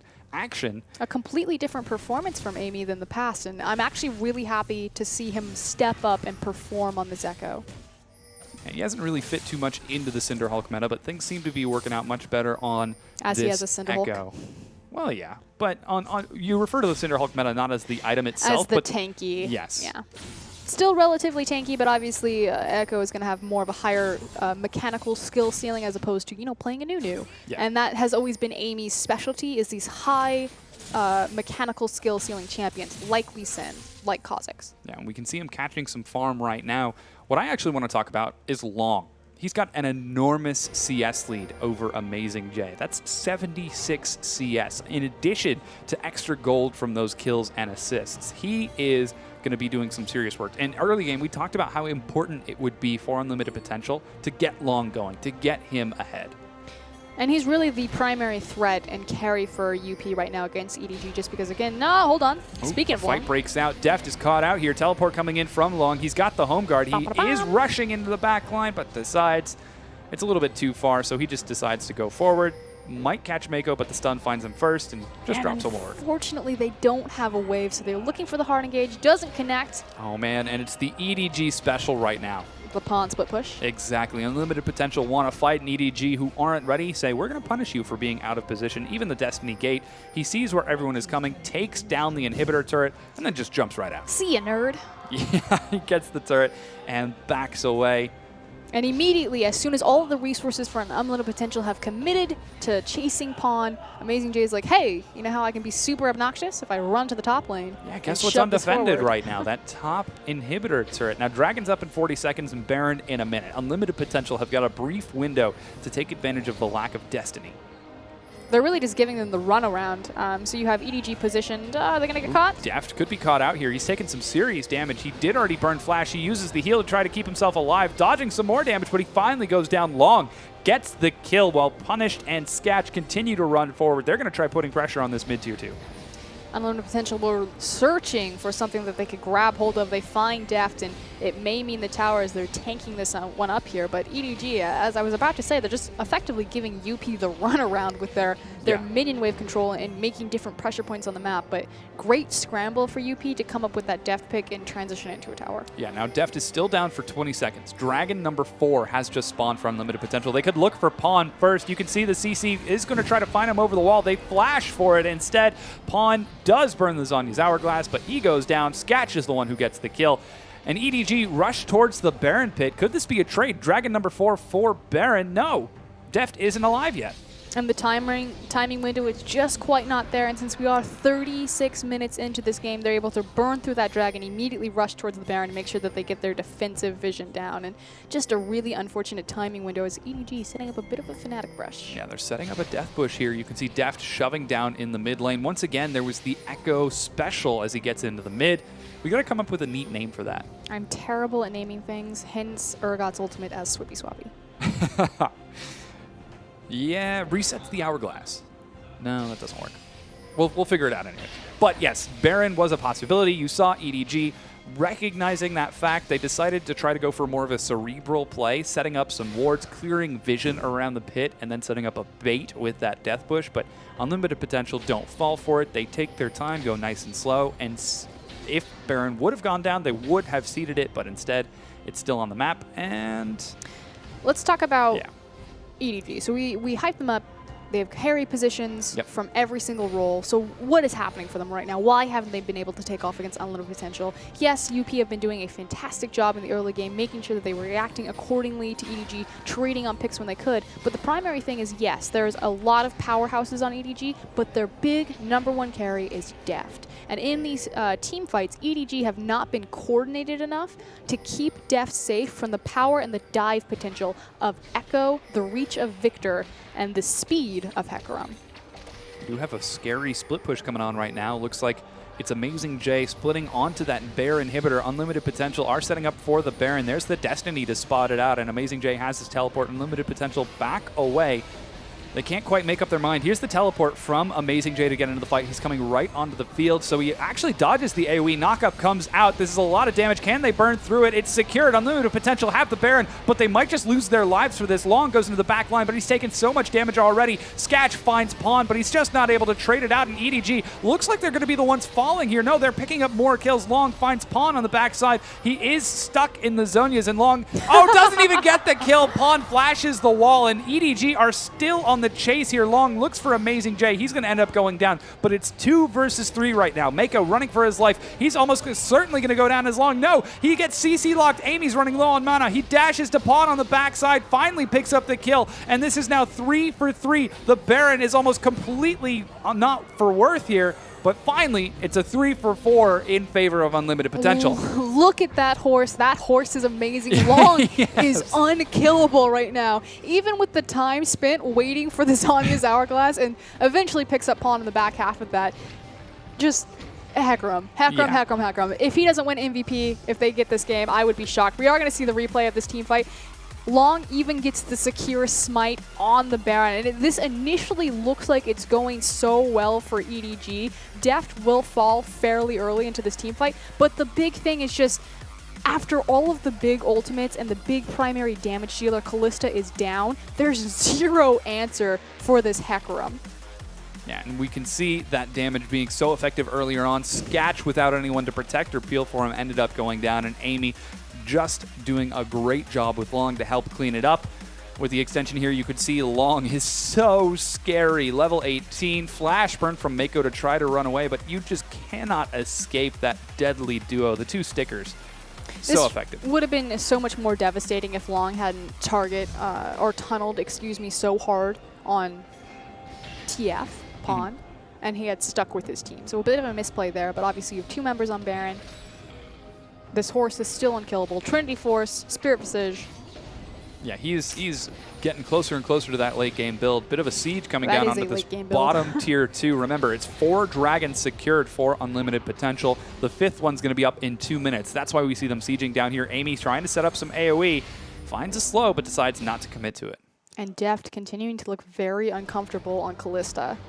Yeah, he's currently 1, 3, and 5. He is 5.5 items into the game. Well, I guess 5 items as Long roams around the side. He's got his home guard teleport prepared, but decides it's more effective for him to be with the team. Flash hook finds Pawn. He insta-Zhonya's as Unlimited Potential get onto the turret, but Pawn still goes down. Deft is on the backside. He breaks free of the suppression. Can he be the carry that his team needs right now? He's dancing around the back while the tanks are doing it out in the mid. He's just having such a hard time finding an opening as Clearlove and Mako are buying time, and really, it's more mobility than attacking as these attacks are being dished out left, right, and center. Amazing J is under the turret. Sketch is trying to remove him from the map. He's not going to succeed, but Deft is doing so much. There's the dive from Long. He doesn't find Deft as he flashes out. Clearlove looks like he might go down. The hook finds Deft. He's snared. If Deft could go down here, Unlimited Potential might just take this. They've got 3 kills. They've got 4 kills now, and they still don't have Baron buff anymore. They take the tier 2. What a huge play from Heart right there. He found 2 massive dredge lines. The initial one, the flash to start the fight onto Pawn, and then he immediately follows it up on the back half of that team fight and finds Deft. And Deft, as Amazing J jumps into certain death. Yeah, 1v4 here. He gets caught in the suppression, taking some damage from just about everyone. The ace secured. Unlimited Potential have aced Edward Gaming. They take down the inhibitor turret and look for the inhibitor itself.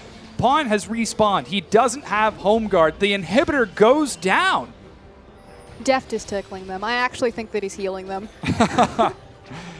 Callista is doing 0 damage to the tank line of Unlimited Potential. We're going to get a replay. This is crazy. So there's the huge engage from Hart right there. Pawn does a great job, obviously Zanya hourglassing, but this is immediately deleted from the map as the Victor ultimate falls on him. And just look at how many free hits that Deft is getting into this backline and how elongated this fight is, but it doesn't matter. He's not doing any damage to them. Yeah, he had 2 auto attacks just now, and you can see he's really not finding any way to trade it back. A quick pick is going to find Pawn. Amazing J is also dead, and Hart is going to be traded over 1-for-1. Now, Dragon number 5 has spawned. Amazing J doesn't have teleport. This is going to be secured by Unlimited Potential. Mako running to the pit as fast as his short little Annie legs can carry him, but he can't make it. They secured Baron. They secured Dragon number 5. The bottom inhibitor is down. Unlimited Potential are striving to win this game. Hope you're ready for Mako to be 17-2 on Annie. Oh boy. That could be a bit troublesome. Long clears the minion wave so fast. He is completely full item right now. So scary. You can see Punish. He got deleted in the last fight before he was able to get some pretty effective damage across. We'll definitely see if he can have more effect in the next fight, if he is going to be peeled for successfully, or if it's just going to be Long once again. EDG said it themselves. Clear Love, there's weaker synergy with Amazing J. The team's not as comfortable playing with him. And when the primary carry and the guy who's showing up is the top laner for Unlimited Potential, and he's not facing your starting top laner, Koro, things are going sideways. And yes, Amazing J is a fantastic player, but his scoreline, not the greatest for this game. 3-5-3, while Long sits on 9-1-9. This guy is massive. Yeah, he is so huge. You can see he's up 112 CS. They don't have Baron. That's up in a minute, but still rocking Baron 5. They are so set up for this siege as they rush on down. Who has 100% kill participation? It's Amy. Oh, Amy showing up really strong on the jungle echo, going full tank. Very effective. Now, that remaining tier 2 goes down. Super minions are pushing down in the bottom, and Baron is up on that side of the map. This looks like Unlimited Potential are very prepared to be taking this game. Speaking of miracles, EDG needs a miracle to win this one. That is the oh, man, there's the Echo recall again. Echo location! Oh, my God. It's it! Echo relocation? Hey, that's also a good one, but not as good as mine. I'm sorry. The siege begins as they're looking for so much damage onto this inhibitor turret. They're not able to find it just yet as minions are shoving all across the map, and Unlimited Potential are poised to take this game. They've still got about another 1.5 to 2 minutes of that dragon buff, so let's see if they can make use of it. Ooh, I would love if this came down to a massive 5v5. Oh, I'm so excited. Okay. Explosive. Baron's up in 4 seconds, naturally. Yeah. There goes immediately the the Destiny Gate to figure out where they are. The problem is that EDG are walking in effectively blind. Hopefully the Destiny timer was long enough that they're able to push forward here with the Callista Spectre and lay down some wards so they don't have to walk into this situation. Yeah, Long looking for a pick right now. And then it's also the bottom wave. So this is the big thing. Unlimited Potential just need to be patient here. They're waiting for that massive super creep wave to push in because there's no inhibitor there and force EDG to make a decision. Either you check into us blind, like Clear Love is doing on Long right now, or Long you lose is your actually base. Stunned. Yeah, he takes a bit of damage from Deft, who is now full item. Does have that Quicksilver, can upgrade it to a Mercurial, but does still do some pretty solid damage now to Long. But like you mentioned, he just wasn't able to get out enough damage in that last team fight. The super minions make it onto the Nexus turrets down in the bottom lane. They're pinging the towers. They know. We just need to sit here. We just need to make sure that there's no option available for them. Make sure that they can't recall, let their base die. Clear Love taking some punishment right here. He's pulled in. The Suppress tries to throw him into the team, but he's not able to find it. Mako is caught out of position, but he makes it out. Amazing J teleport home guarded in. Pawn is shoving down the mid lane for some reason. And EDG are trying to put Unlimited Potential on the back foot, catch them out with something weird, but Unlimited Potential aren't falling for it. They might just lose a Nexus turret here. Destiny Gate is used. Amazing J's in the front line. The stun doesn't find anyone, as that was the big damage coming out from Long. Deft trying to bring Long low. He's actually got super low health here, so he's going to have some difficulty getting into the back line. There's the depth charge onto Deft. Can he stay alive? He tries to cleanse to reduce some CC, but his tank line is going down. He flashes away. Punished is continuing to chase him. He does so much damage, and he has removed Deft from the map. Amazing J or Pawn are the only ones still alive. Amazing J could be caught here as Long chases him. Amy finds him. That's 4 members dead. Pawn could be chased down. But this is all 5 members of Unlimited Potential still That's the game. alive. That's the game.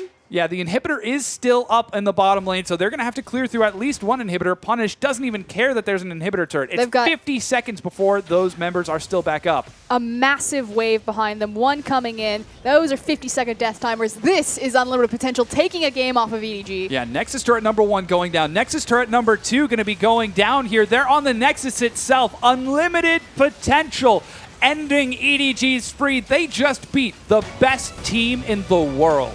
Oh my goodness, and completely on the back of Long. We talked about how EDG, the only other game that they've lost was against Vici Gaming. They ended up splitting the set. It was with Amazing J on the roster. If there's a time to strike, look at the smiles on the face. Yeah, I know. If there's a time to strike, it's with Amazing J. EDG just were not comfortable enough. And Unlimited Potential, their team fighting was perfect. Their patience was amazing, and their performance, especially on that Hecarim, and I'm going to give a shout out to Amy's Echo, because that guy showed up big, was awesome. Yeah, that was amazing play from Unlimited Potential all across the map. I mean, even matching the early rotations, despite knowing that EDG would take that first turret, they matched it. They set up the freeze. They knew Urgot wouldn't have a lot of early potential, so they set him up in that 2 versus 2 so he could stall it out and play so patiently. So good manipulating around the map, knowing where they were going to play their power points, making sure that Heart was there to deny the dive, making sure that they were setting up to find the correct 5v5 in the Dragon Pit, being patient with their Baron, playing the different pressure points on the map. We said that the LSPL teams, they fail in their late game macro shot calling, and Unlimited Potential, they stepped up their game. Yeah, takes some real patience to beat EDG, but Unlimited Potential pulled it through, and with that, they're going to take game number 1.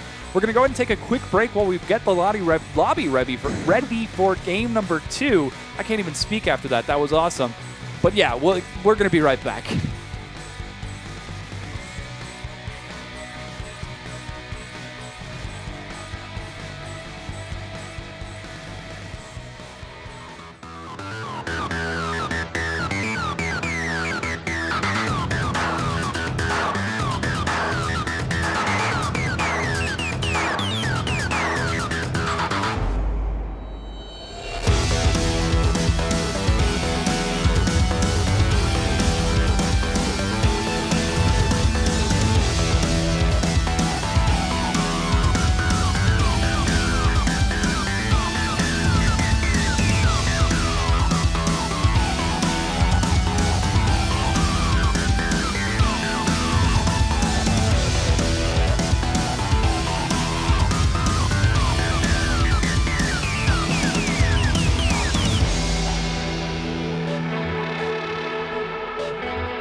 Hello, everyone, and welcome back to the LPL. Once again, I am Seda, and this is FLICKR, and you just saw some of the replay highlights from our last game against EDG and Unlimited Potential. And man, that was an exciting match. Unlimited Potential. Who thunk it? Who would have thunk it? They've always had great team fighting. And again, going back, ClearLove said our team fighting and our synergy with Amazing J is not as strong as it is with Koro, which is to be understandable. He hasn't been on the roster that long. But against UP, they came out swinging, and they had pretty amazing performances, I'll say, probably across every single member. Everyone really showed up. I'm curious who's going to get the MVP. I think it's going to be Punish, but Long is just as deserving of that title. Oh, yeah. He was all over the place on that Hecarim. Over 120 CS ahead of Amazing J by the end of the game. And we usually commend Amazing J for just dominating his laning phase, but they never had a 1 versus 1. It was, I'm going to shove the wave and let you freeze it. And then I'm going to understand that you do the same for me. It was an interesting dynamic. Obviously, we had the lane swap early to get Urgot to his power spike, as well as to punish Amazing J and not give him a true 1v1 from the very beginning. Likewise, he didn't go for the Cinderhulk Fizz. He went for the Trinity Force, didn't have the Smite available. So as soon as he was kicked out of the 1v1, he didn't have a lot of options as far as jungling for himself, whereas Long was able to get that very early advantage because he had the Smite, was able to just run into the jungle and continue gaining experience and gaining leverage for his lane. Yeah, and with that, Unlimited Potential just had so much pressure all across the map. They played it so patiently, calmly, consistently taking dragons, waiting for those all-important picks. And here you can see the recap of that last one. It was actually fairly even in overall jungle control, but a lot of that was off of those two guys you see on the left, Hecarim and Echo.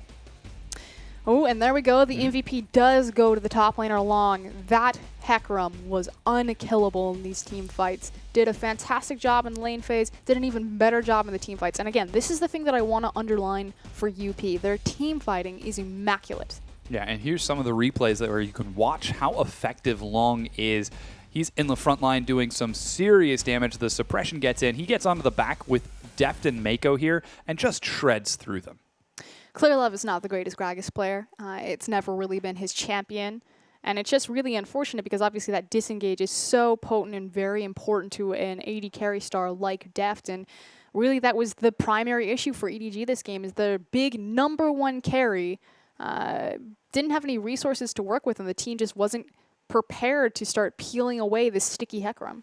Yeah, and you can see how effective that overall fight was on Unlimited Potential, taking the win in game #1. Again, that was off of the back of Looper, and I'm sort of wondering, what are EDG going to end up doing with this next game? How do they deal with Looper this time? So EDG, they haven't been 2-0'd, obviously, yet. And likewise, Unlimited Potential have been unable to find a 2-0. They've split majority of the series, the ones that they have found wins in. And I have a sneaking suspicion, and it's now been confirmed, that what EDG are going to do to respond is to bring in Koro. Yeah, pull out Amazing J. So far, he's the only, whenever EDG lose, he has been on the roster. And it's only been 2 times, once against VG and now against Unlimited Potential. So very, very good for Unlimited Potential to take that win. That really speaks to them as a team, where if an LSPL team fresh into the LPL is able to come up with these wins against such a high-tier team, one of the best in the world, if not the best itself, is excellent. But EDG, they swap it out, they put Koro in, but this is going to be the first time we see Koro and Pawn play together in, I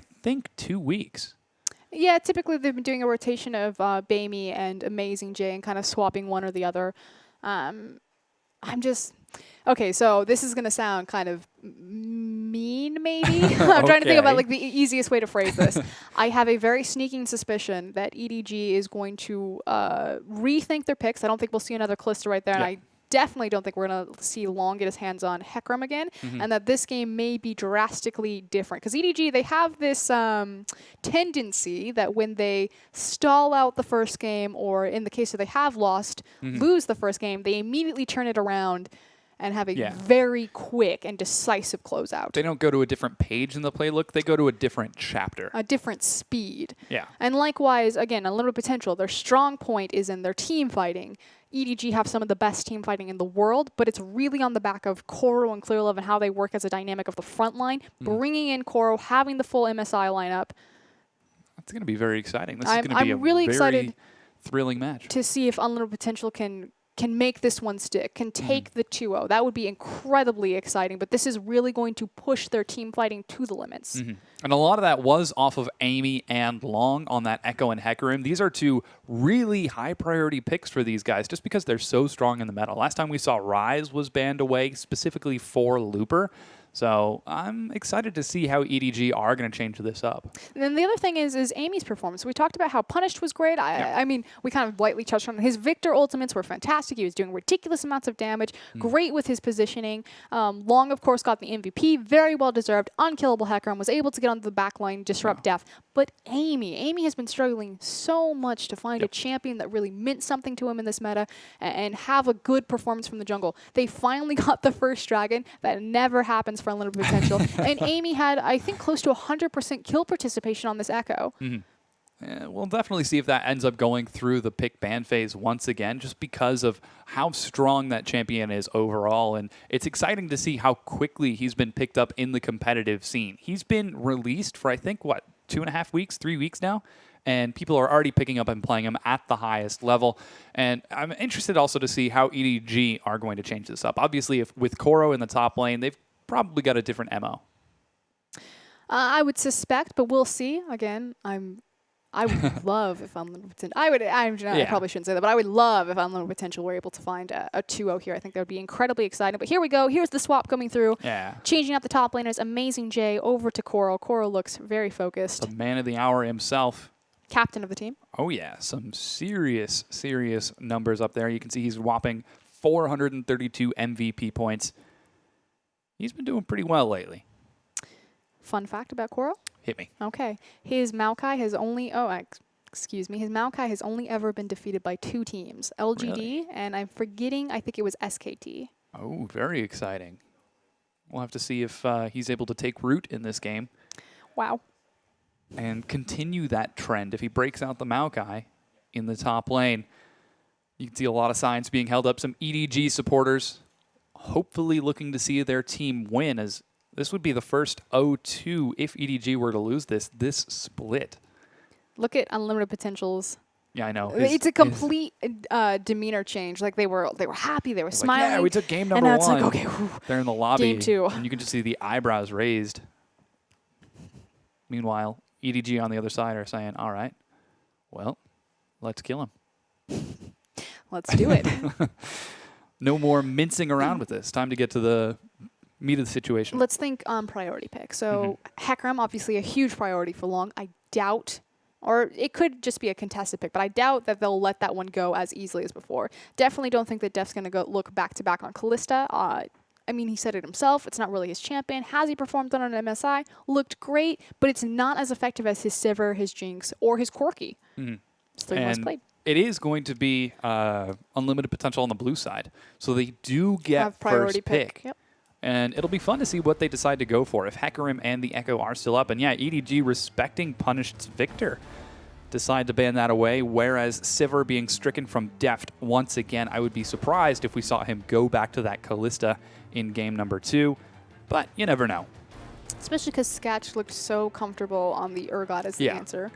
And we talked about how it's very important to make sure that you take a triple threat composition when you do pick up an Urgot, just because he's going to fall off in damage late game. And yeah, he fell off on damage, but his ultimate forced Deft into the early QSS, as well as his tankiness, there was just no way that Deft could get through that tank line. Yeah, there's Pons LeBlanc being removed once again. Unlimited Potential don't want to have to deal with that. And really, Pawn was kind of all over the place with the Twisted Fate. In the beginning, he was looking for kills. Then he went for the Zhonya's Hourglass second and decided he didn't want anything to do with it.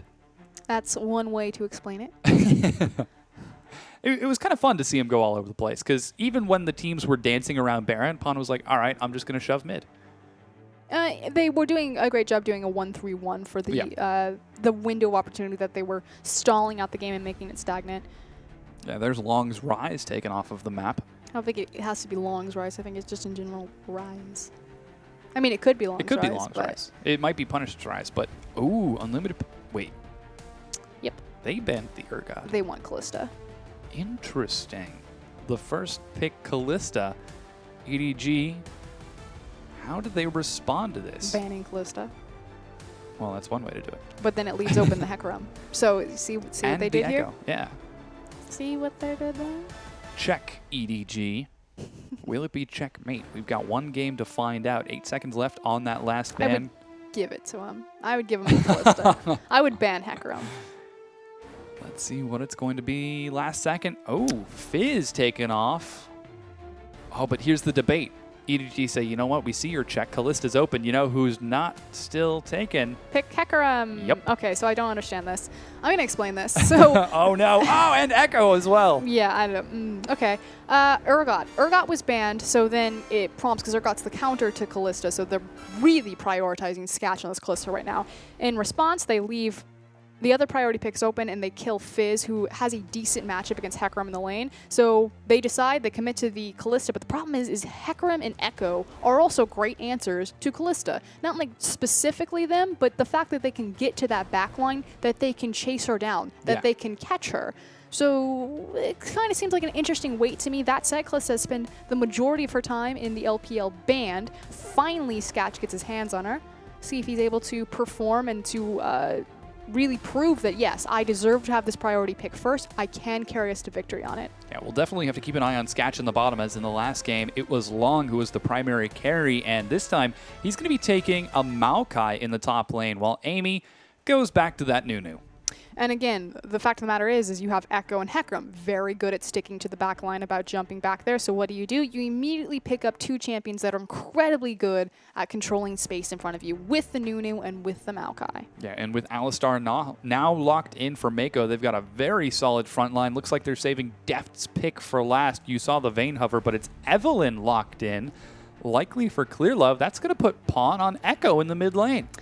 Evelynn is Clear Love's signature champion. He said at MSI that it was a perfect counter pick for Nunu, because obviously Nunu wants to counter jungle you. You can't keep track of Eve unless you ward her camps and you see her come out of stealth. So it's just really hard for Nunu to safely invade an Evelynn because he doesn't know for sure where she is. Very interesting pick out of Clear Love to try to set that up. And so far, it looks like EDG have got a very strong counter pick composition. They've got a way to deal with Callista. They've got a way to deal with Nunu. Last thing that they've got to deal with is Punished in the mid lane. He decides, you know what, Pawn, you took Twisted Fate in game number 1. Let me show you how it's done. Kind of interesting that Hart decided for the Annie. It does sync up very well with Callista on that level 6 scuff. You see you have the 1-2 Tibbers into the Fate's Call, the throw. Yes. But instead of going for the Thresh, offering even more safety. See how Hart really works that one out. But this is the thing that I wanted to point out. The comfort picks, if Def decides to really commit onto that Corki. Eve is Clear Love's signature champion. Yeah. He only pulls it out on very important games. I mean, obviously, it was the 5th game against SKT at MSI where he revealed it again. He did it against Starholm Royal Club in the Worlds matches. So.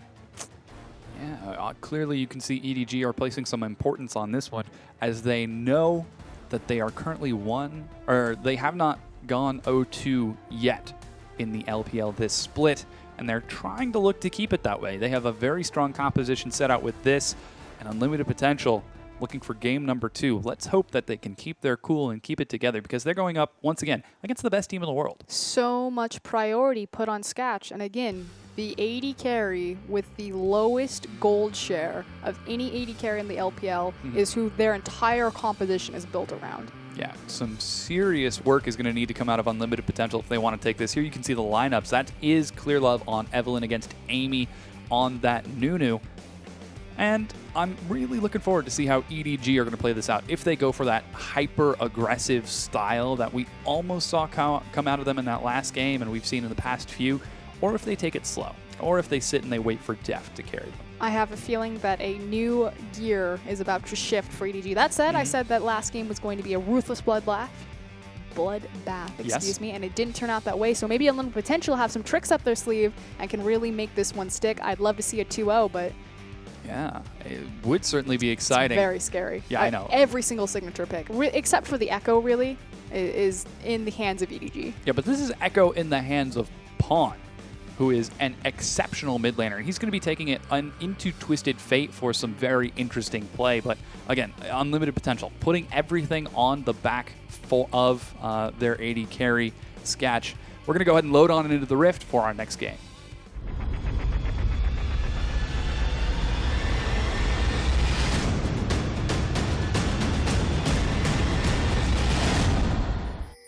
And welcome back, everyone. We're 30 seconds into game number 2 between EDG and Unlimited Potential.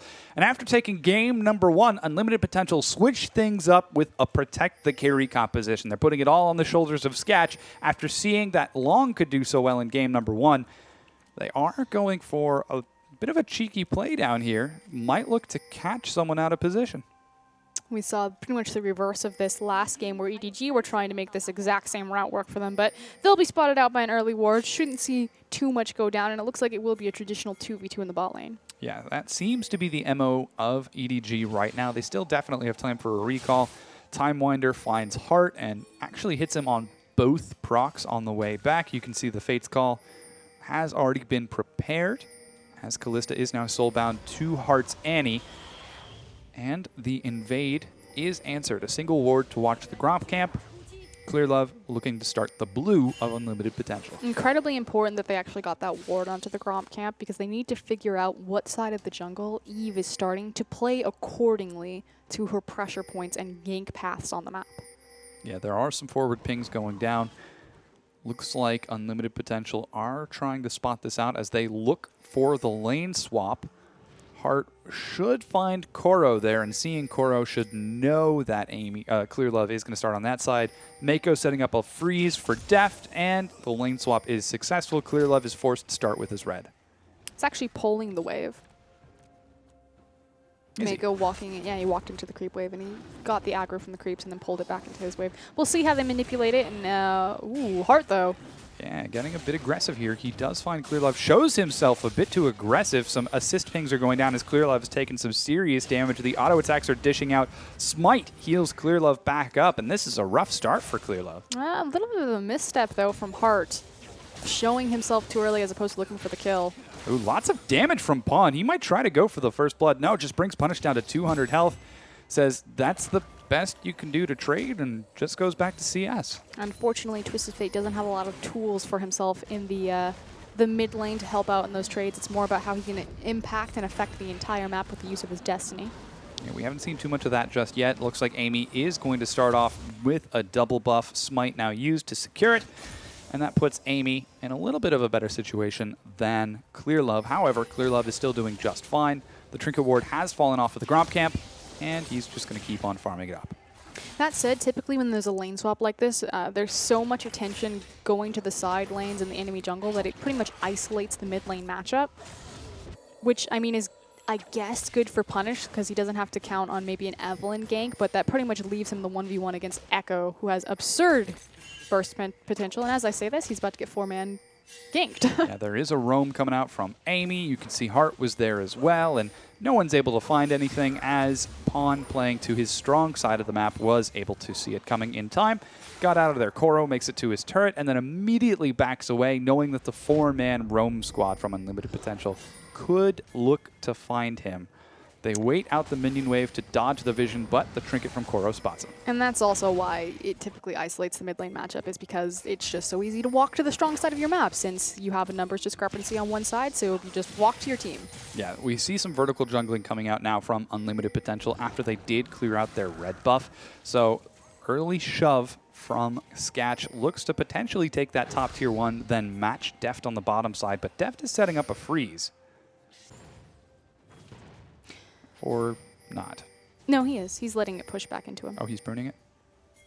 No, he's freezing the wave. He's not trying to set up a fast push. Gotcha. Although he could be building up the... I mean, he can choose if he wants to build up the wave as ClearLove and Koro move through the jungle and try to get more pressure on it. But I think what they're trying to do is catch the enemy top laner coming down to pick up the wave. But in response, Amy is heading down with him.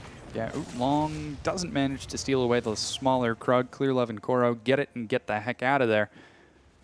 And so far, things look to be rather calm and cerebral. It is a minor gold lead for Unlimited Potential. You can see a minor differential opening for Punished, as he is a full wave ahead.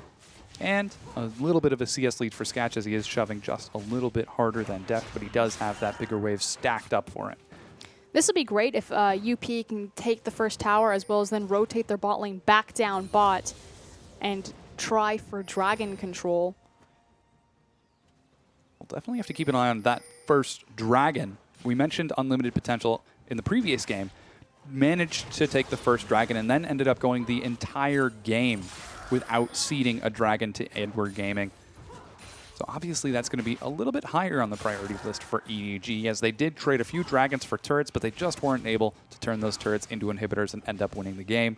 And yeah, even letting the wave clear itself out just a bit before he takes this turret. Denying as much EXP and gold as possible to Koro before he returns to that lane in the top. So now the question is, where is the bot lane going to go? I suspect into the bottom side of the map as Pawn goes aggressive. Yeah, once again, you can see him trading really effectively with Punish. The Fiendish Codex first on top of a Doran's ring. So Pawn clearly wants to try to bully Punish out of lane. He's doing a pretty decent job so far, but he is down just a bit in CS. Clearlove with the Smote Raptor Camp immediately gets it popped on top of a ward, so he's not going to have time to clear that much else. And Clearlove so far hasn't been terrifically effective on that Evelynn because of the defensive wards. There's even a pink in the river for unlimited potential on the top side. A lot of Evelynn's gank pressure comes from flanks, and with the ability of her ultimate, it's more about the fact that she creates paranoia around the map, but obviously in a lane swap situation that means less because it's not about extending or being safe, it's about playing to your numbers advantage. So good idea to lane swap when Eve's in the game. But effectively, he's just been farming, and he has quite a significant amount of farm over Amy. That's 13 to 24. And again, it means so much more because they are jungle camps versus just lane creeps. Yeah, we do have Amy looking for a potential gank in the mid, but doesn't quite find it. Hart down there as well as the AD carries match in the bottom. And the lane swap ends up being pretty heavily in favor of unlimited potential, as they did take that first tier 1 turret, and so far it looks like they're still keeping their own top tier 1 to answer. Yep, they're playing the early game very well right now. See how they transition this into possible dragon control, or when things will really start exploding around the map. Now, we do have the level 6 coming up from Sketch. That said, Hart, of course, has been roaming around only level 3, and kind of the big power point and big kill pressure for bot lane is going to be when you have that Tibbers and Fate's Call available. Yeah, we see Pawn setting up a bit of a kill onto Punished, but doesn't want to take any chances. The aggressive pressure from Sketch and Hart in the bottom lane keeps Deft under the turret as they manage to get some auto attacks off. Deft seems like he's starting to take a bit of damage from the pressure. We even have Amy with a ward on the Gromp camp. And take a look at the vision right now for unlimited potential. They've got pinks all over the map to watch for Clearlove to make sure that they aren't caught out of position, so they can continue playing this early game. Ooh. Teleport coming in. There's even the Destiny Gate as they're going to find Mako. He's taking some damage, forced to flash away. Hart flashes aggressively in, lands a two-man stun. Heal is burned. Deft doesn't have his flash anymore. They're diving. Long is going to go down. They trade 1 for 1 so far, but Sketch isn't done just yet. He gets another kill of his own. Here's the rest of EDG, but they're going in 3v4. Sketch dodges the ultimate with a great flash, but still gets caught in the AoE, and EDG trade those 2 kills over for 3 of their own. Hart is on the wrong side of this base. He's going to be caught by EDG and almost certainly going to go down. What looked so good for unlimited potential, especially as Hart's caught off on the back half there, the kill does importantly go over to Pawn. It just was a little bit too aggressive, a little bit too overzealous, diving the second tier tower, trying to pick up the kill on Deft. I feel like they should have just grabbed the first one and then consolidated, covered each other's flanks, and walked themselves out safely. But a fantastic counter teleport from Koro and his Hecarim. We talked about Long's Hecarim, how amazing it was last game. Koro's Hecarim is an absolute monster. Yeah, we can see already 1-0 and 2. Really solid play coming out of EDG with that flank, and with that, they are now up in kills, and they have evened the discrepancy in gold despite being down that first turret. So things looking a little bit better for EDG here in Game 2. The beautiful thing about Koro, whether he's on Maokai, whether he's on Hecarim, or whether he's on Gnar, is just his teleport and how he sets up fights with EDG. What's amazing about their coordination, their synergy, and just their overall communication is they can come from so many different angles into a team fight and collapse perfectly. That's very hard to do because, oh, hold on though. Yeah, Amy looking for a potential dive as they find Deft and Mako going just a bit aggressive. Long still alive, but Amy is running away from his turret. Koro chases him down, and Amy, barely makes it out of that. Devastating charge pushed him out of the initial rocket. Yeah. They might have killed him there. That's unfortunate, but they get what they came for, which is this tower. Yeah, Long needs to try clearing that minion wave if he wants to make it under the turret, but first he's got to make it under the turret. They set up the dive, and they execute it perfectly. Great juggle of the tower Iger right there. So they eventually do get a kill. They won't get the tower, but in response, Unlimited Potential correctly call for the dragon. Yeah, they take the bottom tier 1 and secure the dragon. Punish doesn't have his Destiny Gate just yet, so he can't help out. Pawn setting up a dive himself. He's got his Chrono Break. Punish is taking a lot of damage here. Clearlove coming to help him out. It doesn't even matter that the turrets are there anymore because they chase him so far out they get away from them. They secure the kill. Mako's there looking for something more. Oh, they're taking so low. Pawn, oh, he's baiting it. He's trying to bait it. Oh, man. Yeah, he still had its ultimate. That would have been cool. Good job, Amy, not taking the bait. Yeah, Amy does get out of there alive, and now it's EDG up 4 kills. We talked about how with Amazing J, EDG had defined themselves as that big skirmish team, especially on the back of Pawn, but it's really Koro. And this is the thing that I wanted to go back to, how the team fighting works with EDG. So they're so good at collapsing at different angles and making sure that everyone's on point coming into the fight at the same time, because that can be so dangerous. If one person's not perfectly timed with the rest of the team, the enemy team just gets to turn on the person who's collapsing from a certain side, delete them, and then look at a 4v5 advantage. So look for this as we start setting up for dragon fights and later game, mid-game fights, is how they'll come from different sides. Coral will always come from the back, always start the fight, and it's always perfectly timed. Yeah, we'll definitely keep an eye on Koro's performance on Hecarim so far. He does go for the Merc Treads home guard first, as he is rocking the Smite instead of the Flash, and Long looks like he might be caught out of position by this swap from EDG as they send Deft and Mako to the top. Another dive is being set up onto Punished once again, but looks like he's able to make it out of that one as he's got back up from Sketch and Hard. Yeah, Clearlove looking again around the side. Pawn just playing so forward, so aggressive, really showing that he understands Mako's damage potential. Early when he was looking for trade against Twisted Fate, if you notice, he actually took the cleanse. So it's there for the gold card. And he didn't burn the cleanse on some of these initial trades because he understood, I don't have the damage to continue this and to look for an all-in. I'm going to save it for when I know that I can pop this guy. So you think you have a gold card? I have a cleanse, and I'm going to murder you. Yeah, some really solid play out of Pawn so far as he is now 1-0-2 in this game. And I'm really excited to see how things are going to transition out of this because EDG are up in kills, but right now, Unlimited Potential are actually up in objectives, which is a complete swap from game number 1. Unlimited Potential played the early lane swap so well, making sure that they got the early tower. As soon as they saw where the resources of EDG had been placed around the map, transitioned it into the initial dragon, which again, they had an abysmal initial dragon stat, and they've completely turned it around, and they're turned around their flavor of team and turned around their objective performance. Yeah, I don't know quite what just happened, but it appears as though we did get a kill onto Mako just there, as it's now 5-6 instead of 4-6, and we're also seeing some pretty effective gold now out of Unlimited Potential as they even things right back up. But yeah, exactly as you said, they were able to get that first dragon and help beat that statistic.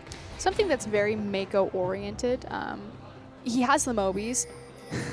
He has the Mobies and a Sightstone. I'm curious if he's going to do it this game, but kind of the trend that he'll do is he'll upgrade his Sightstone very early into a Ruby Sightstone. Yeah, Ruby Sightstone. I was like, is it a Sightstone? Yeah, the Ruby Sightstone, which obviously he can't place more than 3 wards on the map, or at least 3 vision wards. Obviously, he can have 1 pink ward, but it allows him more charges. And why this is important is because Mako will just roam around with Deft, and EDG are so good at finding these skirmishes and being very aggressive and kind of roaming around the map that the Ruby just allows him to continually pick up his wards on elongated excursions and kind of just where he goes, I ward my flanks and cover the entire area. Yeah, and speaking of vision, Unlimited Potential have got some serious vision control right now. The double Sightstone definitely paying off as Hart and Amy have got numerous wards all over the entrances to the mid lane, all over the jungle side of EDG.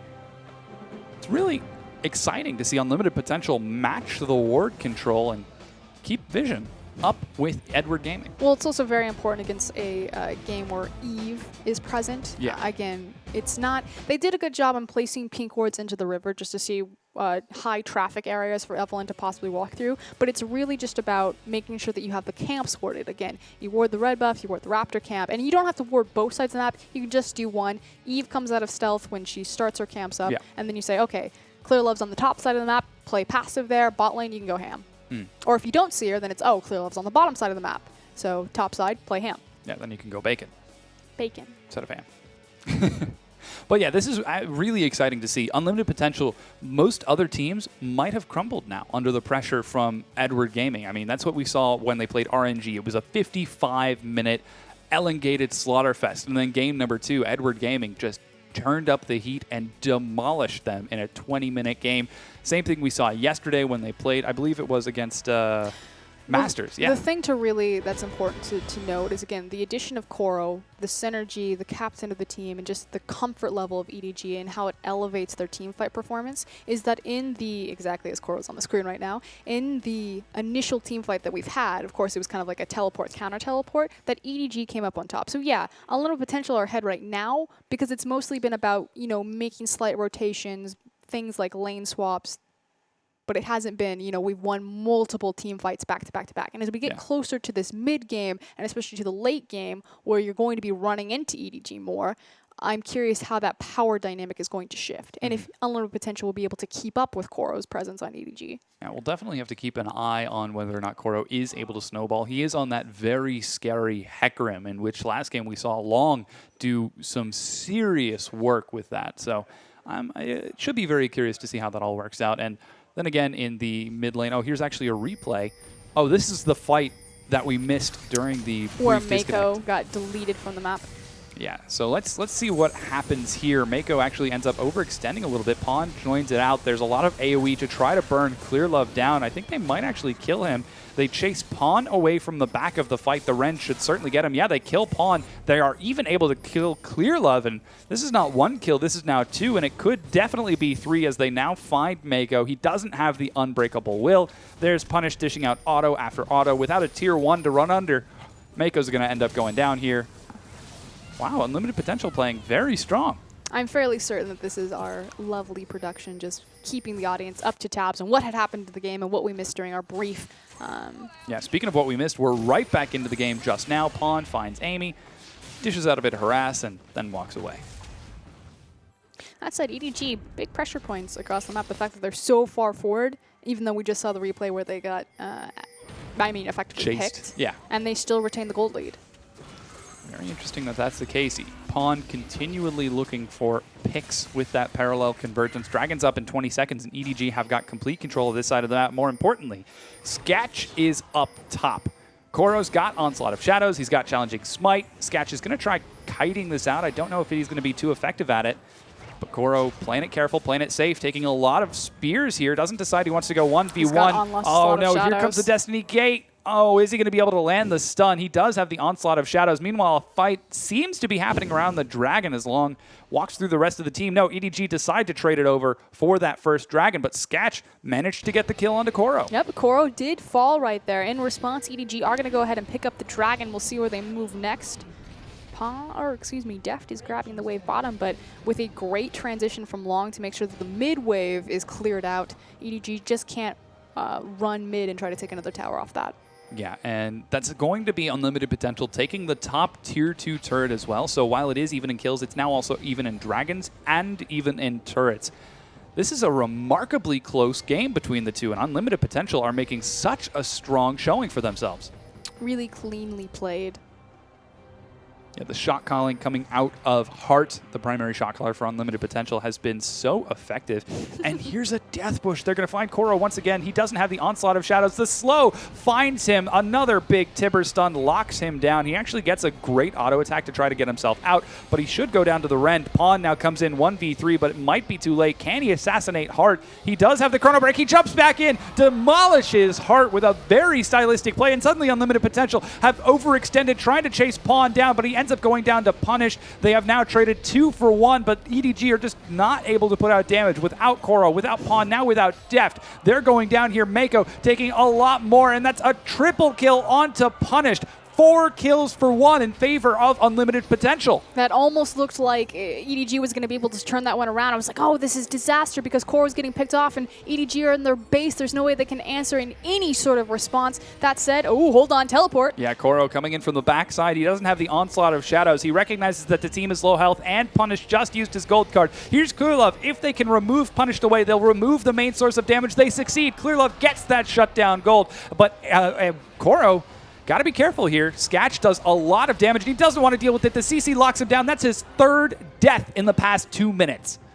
Sketch is huge at this point. 4, 1, and 5 on this Kalista. We asked, is Sketch going to be able to carry the game? They priority picked Kalista above everything else, the Hecarim and the Echo. And so far, it's paying off in huge dividends, as not only did they get a bunch of kills and a bunch of gold, but they took down the second-tier, mid-tier tower.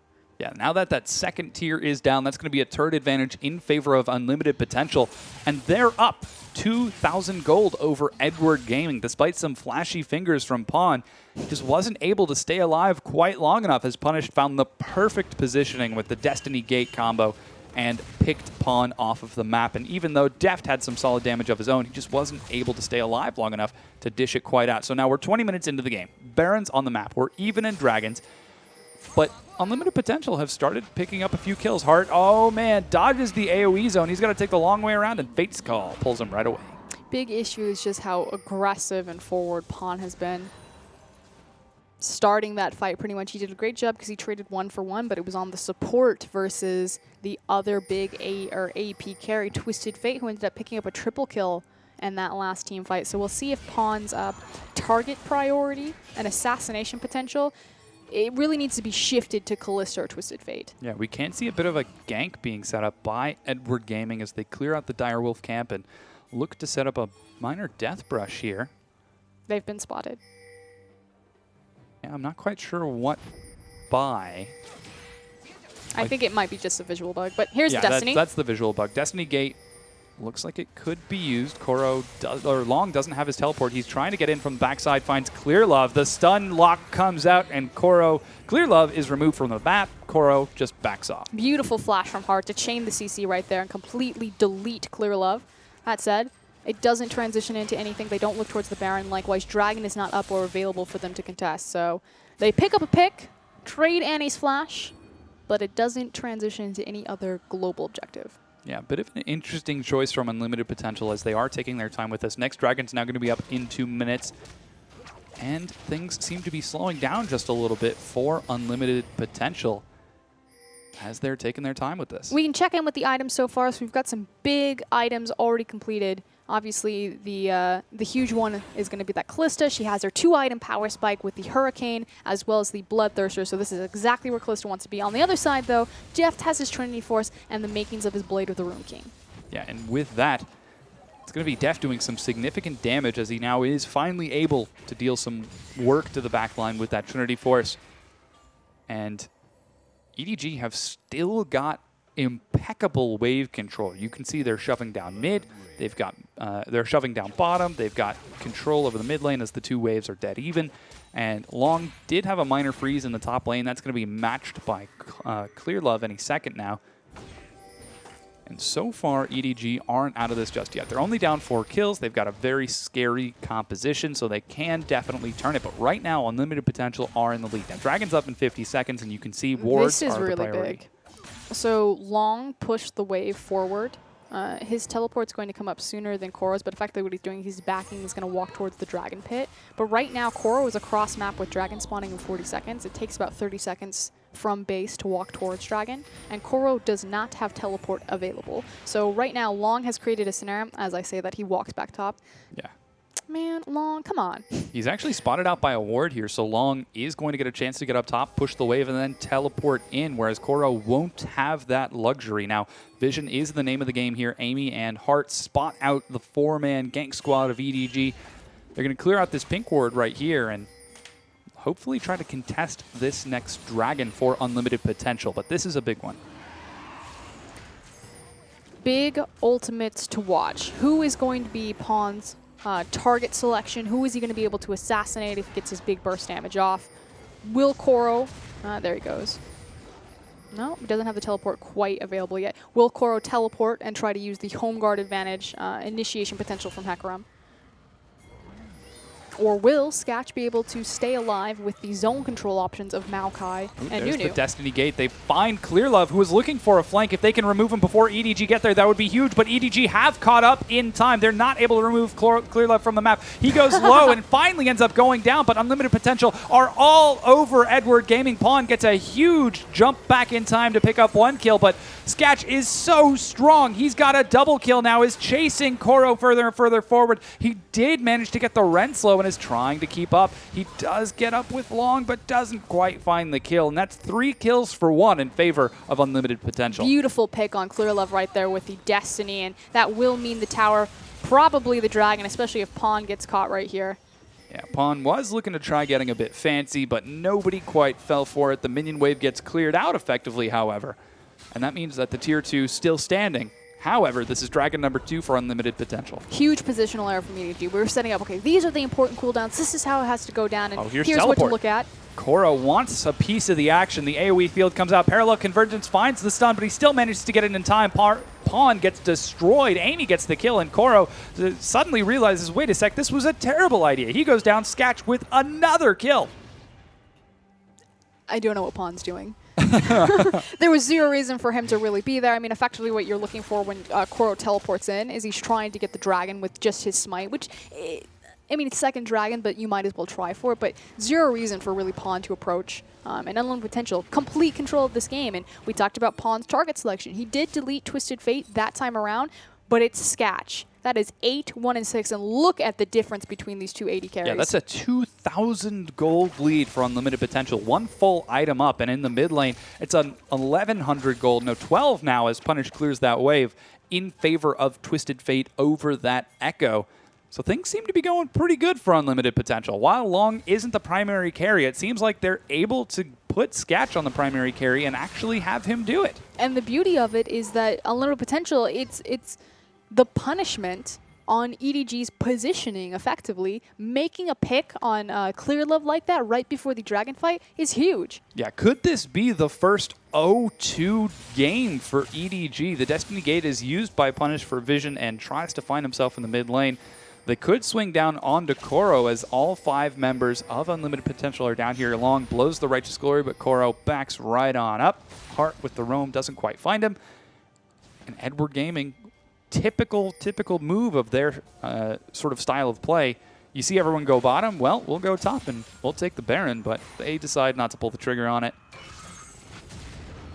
So much passive control when that Destiny is available, and so much safety for that Baron.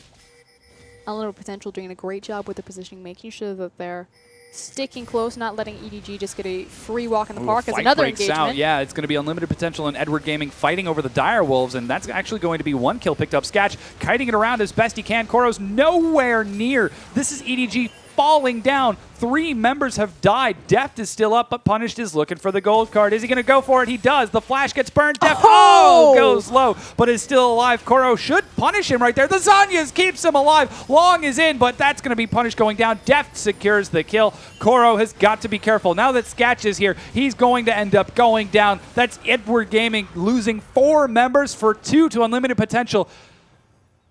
Where has this guy been? Punished looks fantastic this set. Yeah, the MVP went to Long last game, but Punished looked great on the victory. Immediately had a response ban against it, and is showing up huge on this Twisted Fate. Why are you... Oh, Deft takes some wicked damage from Sketch right there, and he's still like kiting back and forth like, I don't know, should I do it? I don't know if I can. Tosses out a missile and backs away. Clearlove is now here. He spots out Hart. Hart kills Deft right now, and with Koro still dead, the Baron is secured, and Unlimited Potential are on track to beat EDG 2-0.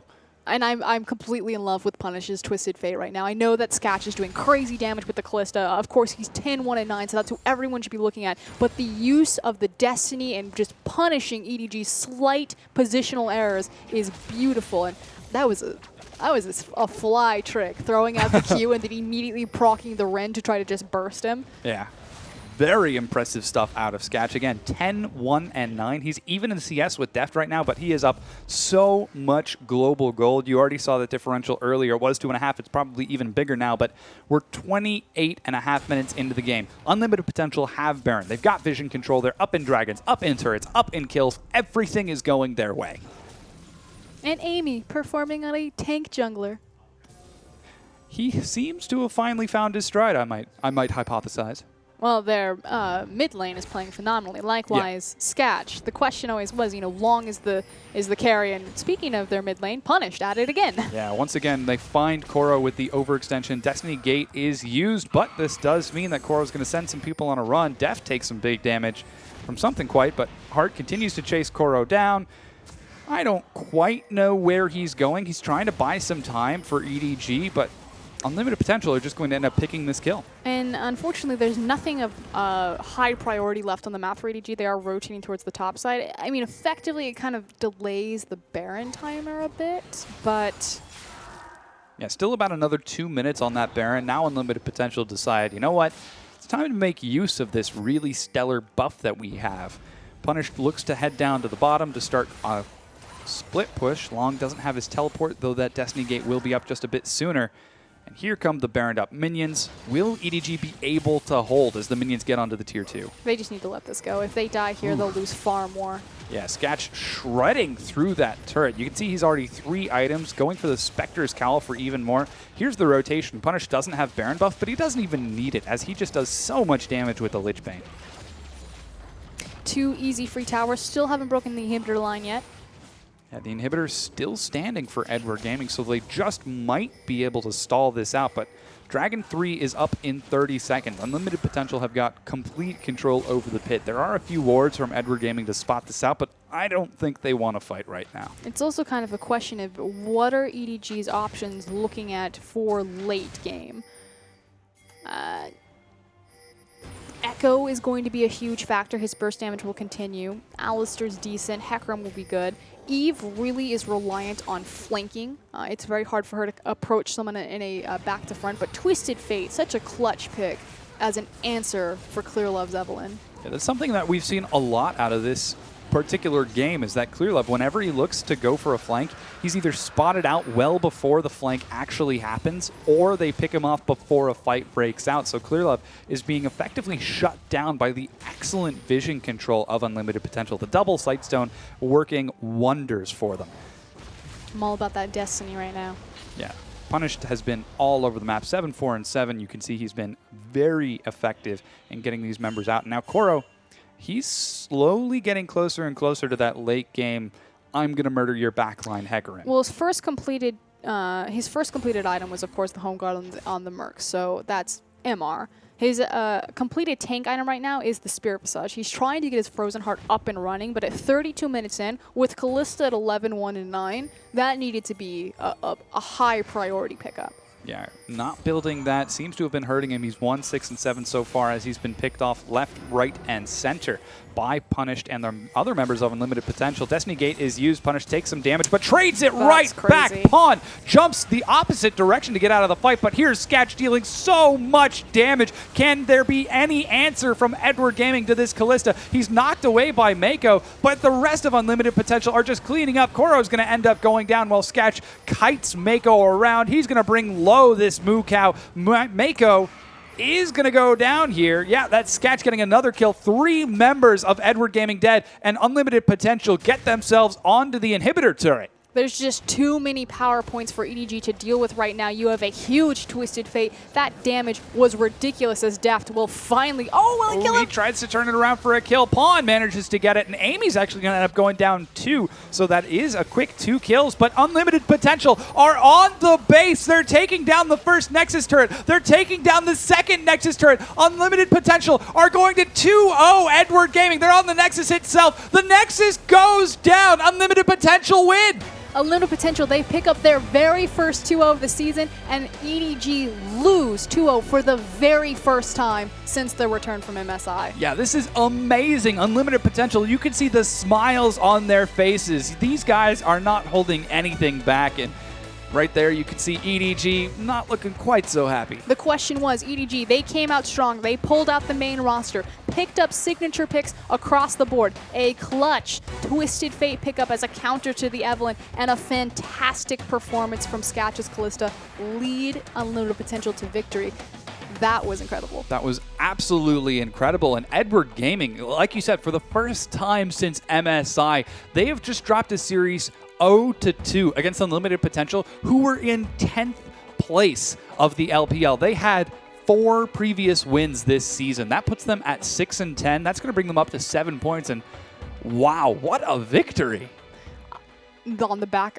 Okay, again, the MVP will probably go to Sketch. And of course, the first MVP went too long. Punished. Looked fantastic. Probably the best set that he's played all year so far. Had a great Victor, demanded the ban against him, had a fantastic Twisted Fate. And what's even better is that Pawn played TF in the first game, and he's like, let me show you what's up. Yeah, just some amazing play on the end of that game. And I can't believe it. Unlimited Potential, 2-0 Edward Gaming. A lot of that was off of the back from Amy. We saw how effective he was, not only on Echo, but also on Nunu. And even Hart, the shot calling was impeccable. Absolutely perfect. So controlled, very matured, excellent on their rotation. Yes, EDG had superior wave control, but Unlimited Potential showed that they can roll with the big boys. Oh, they certainly can. But that's going to be it for us. That was Edward Gaming going 0-2 against Unlimited Potential. We're going to go ahead and close out the night. On behalf of myself, FLICKR, and the rest of the casters, and the whole broadcast crew, thanks for watching, and be sure to tune in tomorrow for more exciting LPL action.